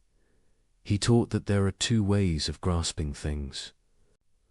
One is like grasping a snake incorrectly, by the tail or the middle of the body. The snake, feeling threatened, will bite. The bite brings suffering. The other way is like grasping a snake correctly with a forked stick behind its head. The snake cannot bite. It can be held safely. The same is true of the teachings and of experience itself. If we grasp the teachings or experiences incorrectly, through the lens of craving and clinging, we will suffer. If we hold them correctly, with wisdom and non-attachment, they will not cause suffering. The problem is not the teaching or the experience. The problem is how we hold it, how we relate to it. This is crucial for understanding craving. Craving is a way of relating to experience. It is not the experience itself. You can have the same experience with craving or without craving, and the result will be completely different.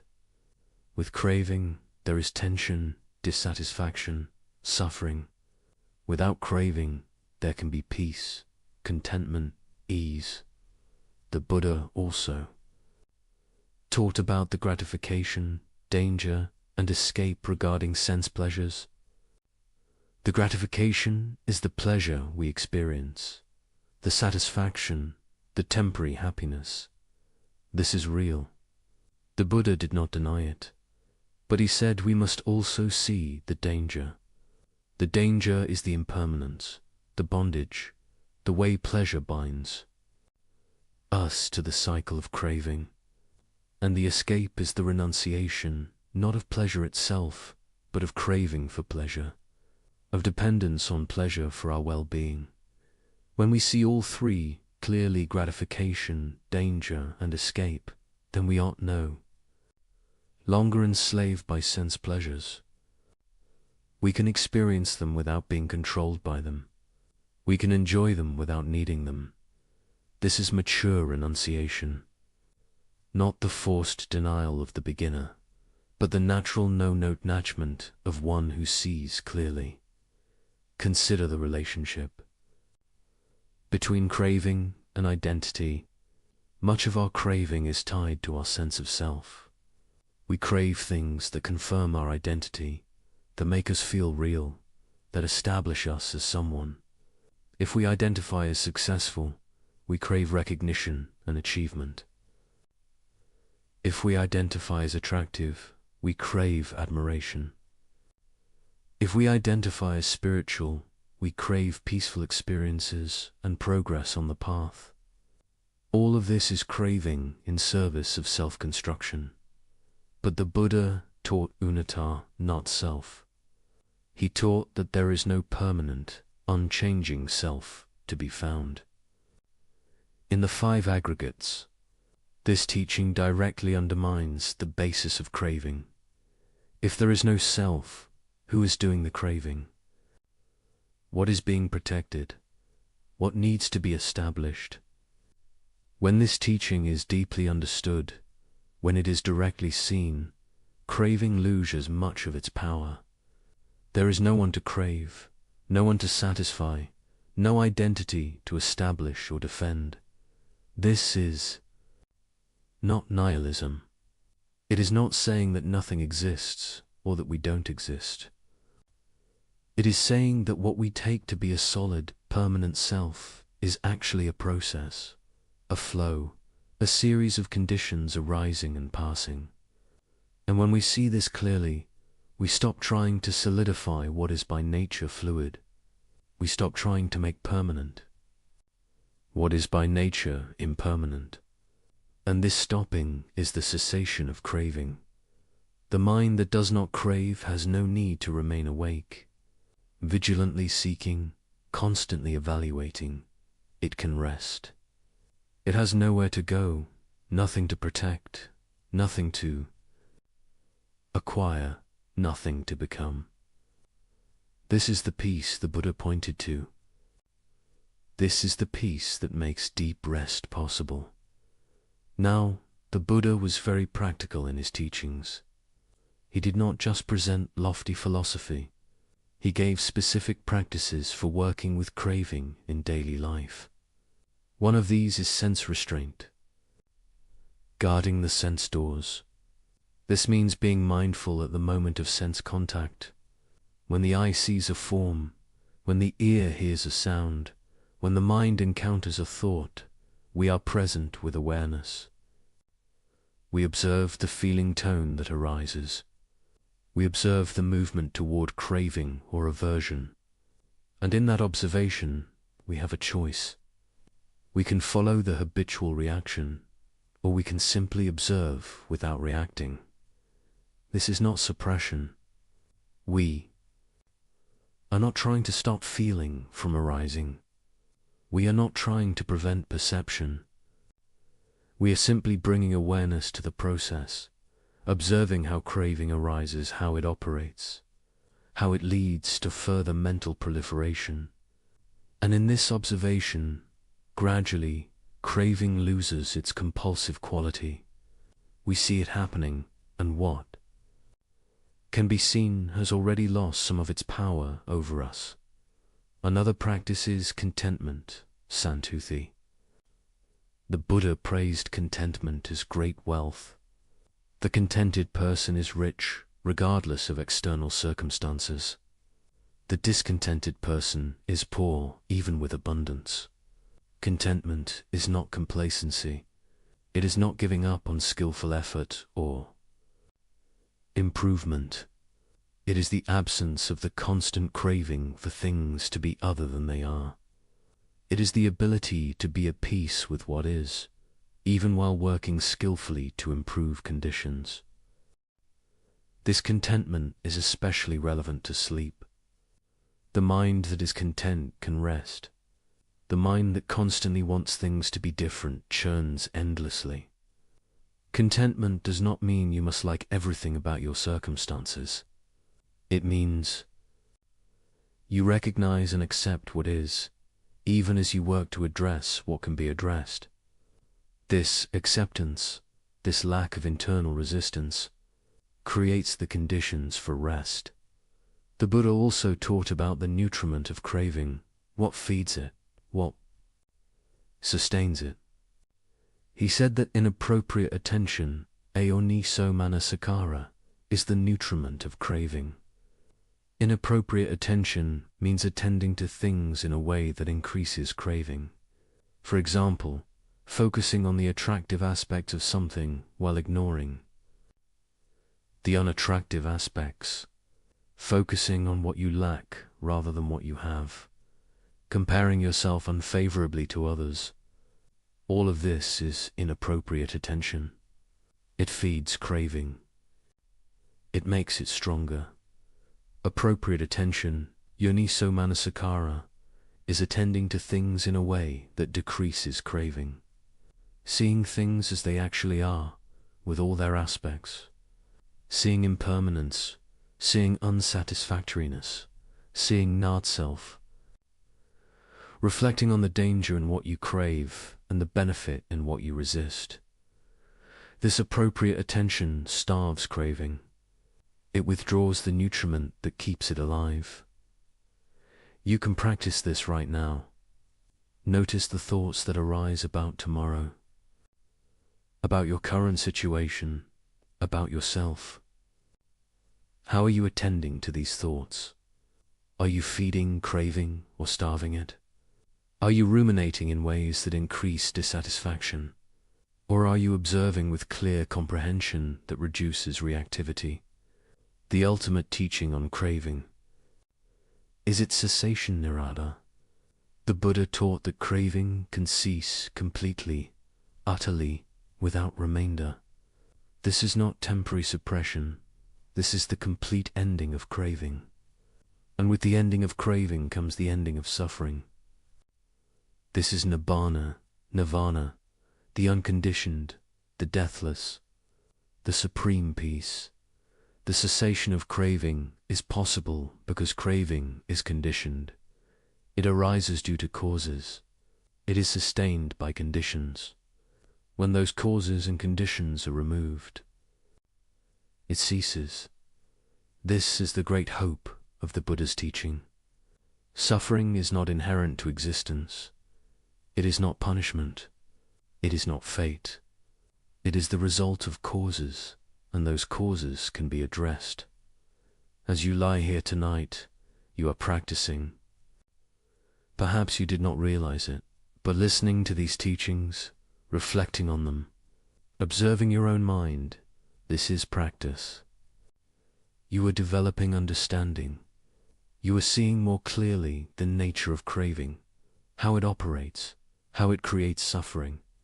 And in this seeing, already, craving begins to loosen its grip.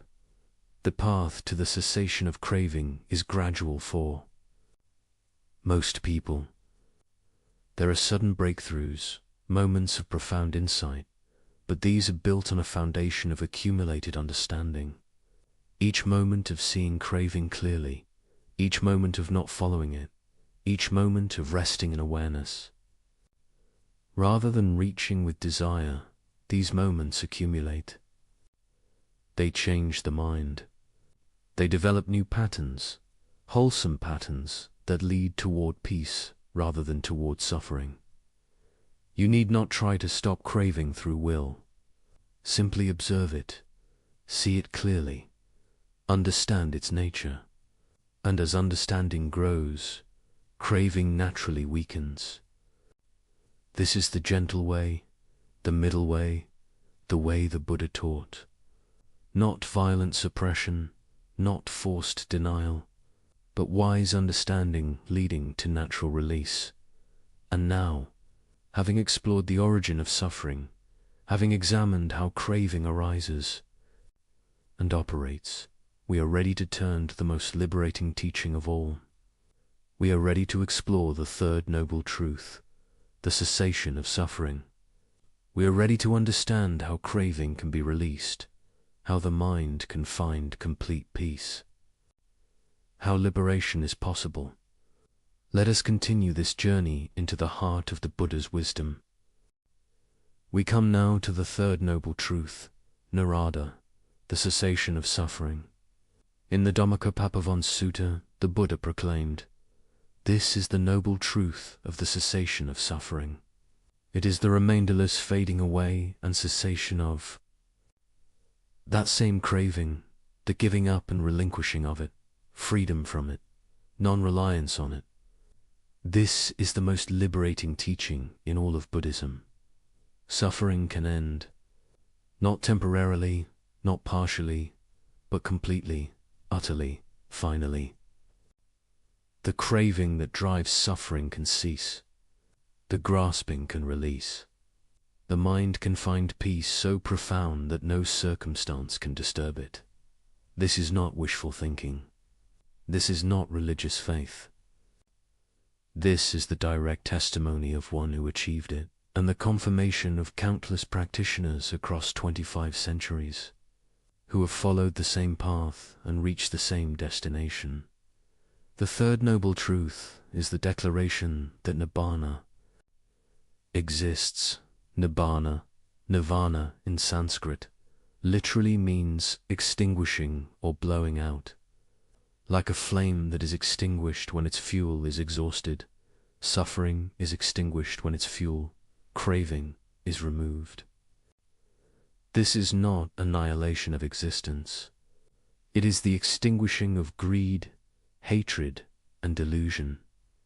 It is the end of suffering, not the end of being. But what does this cessation feel like? How can we understand it? The Buddha used many terms to describe it because it is beyond ordinary language. He called it the unconditioned, the deathless, the supreme peace, the secure, the refuge, the island amidst the flood, the further shore, the end of suffering, the unbinding, the letting go, the freedom, the liberation in the Udana A collection. Of inspired utterances, the Buddha speaks of Nibbana directly. There is, monks, an unborn, unbecome, unmade, unconditioned. If there were not that unborn, unbecome, unmade, unconditioned, there would be no escape from the born, become, made, conditioned. But since there is an unborn, unbecome, unmade, unconditioned, Therefore an escape from the born, become, made, conditioned is discerned. This is a profound statement. The Buddha is pointing to something that is not part of the conditioned realm, not subject to arising and passing, not subject to birth and death. This is what makes escape possible. If everything were conditioned, if everything was subject to arising and passing, then suffering would be inevitable and inescapable. But there is the unconditioned, there is nibbana, and therefore liberation is possible. Now the experience of nibbana is said to be ineffable beyond words. But the Buddha did describe its characteristics to give practitioners direction. He said it is permanent, unlike all conditioned phenomena. It is happiness, but not the happiness dependent on conditions. It is peace beyond understanding. It is the complete absence of greed, hatred, and delusion. It is the cessation of craving. It is the ending of dukkha. But how is this cessation achieved? This is what we must understand carefully. The cessation of craving is not achieved through more craving. We cannot crave our way to non-craving. We cannot force cessation through willpower alone. We cannot make it happen through effort. In the ordinary sense, this is a subtle point that many practitioners misunderstand. The Buddha taught that cessation comes through understanding. When the nature of craving is fully understood, when its origin is fully understood, when its danger is fully seen, when the benefit of its cessation is fully appreciated, then craving naturally releases, not through force, but through wisdom, not through suppression, but through seeing clearly. This is why the Buddha emphasized right view as the first factor of the Noble Eightfold Path. Right view is the understanding of the Four Noble Truths. It is seeing suffering, seeing its origin in craving, seeing that cessation is possible, and seeing the path to that cessation. This right view is what makes all other progress possible. Without it, we are lost. With it, we have direction. Let us understand more deeply what cessation means in practical terms. It means the ending of the constant reaching, the constant dissatisfaction, the constant sense of incompleteness. It means the mind no longer leans into experience with grasping or away from experience with aversion. It means perfect equanimity, perfect balance, perfect peace with whatever arises. This does not mean the mind becomes blank or unresponsive. Quite the opposite. The liberated mind is fully alive, fully aware, fully responsive, but it responds with wisdom rather than with reactivity. It meets experience with clarity rather than with confusion. It acts skillfully without being driven by compulsion. Imagine a mind that has no fear because it is not clinging to anything that can be lost. Imagine a mind that has no anxiety because it is not trying to control what cannot be controlled. Imagine a mind that has no disappointment because it is not expecting impermanent things to be permanent. This is not imagination. This is description of the liberated mind. This is what becomes possible when craving ceases. As you lie here tonight, you might wonder, how can I experience even a taste of this cessation? How can I move toward this liberation? The Buddha's answer is clear, through the Noble Eightfold Path. But even before systematic practice of the full path, there are moments when cessation can be glimpsed. Moments when craving temporarily releases and the mind touches peace. These moments often come unexpectedly. Perhaps you are in nature, standing before a vast landscape, and suddenly the constant mental chatter stops. There is simply the experience, pure and immediate, without the overlay of wanting or fearing. This is a moment of cessation, or perhaps, in deep meditation, the mind settles and all reaching ceases. There is simply awareness, resting in itself, content. This is a taste of cessation, or perhaps in a moment of profound loss. After the initial storm of grief has passed, there comes a moment of complete acceptance. Not resignation, not defeat, but a deep letting go. An understanding that this is how things are. This is the nature of existence. In that moment, while pain may remain, suffering ceases. This cessation arising through wisdom born of experience. The Buddha taught that there are two kinds of nibbana. There is nibbana with residue esaropadisa, nibbana and nibbana without. Residue and upadisasa, nibbana. The first is the experience of the living errant, the fully liberated one who still has a physical body and continues to experience the world through the senses. The body may experience pain, may experience pleasant and unpleasant sensations, but there is no craving, no suffering. The mind is completely free even while the body continues. The second is the final nibbana at the death of the arahant, when even the five aggregates dissolve completely. This is beyond all description because there is no reference point left in the conditioned world. But the Buddha assured his disciples that this is not annihilation. It is not nothingness. It is the unconditioned, which cannot be understood through conditioned concepts. For our purposes tonight, what matters is the first kind, the cessation that is possible here and now, in this very life, with this very mind. This is what the Buddha taught is achievable through dedicated practice. This is what makes the teaching practical and relevant. We need not wait for death to experience liberation. We can taste it now, develop it now, realize it now. The key to this cessation is letting go, relinquishment, vasaga in Pali.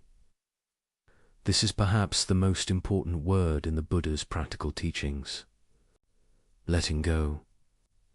Not suppressing, not denying, not running away, but releasing, relinquishing, allowing to be. But what does it mean to let go? This is often misunderstood. Letting go does not mean not caring. It does not mean becoming passive or indifferent. It does not mean abandoning responsibility or wisdom or compassion. Letting go means releasing, clinging, releasing the grasping, releasing the identification with experience as me and mine. You can care deeply about someone without clinging to them. You can work diligently toward goals without craving results. You can enjoy pleasant experiences without grasping at them. You can learn from unpleasant experiences without pushing them away. This is the art of letting go. This is the middle way between attachment and aversion. The Buddha used the simile of a man carrying a heavy burden. Every step is effortful, exhausting. Then he sets the burden down. There is immediate relief, immediate ease. This is what letting go feels like. The burden of craving, of constant grasping and pushing is heavy. When it is released, even momentarily, there is palpable relief. The mind becomes light. The body relaxes. Peace arises naturally. You can experience this right now. Notice where you are holding tension, either in body or mind. Notice where you are resisting what is, where you are wanting things to be different. And just for this moment, experiment with letting go. Not changing anything externally, but internally releasing the clinging, releasing the resistance. Notice what happens. Notice if there is even a small sense of ease, of relief, of peace. This is not magical. This is the natural result of ceasing to create suffering. When we stop the internal war against reality, when we stop demanding that impermanent things be permanent, when we stop trying to control what cannot be controlled, suffering naturally decreases. This is cause and effect. This is the law of dependent origination operating in reverse. When craving ceases, suffering ceases. The Buddha taught specific practices for cultivating this letting go. One is the practice of impermanence contemplation, anakonapassana. This means observing directly, repeatedly, persistently, that all conditioned phenomena are impermanent. Every thought arises and passes. Every sensation appears and disappears. Every emotion comes and goes. Every experience is in constant flux. When impermanence is seen clearly, deeply, repeatedly, clinging naturally weakens. Why grasp at what is already slipping away? Why try to hold on to what is by nature flowing? The mind that truly understands impermanence learns to move with the flow rather than against it. It learns to appreciate each moment as it is, knowing it will not last, and therefore not demanding that it last. Another practice is the contemplation of not-self anattanupassana. This means observing that nowhere in experience can a permanent, unchanging self be found. The body is not self, it is changing. Feelings are not self, they come and go. Perceptions are not self, they are constructed. Mental formations are not self, they are conditioned. Consciousness is not self, it arises and ceases. When not self is understood, the question arises, who is doing the clinging? If there is no permanent self, what is being protected? What is being established? This understanding undermines the very basis of craving. Craving operates on the assumption of a self that needs protecting, satisfying, establishing. When that assumption is seen through, craving loses its foundation. A third practice is the contemplation of suffering, dukkha nupassana. This means observing clearly how suffering arises through clinging and ceases through letting go. Not just believing this intellectually, but seeing it directly in your own experience. Watch how grasping at a pleasant experience creates tension. Watch how resisting an unpleasant experience creates struggle. Watch how letting go brings ease. This direct observation is more powerful than any teaching. When you see for yourself, repeatedly, that clinging causes suffering and letting go brings peace, the mind naturally inclines toward letting go. It is not forced. It is not effortful. It is simply the natural response to clear seeing. There is a story in the Majjhima Nikaya that beautifully illustrates letting go. It is the story of the lute string told by the Buddha to the monk Sona. Sona was a young monk who was practicing with great intensity. He would walk in meditation until his feet bled. He pushed himself relentlessly, thinking that only through extreme effort could he achieve awakening. But despite his heroic efforts, he made no progress. Instead, he became exhausted and discouraged. He began to think perhaps he was not suited for the monastic life. Perhaps he should return to his family, to the wealth he had left behind, and practice as a layperson.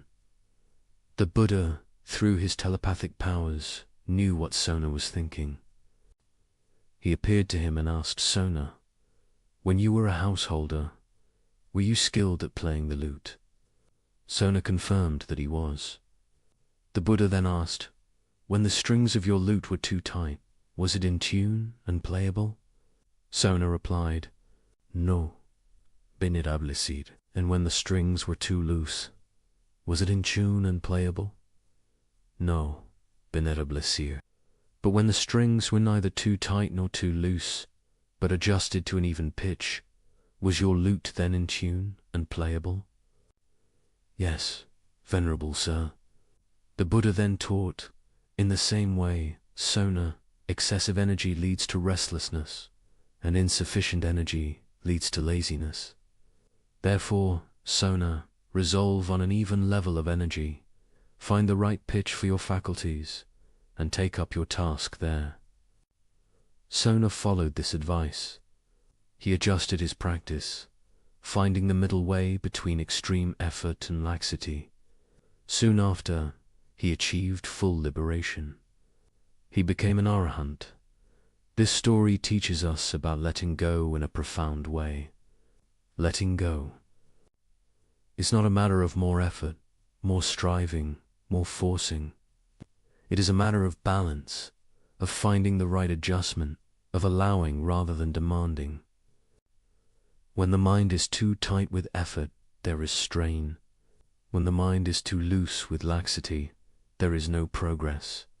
But when the mind finds the middle way, when there is alert relaxation, engaged ease, then progress becomes natural. This is directly relevant to sleep. The mind that tries too hard to sleep cannot sleep. The trying creates the obstacle, but the mind that gives up all effort may simply continue churning. The middle way is alert relaxation, aware but not striving, present but not grasping. This is the quality that allows sleep to come naturally. The Buddha also taught about gradual cessation, how the mind progressively lets go of grosser attachments before it can let go of subtler ones. He compared it to the ocean, which deepens gradually, slopes away gradually, not plunging suddenly to great depths. In the same way, the practice leads gradually to deeper and deeper letting go. First, we let go of gross unwholesome behaviors. We stop harming others. We stop taking what is not given. We stop harmful speech. This is moral conduct, Sila, the foundation of practice. Without this foundation, the mind is too disturbed, too burdened with remorse and consequence, to progress further. Then we let go of gross hindrances. We observe the mind's tendency towards sensual desire, ill will, sloth and torpor, restlessness and worry, doubt. We see these arising and we practice not feeding them, not following them. This allows concentration to develop. As concentration develops, we let go of identification with thoughts. We see thoughts arising and passing like clouds in the sky. We do not take them so personally, so seriously. This is a significant letting go. Most people are completely identified with their thoughts, believing that their thoughts are truth, a reality, are who they are. When this identification releases, there is great freedom. Then we let go of identification with emotions. We see emotions as energy moving through the body-mind, arising due to conditions, passing when conditions change. We do not need to suppress them or act them out. We can simply observe them with equanimity. This letting go brings stability. Progressively, we let go of identification with all five aggregates. Form, feelings, perceptions, mental formations, consciousness, all are seen as impermanent processes, not as self. This is the deepest letting go, the letting go that leads to complete liberation. But we need not achieve complete liberation to benefit from the teaching of letting go. Every small release, every moment of non-clinging, brings a measure of peace. The practice is not all or nothing. It is gradual, progressive, cumulative. Each step taken is valuable in itself and prepares the ground for the next step. The Buddha taught that there are 4 stages of awakening, for progressively deeper realizations of truth. The stream enterer has glimpsed nibbana directly and can never again completely fall back into ignorance. The one's returner has weakened sensual desire and ill-willed significantly. The non-returner has eliminated them completely. The arahant has eliminated all fetters, all chains that bind consciousness to suffering. But even before stream entry, even in the very beginning of practice, there are benefits. The person who practices moral conduct experiences the peace of blamelessness. The person who develops concentration experiences the peace of a settled mind. The person who cultivates wisdom experiences the peace of understanding. All of these are valuable. All of these are worth pursuing. And here is a liberating truth. You are already practicing. Right now, as you lie here listening to these teachings, contemplating them, observing your own mind, you are engaging in wise reflection. You are developing understanding. You are planting seeds of wisdom that will bear fruit. The Buddha said that there are 3 ways of making merit, of creating positive karma: dana, giving sila, moral conduct, and bhavana, mental development through meditation and study. You are engaging in bhavana. Right now, you are developing your mind. This is powerful. This has consequences. This is changing you in subtle but real ways. Let us explore more deeply the relationship between letting go and impermanence. The Buddha taught that truly understanding impermanence is the direct path to cessation. Why? Because when impermanence is deeply seen, directly experienced, thoroughly penetrated, clinging becomes impossible. You cannot cling to what you truly know is flowing away. You cannot grasp what you see is by nature ungrasping-able. Most of us know, intellectually, that things are impermanent. We know people die. We know circumstances change. We know our bodies age. But this knowing is superficial. It has not penetrated deeply. We live as if things are permanent. We make plans assuming continuity. We cling to relationships as if they will last forever. We identify with our body as if it is stable. This is the ignorance the Buddha pointed to. True understanding of impermanence comes through direct observation. Watch the breath. Each inhalation is unique, never to be repeated. Each exhalation dissolves into space. The breath of this moment is not the breath of the last moment. It is constantly new, constantly dying, constantly being born. This is impermanence. Not as concept, but as lived reality. Watch sensations in the body, that ache in the back. Is it constant? Look closely.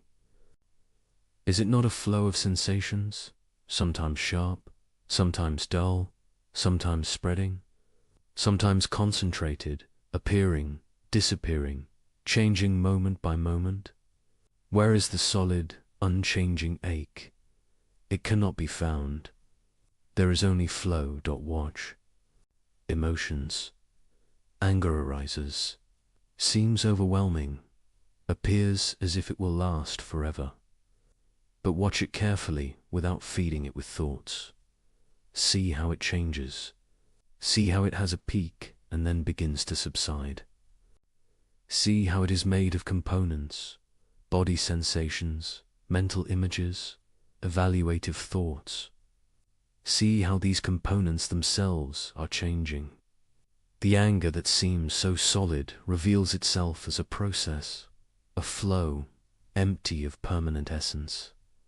This seeing, this direct observation, is what the Buddha called vipassana, insight. It is not thinking about impermanence. It is seeing it directly, and in seeing it, understanding arises. Not intellectual understanding, but experiential understanding. Understanding that transforms because it changes how we relate to experience. When impermanence is truly seen, three insights naturally follow. First, if all things are impermanent, they cannot provide lasting satisfaction. This is the insight into dukkha, unsatisfactoriness. Second, if all things are impermanent and unsatisfactory when clung to, they are not suitable to be regarded as me or mine. This is the insight into anatta, not self. These three characteristics, impermanence, unsatisfactoriness, and not self, are called the three marks of existence. To see them clearly is to see reality as it is. The Buddha taught a specific meditation for deep insight into impermanence. It is called the contemplation of death, Marananusati. This is not morbid, it is realistic. Death is certain. The time of death is uncertain. This is true for everyone without exception. Contemplating this focuses the mind wonderfully. What becomes important when death is clearly understood? What attachments seem worth maintaining? What conflicts seem worth perpetuating? Ajahn Chah, a great Thai forest master of the 20th century, used to encourage his students to contemplate death regularly. He would say, if you are not sure whether you are practicing correctly, ask yourself, am I prepared to die right now? If the answer is no, your practice needs adjustment. This is not meant to create fear, but to create urgency, to help us use our time wisely, to encourage letting go of what is not essential. Another practice for cultivating letting go is the practice of generosity, dana. Generosity is literally the practice of letting go. You have something, and you give it away. You release your hold on it. You practice non-clinging in a very concrete way. The Buddha taught that generosity is the foundation of the path. Before people are ready for deeper teachings, they should first practice giving. Why is generosity so important? Because it directly counters greed, one of the three roots of suffering. When you give, you experience that letting go brings happiness. You see that your security does not depend on accumulating and hoarding. You see that there is joy in releasing rather than in grasping. This experiential understanding then carries over into other areas of practice. You can practice generosity of material things, of time, of attention, of presence, of forgiveness. All of these are forms of giving, forms of letting go. All of them create happiness for yourself and others. All of them weaken the grip of craving. The Buddha also taught metta, loving kindness, as a practice that leads toward letting go. When the heart is filled with love, with genuine care for the welfare of others, there is no room for hatred, for ill will, for resentment. Metta is a way of releasing the heart from negative states, allowing it to rest in a positive, wholesome quality. That traditional metta practice involves mentally reciting phrases of well-wishing. May I be happy. May I be healthy. May I be safe. May I live with ease. Then extending these wishes to others, to loved ones, to neutral people, to difficult people, to all beings. This practice softens the heart. It reduces the sense of separation between self and other. It cultivates a quality of openness and care that naturally reduces clinging. As you lie here, you might practice metta for yourself. You might recognize that you deserve kindness, you deserve care, you deserve peace. The mind that is harsh with itself, that judges and criticizes, cannot rest. But the mind that meets itself with friendliness, with compassion, can settle. May you be at peace. May you be free from suffering. May you rest easily. These are not just nice words. They are powerful intentions that shape the quality of mind. Let us return to the central question. How does cessation actually occur? The Buddha described it as the fading away of passion, viraga. Viraga means dispassion, but not in the sense of becoming cold or unfeeling. It means the ending of feverish craving, the cooling of the burning of desire. When passion fades, when craving lessens, when grasping releases, cessation naturally occurs. This fading happens through seeing clearly. When you see the danger in what you crave, when you see the benefit in letting go, when you see the impermanent nature of all objects of craving, passion naturally fades, not through force, but through understanding. The mind that sees clearly loses interest in what it previously craved. Not because it suppresses desire, but because it sees the futility of pursuing what cannot satisfy. Think of how you might have craved certain things as a child that you no longer crave as an adult. Perhaps toys, perhaps games, perhaps foods.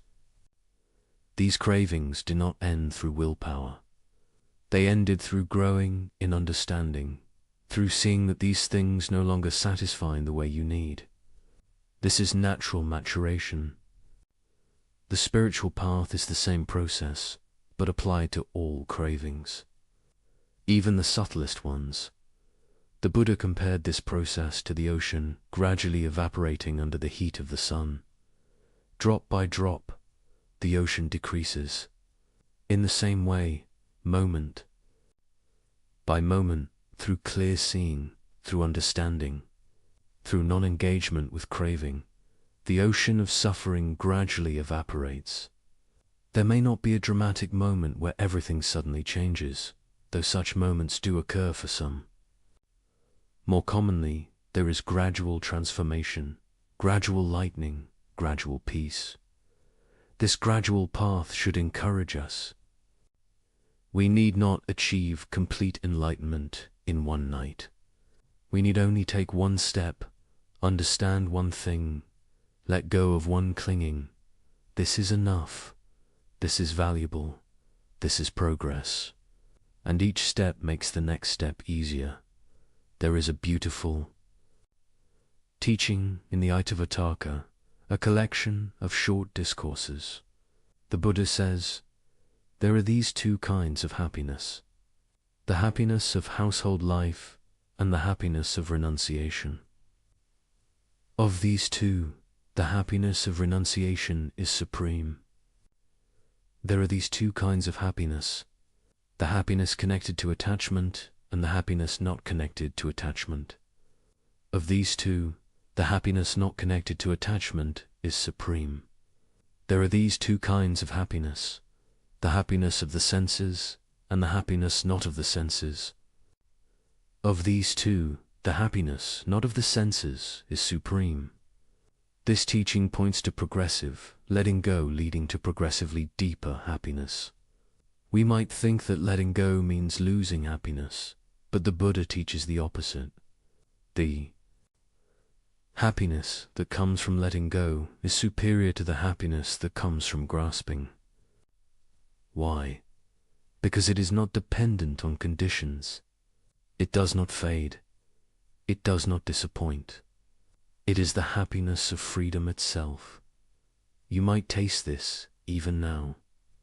Notice if there is any moment where craving has temporarily ceased, perhaps in a moment of full attention to the present, perhaps in a moment of acceptance of what is. In that moment, how does the mind feel? Is there not a quality of ease, of peace, of okayness? This is the happiness of non-clinging. This is what becomes available when we stop fighting reality. The final teaching we must understand about cessation is that it is not a distant goal, not something that exists only at the end of the path. Every moment of letting go is a moment of cessation. Every moment of non-craving is a moment of peace. The practice is not about achieving some future state. It is about this moment, this breath, this experience, met with wisdom and non-clinging. The Buddha taught about two kinds of release: release through wisdom and release through concentration. Release through wisdom is seeing clearly the three characteristics and thereby letting go of clinging. Release through concentration is the temporary suspension of hindrances through deep meditative absorption. Both are valuable. Both bring peace. Ultimately, complete liberation requires wisdom, but concentration supports and enables the development of wisdom.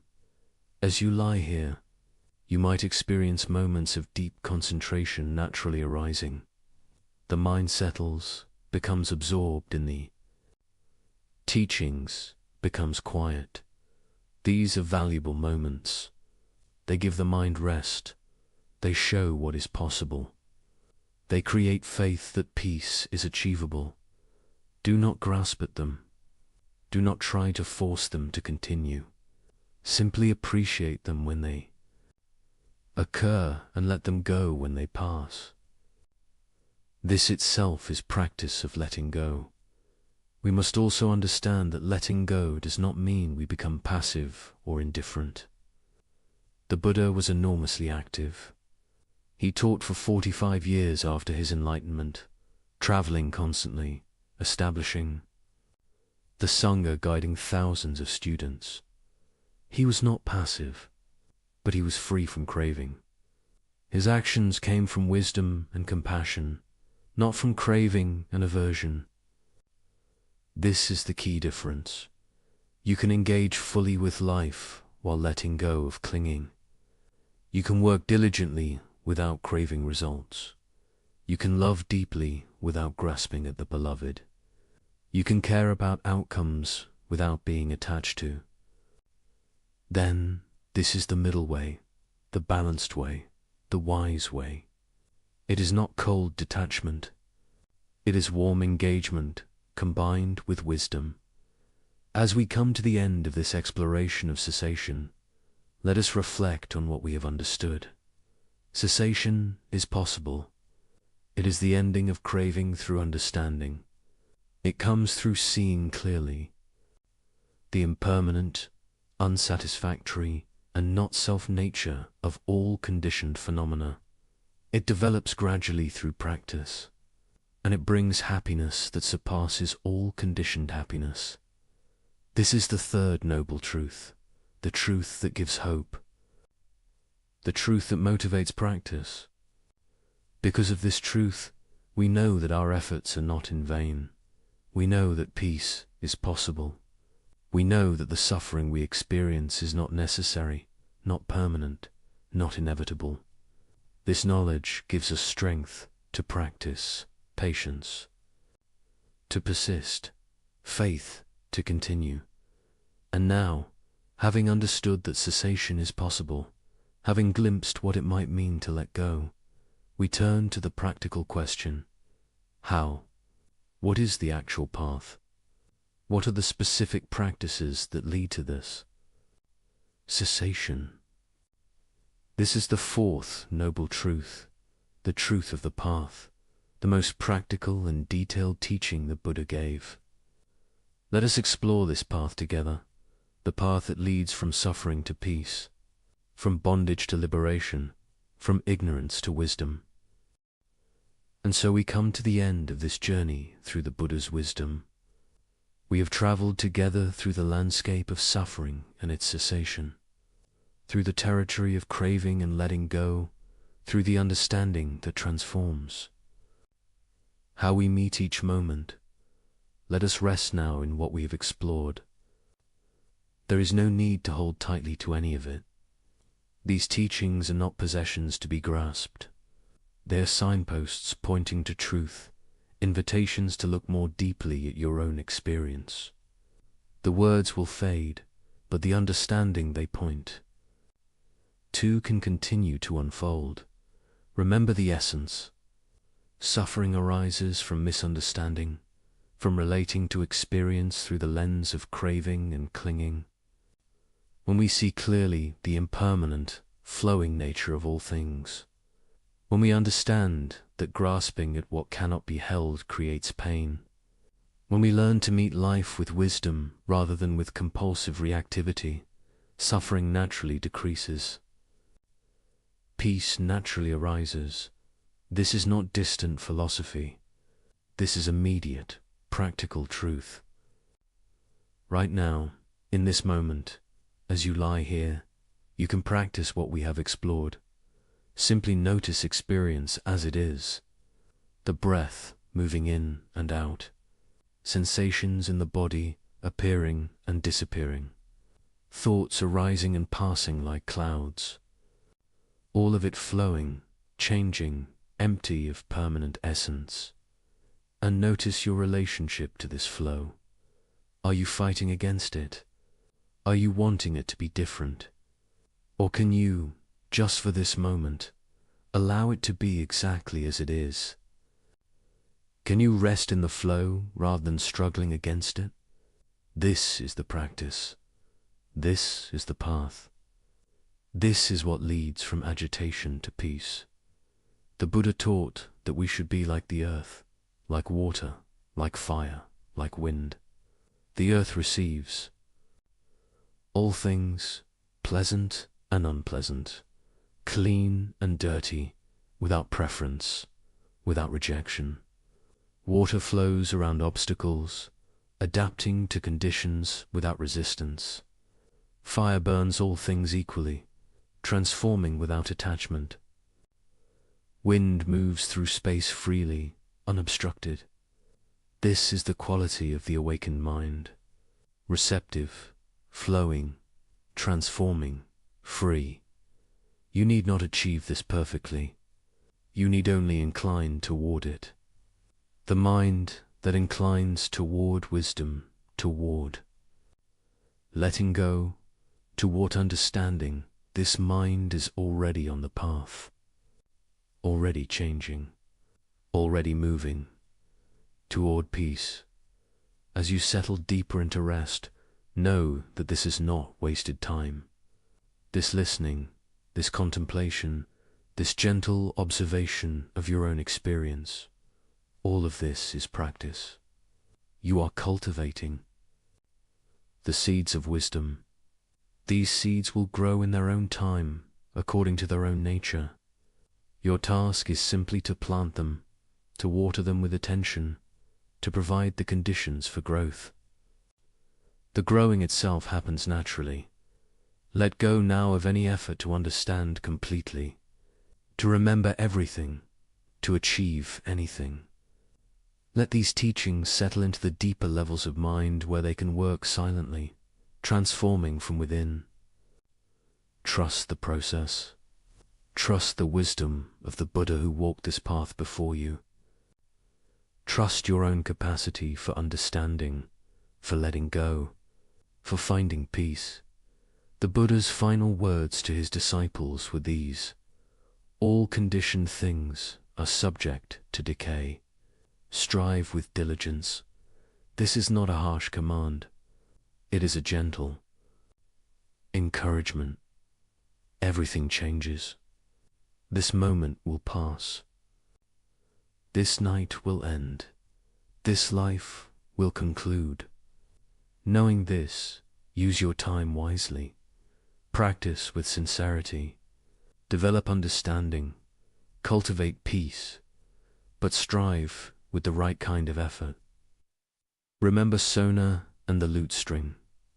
Not too tight, not too loose. Find the middle way. The effort that is relaxed yet alert, engaged yet peaceful, directed yet flowing. This is the effort that bears fruit. And even as you practice, remember to be gentle with yourself. The path is gradual. Progress is not always obvious. There will be difficulties, doubts, setbacks. This is natural. This is part of the journey.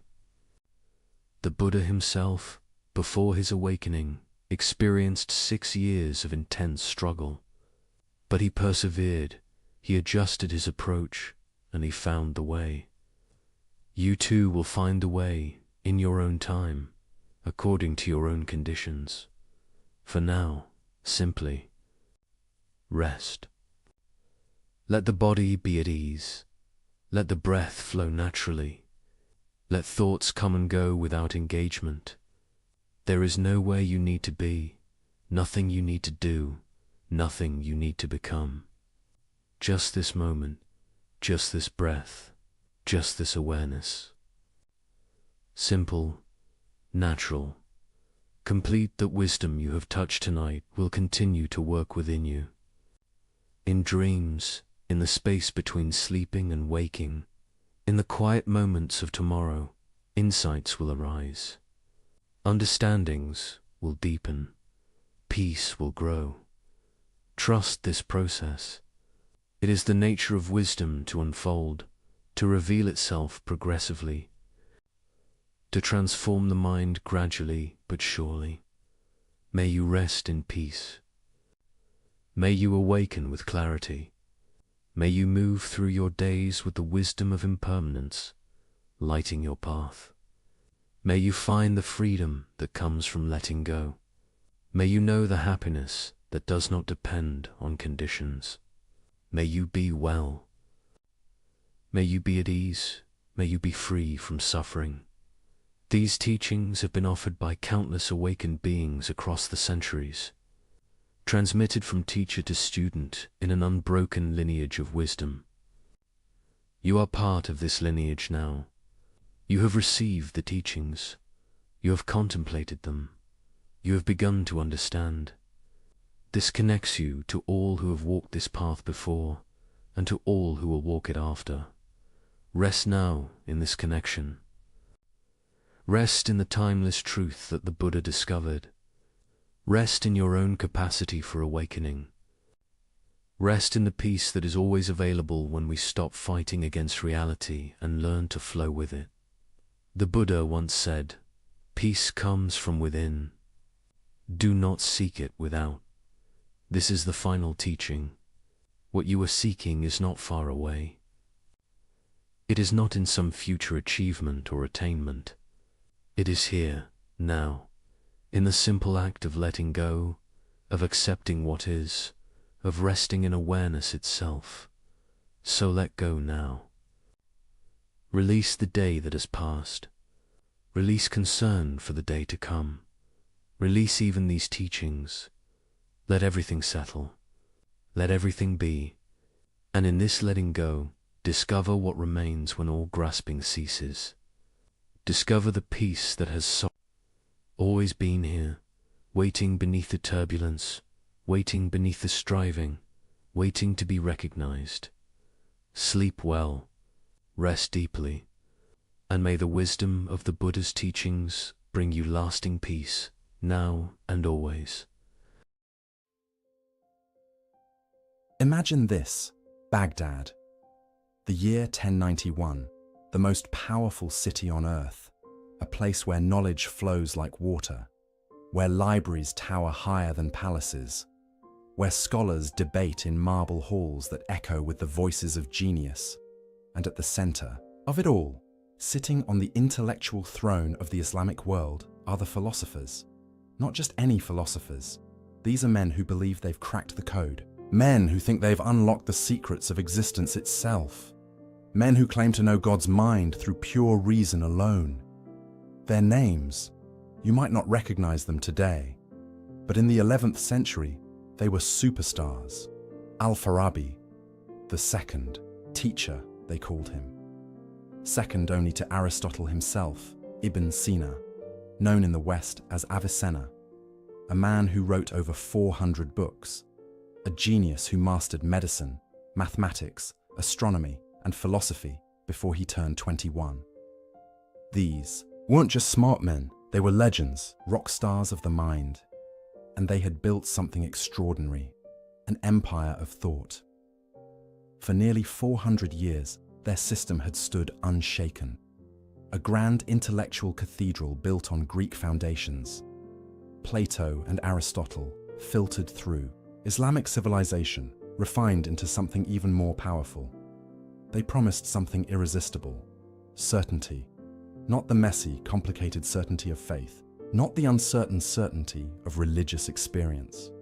No, they offered mathematical certainty, logical certainty, the kind of knowing that couldn't be questioned, the kind of truth that stood independent of culture, of time, of even God himself.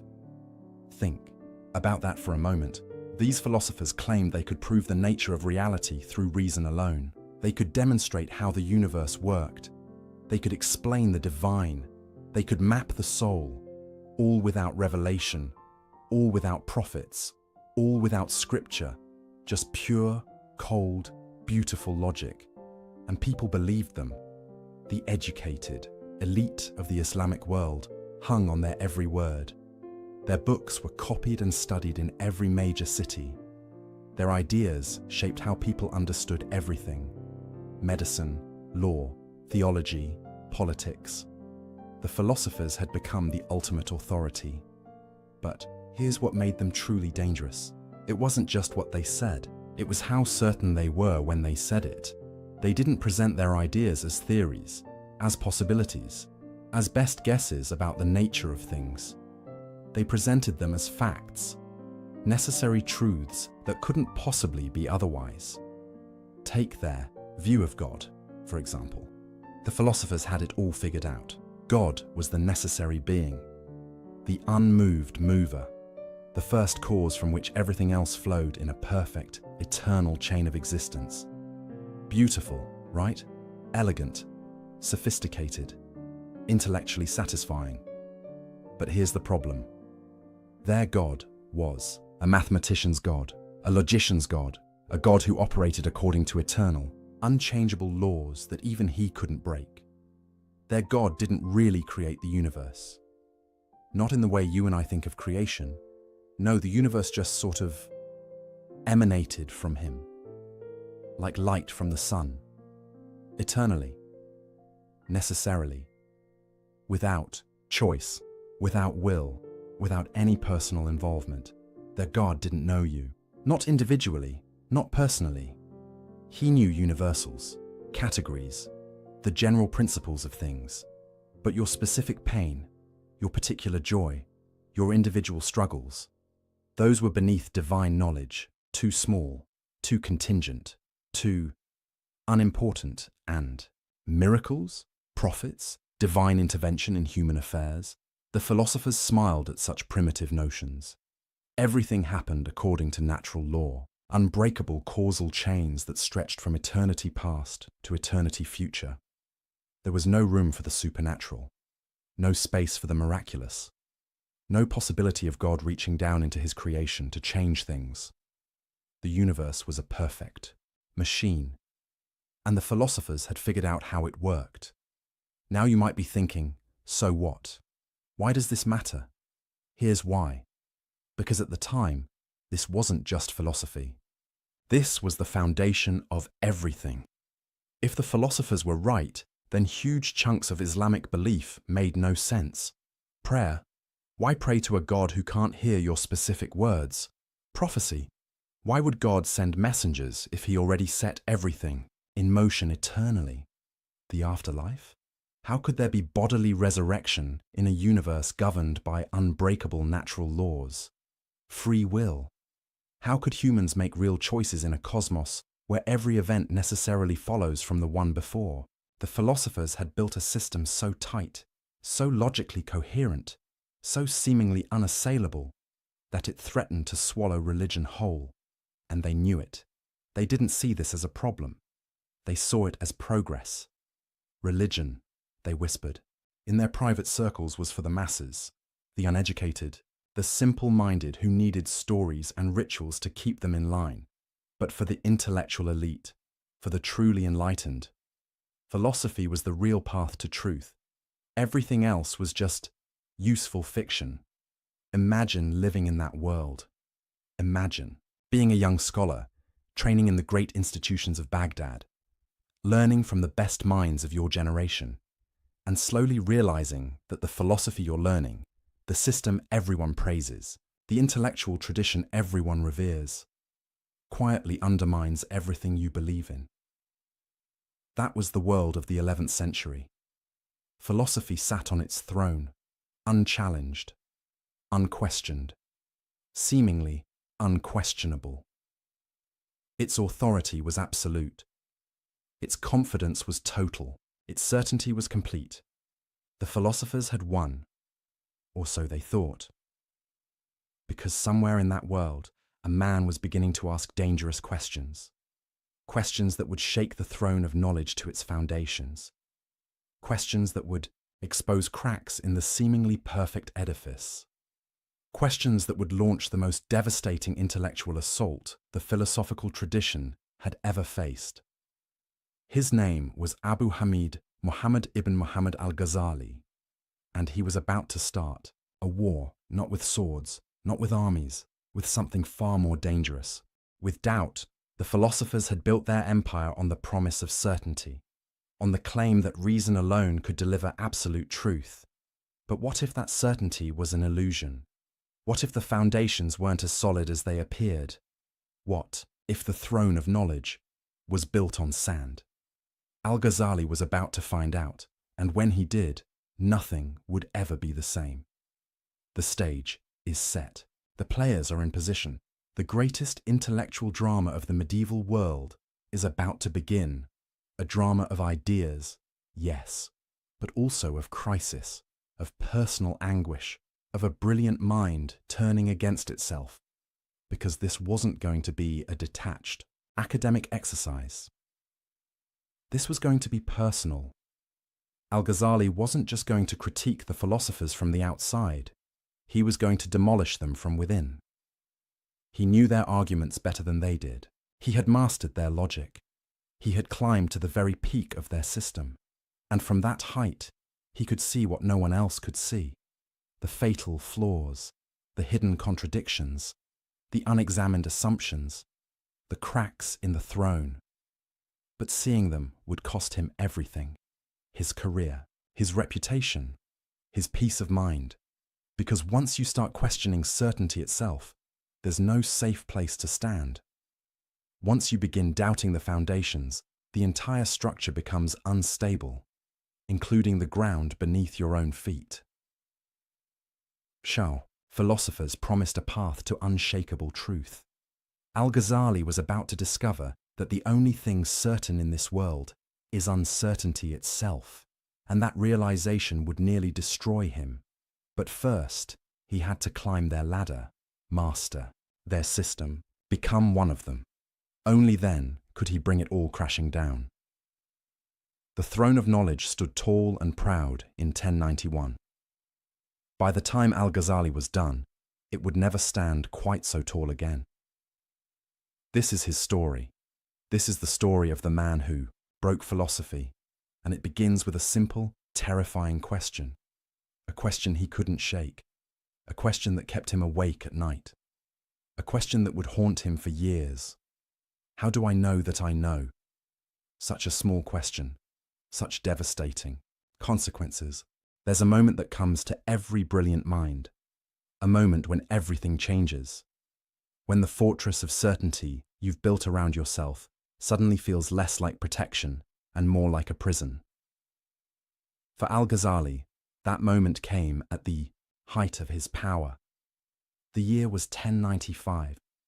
He was 37 years old, and he was untouchable. The most celebrated professor at the Nizamiya College in Baghdad. The most prestigious academic institution in the world. Students travelled for months just to sit in his lectures. Scholars quoted his books from memory. Rulers sought his advice. He had mastered every field of knowledge available: jurisprudence, theology, logic, philosophy. He could debate any scholar on any topic and win.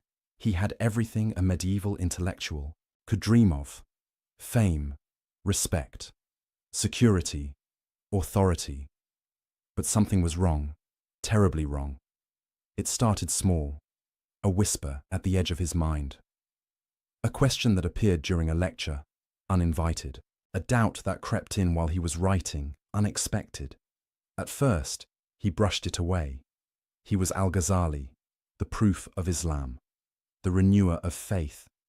Doubt was for lesser minds, for students still learning, for people who hadn't yet mastered the art of reasoning. Not for him, but the whisper wouldn't leave. It grew louder, more insistent, more impossible to ignore, and the question it kept asking was devastatingly simple. How do you know? Not how do you know this particular fact or that specific argument, but how do you know anything at all? How do you know that your senses are telling you the truth? How do you know that your reasoning is valid? How do you know that what you call knowledge isn't just elaborate self-deception? These weren't new questions, of course. Philosophers had played with skepticism before, as intellectual exercises, as thought experiments to sharpen their logical tools. But this was different. This wasn't a game. For Al-Ghazali, these questions became visceral, urgent, inescapable. He would stand before his students, delivering brilliant lectures on Islamic law, and in the back of his mind, a voice would whisper, "But how do you know any of this is true?" He would write treatises defending orthodox theology against philosophical attacks, and the voice would ask, "But what makes your theology any more certain than their philosophy?"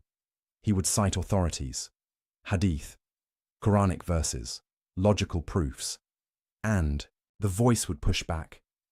"But how do you know your interpretation is correct? How do you know your logic isn't flawed?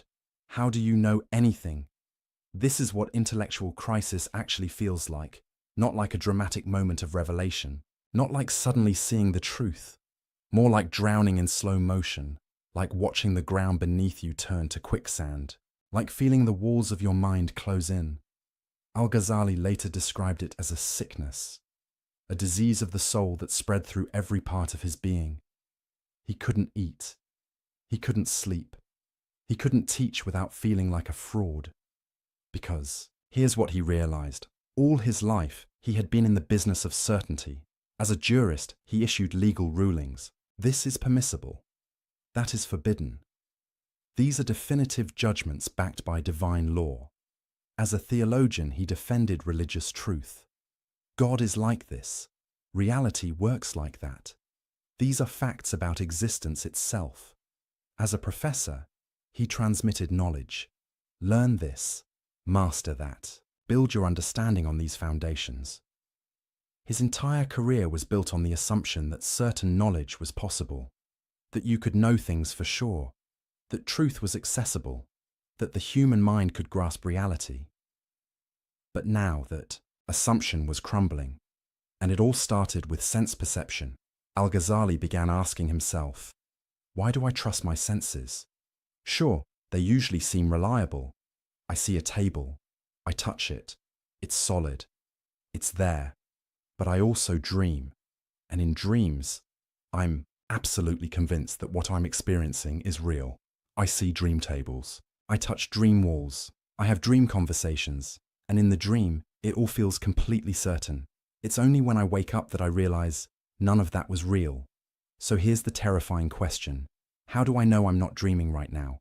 How do I know that everything I call waking life isn't just another dream, a longer dream, a more consistent dream, but still a dream? You might say, but when you wake up, you can distinguish dream from reality. Can you though? Or do you just have another experience, another set of sensations that you've learned to call waking up? Maybe there's another level of consciousness beyond this one, a higher waking state. And when you reach it, you'll look back on everything you called real life the way you now look back on dreams, as illusions, as phantoms, as experiences that felt certain but weren't. Al-Ghazali sat with this possibility, and it shook him. But it got worse. Because even if you accept your senses as basically reliable, there's still reason. Logic. Rational thought, the tool philosophers swore by. The instrument that supposedly gave absolute certainty. Al-Ghazali had spent decades mastering logic. He knew every rule, every form of valid inference, every technique of reasoning. He was a master logician, and now he was asking, but why should I trust logic? Think about it. When you make a logical argument, you're relying on certain principles. The law of non-contradiction, the law of excluded middle. You assume that if A equals B and B equals C, then A equals C. But why? Because it's self-evident, philosophers would say. Because to deny it leads to absurdity. But who decides what's self-evident? Your mind does, and how do you know your mind is reliable? You can't use logic to prove logic works. That's circular reasoning. You can't use your mind to verify your mind is trustworthy. That's like asking a liar if he's lying. So what's left? Al-Ghazali realized he was trapped. Every foundation he tried to stand on turned out to rest on another. Assumption. And that assumption rested on another. And another. It was assumptions all the way down. No bedrock. No solid ground. No ultimate certainty. This wasn't just an intellectual problem. This was an existential crisis. Because Al-Ghazali had built his entire life on the belief that knowledge was possible, that truth was real, that you could be certain about important things. And now that belief was collapsing. He describes lying in bed for months, paralyzed by doubt, unable to work, unable to teach, unable to function. His colleagues were confused. His students were worried. His reputation was at stake. But he couldn't explain what was happening to him. How do you tell people, I'm not sure anything I've ever taught you is actually true? How do you say, I've lost faith in the very possibility of knowledge? You can't. So he suffered in silence. But here's where it gets really interesting. In the midst of this crisis, Al-Ghazali made a crucial observation. The same doubt that was destroying him was also destroying the philosophers' claims. Because the philosophers claimed certainty. Absolute, unshakable certainty about the nature of reality. They said, through pure reason, we know that the universe is eternal. But how do they know? They said, through logical deduction, we know that God knows only universals. But how do they know? They said, through philosophical demonstration, we know that miracles are impossible.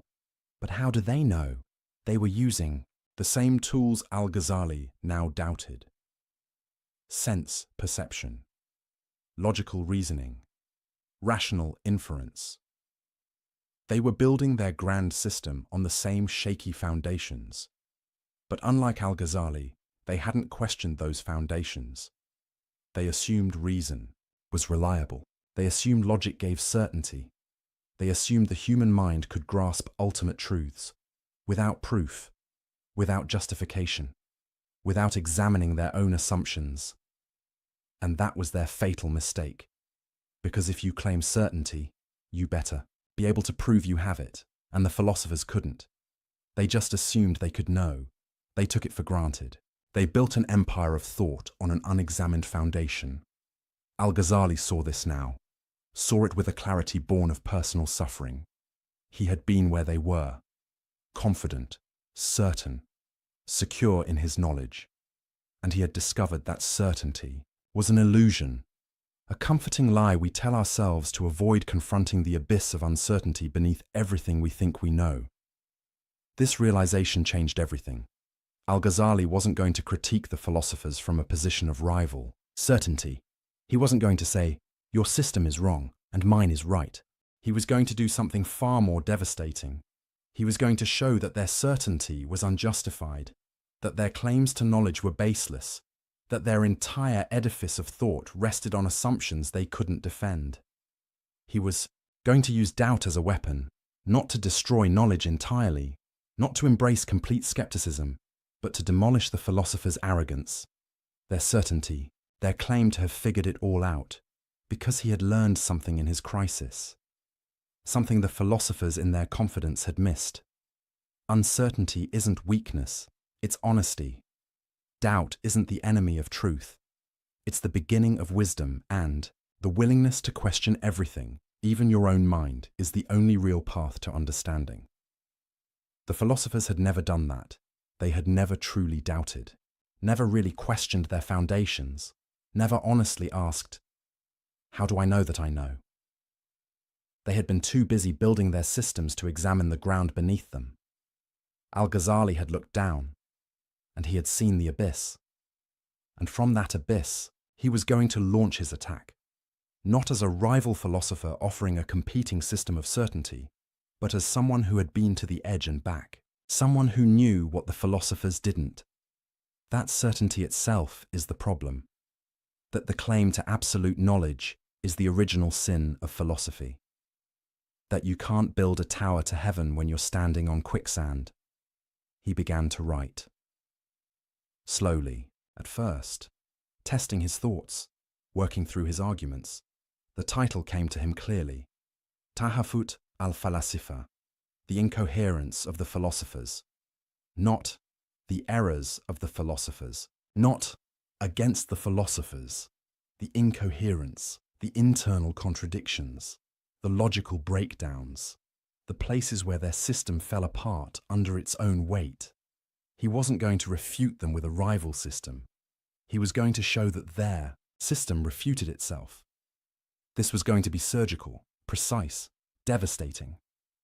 He would take their own tools, their own logic, their own methods of reasoning, and turn them against the philosophers themselves.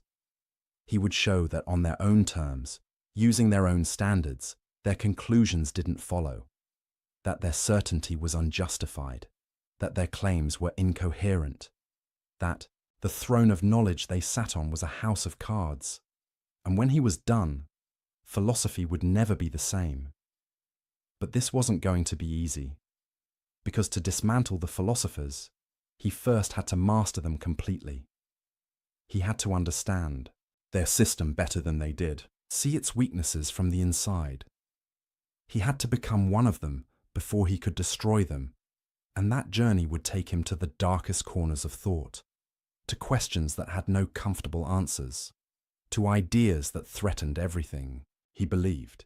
He was about to catalogue 20 problems with philosophical thought, 20 cracks in the edifice, 20 reasons why certainty was impossible, 20 ways the philosophers had deceived themselves and everyone else. But we're going to focus on the big three. The three problems so devastating, so fundamental, so destructive to the philosophical worldview that Al-Ghazali declared them heresy, not just errors, not just mistakes, full-blown disbelief. Because these three ideas didn't just challenge philosophy, they challenged the very possibility of meaning, of purpose, of human dignity. They made the universe cold, mechanical, empty. And Al-Ghazali was going to show why they were wrong. The first problem, the eternity of the world. The second, God's knowledge of particulars. The third, the denial of bodily resurrection. Each one a battlefield, each one a crisis, each one a question that cuts to the heart of what it means to be human. And Al-Ghazali was ready for war. The whisper of doubt had become a battle cry. The personal crisis had become a philosophical weapon. The man who had lost, his certainty was about to take certainty away from everyone else. And in doing so, he would change the course of intellectual history. The throne of knowledge was about to be shaken, and Al-Ghazali was the one holding the hammer. Imagine you're an architect. You've been hired to inspect a magnificent building, a cathedral that stood for 400 years.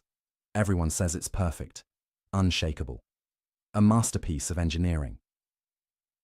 Your job, find the flaws, not cosmetic issues.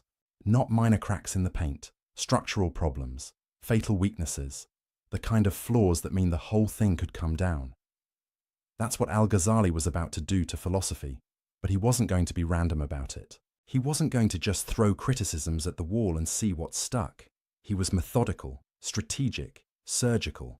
He identified exactly 20 problems with the philosopher's system, 20 points where their logic broke down, where their certainty crumbled, where the edifice showed cracks. Why 20? Because that's how many it took to cover every major claim the philosophers made. About God, about the universe, about the soul, about causation, about knowledge itself. Each problem was a targeted strike at a specific pillar of their thought, and together, they brought the whole structure into question. Now, we could go through all 20, one by one, methodically. But that would take hours, and honestly, some of them are technical, philosophical inside baseball that only specialists care about. What we're going to do instead is focus on the approach, the method Al-Ghazali used, the strategy behind his attack, because understanding his method is more important than memorizing. His arguments, it's what made his critique so devastating, so enduring, so impossible to dismiss. Here's what he didn't do. He didn't write a book saying, the philosophers are wrong because the Quran says so. That would have been easy, safe, expected, but it also would have been useless, because the philosophers didn't care what the Quran said. Not really. Oh, they paid lip service to it. They claimed their philosophy was compatible with revelation. But when push came to shove, when philosophy and scripture conflicted, philosophy won.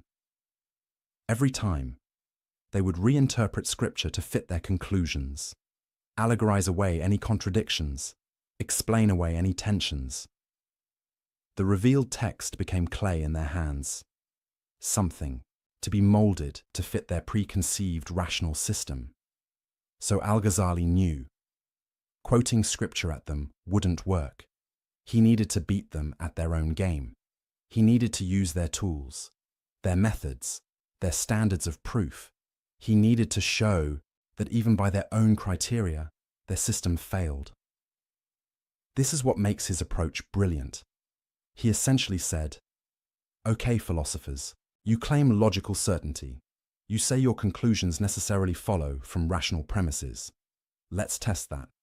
Let's take your arguments apart, step by step, premise by premise, inference by inference, and let's see if they actually hold up. Spoiler alert, they didn't. Al-Ghazali discovered something the philosophers had hidden even from themselves. Their arguments weren't as airtight as they claimed. Their logic had gaps. Their premises had holes. Their conclusions didn't necessarily follow. They had built an empire of thought on assumptions they never questioned, on inferences they never justified, on leaps of logic they never examined. And Al-Ghazali was about to expose every single one. Let me give you a sense of how this worked. Take one of the philosophers' favorite claims. They could prove God's existence through pure reason. Sounds good, right? Here's their argument, simplified. Everything that exists is either necessary or contingent. Either it must exist, or it could possibly not exist. The universe is full of contingent things, things that might not have existed. You, me, this planet, this galaxy, contingent things need a cause, something that brought them into existence. But you can't have an infinite chain of contingent causes. That's logically impossible. So there must be a necessary being at the start of the chain, something that exists by its own nature, something uncaused, and that necessary being is God. Boom. Logical proof of God's existence. The philosophers were proud of this argument. They thought it was bulletproof. Al-Ghazali looked at it and said, really, let's examine this more closely. First problem, why can't you have an infinite chain of causes? The philosophers said, because that's absurd, you need a first cause. But why? Where's the logical proof that an infinite regress is impossible? They assumed it, they declared it, they found it intuitively obvious, but they never proved it. That's assumption number one. Second problem. Even if you need a first cause, why must it be God? Why not just an impersonal necessary being, a principle, a force, a quantum field? The philosophers jumped from there must be something necessary to that something is God with all the attributes we claim. But that's a huge leap, and they never justified it. That's assumption number two. Third problem. This whole argument assumes causation, works the way they think it does. But what if causation itself is questionable? What if cause and effect aren't as straightforward as they seem? We'll come back to this later, but for now, just note, the entire argument rests on an assumption about causation. That's assumption number three. See what Al-Ghazali was doing? He wasn't saying, your conclusion is wrong. He was saying, your proof doesn't work.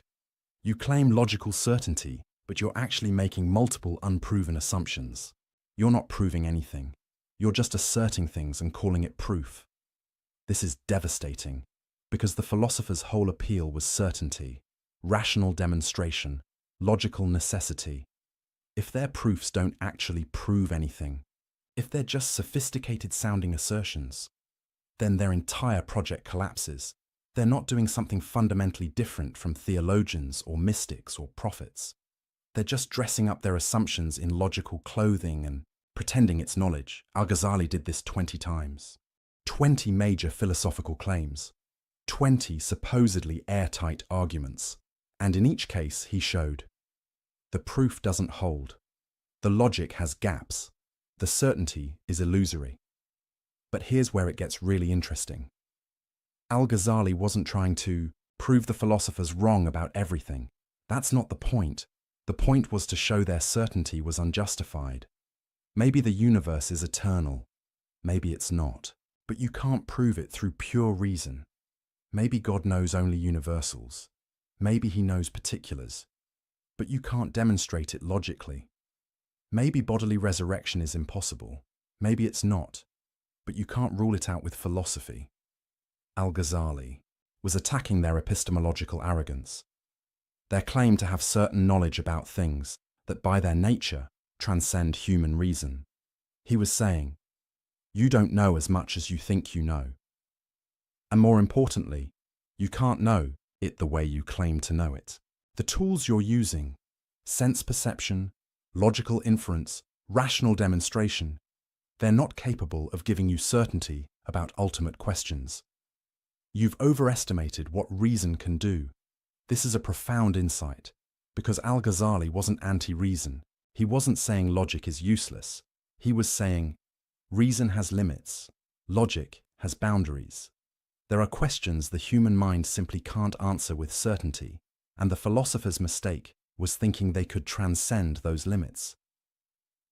They thought they could stand outside the universe and see it objectively, like God would see it. They thought they could grasp eternal truths with temporal minds, infinite realities with finite understanding. They thought they could know the unknowable, and Al-Ghazali was calling them out, not from religious prejudice, not from anti-intellectual bias, but from a deeper understanding of what knowledge actually is and what it isn't. Now here's what made this approach so powerful. Al-Ghazali wasn't just being negative. He wasn't just tearing things down. He was making space for other ways of knowing, other sources of truth, other paths to understanding. If reason can't give you certainty about God, maybe revelation can. If logic can't prove the nature of ultimate reality, maybe direct experience can. If philosophy can't answer the deepest questions, maybe mysticism can. This is why his critique mattered so much. It wasn't just about winning a debate with the philosophers, it was about reopening questions they had closed, reintroducing possibilities they had ruled out, showing that the universe is bigger, stranger, more mysterious than any philosophical system can capture. The philosophers had tried to fit reality into their logical categories.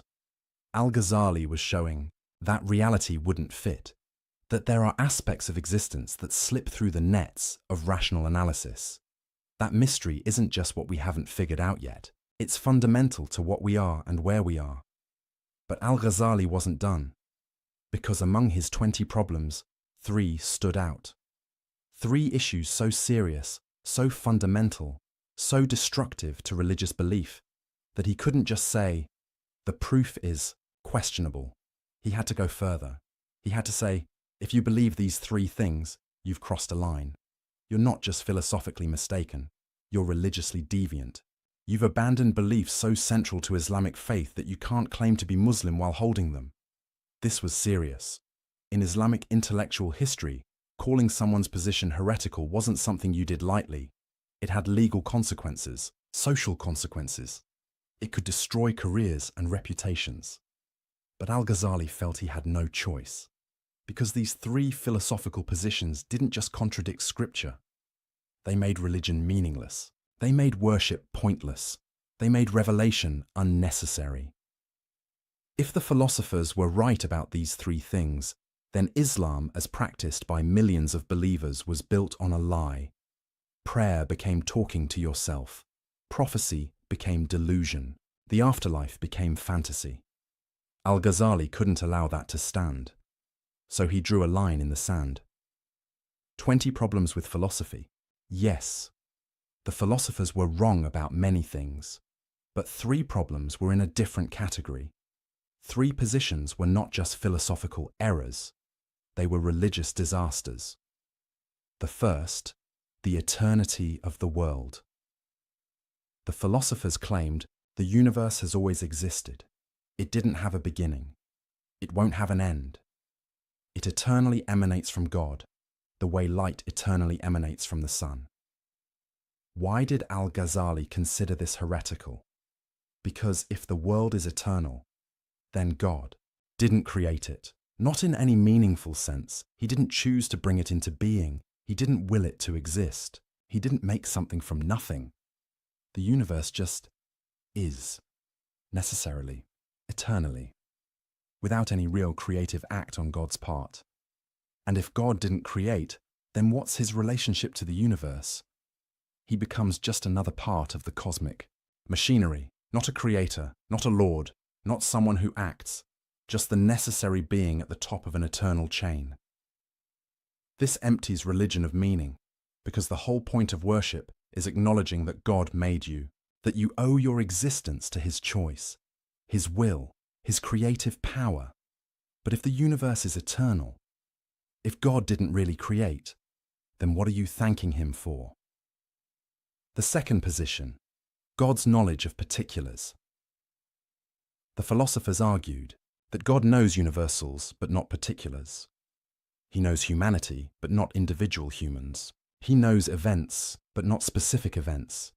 He knows categories, principles, forms, but not you, not your choices, not your life. Why heretical? Because if God doesn't know particulars, then prayer is absurd. You're asking him for things he can't hear, confessing sins he can't perceive, seeking guidance he can't give. Your entire spiritual life becomes a conversation with yourself, and prophecy, revelation, divine guidance, all impossible. How can God send a specific message to a specific prophet at a specific time if he doesn't know specific things? How can there be divine law, divine judgment, divine mercy, if God doesn't know what you individually do? The philosopher's position made God distant, abstract, irrelevant to human life. And Al-Ghazali said, that's not just wrong, that's a denial of what God is. The third position, the impossibility of bodily resurrection. The philosophers argued that after death, only the soul survives. The body decays and is gone forever. There's no bodily resurrection, no physical afterlife, no gathering of bodies on Judgment Day. Why did Al-Ghazali consider this heretical? Because bodily resurrection is explicitly promised in the Quran, repeatedly, in clear language. And more than that, it's central to the concept of justice. If there's no bodily resurrection, then people who suffered physical torture get no physical restoration. People who committed physical crimes receive no physical punishment. The body becomes irrelevant to justice, to reward, to accountability, and that makes this life meaningless. Do what you want to your body, to others' bodies.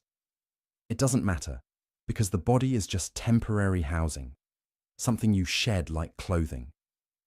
The philosopher's position made ethics cheap, made suffering meaningless, made justice incomplete, and Al-Ghazali couldn't accept that. These three positions, these three problems, they weren't just intellectual errors the philosophers made, they were fundamental challenges to the coherence of religious belief itself, and Al-Ghazali was going to dismantle them, one by one, step by step, systematically using their own tools against them, showing that their certainty was illusory. Their proofs were flawed, their conclusions didn't follow, but he was going to do more than that. He was going to show why these positions were emotionally, spiritually, existentially unlivable. Because this wasn't just an academic exercise. This was about meaning, about purpose, about whether the universe cares about you, about whether your choices matter, whether your prayers are heard, whether justice is real. The philosophers, in their quest for logical purity, had created a cold universe, a universe where God is distant, where humans are insignificant, where nothing ultimately matters.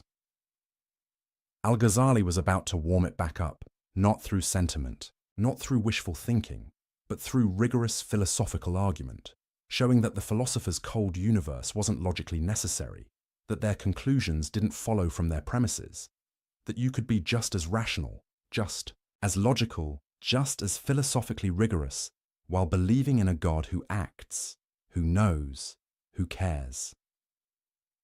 The 20 problems were the artillery barrage, softening up the philosophical defenses, showing weaknesses everywhere.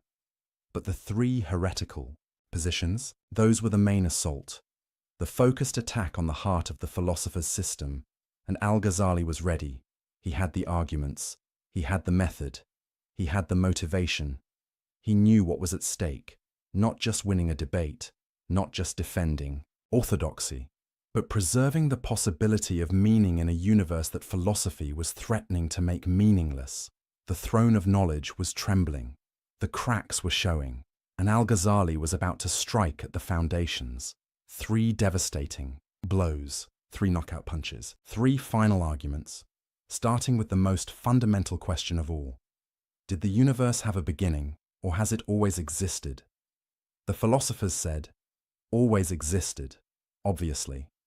Necessarily, Al-Ghazali said, prove it, and when they couldn't, he was going to show them why their position wasn't just unproven, it was incoherent. The battle was joined, and nothing would be the same after. Let me ask you a question. How long have you been alive? 20 years? 40? 60? However long it is, you can count it. It's a finite number. Now imagine someone asks you, how long has the universe existed? And you answer, forever. What does that even mean? This is where Al-Ghazali's first major battle with the philosophers began. Not with theology, not with scripture, but with a simple, devastating question about time itself. The philosophers were absolutely certain, unshakable in their conviction. The universe, they declared, is eternal. It has no beginning. It has no end. It has always existed and always will exist. This wasn't a guess. It wasn't speculation. It wasn't a working hypothesis. To them, it was a demonstrated truth, a logical necessity, something that couldn't possibly be otherwise. Their proof went something like this. God is eternal and unchanging, right? Everyone agrees on that. God is also perfect, complete, lacking nothing. So God's will is eternal and unchanging too. It doesn't fluctuate. It doesn't develop. It doesn't suddenly decide something new. Now here's the key move. If God eternally wills the universe to exist, then the universe must eternally exist. Because if the universe came into being at some point, in time, that would mean God's will changed. There was a moment when God wasn't creating, then suddenly He was creating. But that's impossible, because God doesn't change. Therefore, the universe must be eternal. It must have always been emanating from God's eternal will, like rays from the sun. The sun doesn't decide to shine.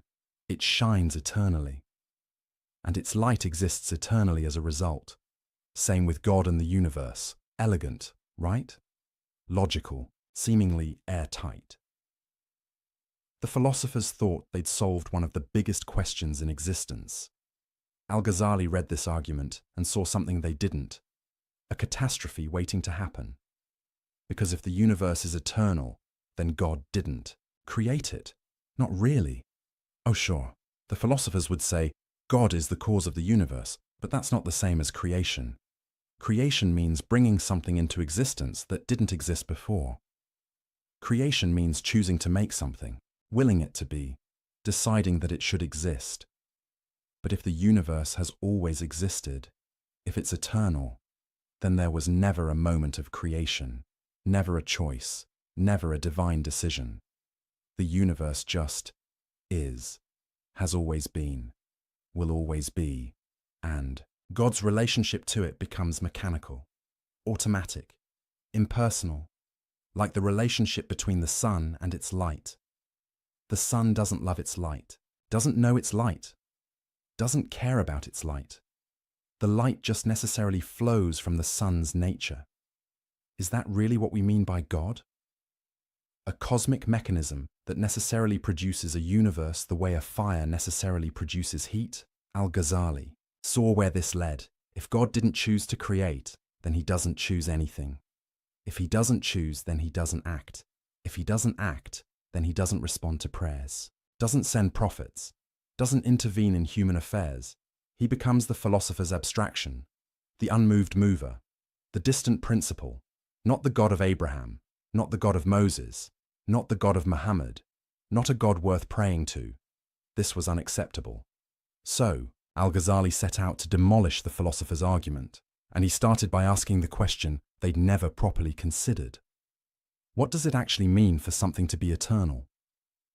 The philosophers threw the word around like they understood it: eternal, infinite, without beginning or end. But Al-Ghazali pressed.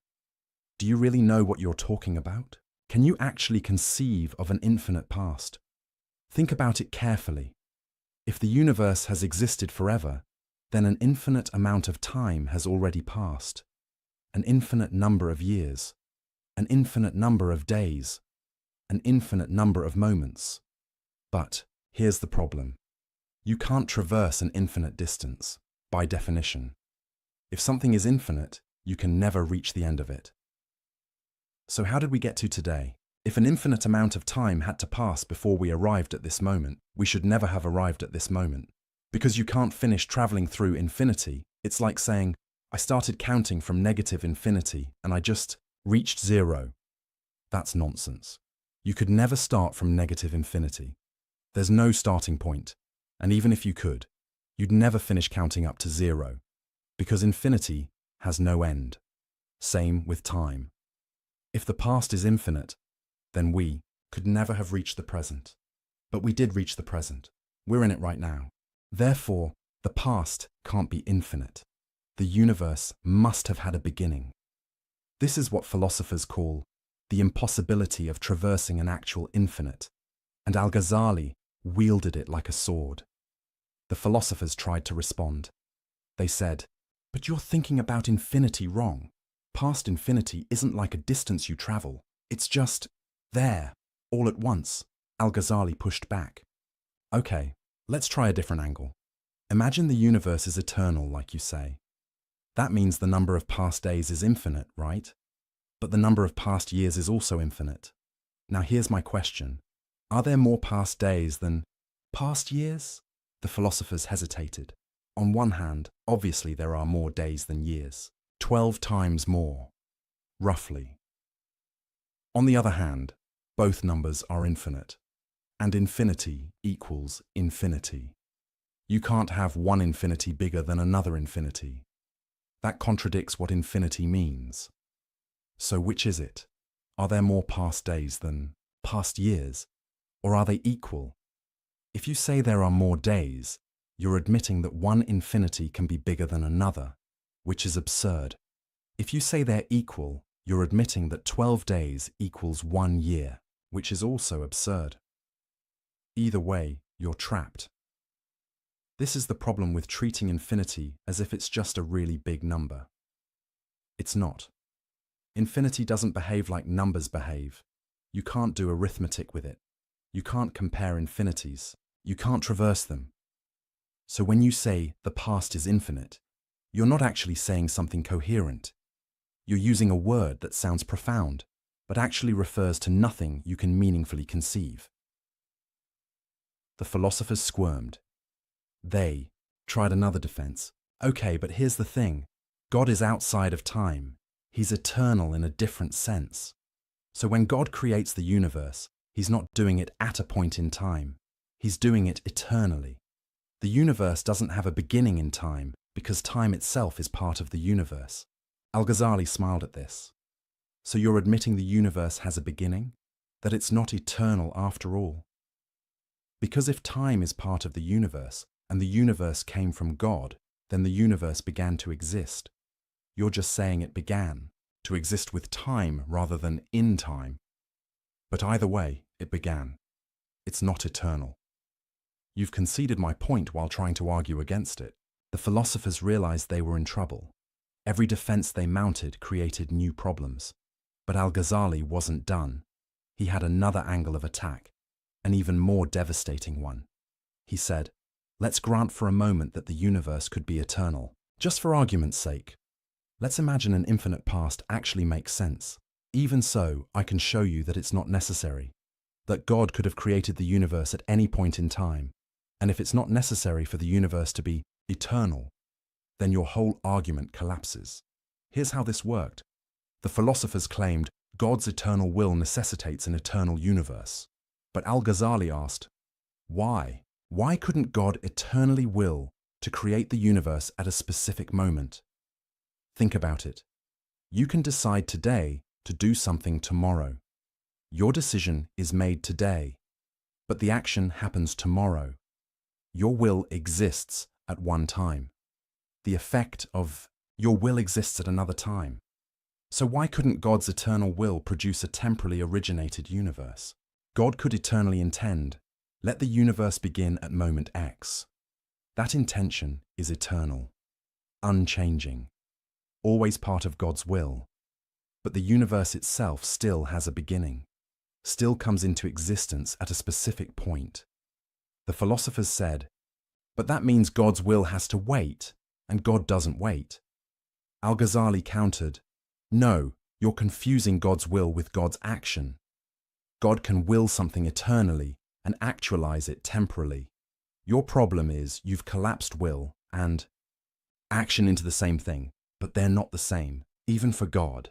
This was brilliant, because Al-Ghazali was using the philosopher's own distinction against them. They loved talking about God's essence versus God's attributes, God's knowledge versus God's action. Fine, apply that here. God's will can be eternal, but God's creative act can be temporal. No contradiction, no problem. No necessary eternal universe. The philosophers were backed into a corner, but they had one last card to play. They said, if the universe began, you have to explain why it began when it did and not earlier or later. If God could have created the universe at any point, why this point? What changed? Without a reason for the specific timing, creation becomes arbitrary, random, which is unworthy of God. This was their trump card, the principle of sufficient reason. Everything needs a reason, a cause, an explanation for why it is the way it is. If the universe began at moment X rather than moment Y, there must be a reason. But if God is eternal and unchanging, there can't be a reason for one moment over another. All moments are equal to God. So, either the universe is eternal, or creation is arbitrary. Pick your poison. Al-Ghazali looked at this argument and laughed, not because it was bad, but because it was so revealing. The philosophers were demanding that God conform to their philosophical principles. They were saying, God must have a reason for everything he does.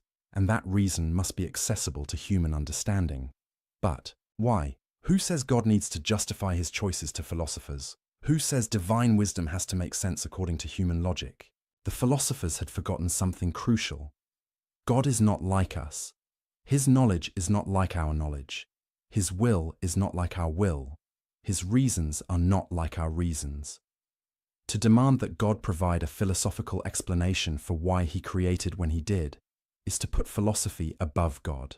It's to say, God, you can only act in ways we can understand, ways that fit our logical frameworks, ways that satisfy our principle of sufficient reason. But that's backwards. God is the source of reason, not bound by it. God is the ground of logic, not subject to it. If God chooses to create at a particular moment for reasons known only to him, that's his prerogative. You don't get to say, that's arbitrary, therefore impossible. You're not in a position to judge. This was the deeper issue Al-Ghazali exposed. The philosophers had made reason into a god. They had elevated logical principles to the status of eternal, necessary truths that even God must obey. But that's idolatry. Not of statues or images, but of the human intellect. They had said, if we can't understand it, it can't be true. If our logic can't accommodate it, it can't be real. If our philosophy can't explain it, it can't exist. That's the ultimate arrogance. And Al-Ghazali was calling it out. The universe doesn't owe you an explanation. God doesn't owe you an explanation. Your inability to understand something doesn't make it false. Your inability to fit it into your system doesn't make it impossible. Reality is bigger than your categories. Mystery is deeper than your logic. And God is more than your philosophy can contain. This was the heart of Al-Ghazali's critique, not just of the eternal universe claim, but of the entire philosophical project. The philosophers thought they could master reality through reason. They thought they could deduce the nature of existence from first principles. They thought they could figure out God's mind by clever arguments. Al-Ghazali showed them they couldn't. Not because reason is useless. Not because logic doesn't matter, but because reason has limits. Logic has boundaries. Philosophy has a proper scope, and questions about God's creative will lie beyond that scope. You can't prove the universe is eternal. You can't prove it had a beginning, not through pure philosophy, not with certainty. The most you can say is, both are possible. Both are conceivable. Neither leads to logical contradiction. So if you're going to choose between them, you need something other than philosophy to decide. Revelation, maybe. Faith. Direct experience of the divine. But not philosophical demonstration. Because philosophical demonstration can't get you there. The philosophers' certainty about an eternal universe was fake, built on assumptions they never questioned, on principles they never justified, on logic they never tested. Al-Ghazali tested it, and it broke. The first pillar of their system was crumbling. The universe didn't have to be eternal. God could have created it in time, and if God created it in time, then God chose. God acted. God willed something specific, which means God is not. The impersonal principle the philosophers described. God is personal, active, engaged with his creation. The kind of God who might send prophets, who might hear prayers, who might care about individual human beings. The door the philosophers had closed was opening again, and Al-Ghazali was just getting started. Because if the philosophers were wrong about the eternity of the universe, maybe they were wrong about God's knowledge too. Maybe God doesn't just know universals. Maybe he knows you, specifically, individually, completely. That's where we're going next. To the most personal question of all. Does God see you? The philosophers said no. Al-Ghazali was about to prove them wrong. And when he did, the entire cold, mechanical universe they'd built would start to feel warm again. Close your eyes for a moment. Think about the most painful experience of your life. Maybe it was losing someone you loved. Maybe it was a betrayal. Maybe it was a moment of crushing failure. Whatever it was, you felt it. You lived through it. It was real. Now imagine someone telling you, God doesn't know about that. Not because he doesn't care, not because he's ignoring you, but because he literally cannot know individual, specific events. He knows about suffering in general, but not your suffering. He knows about loss as a concept, but not your loss. He knows the universal category of human pain, but not the particular agony you felt on that specific day. How would that make you feel? This is what the philosophers were claiming. And it's the second major battleground where Al-Ghazali decided, this isn't just wrong. This is heresy. Let me explain how the philosophers got here. It started, like so many bad ideas, from something. That sounds reasonable. They said, God is perfect, right? Unchanging, eternal, beyond time. So God's knowledge must also be perfect, unchanging, and eternal.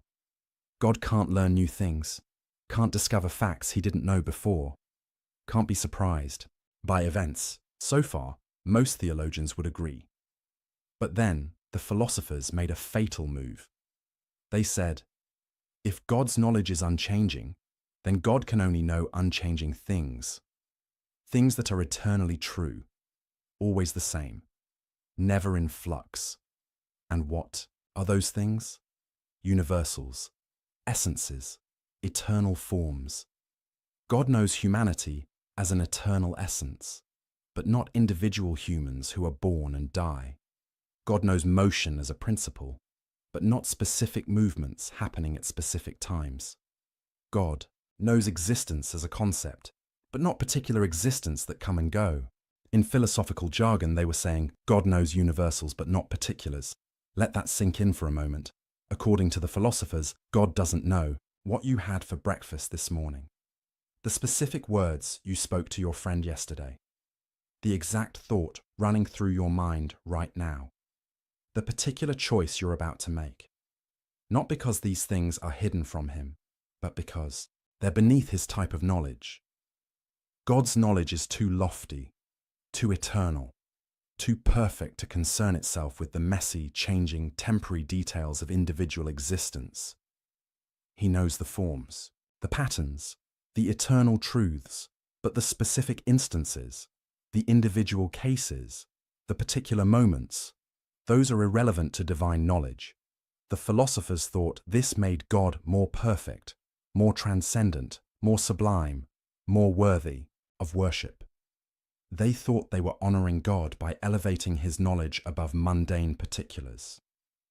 Al-Ghazali saw it differently. He saw a God who was essentially blind, a God who couldn't see you, couldn't hear you, couldn't know you. A God who was, for all practical purposes, absent from your life. And he was horrified, because if God doesn't know particulars, then everything falls apart. Everything that makes religion meaningful. Everything that makes worship possible. Everything that connects the divine to the human. Let's walk through the implications step by step. First, prayer becomes absurd. You bow down 5 times a day. You ask God for help. You confess your sins. You seek guidance. But according to the philosophers, God doesn't hear any of it, not because he's ignoring you, but because your specific prayer at that specific moment is a particular event. And God doesn't know particular events. He knows prayer as a universal concept, but not your prayer. He knows petitioning as a general phenomenon, but not your petition. So who are you talking to? Nobody. You're going through motions in a universe where the divine can't perceive your actions. Prayer becomes cosmic theatre, a ritual you perform for yourself because the audience you think you're addressing isn't watching. Second, prophecy becomes impossible. How does God send a message to a specific prophet at a specific time if he doesn't know specific times or specific prophets. Muhammad receives revelation in a cave. Moses hears God at a burning bush. Jesus is born in Bethlehem. These are particular events, specific moments, individual occurrences. But if God doesn't know particulars, he can't initiate these events. He can't choose a particular person, can't speak at a particular moment, can't intervene in particular circumstances. The philosophers tried to get around this. They said, well, divine knowledge sort of overflows into the world, and prophets are people whose souls are aligned to receive this overflow. But that's not prophecy. That's cosmic coincidence. That's not God choosing to speak. That's just some humans being naturally tuned to pick up signals that are always broadcasting. It's like saying God didn't send the Quran to Muhammad. Muhammad just happened to receive it because he was in the right mental frequency. That's not revelation. That's reception. Third, divine justice becomes meaningless. If God doesn't know what you specifically did, how can he judge you? How can there be a day of reckoning if God doesn't know your particular actions? He knows sinning as a category, but not the sins you committed. He knows righteousness as an ideal, but not the righteous choices you made. How do you reward or punish people based on things you don't know they did? The philosophers had an answer for this too. They said, your soul carries the effects of your actions. God sees the state of your soul, but that's backwards. That means God doesn't judge your actions. He just observes their accumulated effect on your soul.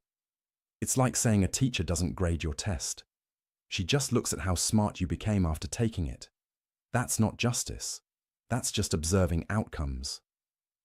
Fourth, the entire concept of divine care evaporates.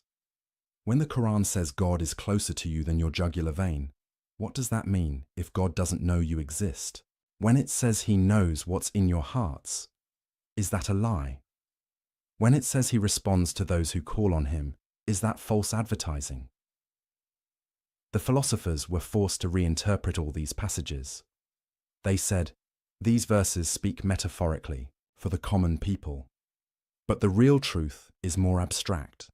In other words, Scripture lies to the masses because they can't handle the truth that God doesn't actually know you, doesn't actually care about you, doesn't actually engage with your life. He's just the eternal principle at the top of the cosmic hierarchy, majestic, perfect, sublime, and utterly, completely indifferent to your existence. This is what Al-Ghazali couldn't stomach. Not because it hurt his feelings, not because it was emotionally unsatisfying, but because it made religion incoherent. If the philosophers were right, then the entire Islamic tradition was built on a mistake. Billions of prayers offered to a God who couldn't hear them. Prophets claiming messages from a God who couldn't send them. Believers expecting judgment from a God who didn't know what they'd done. It was all theatre, all illusion, all a massive collective delusion. Al-Ghazali said, no, this ends here, and he began his counterattack. First, he went after their logic. The philosophers claimed God's knowledge must be unchanging, therefore he can only know unchanging things. But Al-Ghazali asked, why does unchanging knowledge require unchanging objects? Can't you have unchanging knowledge of changing things? Think about it. If God knows eternally that Muhammad will be born in 570 CE, that knowledge doesn't change. It's always true, always part of God's eternal knowledge. The event itself is temporal, happens at a specific time. But the knowledge of it can be eternal. God doesn't learn that Muhammad was born when it happens. He always knew it would happen. His knowledge is unchanging, even though the event is temporal. So the philosopher's argument doesn't work. You can have eternal, unchanging divine knowledge of particular changing events. No contradiction, no problem. Second, Al-Ghazali attacked their conception of perfection. The philosophers said knowing particulars would make God imperfect. But Al-Ghazali flipped it. Is it more perfect to know everything or to know only some things? Obviously, knowing everything is more perfect. So a God who knows both universals and particulars is more perfect than a God who knows only universals. The philosophers were actually diminishing God's perfection by limiting his knowledge. They thought they were elevating him, but they were actually reducing him, making him less than all-knowing, less than omniscient, less than perfect. Their perfect God was actually deficient. Third, Al-Ghazali went after the very distinction between universals and particulars. He said, "This distinction is something humans make. It's how we organize our thoughts. But why assume God thinks like we think? Why assume God's knowledge is divided into categories the way ours is?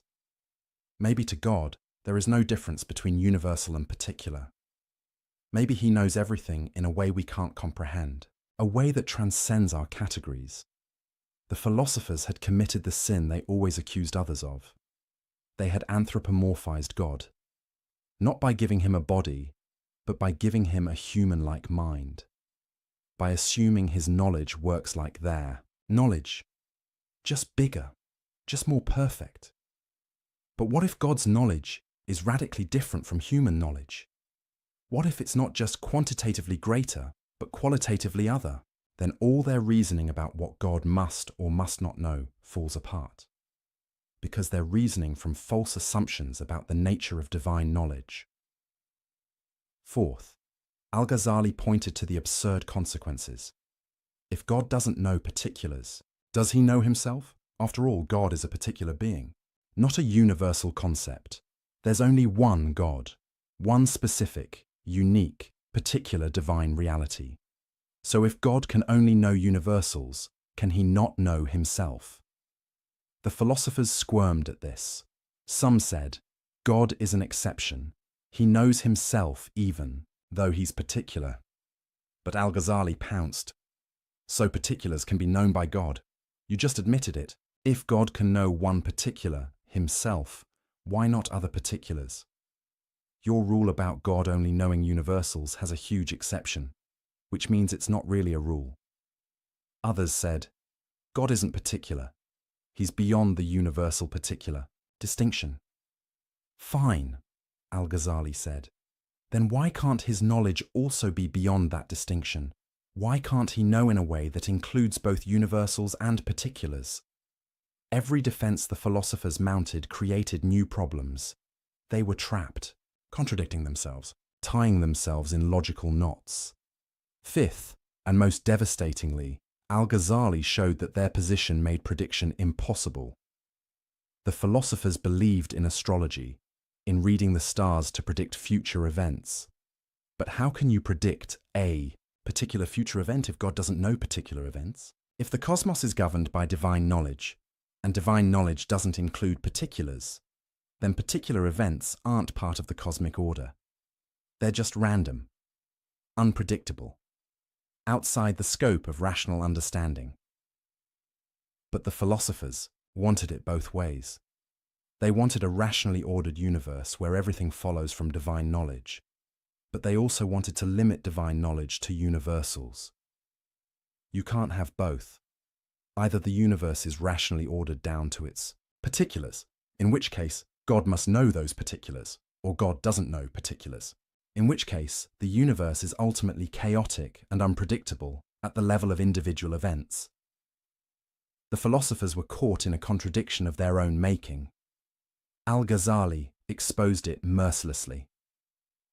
But beyond all the logical arguments, Al-Ghazali made a deeper point. A point about what kind of universe we live in. The philosopher's universe was cold, mechanical, indifferent, a universe where the divine principle churns out existence according to eternal laws, but doesn't see you, doesn't know you, doesn't care about you. You're just a particular instantiation of universal forms, a temporary configuration of matter, a fleeting pattern in the cosmic dance. You matter to yourself, maybe to other people, but not to God, because to God, you're not even visible. Al-Ghazali asked, is that the universe you want to live in? More importantly, is that the universe we actually live in? because your experience suggests otherwise. You feel seen. You feel known. You feel like your choices matter to something beyond yourself. When you pray, you sense a response. When you seek guidance, you find it. When you suffer, you feel held. Maybe that's all illusion.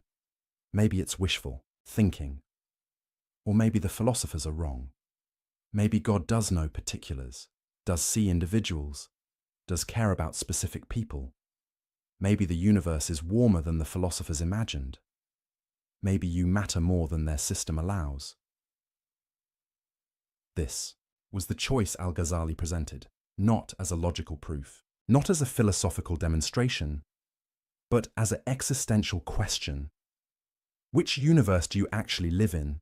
The cold universe of the philosophers, where God is distant and unknowing, or a universe where God sees you, where your prayers are heard, where your life matters? You can't prove it either way through philosophy, but you can look at your experience. You can examine your life. You can trust your intuition. And most people, when they're honest, know which universe feels real. The philosophers had built an impressive system, but they'd built it at the cost of making religion meaningless and human, life insignificant. Al-Ghazali tore it down, not with wishful thinking, not with sentimental appeals, but with rigorous philosophical argument that showed their position was logically flawed and existentially unlivable. God knows particulars. He must. He can. He does. Your prayers are heard. Your actions are seen. Your life is known, not because Scripture says so, though it does, but because any other conclusion makes a mockery of divine perfection and reduces God to less than all-knowing. The philosopher's God was too small, too limited, too bound by human categories. Al-Ghazali's God was bigger, greater, more truly divine. The second pillar of philosophy was crumbling. But Al-Ghazali wasn't done, because the philosophers had one more devastating claim to answer. The most personal one of all, the claim about what happens when you die. You strike a match. It lights. Why? You probably think, because striking creates friction. Friction creates heat. Heat ignites the chemicals on the match head. Cause and effect. Simple, obvious, undeniable. But what if I told you that's not what's actually happening? What if the match lighting has nothing to do with you striking it? What if every time you think you're seeing cause and effect, you're actually witnessing something far stranger? Welcome to the most radical, most controversial, most mind-bending argument Al-Ghazali ever made. This is where he didn't just challenge the philosophers, he challenged reality itself, or at least what you think reality is. Let's back up and understand what was at stake. The philosophers had built their entire system on causation. Everything in the universe, they claimed, operates according to necessary causal laws. Fire necessarily burns. Water necessarily flows downward. Heavy objects necessarily fall. These aren't just observations. They're ironclad natural laws. Laws that can't be broken, can't be suspended, can't be violated, not even by God. That last part is crucial. The philosophers believed in God. They weren't atheists, but their God was bound by the laws of nature he'd established. Or rather, the laws of nature flowed necessarily from God's nature. God couldn't make fire not burn, because fire burning is part of the eternal, necessary structure of reality. God couldn't make water flow upward, because gravity isn't a choice, it's a metaphysical necessity. God couldn't raise the dead, couldn't turn a staff into a snake, couldn't split the moon. Not because he's weak, but because these things violate causal laws, and causal laws are absolute.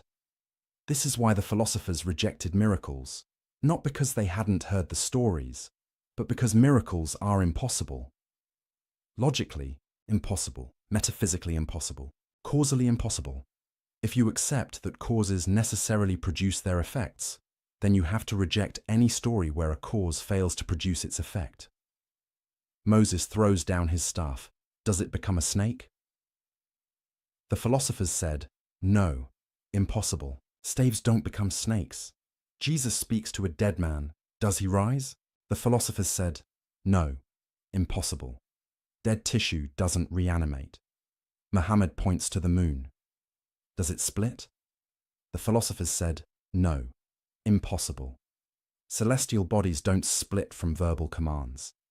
These stories might be useful myths, inspiring, legends, metaphors for spiritual truths, but they're not literal history, because they violate causation, and nothing violates causation, not even God.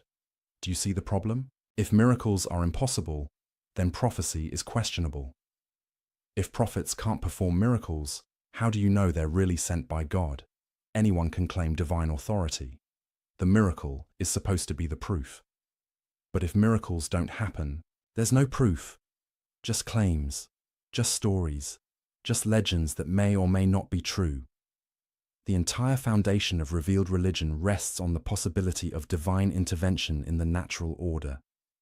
And the philosophers were saying, that's impossible. Nature is a closed system, governed by unbreakable laws. Operating according to necessary causal chains, God set it in motion. But he doesn't interfere, can't interfere, doesn't need to interfere.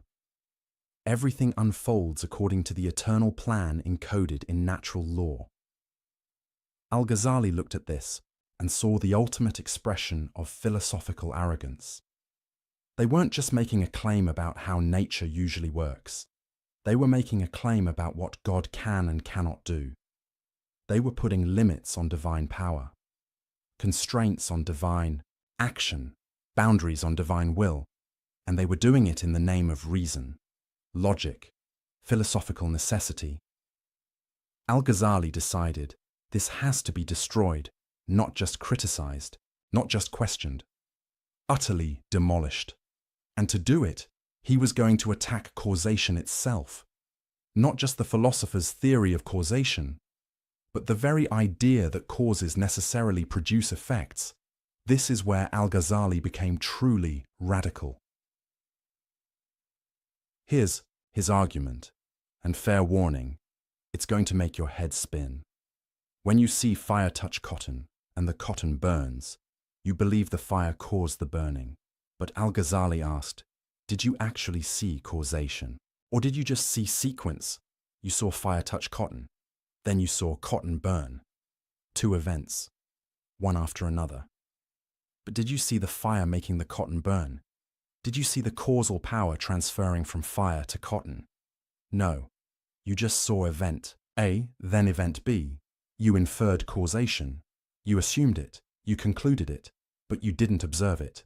All you ever observe is succession, one thing following another. The causation itself, that's something you add, something you read into the events. Okay, you might say, but it happens every time.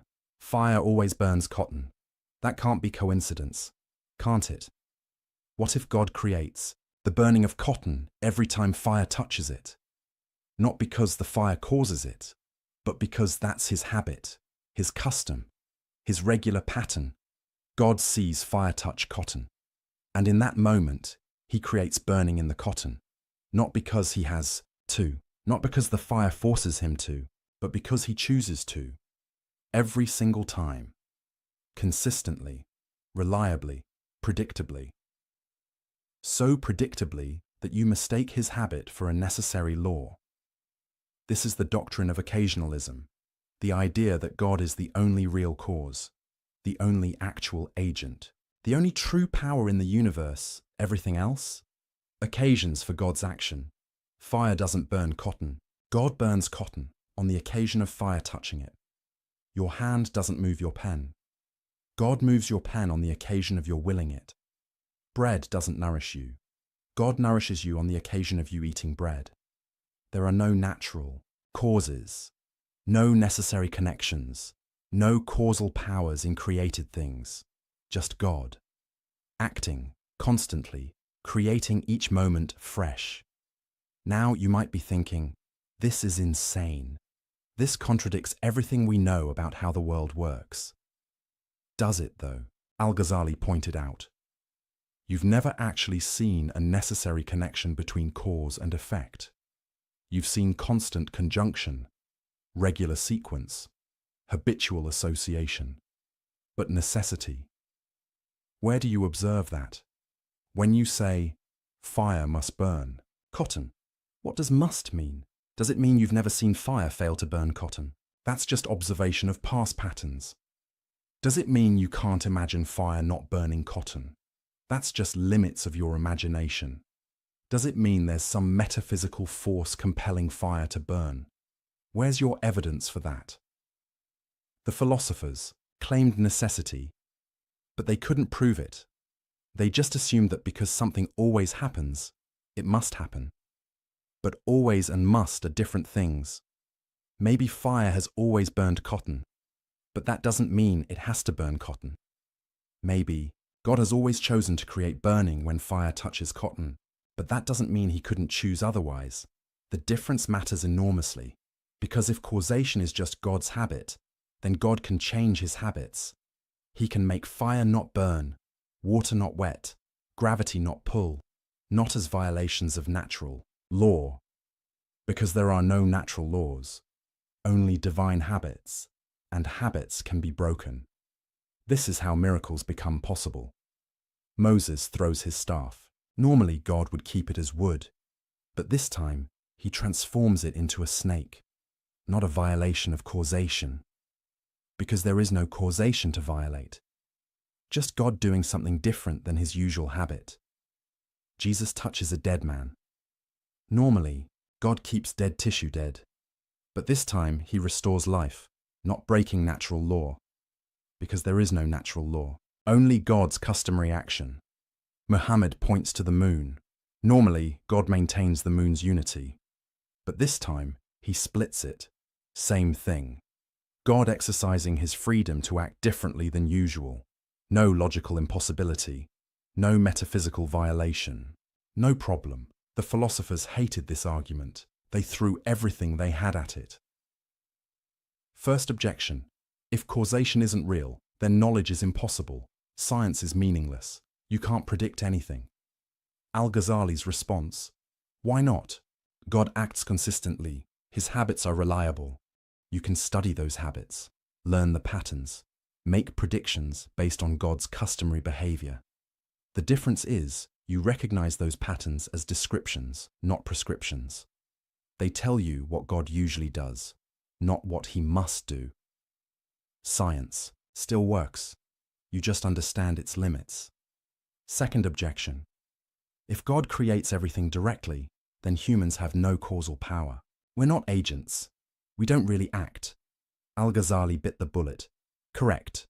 You don't have independent causal power. When you think you're moving your hand, God is moving your hand on the occasion of your willing it. Your will is also created by God. Every moment, every thought, every action. You're not an independent agent. You're a locus of divine action. Now this raises huge questions about free will and moral responsibility, and Al-Ghazali knew it. He wrestled with these questions deeply, but for now, his point was narrower. Humans don't have to have causal power for moral responsibility to make sense. God can still hold you accountable for actions he creates through you. That's his prerogative. Third, objection. This makes God the author of evil. If God creates everything, he creates sins, crimes, suffering. Al-Ghazali's response, God creates the acts, but he doesn't will them in the same way. There's a difference between God's creative will and his legislative will. He creates everything, but he commands only good. The fact that he creates an evil act doesn't mean he approves of it. Is this satisfying? That's debatable. Theologians have argued about this for centuries, but Al-Ghazali's point was, his theory doesn't create this problem. The problem exists regardless. If God is all-powerful, he could prevent evil. If he doesn't prevent it, he's somehow involved with it existing. That's true, whether or not you believe in occasionalism. Fourth objection. This is just playing word games. Whether you say fire causes burning, or God causes burning on the occasion of fire, the practical result is the same. Al-Ghazali disagreed. The practical result is similar. The metaphysical implications are completely different. In your view, God is constrained by natural law. In my view, God is absolutely free. In your view, miracles are impossible. In my view, they're possible. In your view, nature is autonomous. In my view, nature is sustained moment by divine will. These aren't just semantic differences. They're radically different visions of reality. And he was right. Think about what occasionalism means experientially. Every breath you take, God creates it. Every heartbeat, God wills it. Every moment of existence, God sustains it. You're not a self-sufficient entity operating according to your own power. You're utterly, completely, absolutely dependent on God. Every instant. If God stopped willing you to exist for even a nanosecond, you would cease to be. Not die. Not collapse. Just cease. Reality is less stable than you think, more contingent, more miraculous. The fact that the world seems orderly, that patterns repeat, that nature appears lawful. That's not because nature has its own power.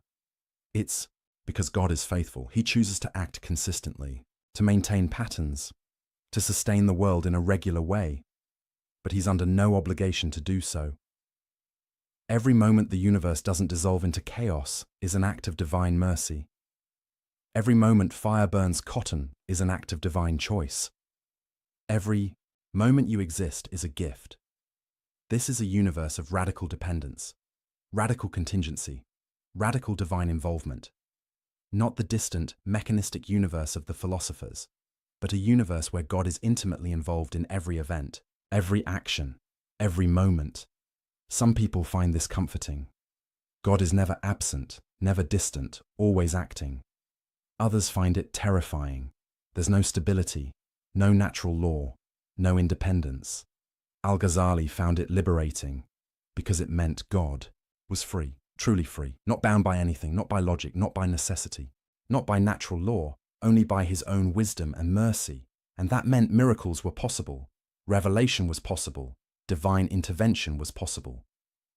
The prophets weren't liars, the Quran wasn't myth-making, the miracles weren't legends, they were moments when God's hidden freedom became visible, when his customary action shifted to reveal what was always true. He's in control, always has been, always will be.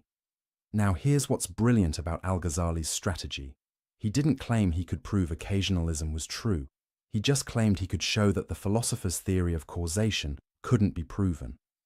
That necessary causal connections are assumptions, not observations. That you can't demonstrate through reason alone that causes must produce their effects.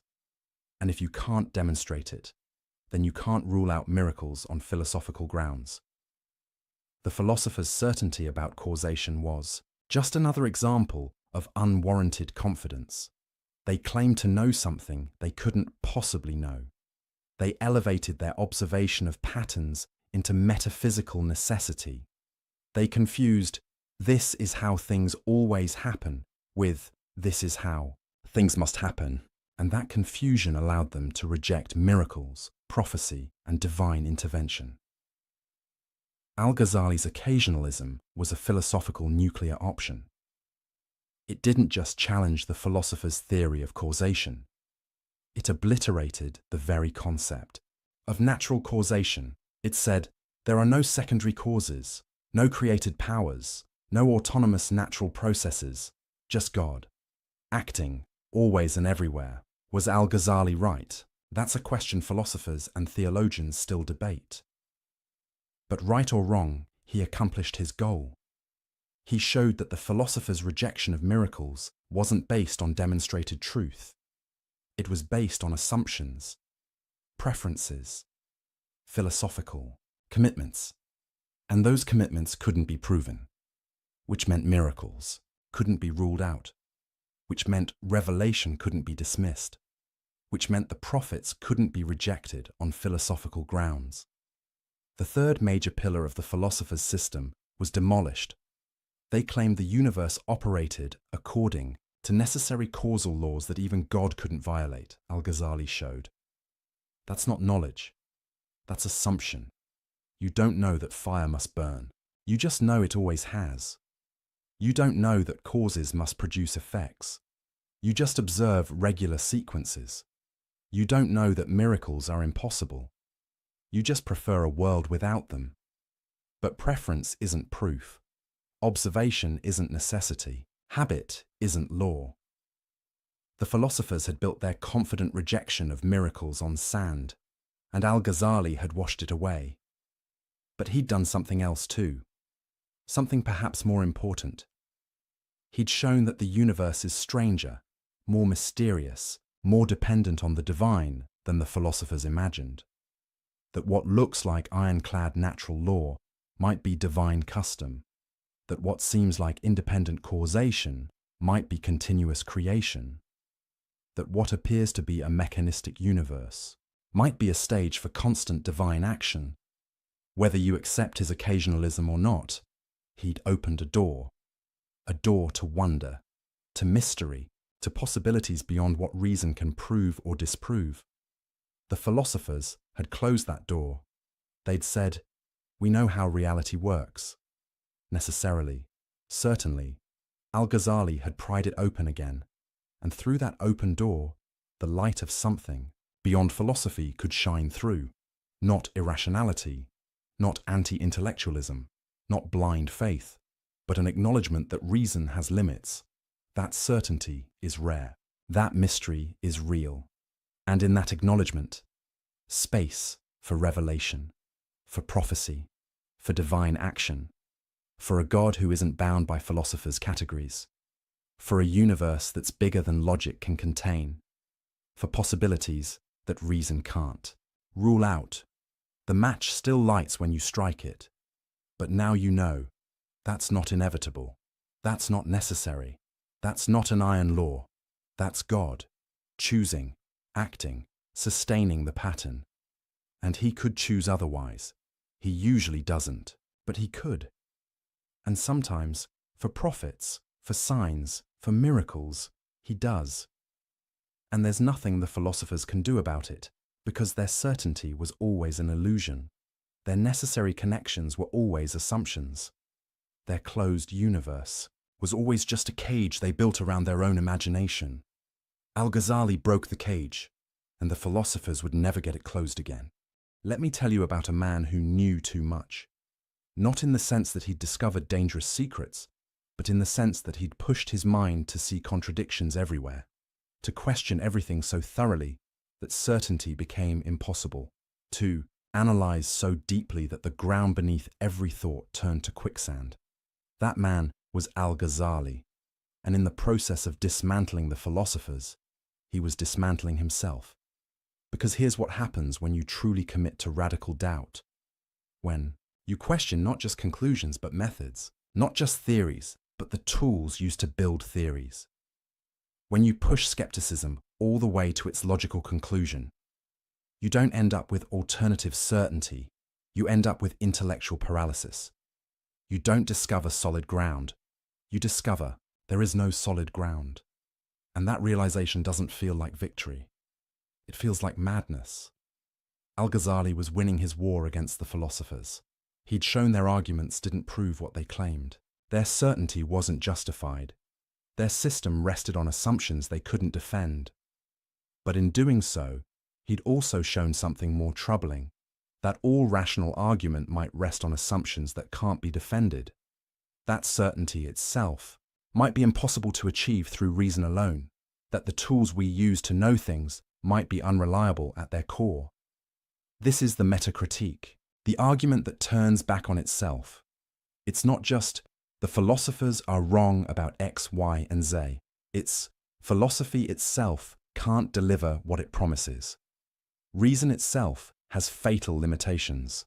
The entire project of knowing through rational demonstration might be fundamentally flawed. Let me show you how deep this goes. Remember how Al-Ghazali questioned sense perception, how he pointed out that dreams feel real while you're dreaming.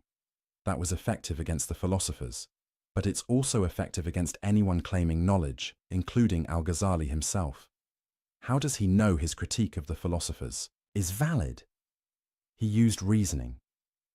But he'd also questioned whether reasoning is reliable.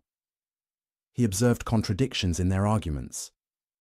But he'd also questioned whether observation can be trusted. Every tool he used to demolish the philosophers could also be used to demolish his own position. This is the problem with radical skepticism. It consumes everything, including itself. If you truly doubt the reliability of reason, then you must also doubt your reasons for doubting reason. If you truly question the validity of logic, then you must also question the logical arguments you use to question logic. You end up in a philosophical spiral, a vortex of doubt that has no bottom. And Al-Ghazali knew this, felt this, lived through this. He later wrote about a period of crisis so severe he couldn't function, couldn't teach, couldn't write, couldn't even speak with confidence about anything. Because every statement he wanted to make, his own mind would immediately question. God exists. But how do you know? What's your proof? How can you be certain? Reason can demonstrate certain truths, but can it? Haven't you just shown that reason is limited? That it rests on unproven assumptions? I need to live according to Islamic law. But why? How do you know Islamic law is true? How do you know your interpretation is correct?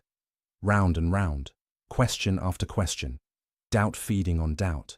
This is what happens when you take philosophy seriously. Not as a game, not as an intellectual exercise, not as a way to show how clever you are, but as a genuine search for truth, for certainty, for solid ground to stand on. You discover there might not be any solid ground, at least not ground you can reach through thinking alone. The philosophers never got here. They never pushed their skepticism this far. They doubted religion, questioned revelation, challenged tradition, but they never truly doubted their own tools, never questioned their own foundations, never looked into the abyss beneath their own certainty.